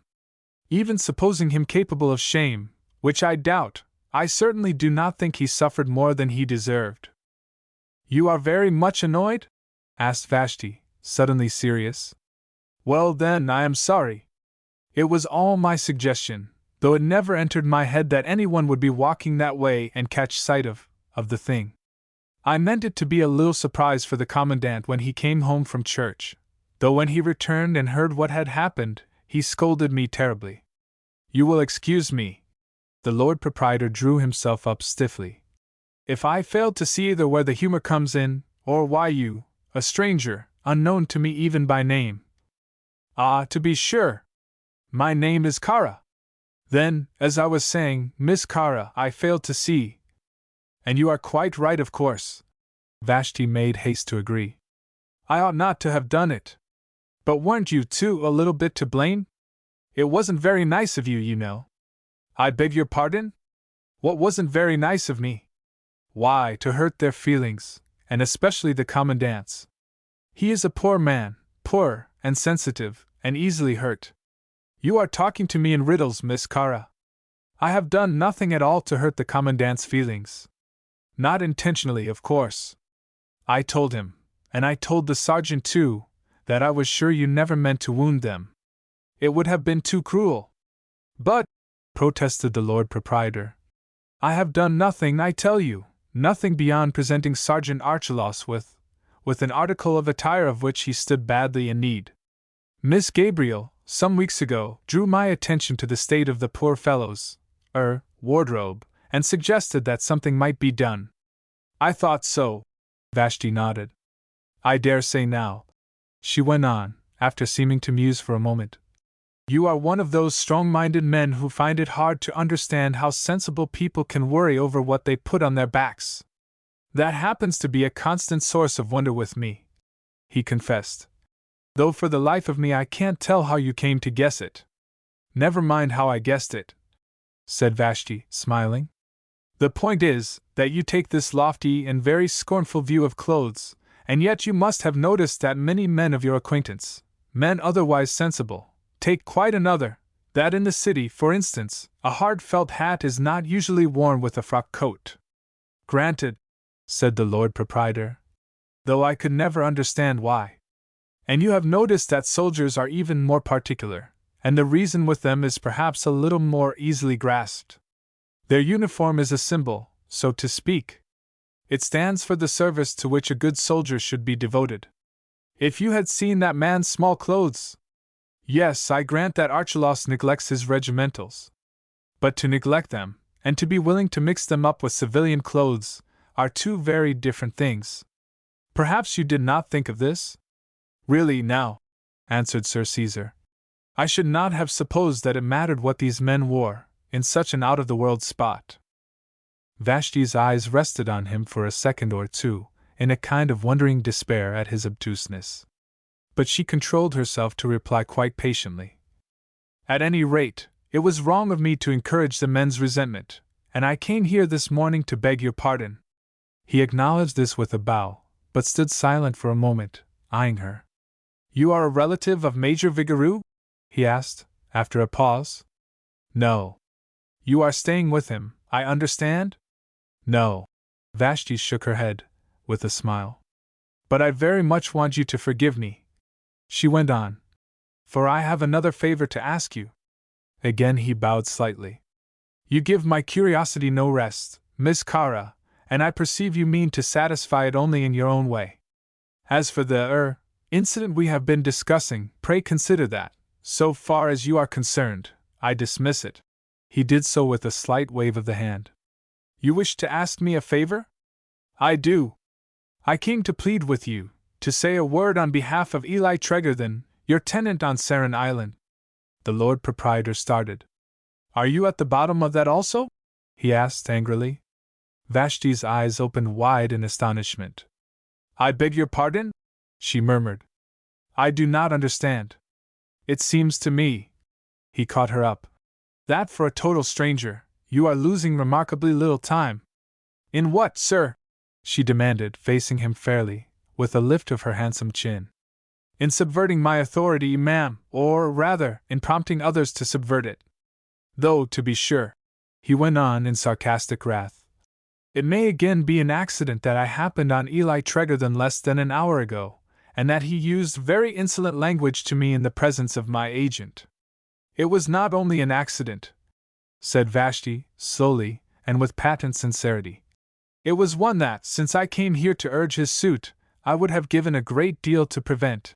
She paused, and for a moment seemed to be musing. Must I understand, then, that you refuse to hear a word in his favor? The man is a fool! Sir Caesar clasped his hands behind him under his coat-tails, and paced the room. His insolence to me apart, he is a complete fool! I offer him the choice of 2 farms, either one of them acre for acre, worth twice the rental of Sarin. I simply cannot understand. No, said Vashti, with a little sigh. You cannot understand. He had reached the fireplace, and wheeled round on her, his back to the hearth and his legs a-straddle. What can I not understand? He demanded. Many things. Vashti met his eyes for a moment, then turned her own to the window and the blue waterways beyond the terrace, beyond the massed treetops of the pleasure grounds. Many things, and the islands in particular.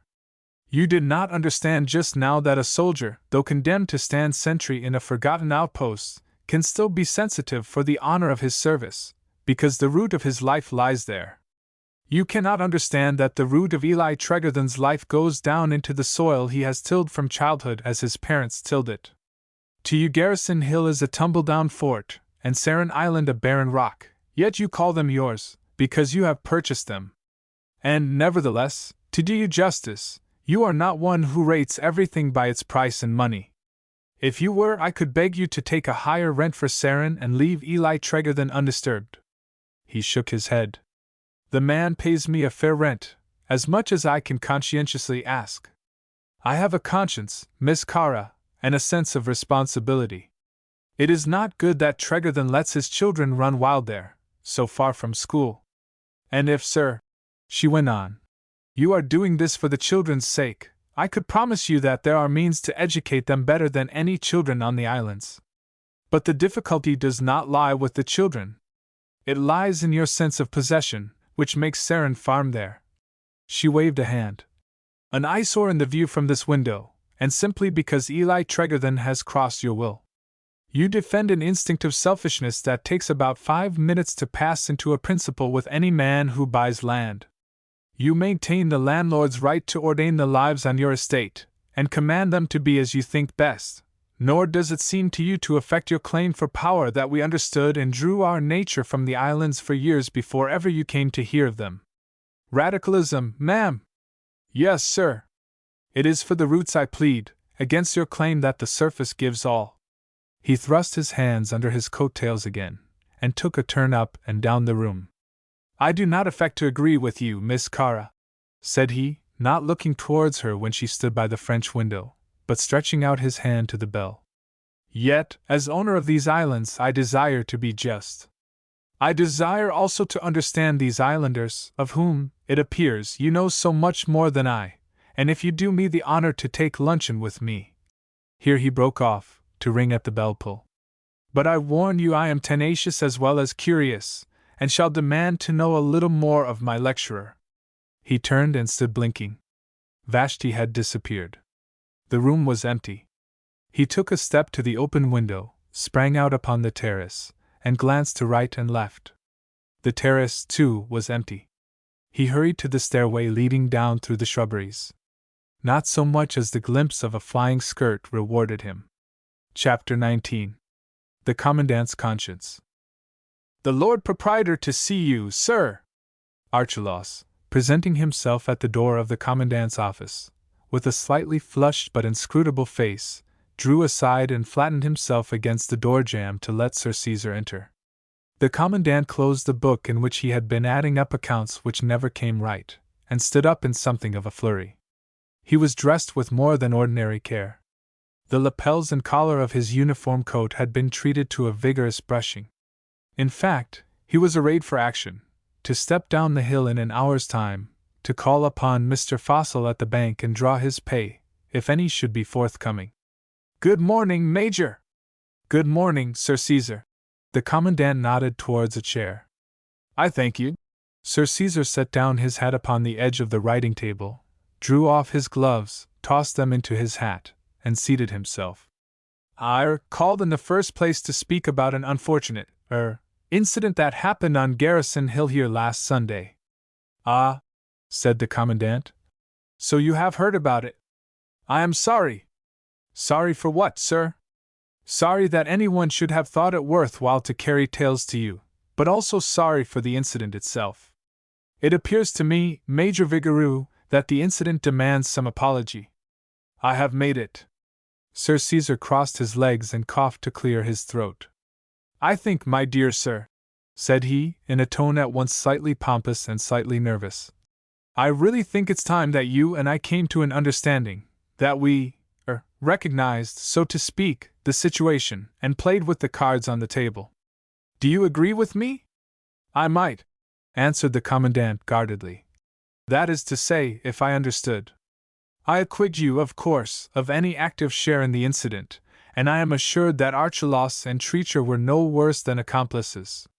It appears that the real culprit was a totally different person and," he went on, after a glance at the Commandant's face, which betrayed nothing, "it may save time if I tell you that she has confessed to me. Excuse me, I was not proposing to make any remark. But who in the world is the young person?" The Commandant's eyebrows arched themselves slightly. "She is a lady," he answered in a dry voice. "If she omitted to tell you her name, the omission was no doubt intentional, and she has carried her confession just so far as she intended it to go. She called herself Kara, but the name tells me nothing. Who is she?" "I agree with you as to her address and appearance. She is in every respect, presentable." "A relative, may I inquire?" "No." "A friend, then?" "You will pardon me? A delicate question to put, of course." Again the Commandant's eyebrows went up slightly. "She was my guest for a day or two," he answered. "Was? Then where in the world is she staying now? If she did not tell you," began the Commandant, but Sir Caesar interrupted him impatiently. "Tell me? Devil a bit of it, and that's partly why I'm here. Vanished like a witch, begad, while I was turning to ring the bell. And where she went or where she came from are mysteries alike to me. Why, then," the Commandant pursued, in a steady musing voice, "it seems to follow that, even if I knew, I have not her permission to tell." The Lord Proprietor uncrossed and recrossed his legs irritably. "Come, Vigoureux, this will hardly do." "Will it now? I put it to you as a man of the world. No doubt it's all innocent enough, but folks will talk. And, after all, I'm responsible for any, scandal affecting the islands. Hey?" The Commandant rose with a sudden flush on his face. "Scandal, Sir Caesar? Oh, to be sure, I cannot understand you." "Tut, tut! The Lord Proprietor smiled. Of course, we know there's nothing in it. A young lady, youngish, at least, and you old enough to be her father. But all the same, tongues will wag. And they have been wagging? The Commandant, after a short turn across the room and back, stood over him, his hands crossed under his coat tails. But yours, sir, is the only one that has dared to wag in my presence. Sir! The Lord Proprietor jumped to his feet. You have put many humiliations upon me, Sir Caesar, and because they affected me only, I have endured them. But in this you go too far. The Lord Proprietor, on the verge of an angry retort, checked himself, with a short laugh. I refuse to lose my temper with you, said he. You are unreasonable. You misconceive me as imputing scandal when, as a matter of fact, I was trying to assure you that I rejected the imputation. For me, the disparity in age alone. The Commandant, with a wave of his hand to the door, turned away wearily. I merely thought it right to warn you, pursued Sir Caesar, taking heart of grace as his opponent appeared to weaken, that others may be less charitable. And they look to me. I really think, you might consider the delicacy of my position, that I am, ultimately responsible for the good name of these islands. But here he paused with a start, for the Commandant had wheeled about suddenly, and stood over him, and the Commandant's eyes were dangerous. Sir Caesar, the Commandant controlled his voice with an effort, for it shook a little. In the last few minutes some things have been made plain to me which were hitherto obscure. I have wondered sometimes, here in these forsaken barracks, at actions of yours which seemed deliberately calculated to annoy one who, heaven knows, started with every wish to be friendly. Saving my own small personal dignity, of which from indolence I have been too careless, I have reserved nothing of my old importance in these islands which, before you purchased them, I had governed. Men, even the least assuming, do not forfeit all power, all consideration, without a wrench, and I am but human. I relinquished them, and without the help of a single kind word from you, by which the sacrifice might at least have been mitigated. I wondered. Later, when you heaped one small humiliation upon another, I concluded that I must have had the misfortune to incur your personal dislike, and told myself, after searching for the cause and finding none, that personal dislikes are usually inexplicable. But now I see that I have been doing you an injustice, that your affronts were not considered, that you have all along, likely enough, been entirely unconscious of offense, that, in short, you are as heaven made you, and I cannot hold a quarrel with any man's mere defects, whether congenital or of breeding. I shall not waste time by inquiring to which of the two classes your obtuseness should justly be assigned. It is enough that I recognize the mistake and apologize for it. I see now that you are obtuse, that and nothing more. But since your obtuseness wounds more than you can possibly divine, and since in this instance it injures a lady, I shall ask you to pay my poor quarters the last respect you owe them, and quit them without further discussion. He stepped to his writing table and struck on a small handbell. Promptly on the summons Sergeant Archelaus appeared in the doorway, so promptly, indeed, that he might have found it hard, under cross-examination, to rebut the charge of having stood listening outside. The Lord Proprietor, however, was in no condition to put a searching question. He arose, gasping, his eyes rolling from the Commandant to Archelaus and back. He felt for his hat like a man groping in the dark, clutched it, and set it on his head with an experimental air, as though it would not have entirely surprised him to find his feet in the place of his head. I suppose, he stammered, it has occurred to you that you may pay for this? It occurred to me, answered the Commandant, coolly and amiably, that you might threaten it. You shall, by God! The Commandant bowed. You shall certainly repent this, sir. The Lord Proprietor crammed his hat on his head. May I ask you to observe that my servant is standing in the doorway? Sir Caesar turned, shot a glance at Archelaus, and for an instant appeared to be on the point of including master and man in one denunciation. But either he thought better of it or his rage choked him. With a final tap on the crown of his hat, to settle it firmly on his brows, he strode past the rigid figure by the threshold and out into the open air. He had never been so outraged. For 50 or 100 yards, as he descended the hill, his fury almost blinded him. His face was congested, the back of his neck swollen and purple, as though apoplexy threatened. His ears showed red as a turkey's wattles. He stumbled on the ill-paved path. What? To be lectured thus by a man whose continued residence on the islands was a public scandal, a fellow who, past all usefulness, lived on in lazy desuetude, content to take the taxpayers' money while doing nothing in return. And the worst, the gall, the wormwood of it, was that this despised foe had silenced him, nay, had silenced him almost contemptuously. But wait a bit, my fine fellow, swore the Lord Proprietor, blundering down the hill. Wait until we hear what the War Office has to say about your precious garrison, or until, failing satisfaction there, I get a question asked in Parliament about you. Could the Lord Proprietor have looked back at this moment into the room where sat the victorious enemy, he might have been in some measure consoled. The Commandant, having dismissed Archelaus with a wave of the hand, waited while the door closed, and dropping into the chair before his writing table, bowed his head upon his hands. Oh, it is easy to talk lightly of riches, and of the power that riches give. But in this world it is not so easy for a man with just 1 penny in his pocket to stand up against an enemy solidly backed by a banking account. He feels that though his cause be right and his conscience clear, his position is precarious, that the world, if it knew the truth, would regard him almost as an impostor. The feeling may be unreasonable, the fear cowardly, but there it is, and it had cost the Commandant all his pluck to face the encounter out. Moreover, his conscience was not clear.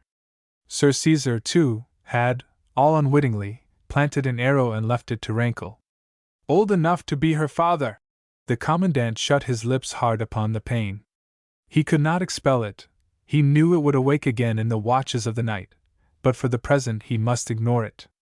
He had a second ordeal to face.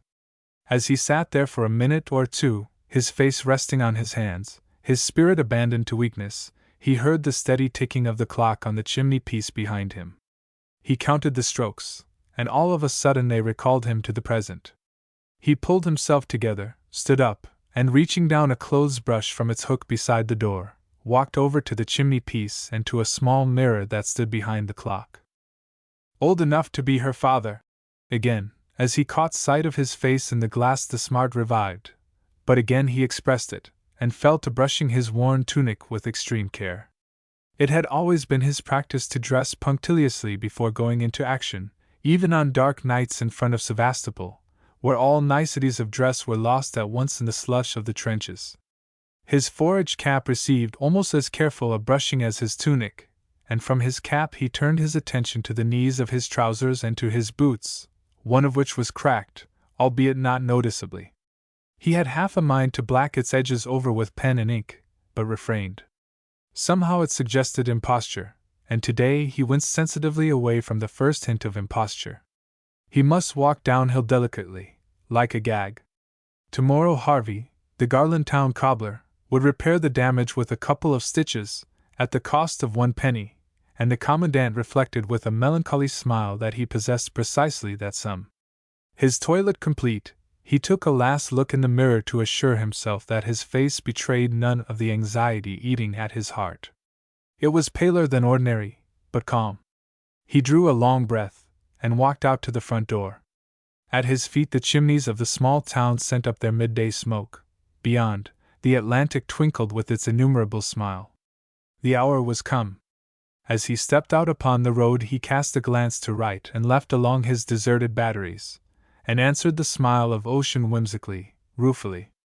If only, as an artilleryman, he could have summoned Mr. Fossil's bank by a dropping shot.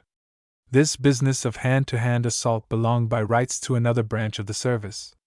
Mr. Fossil stood behind the counter in conference with the junior clerk, and the sunshine pouring through the windows, the only plate-glass windows in Garland Town, gilded the dome of Mr. Fossil's bald head.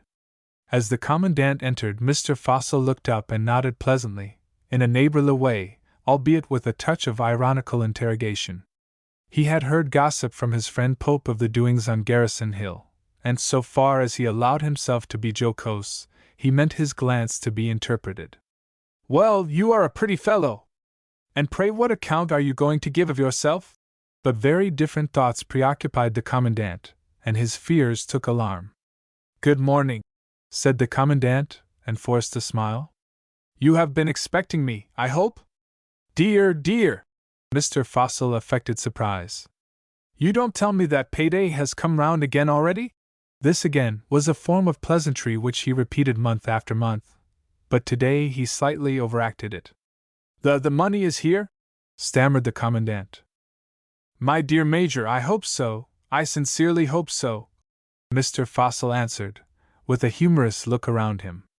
"I do most sincerely trust we may be able to meet your demand for, let me see, 15/18/6, is it not, without being forced to put up the shutters." Mr. Fossil chuckled quietly. The Commandant drew a long breath. "Always supposing," resumed Mr. Fossil, "that the draft is in order, as usual, on which point, to tell you the truth, I have been too busy to satisfy myself. But the paper arrived 2 days ago, and is in my office, if you will excuse me for a moment." He stepped towards a door at the back, paneled with frosted glass, opened it, and disappeared into his office. The Commandant waited. 3 minutes passed. "Very fine weather, sir, for the time of the year," said the clerk, blotting an entry and looking up from his ledger. "Eh? Oh, certainly, yes, very fine indeed." The Commandant recalled himself with a painful effort. "And the glass steady as a rock." The clerk closed a smaller book at his elbow and replaced it in a line of similar volumes on a shelf above the desk behind him. "I saw you out, sir, in your boat, the day before yesterday, to the west of Saran, fishing for bass, or so I took the liberty of guessing." "For bass?" "Yes, oh, most decidedly." "Knowing fish, the bass?" hazarded the young man, combing his side locks with his pen and carefully bestowing it behind his ear. "You found the water a bit too clear, sir, I expect?" "So far as I remember," began the Commandant, and paused. What on earth was delaying Fossil? "You will excuse me, sir, but might I ask what bait you employ as a rule?" The Commandant answered that for preference he used sand eels. The clerk replied that sand eels took some getting, and that, if the remark wouldn't be taken amiss, it was all very well to talk of sand eels when you were in a position to employ a couple of men to spend half a day in netting them for you, but that for a young chap in his position, sand eels were out of the question. "There's the bank hours, to begin with," he wound up lucidly. "And besides, when you've caught 'em, they're the most perishable bait going." The Commandant incoherently promised to reserve a portion of his next catch, and to send Archelaus with a creelful. All this with his eyes wandering in desperation to the glass door. The young man was profuse in thanks. "You will excuse my discussing sport with you, sir? Sport, they say, puts all men on a level, though, of course, I should not dream of claiming." But at this point the glass door opened, and Mr. Fossil emerged, briskly, holding what appeared to be a fair-sized stone. "How will you take it?" he asked, depositing this upon the counter. "I beg your pardon?" the Commandant stammered, his eyes riveted on the stone. "Notes or gold?" Mr. Fossil picked the specimen up, and rubbed it gently with his sleeve. "Now, that's a queer thing, eh? My brother-in-law sent it to me last week, and I've been using it for a paperweight, not being a scientific man. But just you look into it. He tells me there are hundreds lying about where he lives. Aldwell, the place is, in Devonshire, just behind Newton Abbot, and that they're called madrepores. He's a humorous fellow, too, is my brother-in-law. You see the joke, of course?"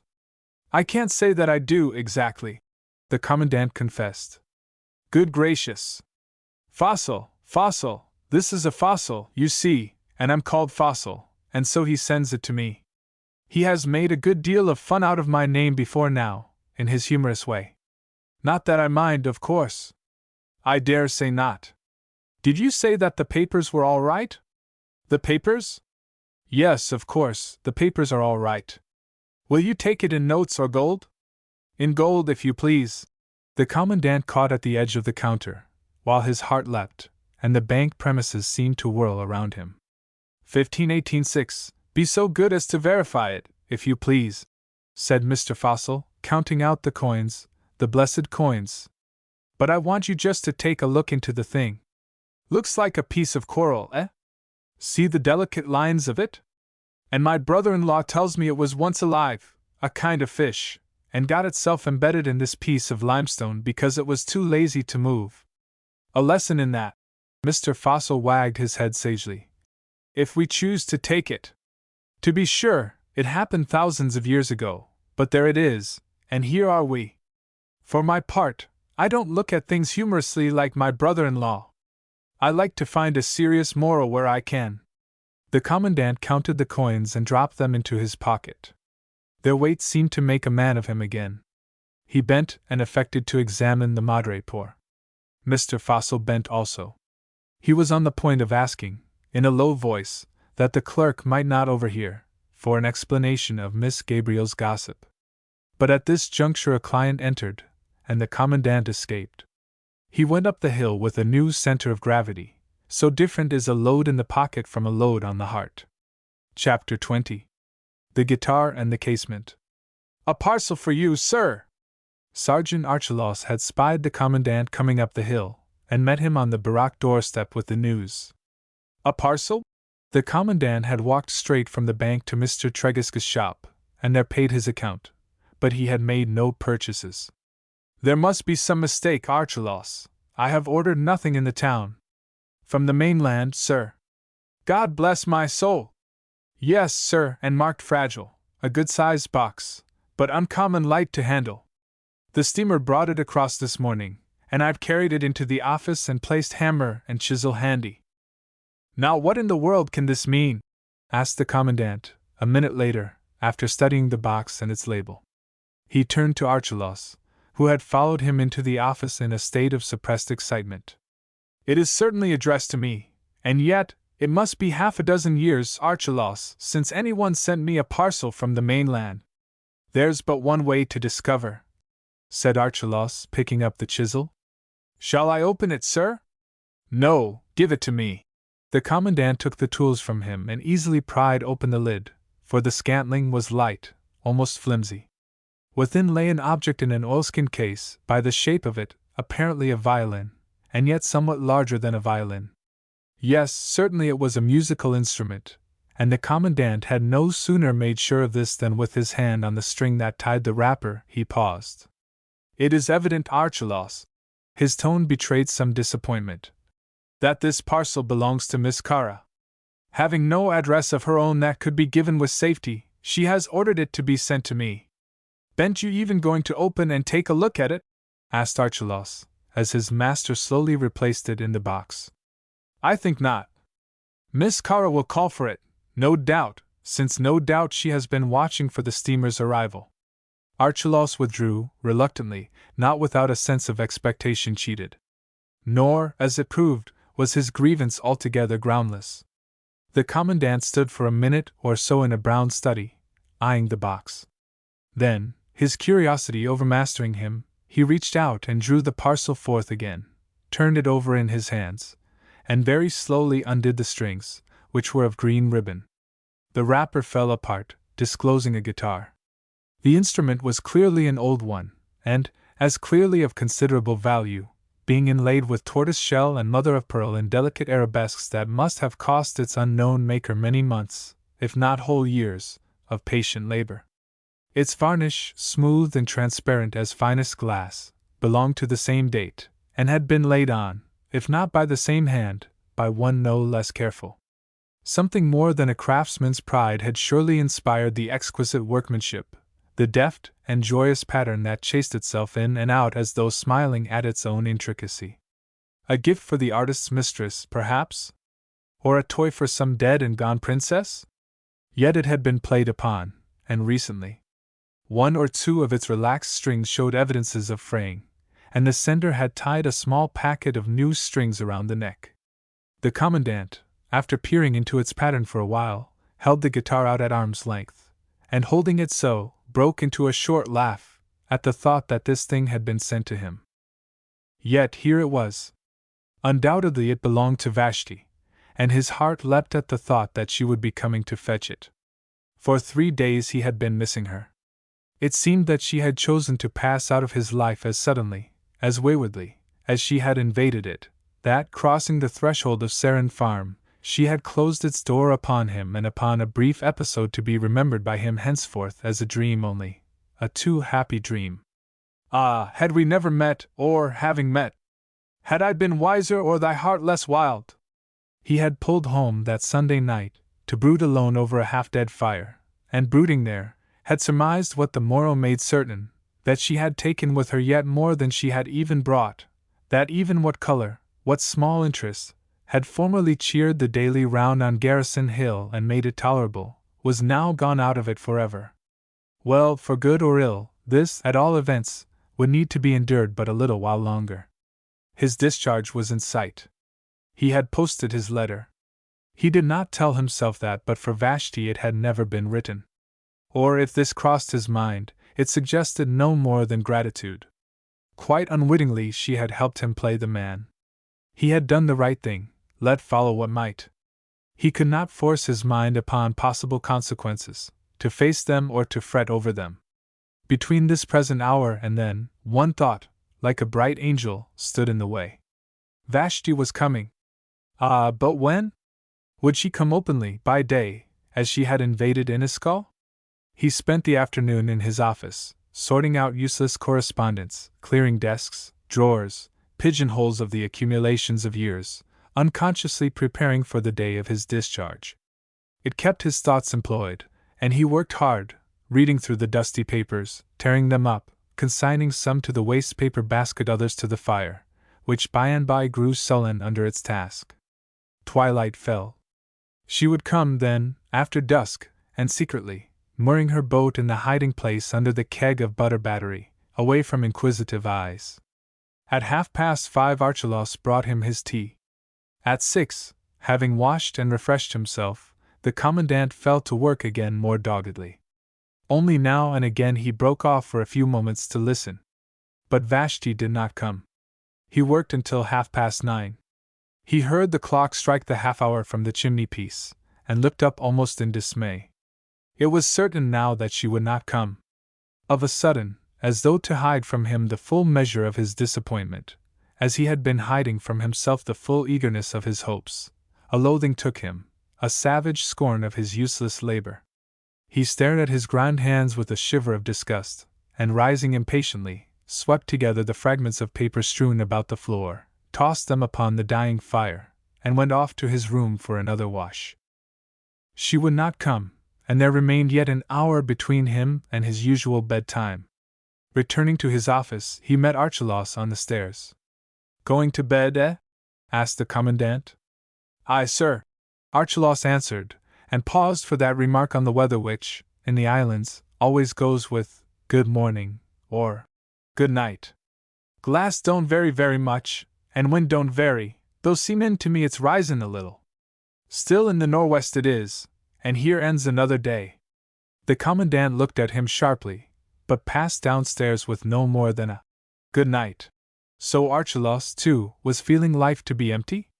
Archelaus had bewailed the past before now, and the vanished glories of the garrison, but never the tedium of his present lot. The commandant, on re-entering his office, did a very unusual thing. It has been said that he could no longer afford himself tobacco. But an old briar pipe lay on the chimney-piece among a litter of notes and memoranda that had escaped the afternoon's holocaust. He took it up wistfully, and searching in a jar, at the end of the shelf, found a few crumbs of tobacco. Scraped together with care, they all but filled the bowl. He lit the dry stuff from a spill, the last scrap of paper to be sacrificed, and sank, puffing, into his worn armchair. It was in his mind to map out his domestic expenditure for the coming month, for the settlement with Mr. Tregiscus had made a desperate inroad upon his funds in hand, and he gravely doubted that even with the severest pinching he would be able to remit the usual allowance to his sister-in-law. The question had to be faced. He was not afraid of it, and yet his thoughts shirked it, and wandered away, despite all effort to rally them. Old enough to be her father. He had foreseen that these words would awake to torment him, but he was not prepared for the insistency with which the pain stirred, now when long toil should have deadened it, now when, as the clock told him that his hopes for today were vain, he realized how fondly all the while he had been building on them. Old enough to be her father. For distraction from the maddening refrain, he rose up, drew the guitar again from its box, unwrapped it, and took it back to his chair for another examination. He noticed the wrapper as he laid it aside. It was new, the material new, the stitching new. She had sent for the instrument with a purpose, and the oilskin case had been made with a purpose. How went the old song? Were I but young for thee, as I has been, we should have been galloping down in your green, and linking it o'er the lily-white Leah. And gin I were but young for thee. Of a sudden he sat up stiffly, at the sound of a tap-tap on the window pane behind him. Yes, decidedly the sound came from the window. The wind, as Archelaus had said, was rising, but this was no wind. Someone stood outside there in the darkness. He sprang up, stepped to the casement, and threw it open. For a moment his eyes distinguished nothing. He peered again and drew back a little as a figure stepped close to the sill, out of the night. You! Who else? Answered Vashti, with a little laugh. Give me your hand, please. He stretched it out obediently, and she took it and clambered in over the sill. It is cold outside, she announced, looking around her with something between a shiver and a deliberate shake of her cloak. It was the same furred cloak in which she had come ashore from the Milo. Spray clung to it, and there was spray, too, on her hair. It shone in the lamplight. The wind has been getting up ever since sundown, she announced. I have had a pretty stiff crossing, but the boat is all right, under the keg of butter. Then, as he still stared at her, you don't keep too warm a fire, my friend. I had given you up, and was getting ready for bed. Then you expected me? The guitar has come? Before he could answer, she had caught sight of it, and picking it up from the armchair where the commandant had dropped it, settled herself and laid the instrument across her lap. Also, she went on, throwing back her cloak, while she examined and tightened the strings, I will confess that your guest is hungry. She looked up with a laugh. In fact, I came not only to fetch my guitar, but to sup with you and tell you of my doings. The commandant turned to the door. His face had suddenly grown gray and desperate. Ah, yes, supper, to be sure, he said, and strode from the room. As the latch fell behind him, Vashti glanced over her shoulder, put the guitar aside, and arose to stir the fire. The poker plunged into a heap of flaked ashes. Paper? But the whole grate is choked with it. And what is more, the whole room smells of burnt paper. She turned about, and, with her back to the hearth, surveyed the room suspiciously. Her gaze fell upon the waste-paper basket, heaped high and brimming over with torn documents. This puzzled her again, and her brow contracted in a frown. But just then she caught the sound of the commandant's footsteps returning along the flagged passage, and bent anew over the fire. The commandant appeared in the doorway with a plate of ship's biscuit in his hand, and on his face a flush of extreme embarrassment. Do you know, I really am ashamed of myself, he began with a stammer, holding out the plate. But Archelaus has gone to bed, and this is all I can find.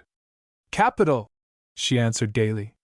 Let us break into the back premises and forage. After my burglarious entry, that will just suit my mood. I'm afraid, he began, and hesitated. I am very much afraid. There was unmistakable trouble in his voice, and again he came to a halt. Vashti straightened herself up. Her eyes were on him as he set the plate down on the table, but he avoided them, attempting a small forced laugh. The laugh was a dead failure. Silence followed it, and in the silence he felt horribly aware that she was grasping the truth, the humiliating truth, that moment by moment the scales were falling from her eyes that still persistently sought his. The silence was broken by the noise of a poker falling against the fender.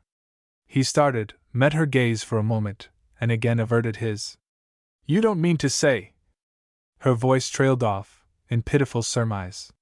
Silence again, and in the silence he heard her sink back into the armchair, and knew no more until, at the sound of one strangling sob, terrible to hear, he found himself standing at the arm of her chair and bending over her. My dear! He used the familiar island speech. My dear, you must not, please! And I have been living on you, ruining you. My dear, it is all paid for. It was paid for today. If ever a man was glad of his guest, I am he. But she bent her head over the arm of the chair, sobbing silently. He saw the heave of her shoulders, and it afflicted him beyond words. But though he longed, he dared not put out a hand to comfort her. You mistake, yes, you mistake. It has been nothing. I was only too glad. He kept stammering weakly. She pulled herself together and sat upright. A moment her tear-stained eyes met his, then turned to the fire, which had begun to dance again on its small heap of coals. Now I see, said she, resting an elbow on the arm of the chair and so supporting her chin, while she stared resolutely into the blaze. She had resumed command of her voice. Ah, pardon me, now I understand many things that puzzled me at first. I am not a fool in money matters. She hesitated. I know you are not, he assured her gently. And that, if you will understand, increased the small difficulty. Yes, I understand.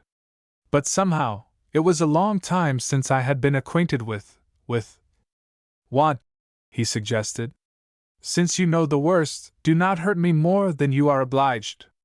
God knows, she said, after an interval of musing, I would hurt you last of all living men. Will you be kind to me, and trust me? On conditions. Yes? She glanced up with a strange eagerness in her eyes. What conditions? That you do not pity me at all, that you believe I have suffered nothing, or only such pain as has edged the joy of serving you. She looked away and into the fire. You make me very proud, she said. Yes. I can easily grant your conditions. I could not pity a man who practiced so noble a courtesy.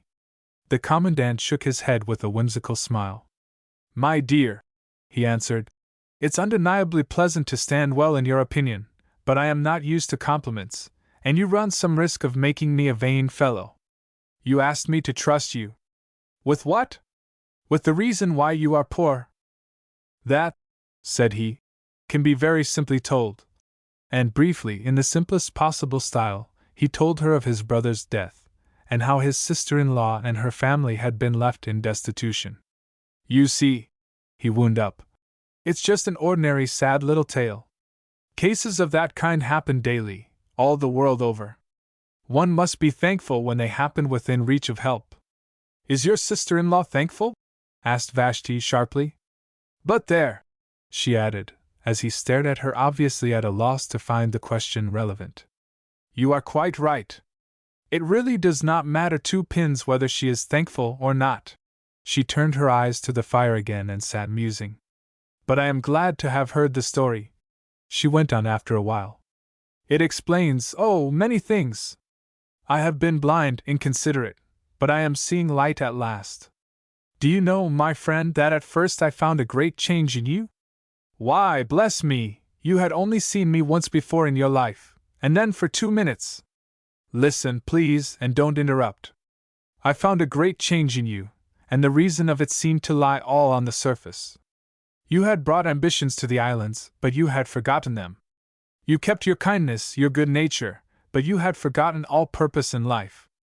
In all, except a few personal habits, you were neglecting yourself, and this neglect came of your being content to live purposeless in this forgotten hole, and draw your pay without asking questions. Forgive me, but I seemed to see all this, and it drove me half wild. He bowed his head. I know it did, he answered very slowly. And that is how you came to save me. Is this another story? She asked, after eyeing him a moment or two in bewilderment. If you will listen to it. He drew his writing chair over to the fireside, and then, facing her across the hearth, he told her the second story as simply as he had told the first, but more nervously, leaning forward with his elbows on his knees, now and again spreading out his hands to the fire on which he kept his eyes bent during most of the recital. Vashti, too, leaned forward, intent on his face. One hand gripped the arm of her chair, so tightly that its pressure drove the blood from the fingertips, while the wonder in her eyes changed to something like awe. And so, the commandant concluded, the letter has gone. I posted it today. What will happen? I really cannot tell. Without lifting his gaze from the fire, he shook his head dubiously. But at the worst, the girls are grown into women now. They have been excellently well educated. Their mother saw to that and made a great point of it from the first, and by this time they should be able to help, if not support her entirely. Man! Man! Will you drive me mad? Vashti sprang from the chair. I have been unjust. I have been worse than a fool. She flung back her cloak, and clasping her hands behind her, man fashion, fell to pacing the room to and fro. The commandant stood and stared. Something in her voice puzzled him completely. In its tone, though she accused herself, there vibrated a low note of triumph. She was genuinely remorseful. Why, he could not guess. Yet, when she halted before him, he saw that her eyes were glad as well as dim. She held out a hand. Forgive me, my friend! Do you know, stammered the commandant as he took it, I should esteem it a favor to be told whether I am standing on my head or my heels.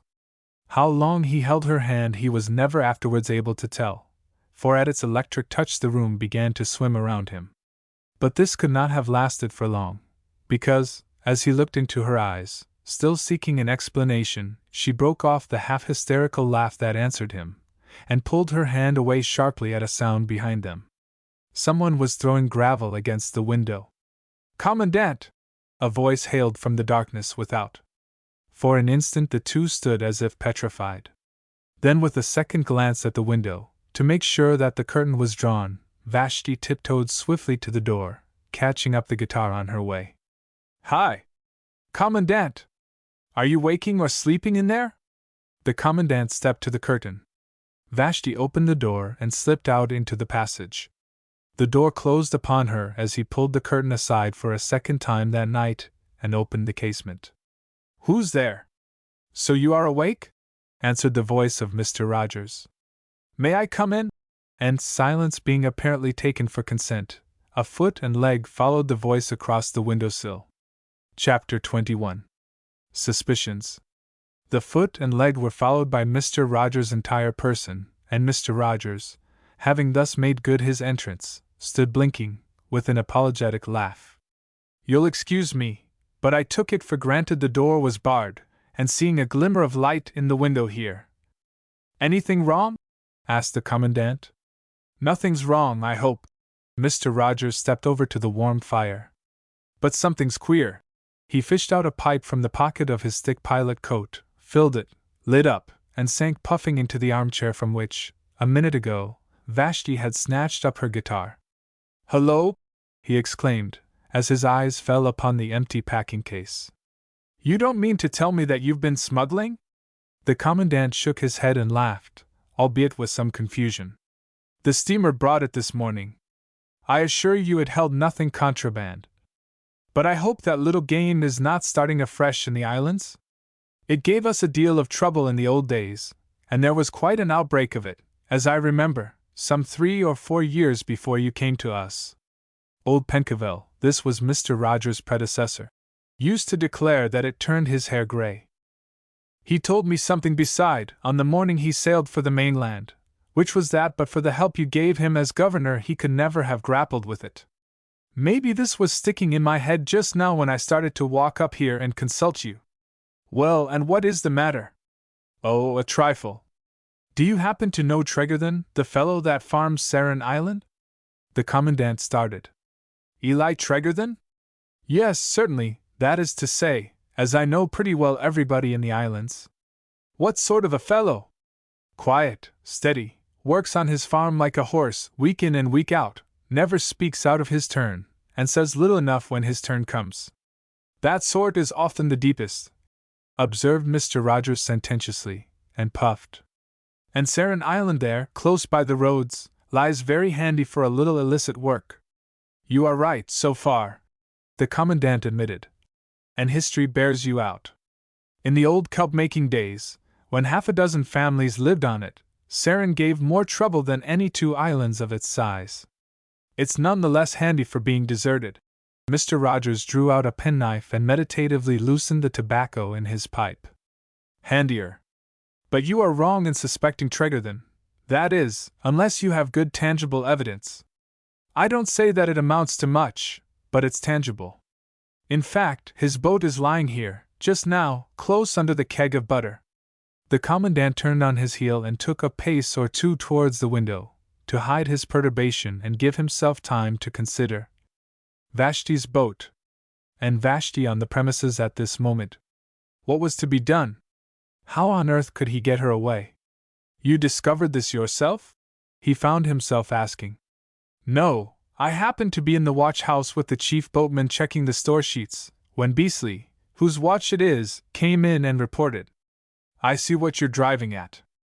Your own boat is lying under the keg of butter, as everybody knows, and you suggest that I am duffer enough to mistake her in the darkness for a boat at least 2 foot longer. Mr. Rogers laughed good-naturedly. But the answer is, he went on, that Beasley found 2 boats lying there, and Beasley, who knows every craft in the islands, swears that the one belongs to you no more certainly than the other to Farmer Tregarthen. Moreover, she was moored on a shore line, and we pulled her in and examined her. Sure enough we found name and owner's name cut on her transom, 2 sisters E. Tregarthen. Now, what do you make of it? Very little, answered the commandant, recovering himself. And that little in all likelihood quite innocent. Someone, we'll say, wishes to cross over from Saran to St. Lides this evening, on any simple errand, say to fetch a parcel from the steamer.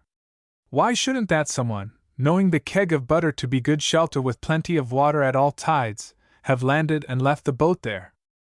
Mr. Rogers shook his head. Why there, and not at the pier? The pier lies almost a mile nearer, and there's a fair wind, or almost a fair one, for returning, while from the keg of butter no one can fetch Saran under a couple of tacks. That's my first point. Secondly, if Eli Tregarthen has honest business here, whether with the steamer to fetch a parcel, parcels must be running in your head tonight, or in the town to fetch a doctor, the pier is obviously his landing place. Why, there isn't a house in the island, barring these barracks, that doesn't stand half a mile nearer the pier, not to mention that landing at the keg of butter involves a perfectly unnecessary climb up one side of Garrison Hill and down the other. Lastly, my dear sir, look at the time. Close on 11 o'clock, and all Garland town in their beds. Again I ask, what honest business can Eli Tregarthen have here at such an hour? The commandant felt himself cornered. An insane hope crossed his mind that, while the lieutenant sat talking, Vashti had contrived to slip out of the house and down to the shore. It was followed by a saner one, that she had done nothing of the sort, for, to a certainty, the boat would be guarded. You have taken precautions? He asked, and felt himself flushing at the dishonesty of the question. I have posted Beasley in charge, and sent the chief boatman off to the pierhead to keep a close watch on the steamer. She sails at 7:30 tomorrow, and though I never heard a hint against her skipper, it's only right to be careful. I've amused myself before now, planning imaginary frauds on the revenue, and if anyone cares to risk opening up that game afresh, the islands still give him a plenty of openings. Yes, yes, agreed the commandant, and checked a groan. He had thought of warning Vashti to slip down to the quay and borrow a boat there without asking leave. Some explanation might be trumped up on the morrow, as that the wind was foul for returning from the keg of butter. No one would accuse Eli Tregarthen of borrowing a boat with intent to steal. His taking it would be no more than a neighborly liberty. But with the chief boatman watching the pierhead, she would be discovered to a certainty. The commandant's last hope was gone. Just as he realized this, to his utter astonishment, he heard the voice of Archelaus grumbling outside in the passage. And Archelaus had gone to rest an hour ago. Pretty time of night this, to come breaking a man's rest, growled the voice of Archelaus, audibly, and not without viciousness, as though he meant it to be heard. Good Lord! Exclaimed Mr. Rogers. You don't tell me we've roused the old fellow out of bed? And I reckon I was making no more noise than a mouse. He may have heard you throw that gravel against the pane. The commandant took a step towards the door, but halted irresolutely. Then he's a light sleeper, commented Mr. Rogers, and an even more dilatory dresser. Why, good heavens! The lieutenant started up from his chair. He's undoing the bolts. Somebody's at the front door, one of my men to report, I'll bet a fiver. He would have rushed out into the passage, but the commandant caught him by the arm. No need to hurry, my friend. Whoever it is, Archelaus will bring word. Many hasty surmises whirled together in the commandant's brain. The first, and hastiest, that Vashti, unable to make her escape, had aroused Archelaus, and that Archelaus was unbarring the door for her on the pretense of hearing a knock. Even so, she would be caught as soon as she reached the shore. Still, occasion might be snatched to send Archelaus after her to warn her. She might hide for the night at the castle under Mrs. Treacher's friendly wing. The instant need was to hold back the lieutenant from discovering her in the passage, and to the lieutenant's arm our commandant clung. My good sir, expostulated Mr. Rogers, it must be one of my men. Who else at this hour? He fell back a step as the door opened. A person to see you, sir, from Sarin, announced Archelaus. Shall I show her in? Before either could answer, Vashti herself stood on the threshold. Of the two men, the lieutenant excusably showed the blankiest astonishment. But the commandant had to catch at the rail of a chair. Vashti had discarded her cloak of furs, and faced him now in such garb as is worn by the poorest in the islands, a short gown of hodden gray, coarse-knitted stockings, and stout shoes. Across her shoulder, for a turnover, she wore a faded shawl of tartan pattern. The commandant recognized it for a surplus one which Mrs. Treacher kept in the barracks kitchen, to wear against the drafts, on occasions when she helped Archelaus with the cooking.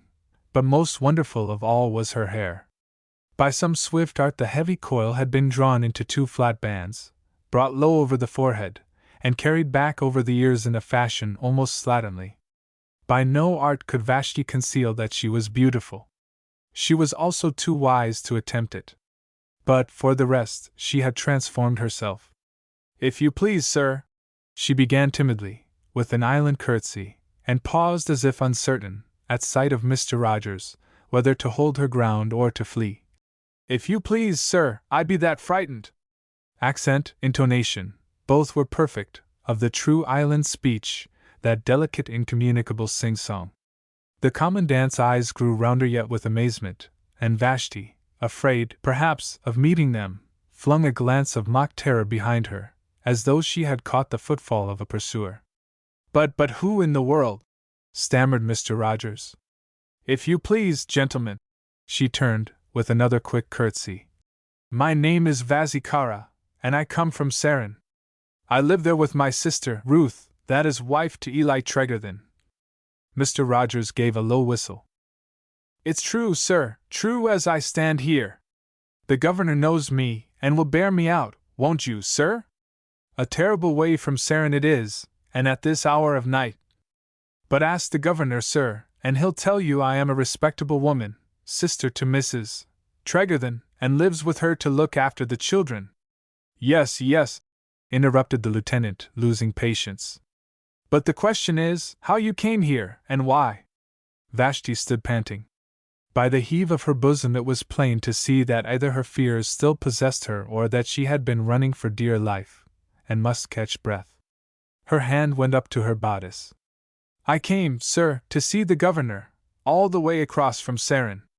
Eli, that's my sister's husband, is in terrible trouble over there, because the Lord Proprietor means to turn him off his farm. Yes, say.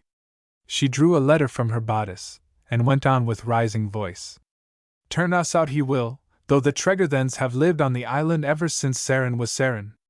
The governor, here, in his time would never have done such wickedness, nor suffered it, being a just gentleman and merciful, as all the folk can bear witness. And so, thinks I, he may be able to help us yet, and if able he will be willing. She held out the letter towards the commandant, who took it and turned it over vaguely between his fingers, not opening it, nor daring to meet her eyes. And so, continued Mr. Rogers, you took your brother-in-law's boat, without his knowledge. Vashti nodded. Yes, sir, I took it unbeknownst. He's a very quiet man, is my sister's husband, and don't like it that other folks, specially women, should mix themselves up in his affairs. Then he's a sensible fellow as well as a quiet one. Yes, sir. Vashti took the correction meekly, with downcast look. And still less, I'll bet, Mr. Rogers continued, Would he be pleased to know that one of his womankind was straying across to St. Lides at this hour of the night? Oh, sir! She caught him up. But that's where I've been hindered. For, wishing to have word with the governor, and no one the wiser, I'd brought the boat to shore down yonder, under the keg of butter, and there the coast guards have found it, and are waiting by it to catch me, and what answer to give them I can't think, nor how to account for myself. Seemin' to me they're everywhere, and all around me in the darkness. Mr. Rogers broke into a laugh. It appears, Commandant, that I have found a mare's nest, always supposing that this tale is a true one. You'll excuse me, ma'am, but service is service. The Commandant had turned to his writing table, and was holding the letter under the lamplight. I can go bail for Miss Cara, he answered, but without looking up. Undoubtedly she comes from Sarin, and is Mrs. Tregarthen's sister. Also this letter, though we cannot deal with it tonight, is addressed to Eli Tregarthen in the Lord Proprietor's handwriting. It gives him formal notice to quit and deliver up his farm. I can give no hope of help, no hope at all. Here his voice trembled slightly. The most I can promise is to consider it. And the best we can do for the moment is to escort Miss Cara down to her boat and get one of my men to sail her back to her island. I incline to think, said the Commandant, after a pause, that Miss Cara, from what I have seen of her skill, is competent to sail back alone. If not, I would suggest that you or I escort her, towing my boat across for the return journey. In any case, if we can get your men out of the way, it would be wiser, perhaps, for her sake. And for mine, begad, agreed the lieutenant. Else I shall have every man of them grinning behind my back for a month of Sundays. Roger's smuggling chase. I can hear the villains chuckling over it. But I say, though, he turned on Vashti admiringly, you'll want an escort across, eh? You don't tell me you're man enough to handle that boat alone? If you please, sir. The channel's none too easy on a dark night. Vashti smiled. My father taught it to me, sir, before I was 10 years old. I could sail it blindfold. And you have the nerve? And yet just now, the dark frightened you, and you ran for your life. No, said Vashti, demurely. I just stood still. Well, come along. And when you get to the battery, you'll have to stand still again, and wait until I report the coast clear. Commandant, will you give Miss Cara your arm, while I run ahead? They stepped out together into the night. Vashti neither took the Commandant's arm nor spoke to him, even after Mr. Rogers had passed ahead out of earshot. Only when the pair had reached the dark battery, and were waiting there on the dark platform above the sea, she turned to him and asked, Shall you be busy tomorrow? I am never busy. I have left my cloak and the guitar with Archelaus. I will bring them to Sarin tomorrow. She turned away and leaned over the low parapet to the left. Some way below a footfall sounded, on the track leading to the watch-house, the footfall of Beasley. A stone, dislodged by his tread, trickled and fell over the cliff into night. Curious, remarked Mr. Rogers, confidentially, to the Commandant, 20 minutes later, as they stood and peered into the darkness after Vashti's boat. Here I am, stuck on these islands, so to speak, with a telescope held to my eye. Of the folk upon 'em I see next to nothing. Now I don't know if you took note of it, but that's a remarkable-looking woman, a remarkably handsome woman, and I've spent these years here without guessing that such a woman existed hereabouts. Eh? Mr. Rogers relapsed into mild facetiousness. If you were a younger man, Commandant, I could hatch up a pretty story out of tonight's doings, and if I didn't mind a laugh against myself. Chapter 22. Piper's Hole. Annette, Lynette, and Matthew Henry sat side by side on the granite roller by the gate and watched their friend Jan eat his mid-morning snack, or mungie, as it is called in the islands. It consisted, as a rule, of a crust of bread, but Jan had supplemented it today with a turnip, which he cut into slices with his pocket knife. He had been pulling turnips since 6 o'clock. And I reckon this'll be the last time of a skin, he commented, letting his eyes wander over the field as he seated himself on a shaft of the cart, which had been brought to await the loading. The children knew that they would soon be quitting Sarin, and that the prospect distressed their father and mother. They had discussed it, and agreed together that it was a great shame to be turned out of their home, and that the Lord Proprietor must be a hard-hearted tyrant. But secretly they looked forward to the change with a good deal of excitement, not being of an age to fathom the troubles of grown-up folk. After all, Briffar lay close at hand and was familiar. Briffar was populous, and across there they would find many playmates. Briffar, too, held out great promise of adventure after seabirds' eggs and expeditions of discovery, and if ever the homesickness came upon them they would cross the sands at low water and revisit the old haunts and the deserted house. All these consolations, however, they kept to themselves. It would never do to abandon the family grievance merely because it presented a bright side. They felt, as older folks have been known to feel, that a sense of injury carries with it a sense of importance. "I wonder," said Linnet severely, "that you can have the heart to talk about it, January." "Jan has no feelings about leaving Sarin," said Annette, more in sorrow than in anger. "Why should he, coming from the mainland?" "But Jan was born on the islands," Matthew Henry objected. "And that will be a long time ago." "Silly! As if you could belong to the islands by being born here. Why, to belong to them, your father and mother must have been islanders, and your grandfathers and grandmothers, and right back into the greats and great-greats. And then you never want to go away or live anywhere else in the world." Matthew Henry pursed up his small mouth dubiously. He himself had sometimes wished to live in the wilds of America, or on a South Sea island, even to visit Australia and have a try at walking upside down. There must be a flaw in Annette's argument somewhere. "But if Jan comes from the mainland," he began. "Cornwall," said Jan tranquilly, his mouth full of raw turnip. "Then you ought to want to go back to it. I mean to, one of these fine days. I shouldn't put it off too long, if I were you," advised Linnet candidly. "You're getting up in years, and the next thing you'll be dead." "But didn't your father ever want to go back?" asked Matthew Henry, sticking to his point. "No fear." "Why?" "Because if he'd showed his face back in Cornwall, they'd have hanged him, that's all." "Oh!" exclaimed the three, almost simultaneously, and sat for a moment or two gazing on Jan in awed silence. "But why should they want to hang your father?" asked Annette. Jan sliced his bread with an air of noble indifference. "Eh? Why, indeed? He used to say 'twas for being too frolicsome.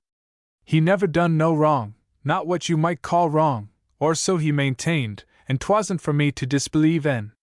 "Was it, now? You'll tell us about it, Jan dear?" coaxed Annette. "There's no particular story in it."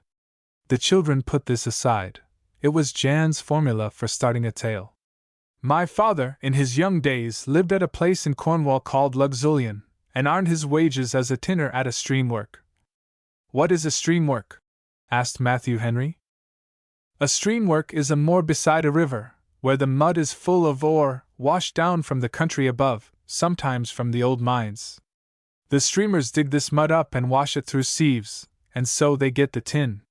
There was enough of it, my father said, in Luxullian Cows to keep a captain and 12 men in good wages and pay for a feast once a year at the Rising Sun public house. The supper took place some time in the week before Christmas, and they called it Pie Crust Night, though I can't tell you why. Well, one Pie Crust Night, after this yearly supper, the most enjoyable he had ever known, my father left the Rising Sun towards midnight, and started to walk to his home in Luxullian Churchtown. He had a fair dollop of beer inside of him, but nothing, as he ever maintained, to excuse what followed, and he got so far as Tregarden Down without accident. Now, this Tregarden Down, as he always described it to me, is a lonesome place given over to Brackenfern and strewn about with great granite boulders, and on one of these boulders my father sat down, because the night was clear and a fancy had come into his head to count the stars. He sat there staring up and counting till he reached 20 score, and with that he felt he was getting a crick in the back of his neck, and brought his eyes down to earth again. It seemed to him that, even in the dark, a change had come over the downs since he'd been sittin' there, and the whole lie of the ground had a furrin look. Hows'ever, he hadn't much time to puzzle about this, for lo and behold! As he stared about him, what should he see under the lee of the next rock but a party of little people, none of 'em more than a thumb high, dancing in a ring upon the turf, They broke off and laughed as soon as my father caught sight of them, and says one little whippersnapper, stepping forward and pulling off his cap with a bow, "Good evening, my man." "Sir, to you," says my father. "There's a good liquor at the Rising Sun," says the little man. "None better," says my father. "I know by a deal better," says the little man. "Would you like to taste it?" "Would I not?" says my father. "Well, then," says the little man, "there's a ship full of wine gone ashore early this night on Parsands, and maybe the par folk haven't had time yet to clear the cargo. What do ye say to ho? And away for Par Beach? Eh? With all the pleasure in life," says my father, thinking it a joke. "So ho! And away for Par Beach," he calls out, mimicking the little man. The words weren't scarcely out of his mouth before a wind seemed to catch him up, though gently, from his seat on the boulder, and in 2 twinklings he was standing on Parsands. There was a strong sea running, and out beyond the edge of the tide my father spied a ship breaking up. But if she broke up fast, her cargo was melting faster, for a whole crowd of folk had gathered on the sands, and were rolling the casks of wine up from the water and carting them away for dear life. My father and the little people couldn't much as ever lay hands on a solitary one, and what was worse, they hadn't but fairly broached it before a cry went up that the preventive men were coming. Sure enough, my father, pricking up his ears, could hear horses galloping down along the road above the sands. "Dear, dear," says the little man, "this is a most annoying thing to happen. But luckily I know a place where there's better liquor still, and no risk of being interrupted. So ho! And away for Squire Tremaine's cellar." "Ho! And away for Squire Tremaine's cellar," called out my father, and the next thing he knew he found himself in the cellar of Squire Tremaine's great house at Helligan, knocking around with the small people among casks of wine and barrels of beer galore. To do him justice, he never pretended he didn't make use of the occasion. In fact, he fuddled himself so that when the little gentleman called out "Ho!" and "Away!" for the next rendezvous, whatever that might ha' been, he missed to take up the catchword, being asleep belike. So there the piskies left him asleep, with his head in a waste saucer and his mouth under the drip of a spigot, and there the butler found him the next morning, knocking his shins among the butts and barrels in the darkness, and calling out to know what the dickens had taken Tregarden down and the rocks oat, that they grew so pesky close together. The butler hailed him upstairs to the squire, and the squire heard his story, and not only said he didn't believe a word o't, but being a magistrate, packed him off to Bodmin jail for burglary. "I don't blame the man altogether," said Jan, reflectively. "For, come to think of it, my father's account of himself lay a bit off the ordinary run, and belike he wasn't in any condition to put it clearly. At any rate, to jail he went, and from jail he was delivered up to the judges at assize, and the judges sentenced my poor father to death, which was the punishment for burglary in those times, and for all I know, it may be the same on the mainland to this day. The morning came when he was to be put out of the world, and, as I needn't tell you, it gathered a great crowd together, to have a look at the last of a man that had so little sense of wickedness as to take liberties with the gentleman's wine and spirits. There my poor father stood under the gallows tree with none to befriend en, when all of a sudden he heard a shouting up the street, and down along it, through the crowd, came a strange little lady, holding up her hand and a paper in it. The folk opened way respectful like, seeing by the bettermost air of her that she belonged to one of the gentry, and along she came to the scaffold. "Good mornin', ma'am, and what can I do for you?" says the sheriff, stepping forward, with a lift of his hat. He held out a hand for the paper, but the little lady turns to my father, and pipes out in a little voice, very clear and sweet, "Ho! And away for the islands." Glad enough was my father to hear the sound of it. "Ho! And away for the islands," he answers, pat, and in 2 twinks he and the little lady were off in the sky like a puff of smoke, and the crowd left miles below. The next thing he knew he was sitting on a rock, over yonder in Inniscaw, by the mouth of Piper's Hole, and staring at the sea. So he picks himself together and walks up to North Inniscaw Farm, as 'twas called in those days, and there he took service and married and lived steady ever after. Leastways, said a voice at the gate. He gave over drinking except when his master ran a cargo of brandy, and he never gave his wife trouble but once, when he took home a mermaid and made the good soul jealous. "Aunt Vazzy!" cried the children. "Why, how long have you been standing there?" Long enough to hear the end of the story, and how Jan's father came to the islands through Piper's hole. "But," Linnet objected, "Jan didn't say that his father came through Piper's hole, only that he found himself on the rocks in front of it." "They came through the air, he and the little lady, didn't they, Jan?" Jan shook his head. "They started to come through the air," he answered cautiously. "Everybody knows that the fairies always pass to and fro through Piper's hole," said Annette in a positive voice. "The mermaids, too. The cave there goes right through Iniscaw and under the sea, and comes up again in the mainland. Nobody living has ever gone that way, but Farmer Santo had an uncle once that owned a sheepdog that wandered into Piper's hole and was lost, and a month later it turned up on the mainland with all its hair off." "It do go in a terrible long way, to be sure," Jan admitted, "for I made a trial of it myself, one time, at low water. First of all you come to a pool, and then, about 50 yards further, to another pool, and into that I went plump, coming upon it sudden, in the darkness. I swallowed a bellyful of it, too, and the water, if you'll believe me, was quite fresh.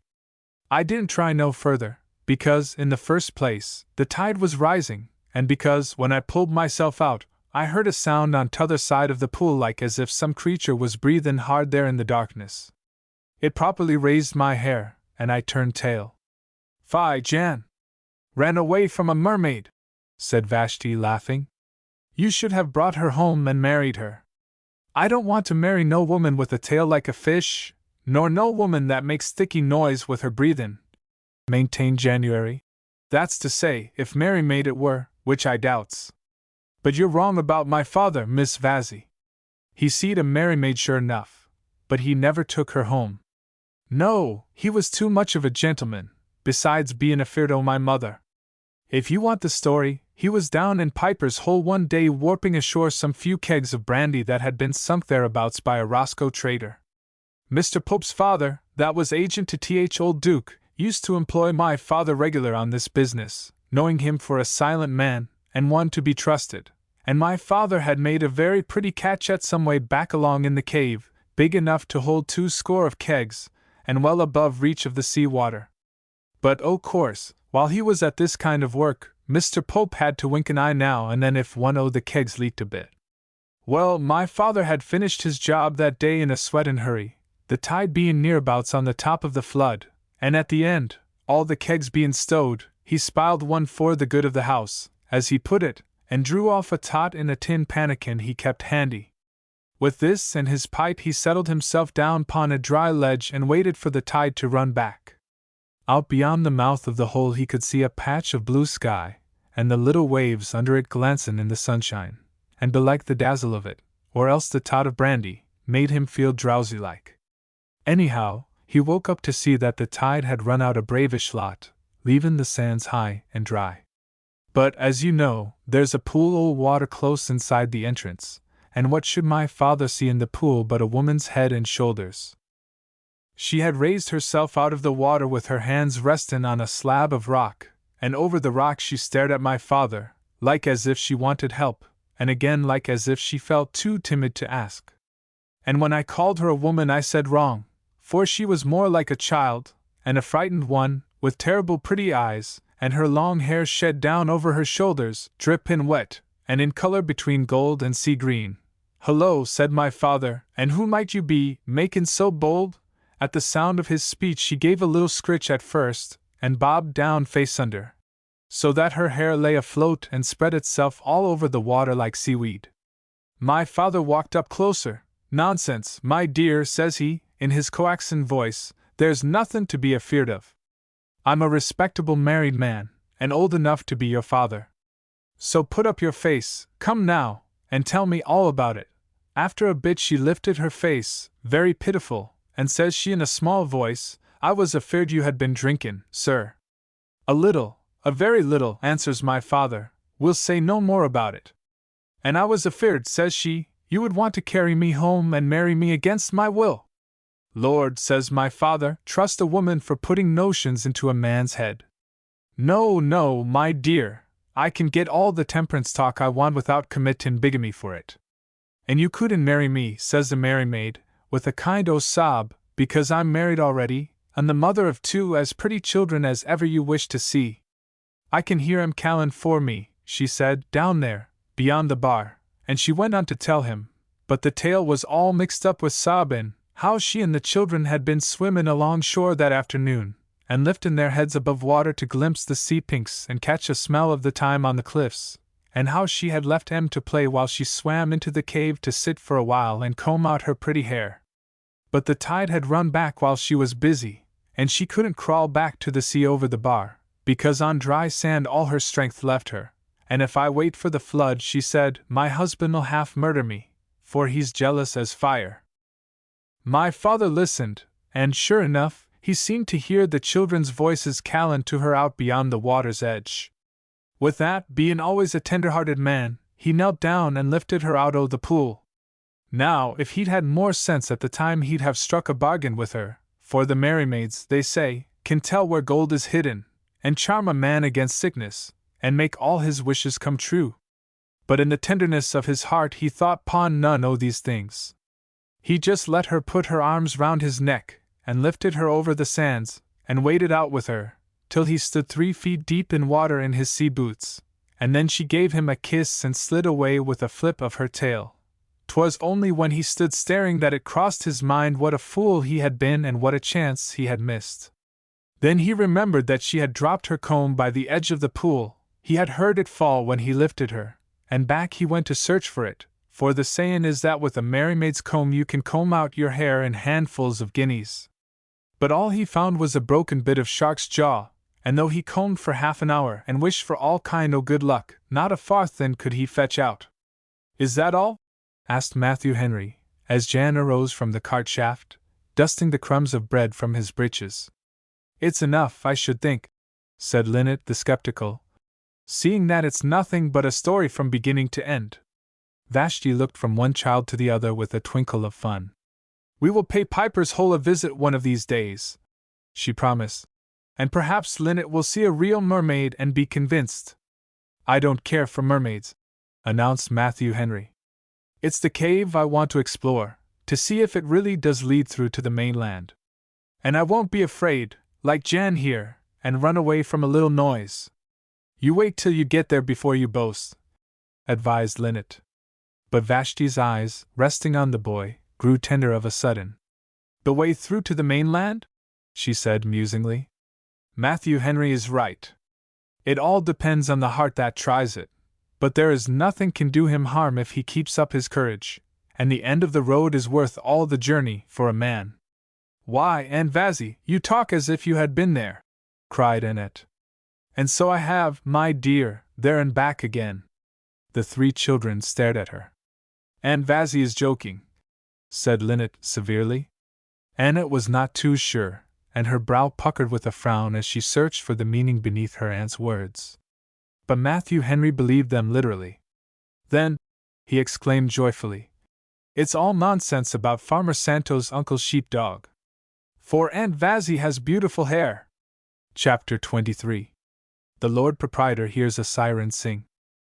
Sir, in answer to your letter of the 19th ultimo, I am directed by the Secretary of State for War to say that a commission, the composition of which is not finally determined, will shortly be visiting the islands, with a view to reporting on the adaptability of their existing military works for coast defense. Notice of the probable date of this visit shall be sent to you, and the commissioners will doubtless be glad to avail themselves of any information you may be good enough to put at their disposal. At the same time, there will be given an opportunity of inquiring into the allegations contained in your letter. The commission will be presided over by Mosh, General Sir Omni Ward, KCB, RE, HM Director of Fortifications. I am, sir, your obedient servant, J. Fleetwood Cunningham. J. Fleetwood Cunningham. Thrice a week, on Tuesdays, Thursdays, and Saturdays, the steamer arrived at St. Lyde's Quay, bringing the mainland mail, and the Lord Proprietor's post-bag usually reached him soon after luncheon. It carried, as a rule, a bulky correspondence, and since the steamer weighed anchor early next morning, the Lord Proprietor set aside the early part of these 3 afternoons to letter writing. The passage had been smooth today, and the bag had been delivered to him and opened as he took his solitary meal. Also the mail for the great house was a light one, and out of it the Lord Proprietor, catching sight of the official stamp on the envelope, had at once selected the letter quoted above. He perused it, and reperused it, to the neglect of the rest of his correspondence, tilting it against a bowl of Michaelmas daisies in front of his plate. It was satisfactory, he decided, that is to say, on the whole, and so far as it went. He foresaw that short shrift would be given to those idlers on Garrison Hill. On the other hand, he frowned at the prospect, call it the chance, rather, of seeing that establishment replaced by one more efficient.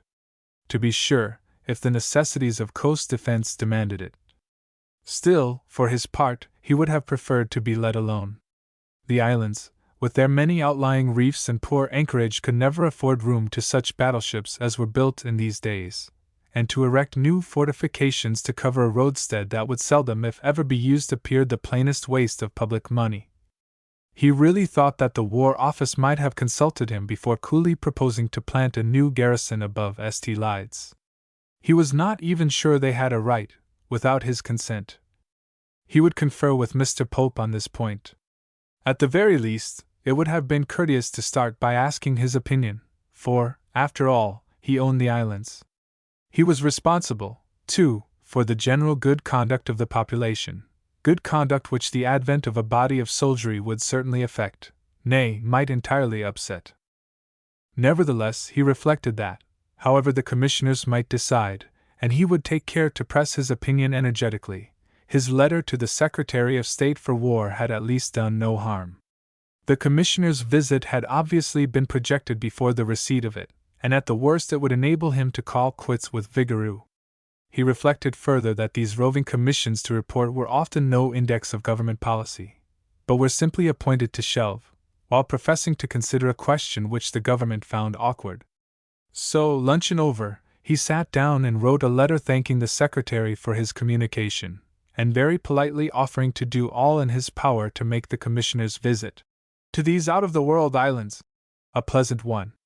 Having copied the letter and read it over with no little approval, the Lord Proprietor dealt briefly with the rest of his correspondence, consulted his pocket diary, looked at his watch, and finding that he had an hour to spare before granting an interview to Eli Tregarthen, stepped out upon the terrace, where Abe Jenkins was cutting back the geraniums that had well-nigh ceased to flower.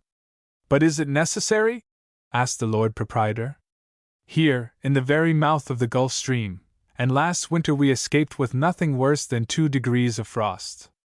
"Last winter and this winter be two different things, sir," protested Abe, gently but firmly. "Last winter, sir, as you may have taken notice, we had next to no berries upon the holly, and no seals, nor yet no mermaids." "Seals? Mermaids?" Sir Caesar echoed. "Which I've always heard it said, sir," old Abe went on, with the air of one carefully, even elaborately, deferring to superior ignorance. "As how then seals you can have no surer sign of hard weather. Of mermaids I says nothing, except that with such like creatures about you may count 'pon something out of the common. Since," said the Lord Proprietor, "there are no such things as mermaids, we will confine ourselves to seals. I had no idea that seals, frequented our shores." "No more they don't, unless some at Extord New York has taken the weather. But I've heard tell of a season when, for weeks together, you could count up 2 or 3 score together baskin' on the beaches to the north of the island here. Sam Lego can tell you all about it." Abe jerked a thumb in the direction of North Inniscaw Farm. "He and his father used to hunt them, one time, along with Phil Cara of St. Hughes. You know where the old adit goes into the cliff under Carn Kappa? Well, they tell me that if you follow the adit for 50 yards you come to a kind of pit that breaks straight down and through the roof of a cave, Ogilveen, they call it, to the west of Piper's Hole, and this cave fairly swarmed with seals. The 3 men would lower themselves by rope ladders. I reckon old Lego had learnt the trick of it in bygone days when the free traders used the adit, and get down upon a strip of firm shingle at the inner end of the cave, and there Sam Lego would hold the lantern while his father and Phil Cara blazed away. They never shot more than a brace at a time, because of the difficulty of getting the bodies up the ladder, for they had to be gone before high water, and likewise there was always a danger that the seals might charge him in a herd, being angered by the loss of their mates. In this way they pretty well cleared out the cave, all but one great beauty that old Lego had sworn to take alive. For, instead of being yellow or motley brown like the rest, this fellow was white as milk all over, besides being powerful as any other two. He seemed to know from the first that the three men didn't mean to shoot him. The lanterns and the firing never hurried him a bit, and he never threw himself into a rage over the loss of his relations. He just kept out of reach, looking like as if he despised the whole business, and refused to quit. He was cautious, too, wouldn't trust the cave in weather when a boat could follow him and block up the entrance. On fine nights he had a favorite rock just outside Ogovine, you can see it from the top of the cliff, and there he'd lie asleep and dare him, out of reach, but plain enough to see, even in the dark, because of his white skin. Now, as you may have taken notice, sir, the tide runs out dry to this rock on the inshore side, but seaward it goes down, even at low springs, into more'n 3 fathoms of water, and my gentleman always took his 40 winks on the seaward slope. Half a dozen times did Phil Cara, thinkin' to catch him. I beg your pardon, interrupted Sir Caesar. Cara, did you say? Yes, sir, Philip Cara, father to Eli Tregarthen's wife over to Sarin, and likewise, o' course, to Eli Tregarthen's wife's sister, that is lodging at Sarin Farm, having come home from service a while back. Eh? From service? The Lord Proprietor echoed, with quickened interest. What sort of service? Why, as to that, sir, I can't say that I can tell you for certain, but it's somewheres on the mainland, and the young woman seems a very respectable young woman. But whether she means to bide by the family or has come to lodge while looking out for another place, I can't certainly say, the Tregarthens being a close-tongued lot, as you know. A lady's maid? Hazarded the Lord Proprietor. Maybe. Well, as I was telling you, half a dozen times did Phil Cara, bidin' his time till the tide was low and the sand hard. But it's impossible, said the Lord Proprietor, pursuing his own train of thought. Abe regarded his master rather in sorrow than in anger. To be sure, sir, said he, in a tone of delicate rebuke, if you don't want to hear my story. Eh? Yes, certainly, my wits were wool-gathering, Abe, and I beg your pardon. Let me see. You were saying that Cara used to wait till the tide was low. Yes, sir. He'd creep along the sand, he and the 2 Legos, and old seal would lie there sleepin', innocent as a child, and let them come close under the rock, and even climb it. But soon as ever they made a pounce, CLK, he rolled off the slope and into deep water. Regular as clockwork it happened, quiet and easy as a door on a greased hinge, and every time it made the 3 look foolisher and foolisher. After half a dozen tries, Cara allowed that he couldn't go on being mocked by a dumb animal, so he set his brain to work and thought out a new plan. The 2 Legos were to take a boat and drop down while the tide close in the shadow of the rock pond the seaward side, while Cara himself crept, as usual, hands and knees, across the beach. So they planned, and so they did, and sure enough when Cara made a pounce for the seal, my gentleman rolled down the ledge and slapped into the boat. Now you've gotten, yells Cara. Darn it all, yells back old Lego from the scuffle, seems more like he's got for that seal, sir, fought like 10 tomcats. And before the Legos got in a lucky stroke and knocked him silly with a stretcher, he'd ripped one leg off old man's trousers and bitten the heel clean off Sam's right boot. They took him home and skinned him, and sold the skin that same year to a Dutch skipper for 30 shillin'. But Sam has told me more than twice that he don't mean to tempt Providence again by catchin' any more seals. The Lord Proprietor looked at his watch. I must get Lego to show me that at it this very afternoon. I've an appointment at 3:30 to meet him and Tregarthen at the farm. Indeed, sir? Then you've brought Eli Tregarthen to his senses, if I may make so bold. The Lord Proprietor flushed, remembering that Abe had witnessed the interview in the walled garden. I fancy the man has begun to see the red light, he answered carelessly. At any rate, he has consented to meet me and take a look over North Innisco.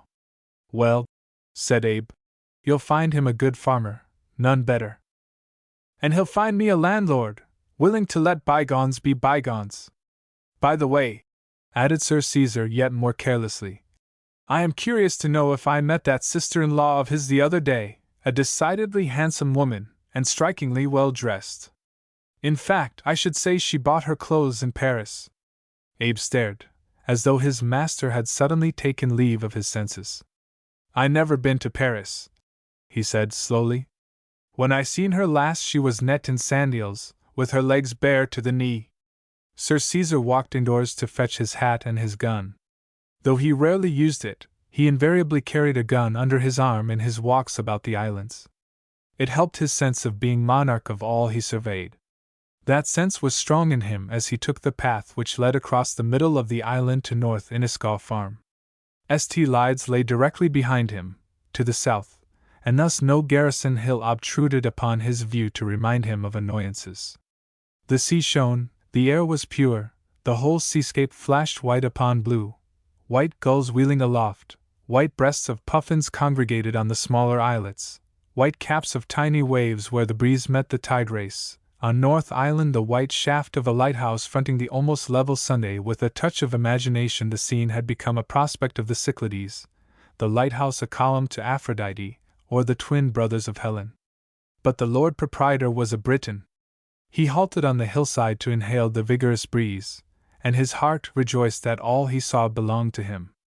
The path descended a stony hillside, crossed a marshy green hollow, and mounted a second stony hill. Over the summit of it the low roofs of a line of farm buildings hove into sight. This was North Inniscaw, and the Lord Proprietor, arriving punctually at 3:30, found Eli Tregarthen at the gate in converse with Sam Lego, the hind in temporary charge of the farm. If Eli had begun to see reason, his face held out no promise of it. It was dark and gloomy, a trifle weary, too, as though he kept this appointment rather through politeness than with any care for its outcome. He saluted the Lord Proprietor respectfully, but at once bent his eyes to the ground.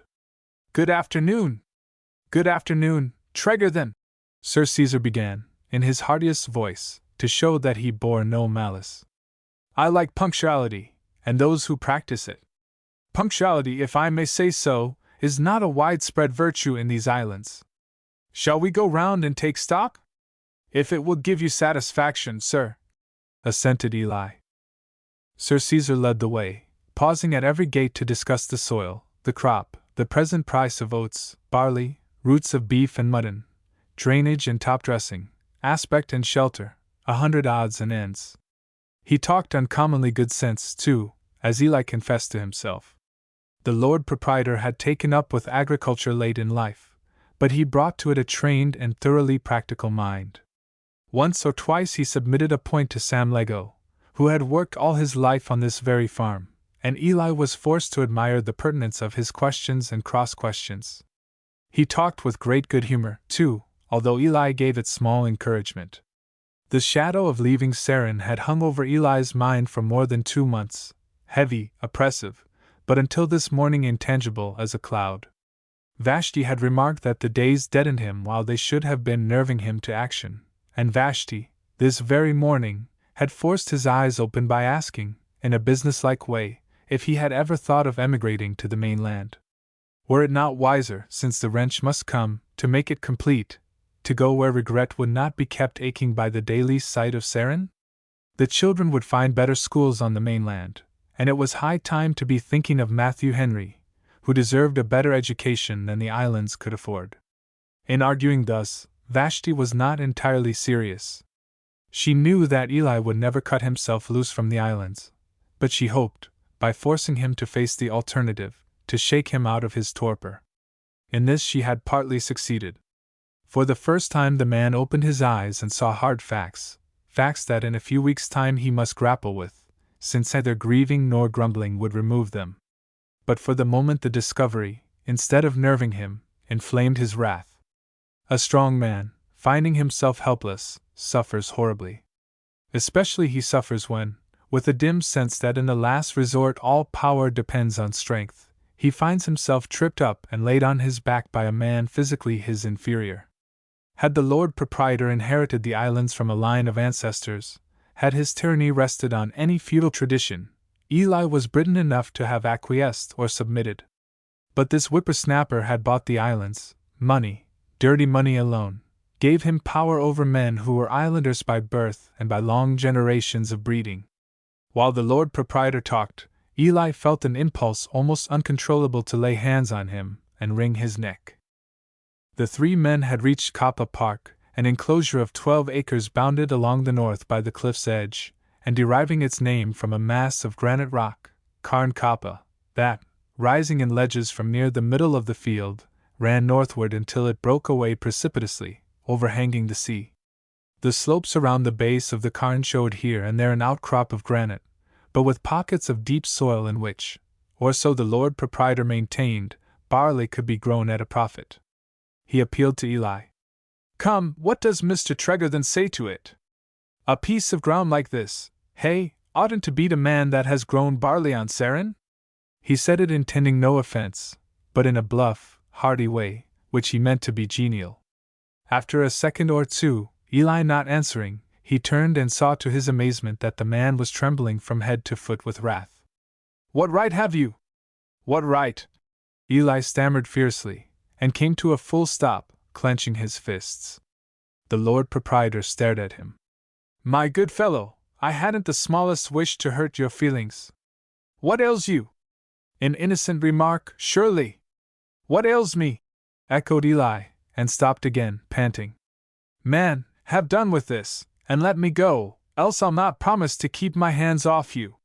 For a moment he stood threatening, his eyes, like the eyes of a dumb animal at bay, traveling from the Lord Proprietor to Sam Lego. The blood ebbed from his face, and left it unnaturally white. But of a sudden he appeared to collect himself, thrust both hands in his pockets, and turning his back, walked away resolutely down the slope. "Well," said Sam Lego, after a pause. "Well, the man has never been thwarted before," said the Lord Proprietor, as they gazed after him together. "That's what comes of living alone in a place like Sarin, and I'll take care his children don't learn the same folly. Feels the curb, as you might say. Have you ever seen a horse broken late in life? You take it very quiet, sir, I must say," protested Sam, admiringly. "So disrespectful as he was, too, and to the likes of you. Well, I've known Eli Tregarthen 40 year, and if any man had come and told me. The worst is, we have wasted an afternoon," said Sir Caesar easily. "But since we are here, with half an hour to spare before sunset, what do you say to showing me the adit?" "The adit, sir? There's an old adit hereabouts, that leads down to a cave." Come, my good man, you don't deceive me by putting on that stupid face. We don't allow smuggling on the islands in these days, and I like to know the secrets of my own property. The cave is called Ogoveen, or something like it, and if I must explain more precisely, it is where you and your father used to go hunting seals." Yes, to be sure," Sam admitted. "An adit there is, or used to be. But," he went on more cheerfully, "you'll find it nothing to look at. I haven't set foot inside it for years, and I doubt but the entrance is choked." "Take me to it," said Sir Caesar. Sam, without further remonstrance, led the way. They scrambled out to the edge of the cairn, and there, where the last great boulder thrust itself forward over the sea, Sam scrambled off to the left, and lowered himself down upon a turfy ledge. Warning his master to leave his gun behind and beware of the slippery grass, he sidled out alongside the jutting slab, and suddenly ducked under it. The Lord Proprietor, following, crawled under the stone, and found himself staring into the mouth of the adit, a dark hole less than 4 feet in height, and overgrown with ivy. Sam had spoken the truth. The passage, whithersoever it led, had been disused for years. "Cur'us old place," said Sam, reflectively, plucking at the ivy. "I've a mind to try the inside of it again, one of these days." "I've a mind to explore it now," said the Lord Proprietor. Sam stared at him. "You couldn't, sir, not without a lantern. You'd be breaking your neck to a certainty. Then fetch a lantern. Look sharp, man! Run back to the farm and fetch a lantern. I'll wait for you. No, not here. A few minutes on this ledge would turn my head giddy, but on the cairn above." Without further words, he worked his body around carefully, and led the way back to the summit. You'd best hurry, he advised Sam, who showed no eagerness for the job. In another 20 minutes the dusk will be closing down fast. Sam slouched off at a fair pace across the field. Sir Caesar watched his retreating figure until it reached the gate, and then, picking up his gun, disposed himself to wait. Seals? They ought to give good sport, better sport, he should imagine, than deer stalking. A pity, too, to let it die out, if seals still frequented the islands. He must consult Sam about it, and pick up a few wrinkles. He peered over the edge of the cairn, scanning the water, 100 feet below him, for the rock which Abe had described. He could see no such rock. Maybe, though, it would be covered by the tide, now close upon high water. Then he bethought him that the rock must lie a little to the west, towards Piper's Hole, that is to say, in the next small indentation of the shore. He strolled in that direction, following the cliff's edge still with eyes upon the sea. Of a sudden he stopped, and straightened himself up with a gasp. What sound was that? Surely a voice, a woman's voice, singing up to him from the depth. Was he awake or dreaming? Beyond all doubt someone was singing, down there, a mournful, wordless song. He was no judge of music, but it seemed to him that, let alone the mystery of the singer, he had never heard a voice so wonderful. It rose and fell with the surge of the tide. The Lord Proprietor laid down his gun. He had come to a shelving slope that descended like a funnel or the half of a broken crater, narrowing to a dark pit, in which the sea heaved gently, but with a sound as of a monster sobbing. But still above this sound rose the voice of the singer. He flung himself on the verge beside his gun and craned forward. Yes, there was the rock, yes, and there on the rock sat a figure, a woman, and combed her long hair while she sang. Chapter 24. Linnet Sees a Mermaid. Annette, Linnet, and Matthew Henry sat together in a niche of the cliff to the west of Piper's Hole, and panted after their climb. They had raced up the hill in the gathering twilight for this. Their Aunt Vazzy had assured them, was the time, if ever, to hear the mermaids singing in Piper's Hole, and perhaps to catch a glimpse of them. This, and the hour of moonrise, which for them would be out of the question. For some days they had been discussing the adventure, not, it scarcely needs to be said, in their parents' hearing. But they had once or twice consulted with Aunt Vazzy, who understood children, and had a sense, denied to most grown-ups, of what was really interesting, and today, at dinner-time, Aunt Vazzy had allowed that no time could well be more propitious than this evening, when the hours of twilight and of low water almost exactly coincided. But in private she warned Annette very earnestly to look well after the two younger ones, and see to it that they did not risk their necks, a caution seldom given to island children, who grow up sure-footed as young goats. Annette had promised. The main difficulty would be to give the slip to Jan, who usually pulled across from Sarin in good time to fetch them home, and smoked a pipe by the shore while waiting for school to be dismissed. It would take them a good 40 minutes to reach Piper's Hole and return. If they gave Jan the slip and delayed him so long, he would undoubtedly lose his temper, and probably report them. After discussing this, they decided to take Jan into the plot. Maybe, said Annette, he'll come along too. I almost think he will if we put it to him all of a sudden, for he's mighty curious about mermaids. But if we give him time to think it over he'll feel ashamed, and say it's all children's whittles, and back out. I know January, so we must wait till school is over and then coax him to come. Annette did not know that her father, having an appointment with the Lord Proprietor at North Inniscaw Farm, designed himself to call at the school on his way back, and row the children home. Had she guessed this, it would have prevented the adventure, which, in fact, it furthered, for, coming out of school and hurrying down to the shore to catch Jan and wheedle him, she found the boat moored there empty. Jan, no doubt, had taken a stroll up to the Lord Proprietor's garden, to have a chat with old Abe. They had caught him napping, and now, if they kept him waiting, he could not grumble. So off the three children set for Piper's Hole. Annette and Linnet with long strides, Matthew Henry trotting to keep up with them. Arrived at the cliff's edge, they deployed with great caution, that no noise might scare the mermaids from coming forth, and searched for a nook where, themselves hidden, they could command a view of the cove at their feet. Linnet, searching to the westward, found just such a spot, a rocky ledge, well grassed, close under the topmost cornice of the cliff, and quite easy of access. To be sure, a rock on their right cut off their view of the cove's inmost recess, where the funnel-shaped slope broke sheer over the mouth of the hole. But the ledge looked full upon the mermaid's rock and the heave of black water surging past it to gurgitate between the narrowing walls of rock. Even the matter-of-fact Linnet could not repress a shiver as, after panting a while, she raised herself on one elbow and looked down into the awesome pit. For not only was the water black, but the whole shadowed base of the cliff wall, black as though stained by the inky wave. Black, too, showed the hither side of the mermaid's rock against the grey sea, from which the last tint of sunset had faded.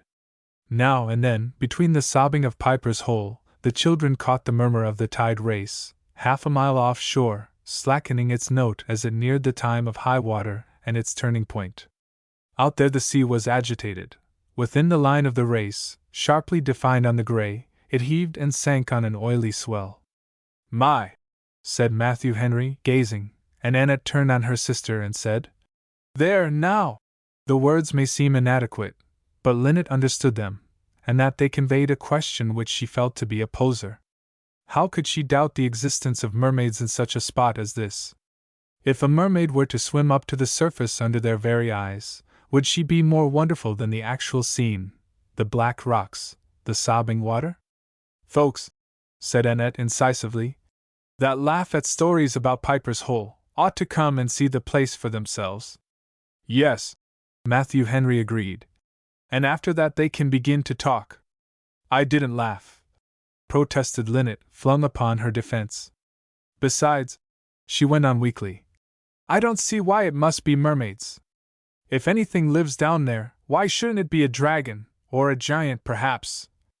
"Linnet's improving," put in Matthew Henry, with fine sarcasm. "Well, it sounds to me more like the noise a dragon would make," Linnet persisted, finding as she went on that her argument was carrying her through very creditably. "Or a giant snoring, as they always do after meals." Annette scanned the black water pensively. "I've heard tell," she said, "of great cuttles that sit and squat under the water, and sometimes, when they are hungry, they fling up their suckers and pull you down off the rocks and eat you." Matthew Henry drew back from the brink, visibly daunted. "Look here," he began. "I don't mind mermaids. Mermaids, so far as they go." But here he came to a halt as a tinkling sound, the sound of a stringed instrument, gently thrummed, rose from out of the abyss. It fell on their ears in a pause of the surging water. It came from the mermaid's rock, and thither all three children turned their eyes, to see, over the crest of it, from its hidden seaward side, a woman's head and shoulders emerge into view. In the gathering dusk, even had she lifted her face to them, they could not have discerned her features. But as she climbed into view her loosened hair fell all about her. On the summit of the rock she turned and seated herself fronting the sea, and while the three children drew together, cowering, at her gaze, she began to sing. And she sang marvelously. If her song had words, they were foreign words, but whether articulate or not it was beautiful beyond all human compass, or so at least it seemed to the children, whose experience rested, to be sure, on the congregational efforts of Brefard Church. It rose and sank upon the swell of the tide. It held such sweetness in its mystery that, frightened though they were, the wonder of it drew tears to their eyes. It seemed to open pathways into that world of their desire, on the boundaries of which they were forever treading, yet forever vainly, because they had not the passwords, and in their ignorance could only guess that miracles lay beyond, sealed, unimaginable.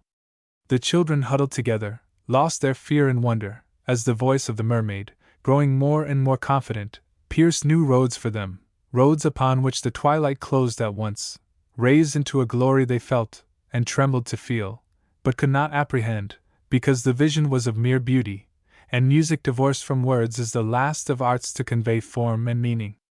Yet though wholly indefinite, almost wholly meaningless, it spoke to something to which the children felt all their blood thrilling, responding. Listening, they forgot their fear altogether. The singer laid down her instrument. The gray of the twilight ran over her bare shoulders as, with a turn of the arm, she swept her tresses back, and still singing, drew out mirror and comb. They craned to watch. Suddenly from the height of the cliff, close on their right, rang out the report of a gun. The song ceased abruptly, lost in the echoes that beat from cliff to cliff, and amid these echoes the children heard a noise of falling stones, followed by a heavy splash. Annette had sprung to her feet. Linnet and Matthew Henry, too, had picked themselves up, though more slowly. A wisp of smoke drifted by the rock to their right. When they turned their eyes upon the Mermaid's Rock, the singer had vanished. Annette caught Matthew Henry by one hand. Matthew Henry stretched out another to Linnet. The three scrambled up to the cliff top, and thence raced homeward, panic-stricken, across the darkening fields. Chapter 25. Missing. Sir, I am directed by the Secretary of State for War to acknowledge receipt of your letter of the 19th ultimo, the contents of which shall receive his attention. I am, sir, your obedient servant, J. Fleetwood Cunningham. J. Fleetwood Cunningham. The Commandant, from long disuse, had forgotten the formalities of official correspondence. His hand shook as he tore open the long envelope, expecting to read his fate, and in the revulsion, as his eyes fell on the few lines of acknowledgment, he caught at the table's edge and sank into his chair with a sudden feeling of faintness. For a few hours, then, possibly for a few days, he was respite. He put the letter aside and walked out, to take his afternoon stroll around the fortifications and steady his nerves. By the Keg of Butter Battery he halted for a long look across the Sound and toward Saran. Unconsciously for a week past, he had fallen into a habit of halting just here and letting his eyes travel towards Saran. It was just here that Vashti had seated herself the first morning, and had asked him the fatal question. For what, then, do they pay you? He remembered the words, the inflection of scorn in her tone. Here at his feet on a cushion of wild thyme lay the stone she had prized out absently, while she spoke, with the point of her sunshade. Just here, too, she had taken leave of him on the night of her escapade, the night when, it was bliss to remember, she had recanted her scorn, had asked his forgiveness. For a whole week he had not seen her.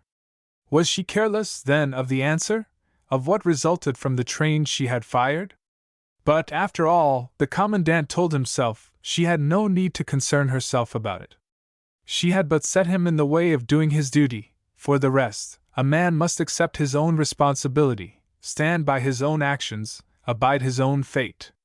Yet he would have given a great deal, just now, for speech with her, to tell her that, unimportant though it was, some word from the War Office had reached him.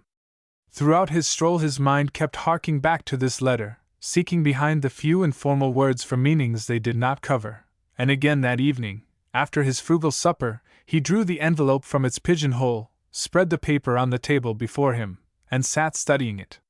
He lifted his head, at a sound in the passage. The outer door had been burst open violently, as though by a gust of wind, and a moment later Archelaus came running in with a face of panic. "The Lord behear us!" gasped Archelaus. "Oh, sir, here's awful, awful news. The Lord Proprietor's been murdered, and his body flung over the cliff, and Sam Lego and Abe the gardener be running through the streets. Why, the news of it." "Murdered? The Lord Proprietor?" echoed the Commandant, laying down his glasses and rising to his feet in blankiest amaze. "Yes, sir, shot with his own gun, and they say, by Eli Tregarthen. The two men have pulled across from Inniskov for help, and to fetch the constable. I had the news from Sam Lego himself, as he raced off to knock up Mr. Pope." The Commandant sank back in his chair. Dreadful though the news was, he saw in a flash that it was not incredible. Eli Tregarthen owed the Lord Proprietor a grudge, and a bitter one. Eli Tregarthen was a man capable of brooding over his wrongs and exacting wild justice for them. The Commandant's thoughts flew to Vashti. But even as he passed a hand over his eyes, another footstep invaded the outer passage, and Mr. Pope himself rushed in, mopping his brow. "My dear friend." Not in his life before had Mr. Pope addressed the Commandant as "my dear friend." He glanced from one scared face to the other. "You have heard? Oh, but it is terrible! And what on earth are we to do?" "I beg your pardon," answered the Commandant, recovering his presence of mind. "We, did you say? Naturally I came first to you. You being a magistrate, and, if this dreadful news be true, the chief magistrate left on the islands." True, said the Commandant, yet more quietly. He had regained his self-possession. I had forgotten. To be sure, I had renounced the office, as I supposed, at the Lord Proprietor's own wish. But doubtless it reverts to me, and in any case, this is no time to discuss proprieties. Will you tell me what has happened and what has already been done? Done? I have done nothing except send for the constable, with word that he was to follow me here to the barracks and take your orders. But where is the body? The body? Mr. Pope shivered.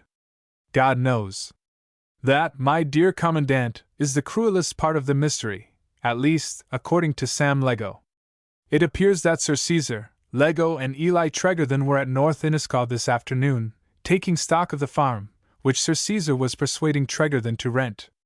Tregarthen was sullen. You may have heard that he resents being given notice to quit his holding on Sarin. In the end, on some chance word of Sir Caesar's, he blazed up, completely lost control of himself, and used threats of personal violence. Lego will swear to this, but it is immaterial, for I myself have heard him indulge in similar threats, and so has Abe, the gardener.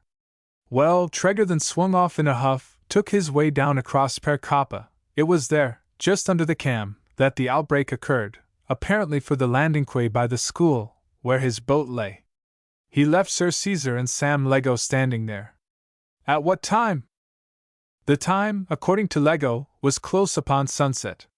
Sir Caesar, as his habit is, carried a gun under his arm, but whether or not the gun was loaded Lego is unable to say.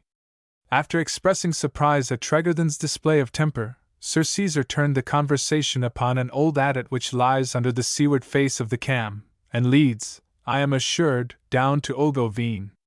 Its existence is known to very few, and Lego was surprised to hear him mention it, but it now appears that he had learned of it this very afternoon, in casual talk with old Abe.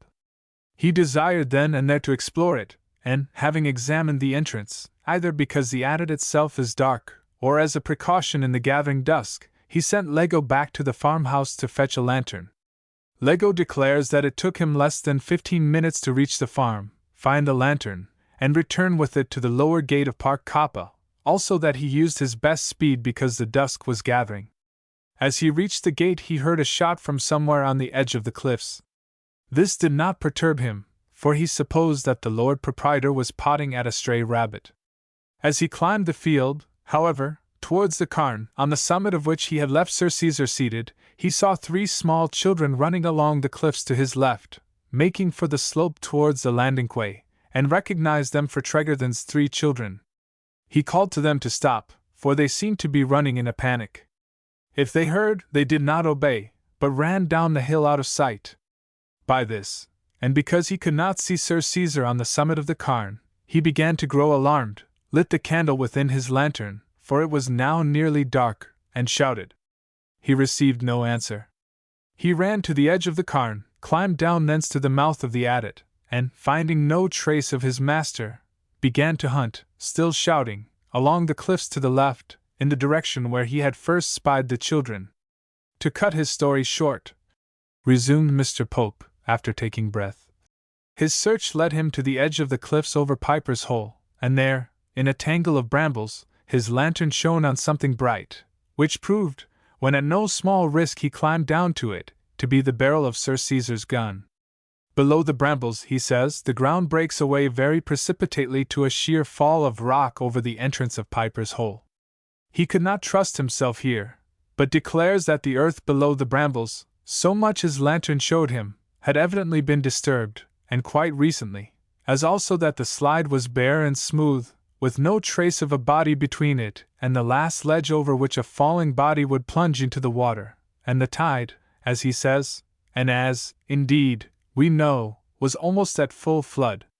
Having satisfied himself of this, he ran back, down the hill and past the school to carry the alarm to the house, and from the quay beside the school he saw Tregarthen's boat crossing to Sarin, and Tregarthen in it with his 3 children. Sam called to him, and his call brought out the schoolmistress, who no sooner heard the story than she fell to screaming. Tregarthen, though he must have heard the noise they made, did not respond, but continued pulling calmly towards Sarin. Lego could not say precisely, but admits that the boat was already nearing Sarin, and that the man, if he heard, possibly did not understand, that is, if one can suppose him innocent. We will suppose him innocent, said the Commandant, until we have better evidence that he is guilty. What was Legos' next step? He ran on smoking hot to the house, the schoolmistress after him, up through the gardens to the terrace, where they met old Abe returning home from work. The schoolmistress went on to alarm the servants, while the two men made for the private landing, unmoored the Lord Proprietor's boat, and pulled across for Garland Town to break the news to me. But on the quay and along the streets they told it to a score of people, and it is spreading through the town like wildfire. Naturally, the Commandant had fetched and slipped on his great coat, and stood buttoning it. He glanced at his watch. If the constable does not turn up in a minute or so, we must start without him.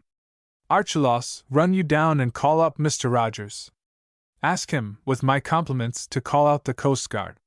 Pardon me, Mr. Pope interrupted, but that is unnecessary. Mr. Rogers has already started for Inniscaw in the jolly boat, taking Lego with him. They are to search the shore around Piper's Hole. Thank you, said the Commandant. That was obviously the first step to take, and I am obliged to you for having thought of it so promptly. Mr. Pope coughed apologetically. He had grown of a sudden very red in the face. In point of fact, he confessed, Mr. Rogers was at my house when the news came. We were, indulging in a quiet rubber. The Commandant understood. Had the occasion been less serious, he might have smiled. Not since the night which brought Vashti to the islands had he received an invitation to Mrs. Pope's parties. Ah, to be sure, said he, quietly, reaching for his forage cap. I had forgotten that this was your whist evening. Mr. Pope coughed again awkwardly, and was about to make matters worse by further apology, but a rat-tat on the door prevented this, and Archelaus, hurrying out, admitted Dr. Bonaday, the physician of Garland Town, followed by John Ward, the constable, and old Abe. Of these three old men you would have found it difficult at first sight to decide which was the eldest, and you have not made Dr. Bonaday's acquaintance until now, because it was unnecessary. As the saying went in the islands, the old doctor troubled about nobody, and nobody troubled about he. That is, unless an islander needed to be helped into the world or out of it. He was a bachelor, a recluse, and albeit his neighbors were ignorant of this, a European authority on lichens and mosses. A small private income allowed him to indulge a habit of forgetting to charge for his professional services, and on the strength of it, the islanders forgave one who never remembered a face, and who, when summoned to a sick-bed, had to be guided thither by a messenger, lest he should knock at half a dozen doors in error by the way.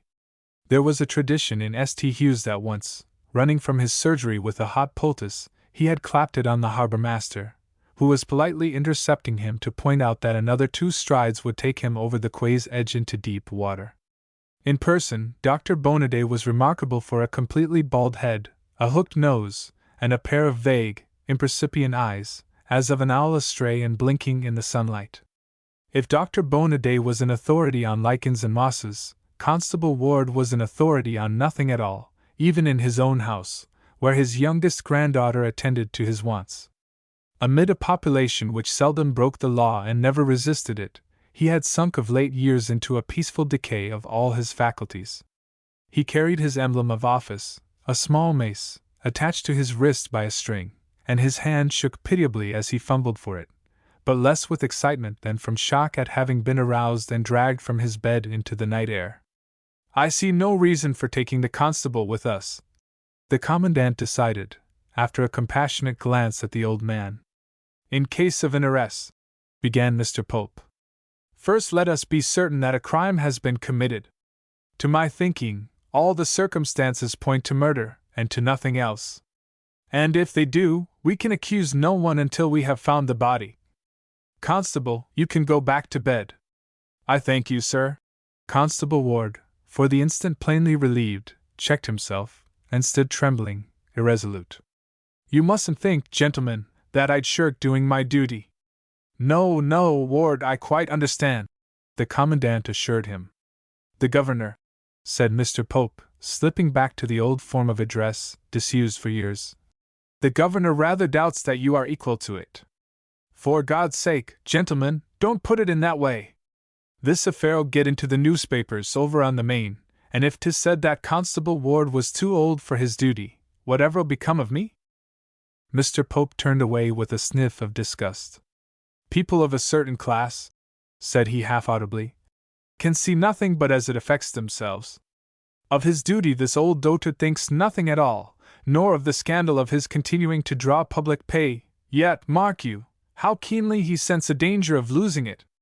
The Commandant winced, and shot a glance at the aged, unheroic figure.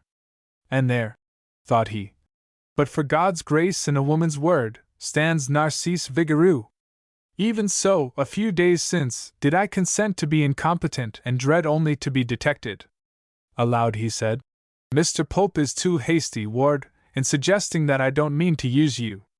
Tomorrow, after a night's rest, there may be work enough for you. Come, we are to pass your door, and we'll see you home. You, Doctor, will accompany us, I hope? We may need you." They set forth down the dark road towards the quay, Abe and Archelaus walking ahead with lanterns, and guiding. Having restored Constable Ward to his youngest granddaughter, they pushed forward more briskly, hailing the boat which, according to Mr. Pope, would be standing by for them on Mr. Rogers' instructions. Sure enough, voices answered their hail, and under the shadow of the quay steps they found the six-oared service gig, with her crew seated ready at their oars.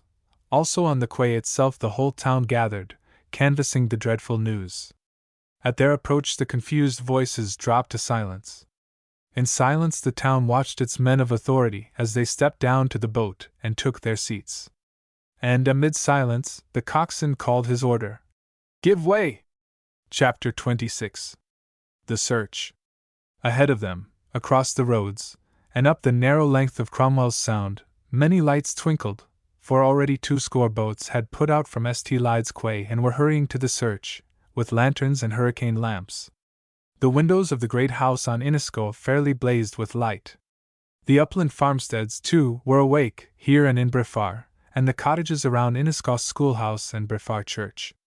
Only Sarin, as they passed it, showed no sign of life, no glimmering ray from the windows of Eli Tregarthen's house, dark upon the dark hillside. Mr. Pope called the Commandant's attention to this. "Patience," said the Commandant. "We will land and question him on our way home. You will admit that it looks suspicious." The Commandant did not answer. "If Lego's story be true," said Dr. Bonaday, addressing the coxswain abruptly, as though awakened of a sudden from a brown study, "the accident must have happened just upon high water, in which case Mr. Rogers will do best to start searching to westward along the north shore of Brefar, following the set of the ebb. I reckon he'll take that line, sir, if he finds nothing at Piper's Hole," the coxswain answered. "But his plan, as he told it to me, was to land Lego, with 2 of our men by the schoolhouse, and send them up the hill with ropes and lanterns, while he pulled round and searched Piper's Hole from seaward." The doctor appeared to digest this plan for a full minute. "Pope," he said abruptly as before, "do you happen to know if the Lord Proprietor had made his will?" "Good Lord!" answered Mr. Pope testily. "I am not his lawyer." "He has relatives?" "Some distant cousins, I believe, none nearer." "Why do you ask?" "Because," answered the doctor imperturbably, "it occurred to me as a natural question under the circumstances. Then it would appear, my friend, that Sir Caesar's decease, if we suppose it, is a very serious affair indeed for you?" "Man alive!" snapped Mr. Pope. "Of what else do you suppose I have been thinking, ever since I heard this news?" Dr. Bonaday did not reply in words, but the Commandant, who happened to be gazing just then towards North Island, where the great sea light seemed to search the outer tides with its monstrous eye, heard, or fancied that he heard, a sound as of a quiet chuckle.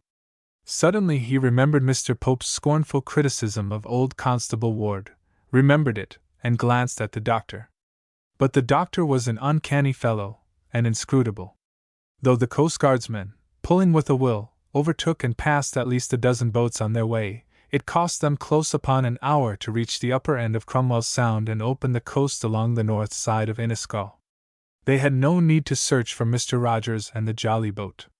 Flares were burning and torches waving in and around the entrance to Piper's Hole, and as the gig drew closer the Commandant discerned the figures of half a dozen searchers, roped and moving cautiously with lanterns from ledge to ledge of the dizzy cliff.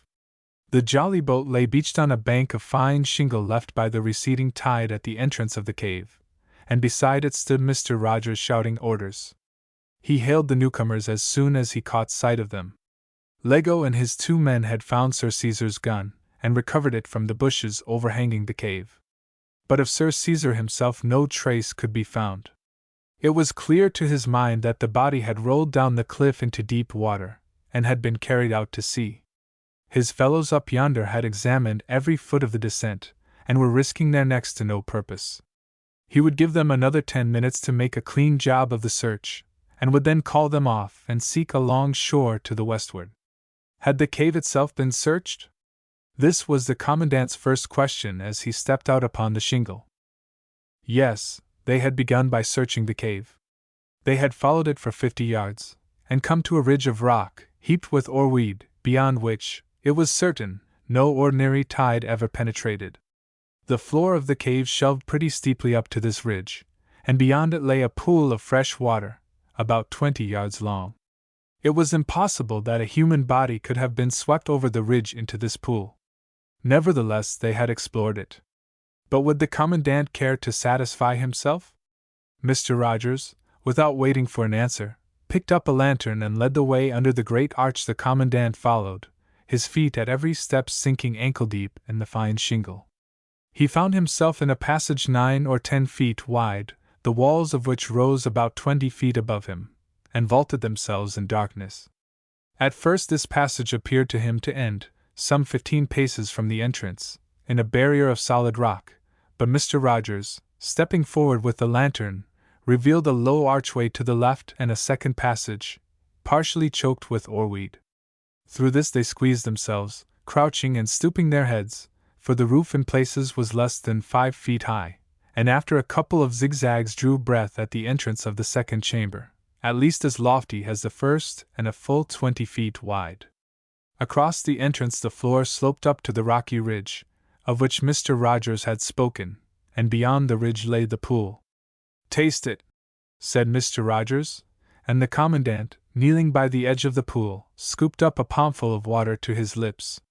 It was fresh water, undoubtedly, very cold, and not in the least brackish. "Look down," said Mr. Rogers, holding his lantern so that the Commandant could peer into the depths.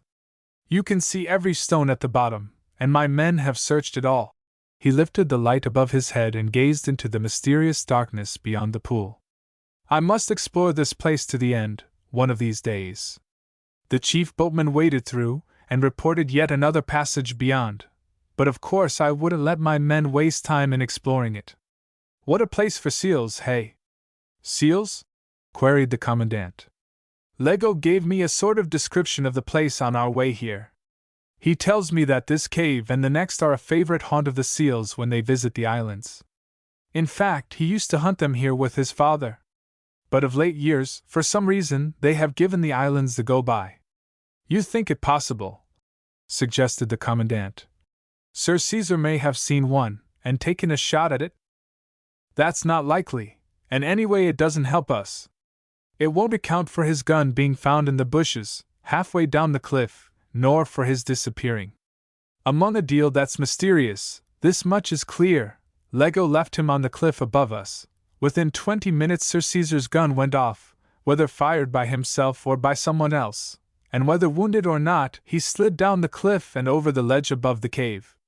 His body is not in the cave, therefore, presumably it was sucked out to sea by the time, and presumably has been carried somewhere to the westward.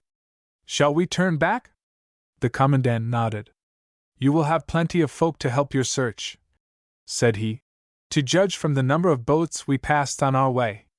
By spreading your forces, in less than 2 hours you can have the whole shore examined, from here to the west of Brefar. By the way, who has possession of Sir Caesar's gun?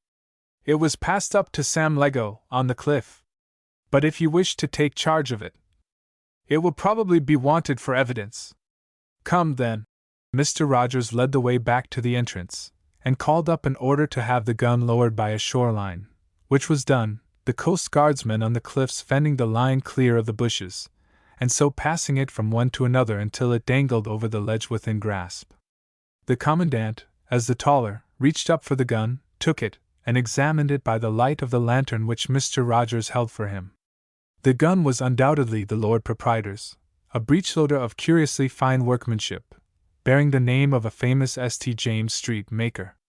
Of the hammers, one was down, the other at half-cock, and pulling open the breech, the Commandant drew forth 2 cartridges, the one empty, the other unused. He pocketed these and examined the barrels. Clearly, 1 shot, and one only, had been fired since the gun was last cleaned. He invited Mr. Rogers to verify these simple observations, and then, turning the gun over, was aware of a trace of earth on the trigger guard and another on the point of the butt. These were easily accounted for. The weapon, no doubt, had slid for some distance down the cliff, probably from the very top, before lodging in the bushes where Lego had found it. Half an hour's exploration of the cave, the cove, the cliff face, had yielded no further clue. Mr. Rogers drew off his men, and, embarking them, started to search the shore to the westward. By this time some 30 boats had gathered, and through the long night, in every creek and cranny of the shore, from the extreme east of Inniscaw to the extreme west of Briffar, the search went on. The wind, chopping to the northwest, rose to a stiff breeze, and not only blew bitterly cold, with squalls of rain and sleet, but raised a sea that made it dangerous to explore the rocks closely. Nevertheless, not a single boat put back, and not a few took incredible risks. Day broke, a dull smear of grey in an interval between 2 sleet-laden squalls. In the cheerless light of it the Commandant, who, albeit numb with cold, had not yet found time to feel fatigue, caught sight of Dr. Bonadet's face, and was smitten with sudden compunction. The old doctor had sat through 6 distressful hours like the stoic he was, but his face showed like that of a corpse, and the usually plump and florid cheeks of Mr. Pope hung flaccid, blue with the pinch of the cold, and yellow for lack of sleep. The Commandant spoke to the coxswain, and running up the gig alongside the jolly boat, suggested to the indomitable Mr. Rogers that the men were almost dead beat, to which, indeed, the faces of all bore witness in the broadening daylight. "We must not exhaust ourselves utterly," suggested Mr. Pope. "It is already day, and the Council of 12 ought to meet before noon." "Indeed? Why?" asked the Commandant absently. "Why, to advertise the Lord Proprietor's disappearance, with a printed description of him." "Is that necessary? Surely by this time everyone in the islands has heard the news, and, as for describing him, it is the proper course to pursue," insisted Mr. Pope, who was something of a formalist. "In such crises one should proceed regularly. Doubtless the Council, when called, will proclaim a reward." "For what?" asked Dr. Bonadet. Mr. Pope turned on him impatiently, but the doctor's eyes, like the simpleton's in Scripture, were fixed on the ends of the earth. "Why, for the discovery of the body," said Mr. Pope. "You might offer 20 rewards," said the Commandant. "You cannot make men work harder than they have worked tonight. Still, if you desire to summon the Council, I am suggesting that you should do so. But I am no longer a member. On the contrary, as Governor, you are now its President." The Commandant reflected for a moment. "True," he murmured. "I keep forgetting." Pulling himself together, with a shake of the shoulders, he turned again to Mr. Rogers. "Mr. Rogers," said he, "you know better than I of how much fatigue your men are capable. For my part, I am returning to summon the Council of the Islands to meet me in the court-house at 12 o'clock noon, to summon volunteers and organize a general search. Your presence and advice will be of the greatest service to us, and as I see some fresh boats coming up the Sound, I submit that you leave them your instructions and draw off your tired crews to take what rest they need." Mr. Rogers looked up sharply, surprised by the new ring of authority in the Commandant's voice. "Very well, sir," he answered, after a pause. "I shall be happy to attend the Council and concert measures with you. It occurs to me that the body may just possibly have been carried towards North Island on a back eddy, and with your leave I will tell the new coming boats to seek in that direction." "I thank you," said the Commandant, and at once gave the word to his own crew to pull for home. "And on our way," he added, "you shall land me for 10 minutes at the East Porth, under Sarin Farm." At the East Porth, where they found Eli Tregarthen's boat at her moorings off the grass-grown landing quay, the Commandant stepped ashore. Mr. Pope offered to accompany him, but he declined, and went up the hill alone. At the yard gate he caught sight of Jan and Julian, faring forth with his pails to milk the cows, and hailing him, demanded where he might find the farmer. Jan directed him to a line of furze stacks at the back of the byres, and turning the corner of these, he came face to face with Eli Tregarthen, who had loaded himself with a couple of faggots for the kitchen fire. "Good morning," said the Commandant. "Ah, good morning to you, sir," answered Tregarthen, clearly surprised, but showing no sign of guilt or confusion. "You have heard the news?" "No, sir. The Lord Proprietor is missing." "Missing?" Tregarthen set down his faggots and stared at the Commandant. "He has been missing since yesterday at dusk. I understand that you were in his company shortly before then, on Carn Kappa?" "That is so, sir. I left him and Sam Lego standing together there at the top of the field. A few minutes later he sent Lego to the farmhouse to fetch a lantern. Lego declares that on his way back he heard a gun fired." Tregarthen nodded. "That's right. I heard the shot, too, and reckon that the man had let fly at a rabbit. He carried a gun." "You don't speak too respectfully of the Lord Proprietor, my friend." "I speak as I think," answered Tregarthen, his brow darkening. "He was no friend to me or mine. I advise you very strongly to keep that sort of talk to yourself, at any rate for the present. To begin with, Sir Caesar is missing, and we have grave fear he will not be found again alive, so that it is not seemly. But further, I must caution you that you parted from him using threats, and your threats have been reported." "Turn me out of Sarin, he would," began Tregarthen, but checked himself at the moment when passion seemed on the point of overmastering him.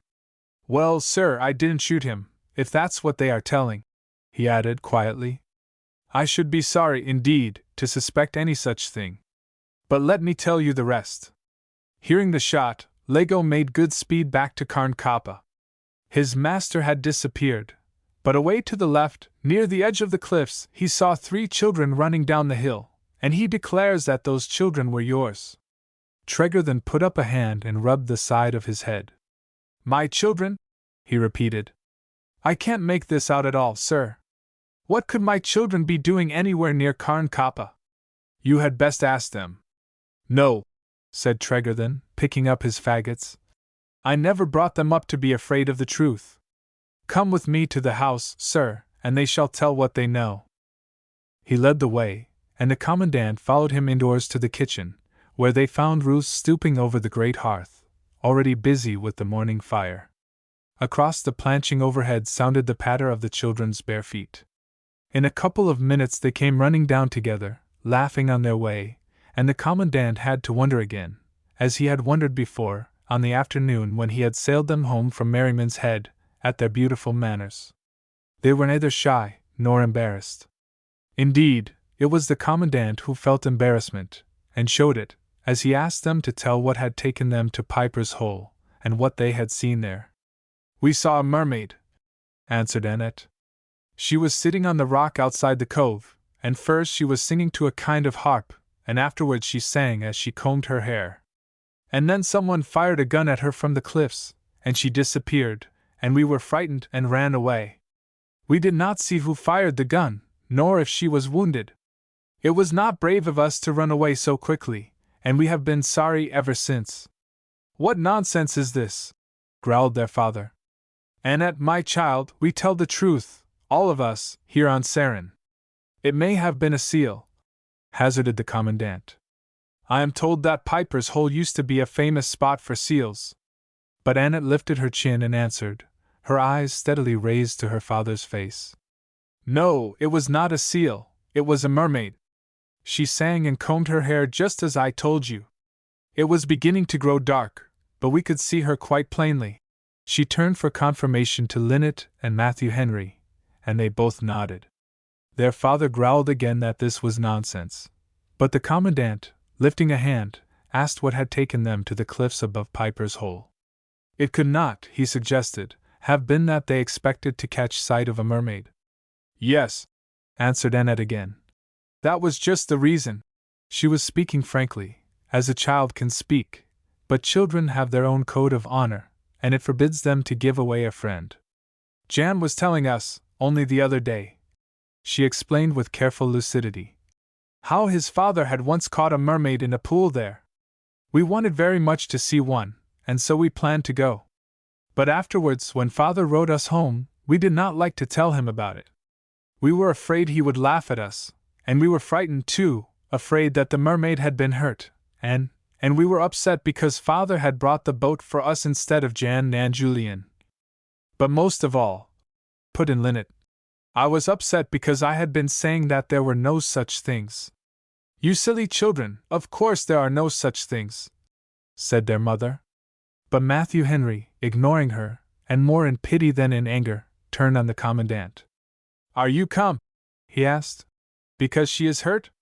She? Who? The mermaid. We didn't mean to bring ill luck to her. Jan said there was no good luck ever in spying out a mermaid, but Aunt Vazzy said that was nonsense, and of course we believed Aunt Vazzy. But here the child came to a full stop, startled by a swift change in the commandant's look, and by a sudden sharp exclamation. Your Aunt Vazzy? The commandant's hand went up to his forehead. It seemed that, under the shadow of it, his face grew pale and gray as he gazed from Matthew Henry to the two girls, and from them again to their mother. Ma'am, said he, in a shaking voice, is your sister in the house? With his question, it seemed that in turn he had passed on his pallor to Ruth, who, however, drew herself up and answered him with spirit. Sir, said Ruth Tregarthen, you are asking too much. Must we be accountable to you for my sister's doings? For God's sake, cried the commandant, let us waste no time in misunderstandings. Can you not see that your children are telling only the truth, that she, your sister, was the mermaid? And if she did not venture home last night, she took her own boat, quavered poor Ruth. She started yesterday afternoon soon after the children had left for school, and she told me not to worry if she came home late. My sister, sir, has queer ways of her own. Maybe she heard the news on her way back, and has been searching all night with the others. The commandant had fallen to pacing the room. She was not among the searchers, he said impatiently. And moreover, she has not returned. Her boat is not at the landing quay. A moment, sir, interposed Tregarthen. I see what you fear, and it is terrible. But one thing is not plain to me at all. Vashti took her own boat, we hear. Now, suppose that the shot wounded her, or worse, still we have the boat to account for, and the boat, you say, is not to be found. Was ever a more hopeless mystery? Cried the commandant, flinging out his hands. But Eli Tregarthen turned to his wife, who had dropped into a chair by the fire and lay back, gripping the arms of it. Courage, wife, said he, laying a strong palm over one of her trembling hands. And you, sir, take my thanks, go you home, and leave the search to me. Chapter 27. Enter the Commissioner.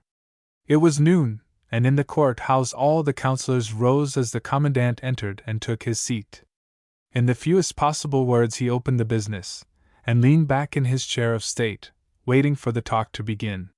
He scarcely knew what he had said, and yet he had spoken well. With his restored authority had come back the old easy habit of it. At such a moment the councillors would not have allowed, even to themselves, that they breathed more easily and fell to business almost with a sigh of relief, under the presidency of their old chairman. Yet so it was. The Lord Proprietor had been autocratic in council, impatient of opinions that crossed his own, apt to treat discussion as a tedious preliminary to enforcing his will. After 5 years, then, the councillors enjoyed, without confessing it, a sense of liberty regained, and it was the more to the commandant's credit that in spite of it he kept a firm rein on the debate, cutting short all prolixities of speculation, and briefly ruling Mr. Pope's theory of foul play to be, for the present, out of order. They were met, he reminded them, for two practical purposes: in the first place, to organize a thorough search for the Lord Proprietor, and secondly, to determine, as briefly as possible, how the government of the islands should be continued and carried on during his absence. He would take these two questions only. Mr. Rogers attended, and was cross-examined at length. With a chart before him, and with the help of Reuben Hicks, the STN's pilot, he traced and described the currents to the northward of Iniscaw, the chairman meanwhile, with pencil and paper, assigning the search parties to the various rocks and groups of islets and or around which it was deemed possible for a floating body to be carried, so many boats to North Island, so many to seek along Brefard to W. and S. W. of Merriman's Head, so many to explore the difficult passage between the outer dogs. A sheet of foolscap had been pinned on the outside of the courthouse door inviting volunteers, and while the councilors deliberated they could hear the murmur of the crowd surrounding the notice and the scratching of pencils as one man after another painfully wrote his name. At intervals, time being precious, Constable Ward would step out, unpin the paper, replace it with a new one, and bring it indoors to the commandant, who was thus enabled to form his crews with dispatch.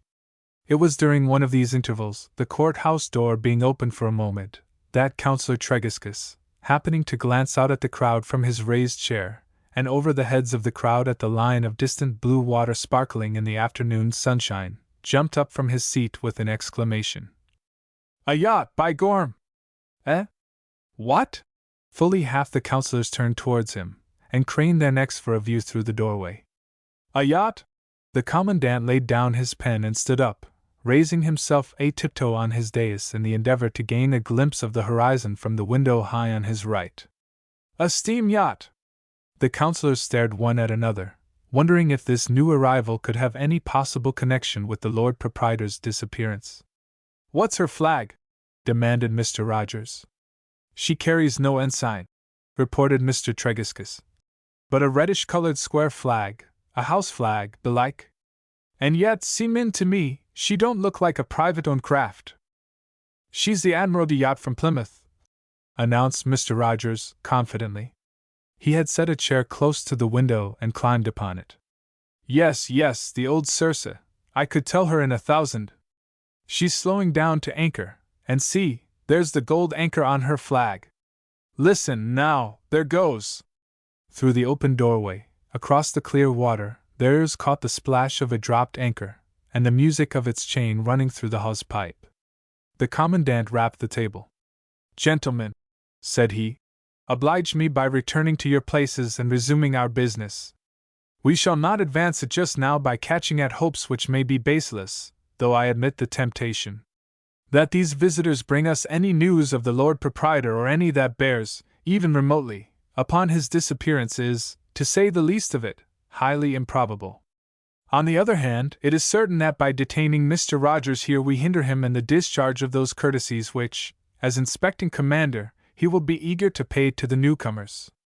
I suggest, then, that we briefly conclude the inquiry, in which he has given us so much help, and allow him to put off to the yacht, while we, restraining our curiosity, take further counsel for the interim government of the islands.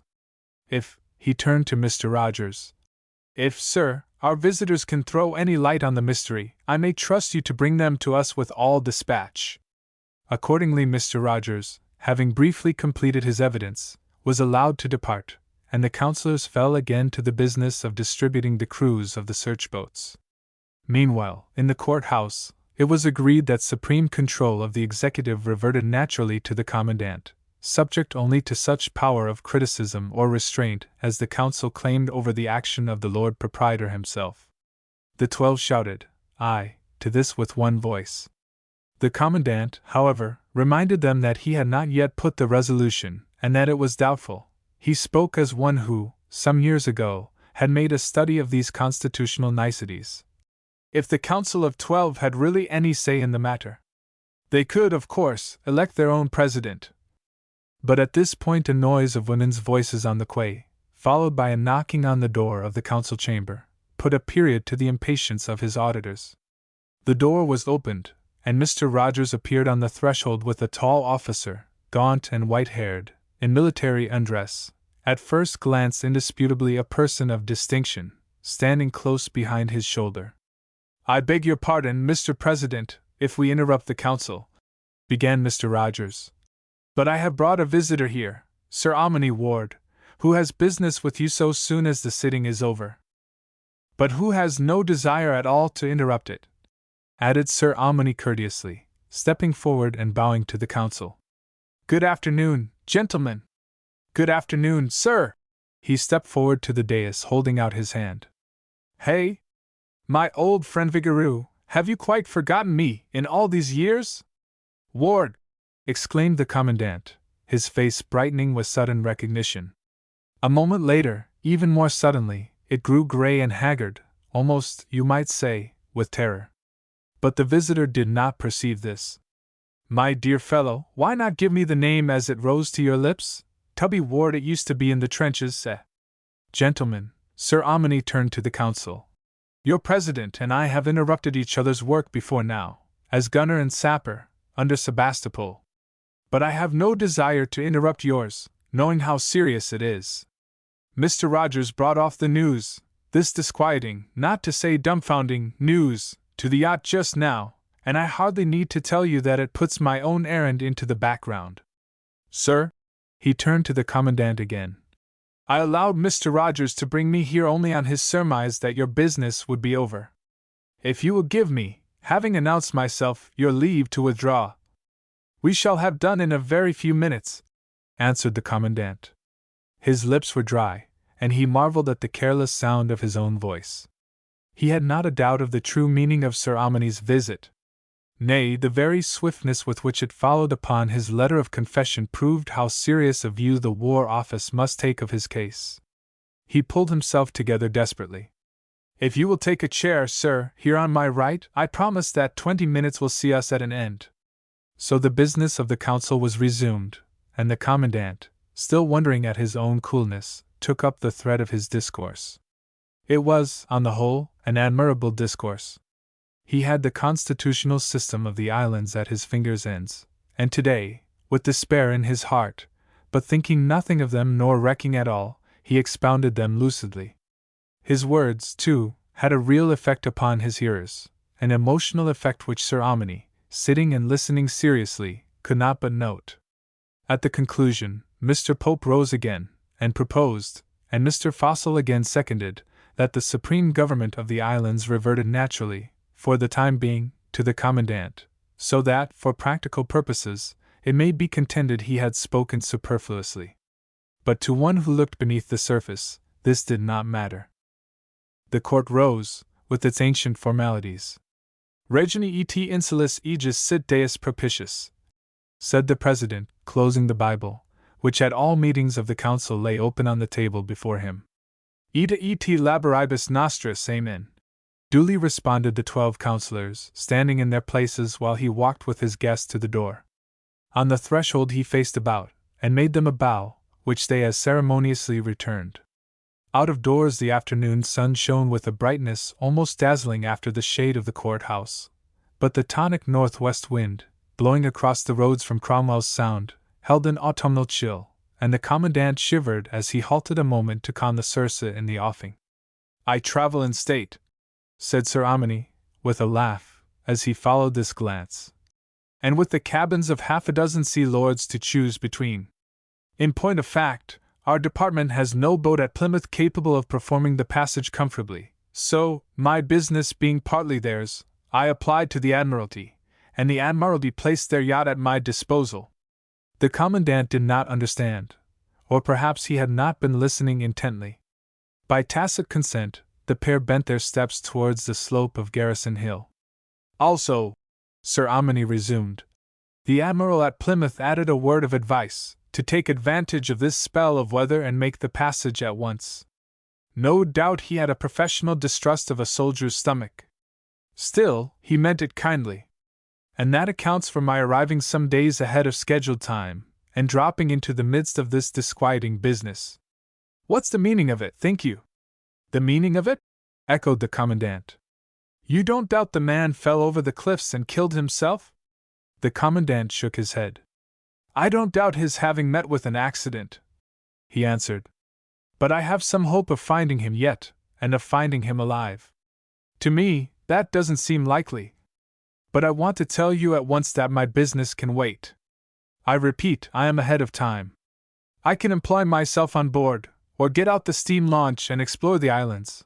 Or again, if you will use me, I will gladly make one of a search party. The commandant thanked him. But I have no particular business, at any rate for an hour or two.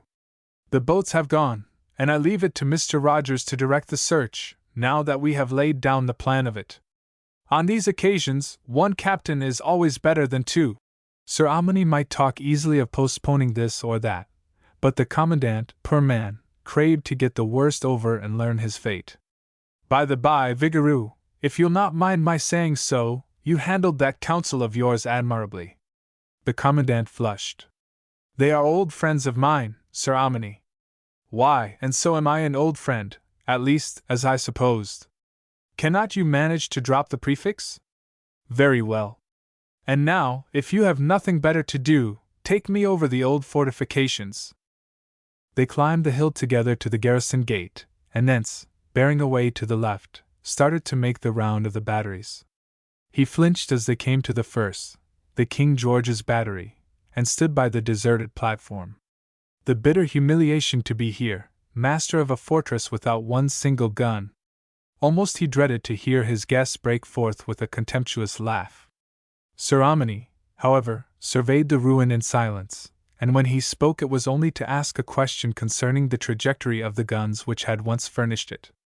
The commandant walked by his side, a man torn by many emotions.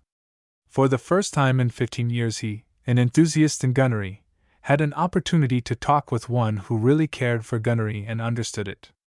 On the other hand, and eagerly as he jumped at every question, he could not help perceiving that these batteries, of which he had been so proud, of which in recollection he was yet so proud, were to Sir Amany but obsolete toys. This visitor of his, this friend of his gallant youth, had moved with the times, and the times had carried him to an infinite distance, beyond all understanding. Thus, as he moved on from battery to battery, at times our commandant talked earnestly, wistfully, and at times fell to a despondent silence, and still between his eagerness and his despondency the personal question awoke. He is kind, but he is here to pass judgment on me.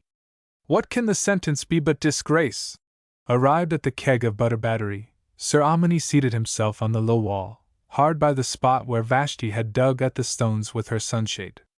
My dear Vigoureux, said Sir Amany, after a long look seaward, I haven't a doubt you regret your guns, obsolete though you know that they were. For that matter, your batteries, their build and their very positions, are quite as hopelessly out of date. Man, exclaimed the commandant, with a sudden rush of blood to the face, do you suppose I cannot guess why you are here? Oh, for God's sake, let me hear the worst. If for 5 years I have been an enforced idler here, do me at least the justice to believe that I know the range of modern artillery, and something of what a modern battleship can do. 15 years ago, when I came to take over the command of the islands, the old Black Prince was the last word in ships and gunnery. Think of it! Yet, the basis of defense, the simple principle, lies here, and has always lain here. If you had come to discuss this. Sir Amany lifted a hand. But that is partly, even chiefly, what I am come to consider. Ah! And I have seen a letter about you, addressed to the War Office by the Lord Proprietor, an unfriendly letter, I may say. The commandant's cheeks were already warm with excitement, but at this their color deepened. I beg you to believe, said he heartily, that if Sir Caesar has written about me, my letter was sent without knowledge of it, and in no desire to anticipate. My dear fellow, Sir Amany interrupted, I have some little sense left in my head, I hope. But will you put constraint upon yourself for a moment to forget these letters, to dismiss the personal question, and simply to resume our talk? I will try, agreed the commandant, after a painful pause. But it will be hard, harder perhaps than you can understand. Honors have come to you, deservedly I admit. And too late. Sir Amini again took him up. My dear Vigoureux, when we knew one another in the old days, honor seemed to both of us the most desirable thing in the world. Believe me, they always come too late. The Commandant looked at him for a moment. Yes, said he at length. We have talked enough of ourselves. And what do we matter after all? They walked back to the barracks together, side by side, discussing, as one soldier with another, the problem which the one had opened, on which the other had brooded in silence for years.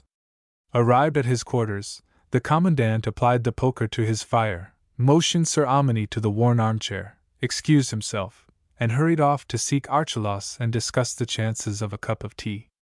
Sir Amini, left to himself, took a glance round the poverty-stricken room, and stretched out his long legs to the blaze. The evening air without had been chilly. The sea-coal in the grate, stirred by the Commandant's poker, woke to a warm glow with a small dancing flame on top. Sir Amini stared into the glow, lost in thought. A tapping on the pane awoke him out of his brown study. He sat upright, but almost with the same motion he sprang to his feet as a hand pushed open the window behind him. There was no light in the room save that afforded by the dancing, uncertain flame. It wavered, as he turned about, upon the figure of a woman entering confidently across the sill, and upon a face at sight of which he drew back almost in terror. Pass, friend, and all's well, said Vashti, with a light laugh, as she effected her entrance. Then, catching sight of the man confronting her, she caught at the curtain, and said simply, "Oh! Lord bless my soul!" exclaimed Sir Amini, in a low voice, but fervently. I thought you were the Commandant," stammered Vashti, for once in this history taken thoroughly aback. "Mademoiselle Cara! You! And here, of all places in the world!"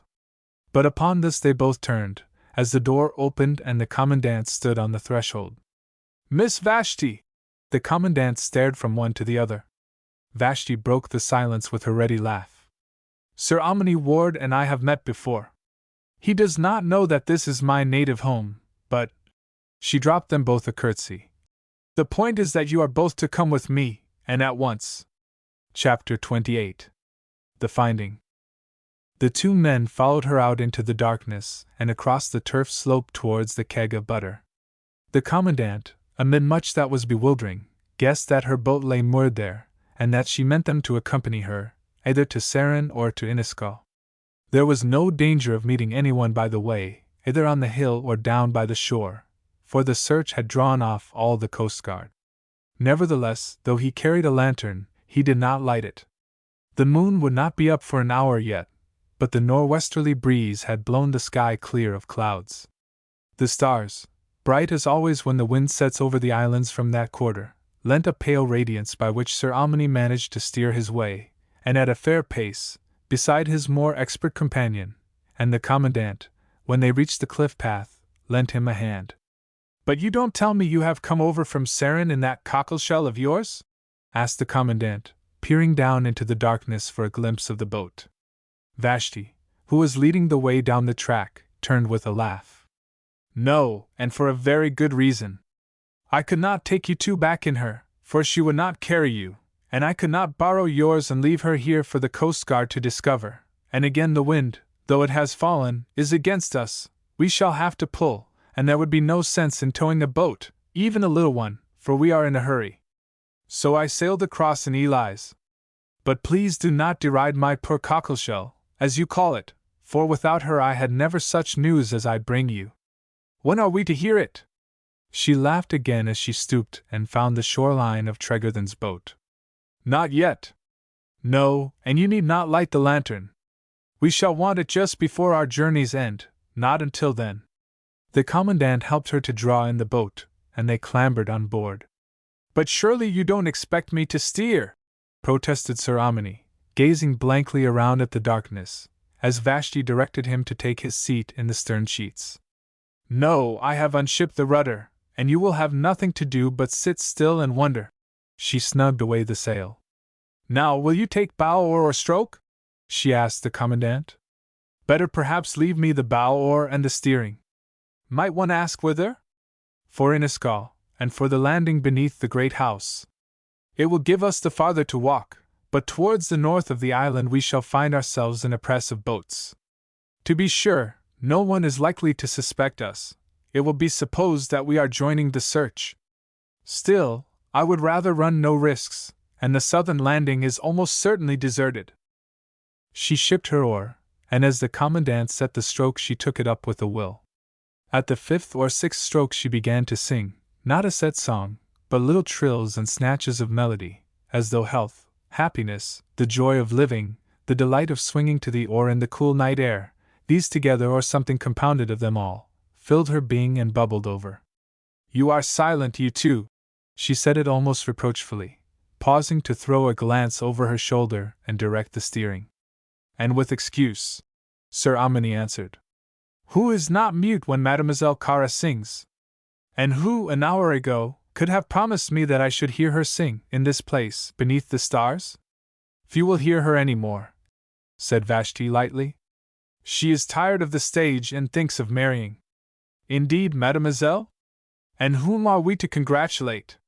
Who is it that selfishly appropriates what was meant for mankind?" "Faith, sir, I cannot tell you," she answered again, still in the same light tone. "But I came, just now, to kidnap the commandant." Without giving a chance of reply, she broke into singing again, the air, Ah, Furs et Louis.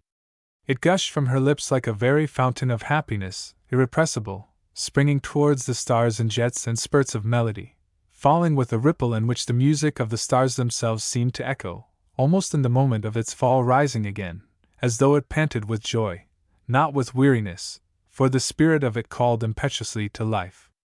The two men listened, marveling. Nor when the song ended was the spell broken, for still, as she pulled towards the looming shadow of Iniscal, sinking her voice almost to a murmur, she took up the melody as though in echo, caressing, repeating it, loath to let it go. They came to the dark landing quay. Sir Amini, stepping ashore, stretched out a hand, but she disregarded it, as she disregarded the commandant's, held out to take the painter and make fast. "Thank you," she stooped, apparently groping among the bottom boards. "I will moor the boat myself. But wait, I have something for each of you to carry." In the darkness she passed up a double tackle and a coil of rope. "I fetched these from Sarin on my way to you," she explained. "We shall need them. Have you fairly strong heads for a climb? Very well then." She sprang ashore with the painter in her hand, made it fast to a ring above the quay steps, and picked up the lantern. "Now forward! And no talking, please, until we are well past the house and out of hearing." Sir Amini picked up the tackle, the commandant the coil of rope, and the pair followed her one behind the other. In Indian file they stole up through the plantations, almost to the foot of the glimmering terrace, thence, bearing to the left, along dim paths through the mazes of the gardens, thence again through the northwest plantation, and out upon the path which the Lord Proprietor had taken, on his way to North Iniscal. Here, on the uplands, the breeze met them, and at his feet Sir Amini, for the first time, saw spread the wonderful circle of the great sea lights. Smaller lights twinkled like a thread of gems along the north and northeastern horizon. They belonged to the boats still prosecuting the search. From the first Vashti had led the way without faltering or appearing to hesitate for a moment. Even when clear of the woods her companions observed the prohibition she had laid upon them at the start, and exchanged scarcely a word. "You have followed well," said Vashti, as they reached the foot of Per Kappa. She pointed to the mass of shadow ahead, and the granite blocks on the summit faintly touched by the starlight. "I know now what it feels like to command soldiers, and it feels good. There, by that high rock to the left, our march ends." They breasted the slope and arrived at the rock panting, after 7 or 8 minutes' climb. It was the same on which Sam Lego had last seen the Lord Proprietor sitting with his gun across his knees. But why she had brought them to this spot the two men were as far as ever from guessing, for almost straight beneath them lay the sea. After a minute's rest Vashti lowered herself over the western edge of the rock, at the same time warning them to follow with extreme caution, and so all three came to the ledge of the adit. But their business did not lie here. Indeed, in the darkness neither Sir Amini nor the commandant observed the opening, and Vashti had no leisure to call their attention to it. Clambering, still to the left, across a boulder which fairly overhung the sea, She struck a match, lit the candle in her lantern, and held it up before a dark hole, a second at it, pierced in the cliff side and running west, as the other ran south by east. "Be careful, now!" she warned them again, and ducked her head as she entered the tunnel, which was scarcely more than 5 feet high. They stooped and followed down the slope of it for about 30 yards, and halted behind her as she waved the lantern over what appeared at first to be a terrific chasm, opening at her feet. "Eli, ahoy! Ahoy there!" she called. "Ahoy!" the voice came up from the depths. "Ahoy there, Vashti! I have brought the commandant, with a friend, and the tackle. Shall I fix it here?" "That's no work for you, my dear," called up Eli. "Let them come down if they've heads for it, and afterwards I can climb up and fix it. Or stay. Let the one come down, and the other bide aloft to help me." "Do you dare?" Vashti asked the commandant, pointing down to the pit, and then with a wave of her lantern indicating the stairway by which he must descend. It was a ladder of rope, suspended from an iron bar driven into the solid rock about a foot above the floor level on which they stood. It dangled down into darkness, and the commandant perceived to his horror that its iron rungs lay close against the cliff. "Surely you are never going down that way?" he asked. But Vashti was already stooping to slip off her shoes. "You need not follow unless you choose. Where you go, I go. Let me lead the way." But while he unlaced and kicked off his boots, she had already grasped the iron bar and swung herself out over the abyss, feeling with her toes for a rung and a good foothold. "For my part," said Sir Amini, controlling with some difficulty the tremor of his voice as he saw her anchored safely for the moment, "I am content to smoke a pipe here and wait. For God's sake be careful, you too," he added, as the commandant also gripped the bar, then a rung, and began to lower himself. Far below, the commandant could see a light glimmering, drawing faint twinkles from the wet rock around him. Just beneath him he could hear Vashti's hands rhythmically catching at the rungs, down, down. Once his feet slipped from the staves, and he hung for a moment by his hand grip only. Twice Vashti spoke up to him, warning him to press a knee against the rock, and so make room for his toes to catch the rungs. At length they reached a point where the ladder hung clear of the cliff, but here a hand from below caught it and held it steady. "Nervous work, sir," said Eli Tregarthen, as the commandant, with a gasp of relief, felt his feet touch solid rock. "But where are we?" demanded the commandant, for close at hand sounded the boom of heavy waves. "In Piper's Hole." The commandant stared aloft. Slowly the explanation dawned on him. The adit, piercing its way from the cliff top, broke through the wall of the cave, high up, close to the roof. He turned, and his eyes followed Vashti, who had caught up Eli's lantern, and was picking her way across the rocky floor. Presently she bent to a kneeling posture, as the rays fell on what at first appeared to be a long bundle. He hurried after her, but stopped short with a cry. "Sir Caesar!" "Even so, my friend. Alive, thanks to our friends here, and, but for a shaking and a twisted ankle, sound as well as safe." "Yes, and the ankle is mending, thanks to Miss Kara's skill and a plenty of salt water bandages." The Lord Proprietor's face was pale as he leaned on his elbow and stared at the commandant across the lantern. It was scratched, too, and scarred, but it was the face of a sound man. "But how in the world?" "Easily enough.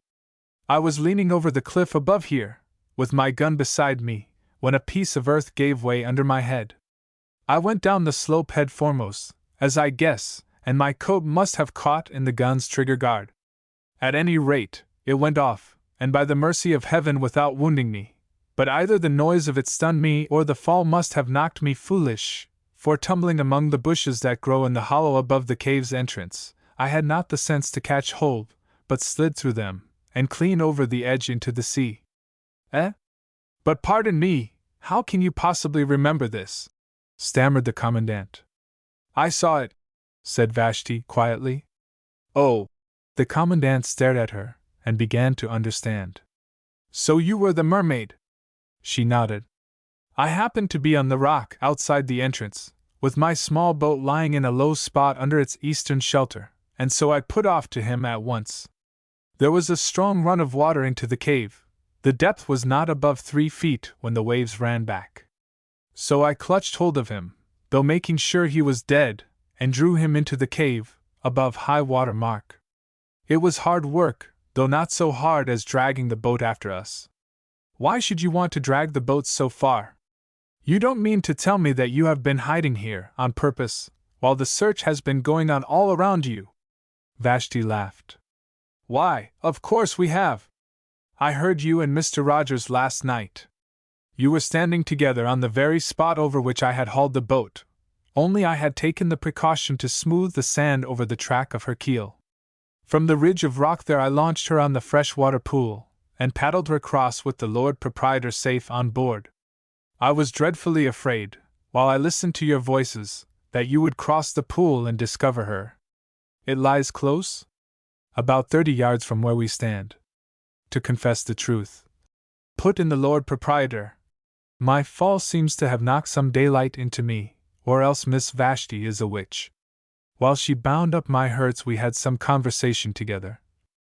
It was I who did the talking, interposed Vashti. And that, perhaps, explains why in so short a while I learned so much. I learned enough, sir, at any rate, of you and of Eli Tregarthen to make me suspect that I had done you both some injustice. I was willing to hear more, to prolong the adventure which— He bowed after a fashion towards Vashti, and not ungallantly— had its, romantic side. I decided that if Miss Cara spoke with knowledge, it would do me good to see myself for a brief while as others in the islands see me, even to hear what they said of me by way of obituary criticism. He paused at a sound on the far side of the cave. It came from the ladder, the sound of Eli's hobnailed boots, rung upon rung, as he climbed aloft towards the adit, to fasten the tackle there. It seems a monstrous height to be swung in air, helpless as a babe. But Tregarthen says it can be done, and I am willing to trust him. If at the top you can rig up some kind of litter for me, and convey me home without noise, I have a fancy, and it is also Miss Cara's, that we keep the main part of this mystery to ourselves. But who is the helper aloft there? Sir Amany Ward. Hey? Sir Amany Ward. The devil! And I sent for him. Forgive me, Commandant. And excuse me, Sir Caesar, but I prefer to believe he is here because my letter brought him. The Lord Proprietor held out his hand. Will you take it, Commandant? Miss Cara has told me of that letter. You are a good man, and I have wronged you. Chapter 29. Conclusion. 3 years and a few months have passed. The date is Easter Monday. Easter falls early this year, and from the keg of butter battery the Commandant, as he stands looking seaward, hears the school bell ringing in the town at the foot of Garrison Hill, though the school has been closed a week since for the Easter holidays. He hears it, but for a while pays no attention to it, though it keeps ding-dinging insistently.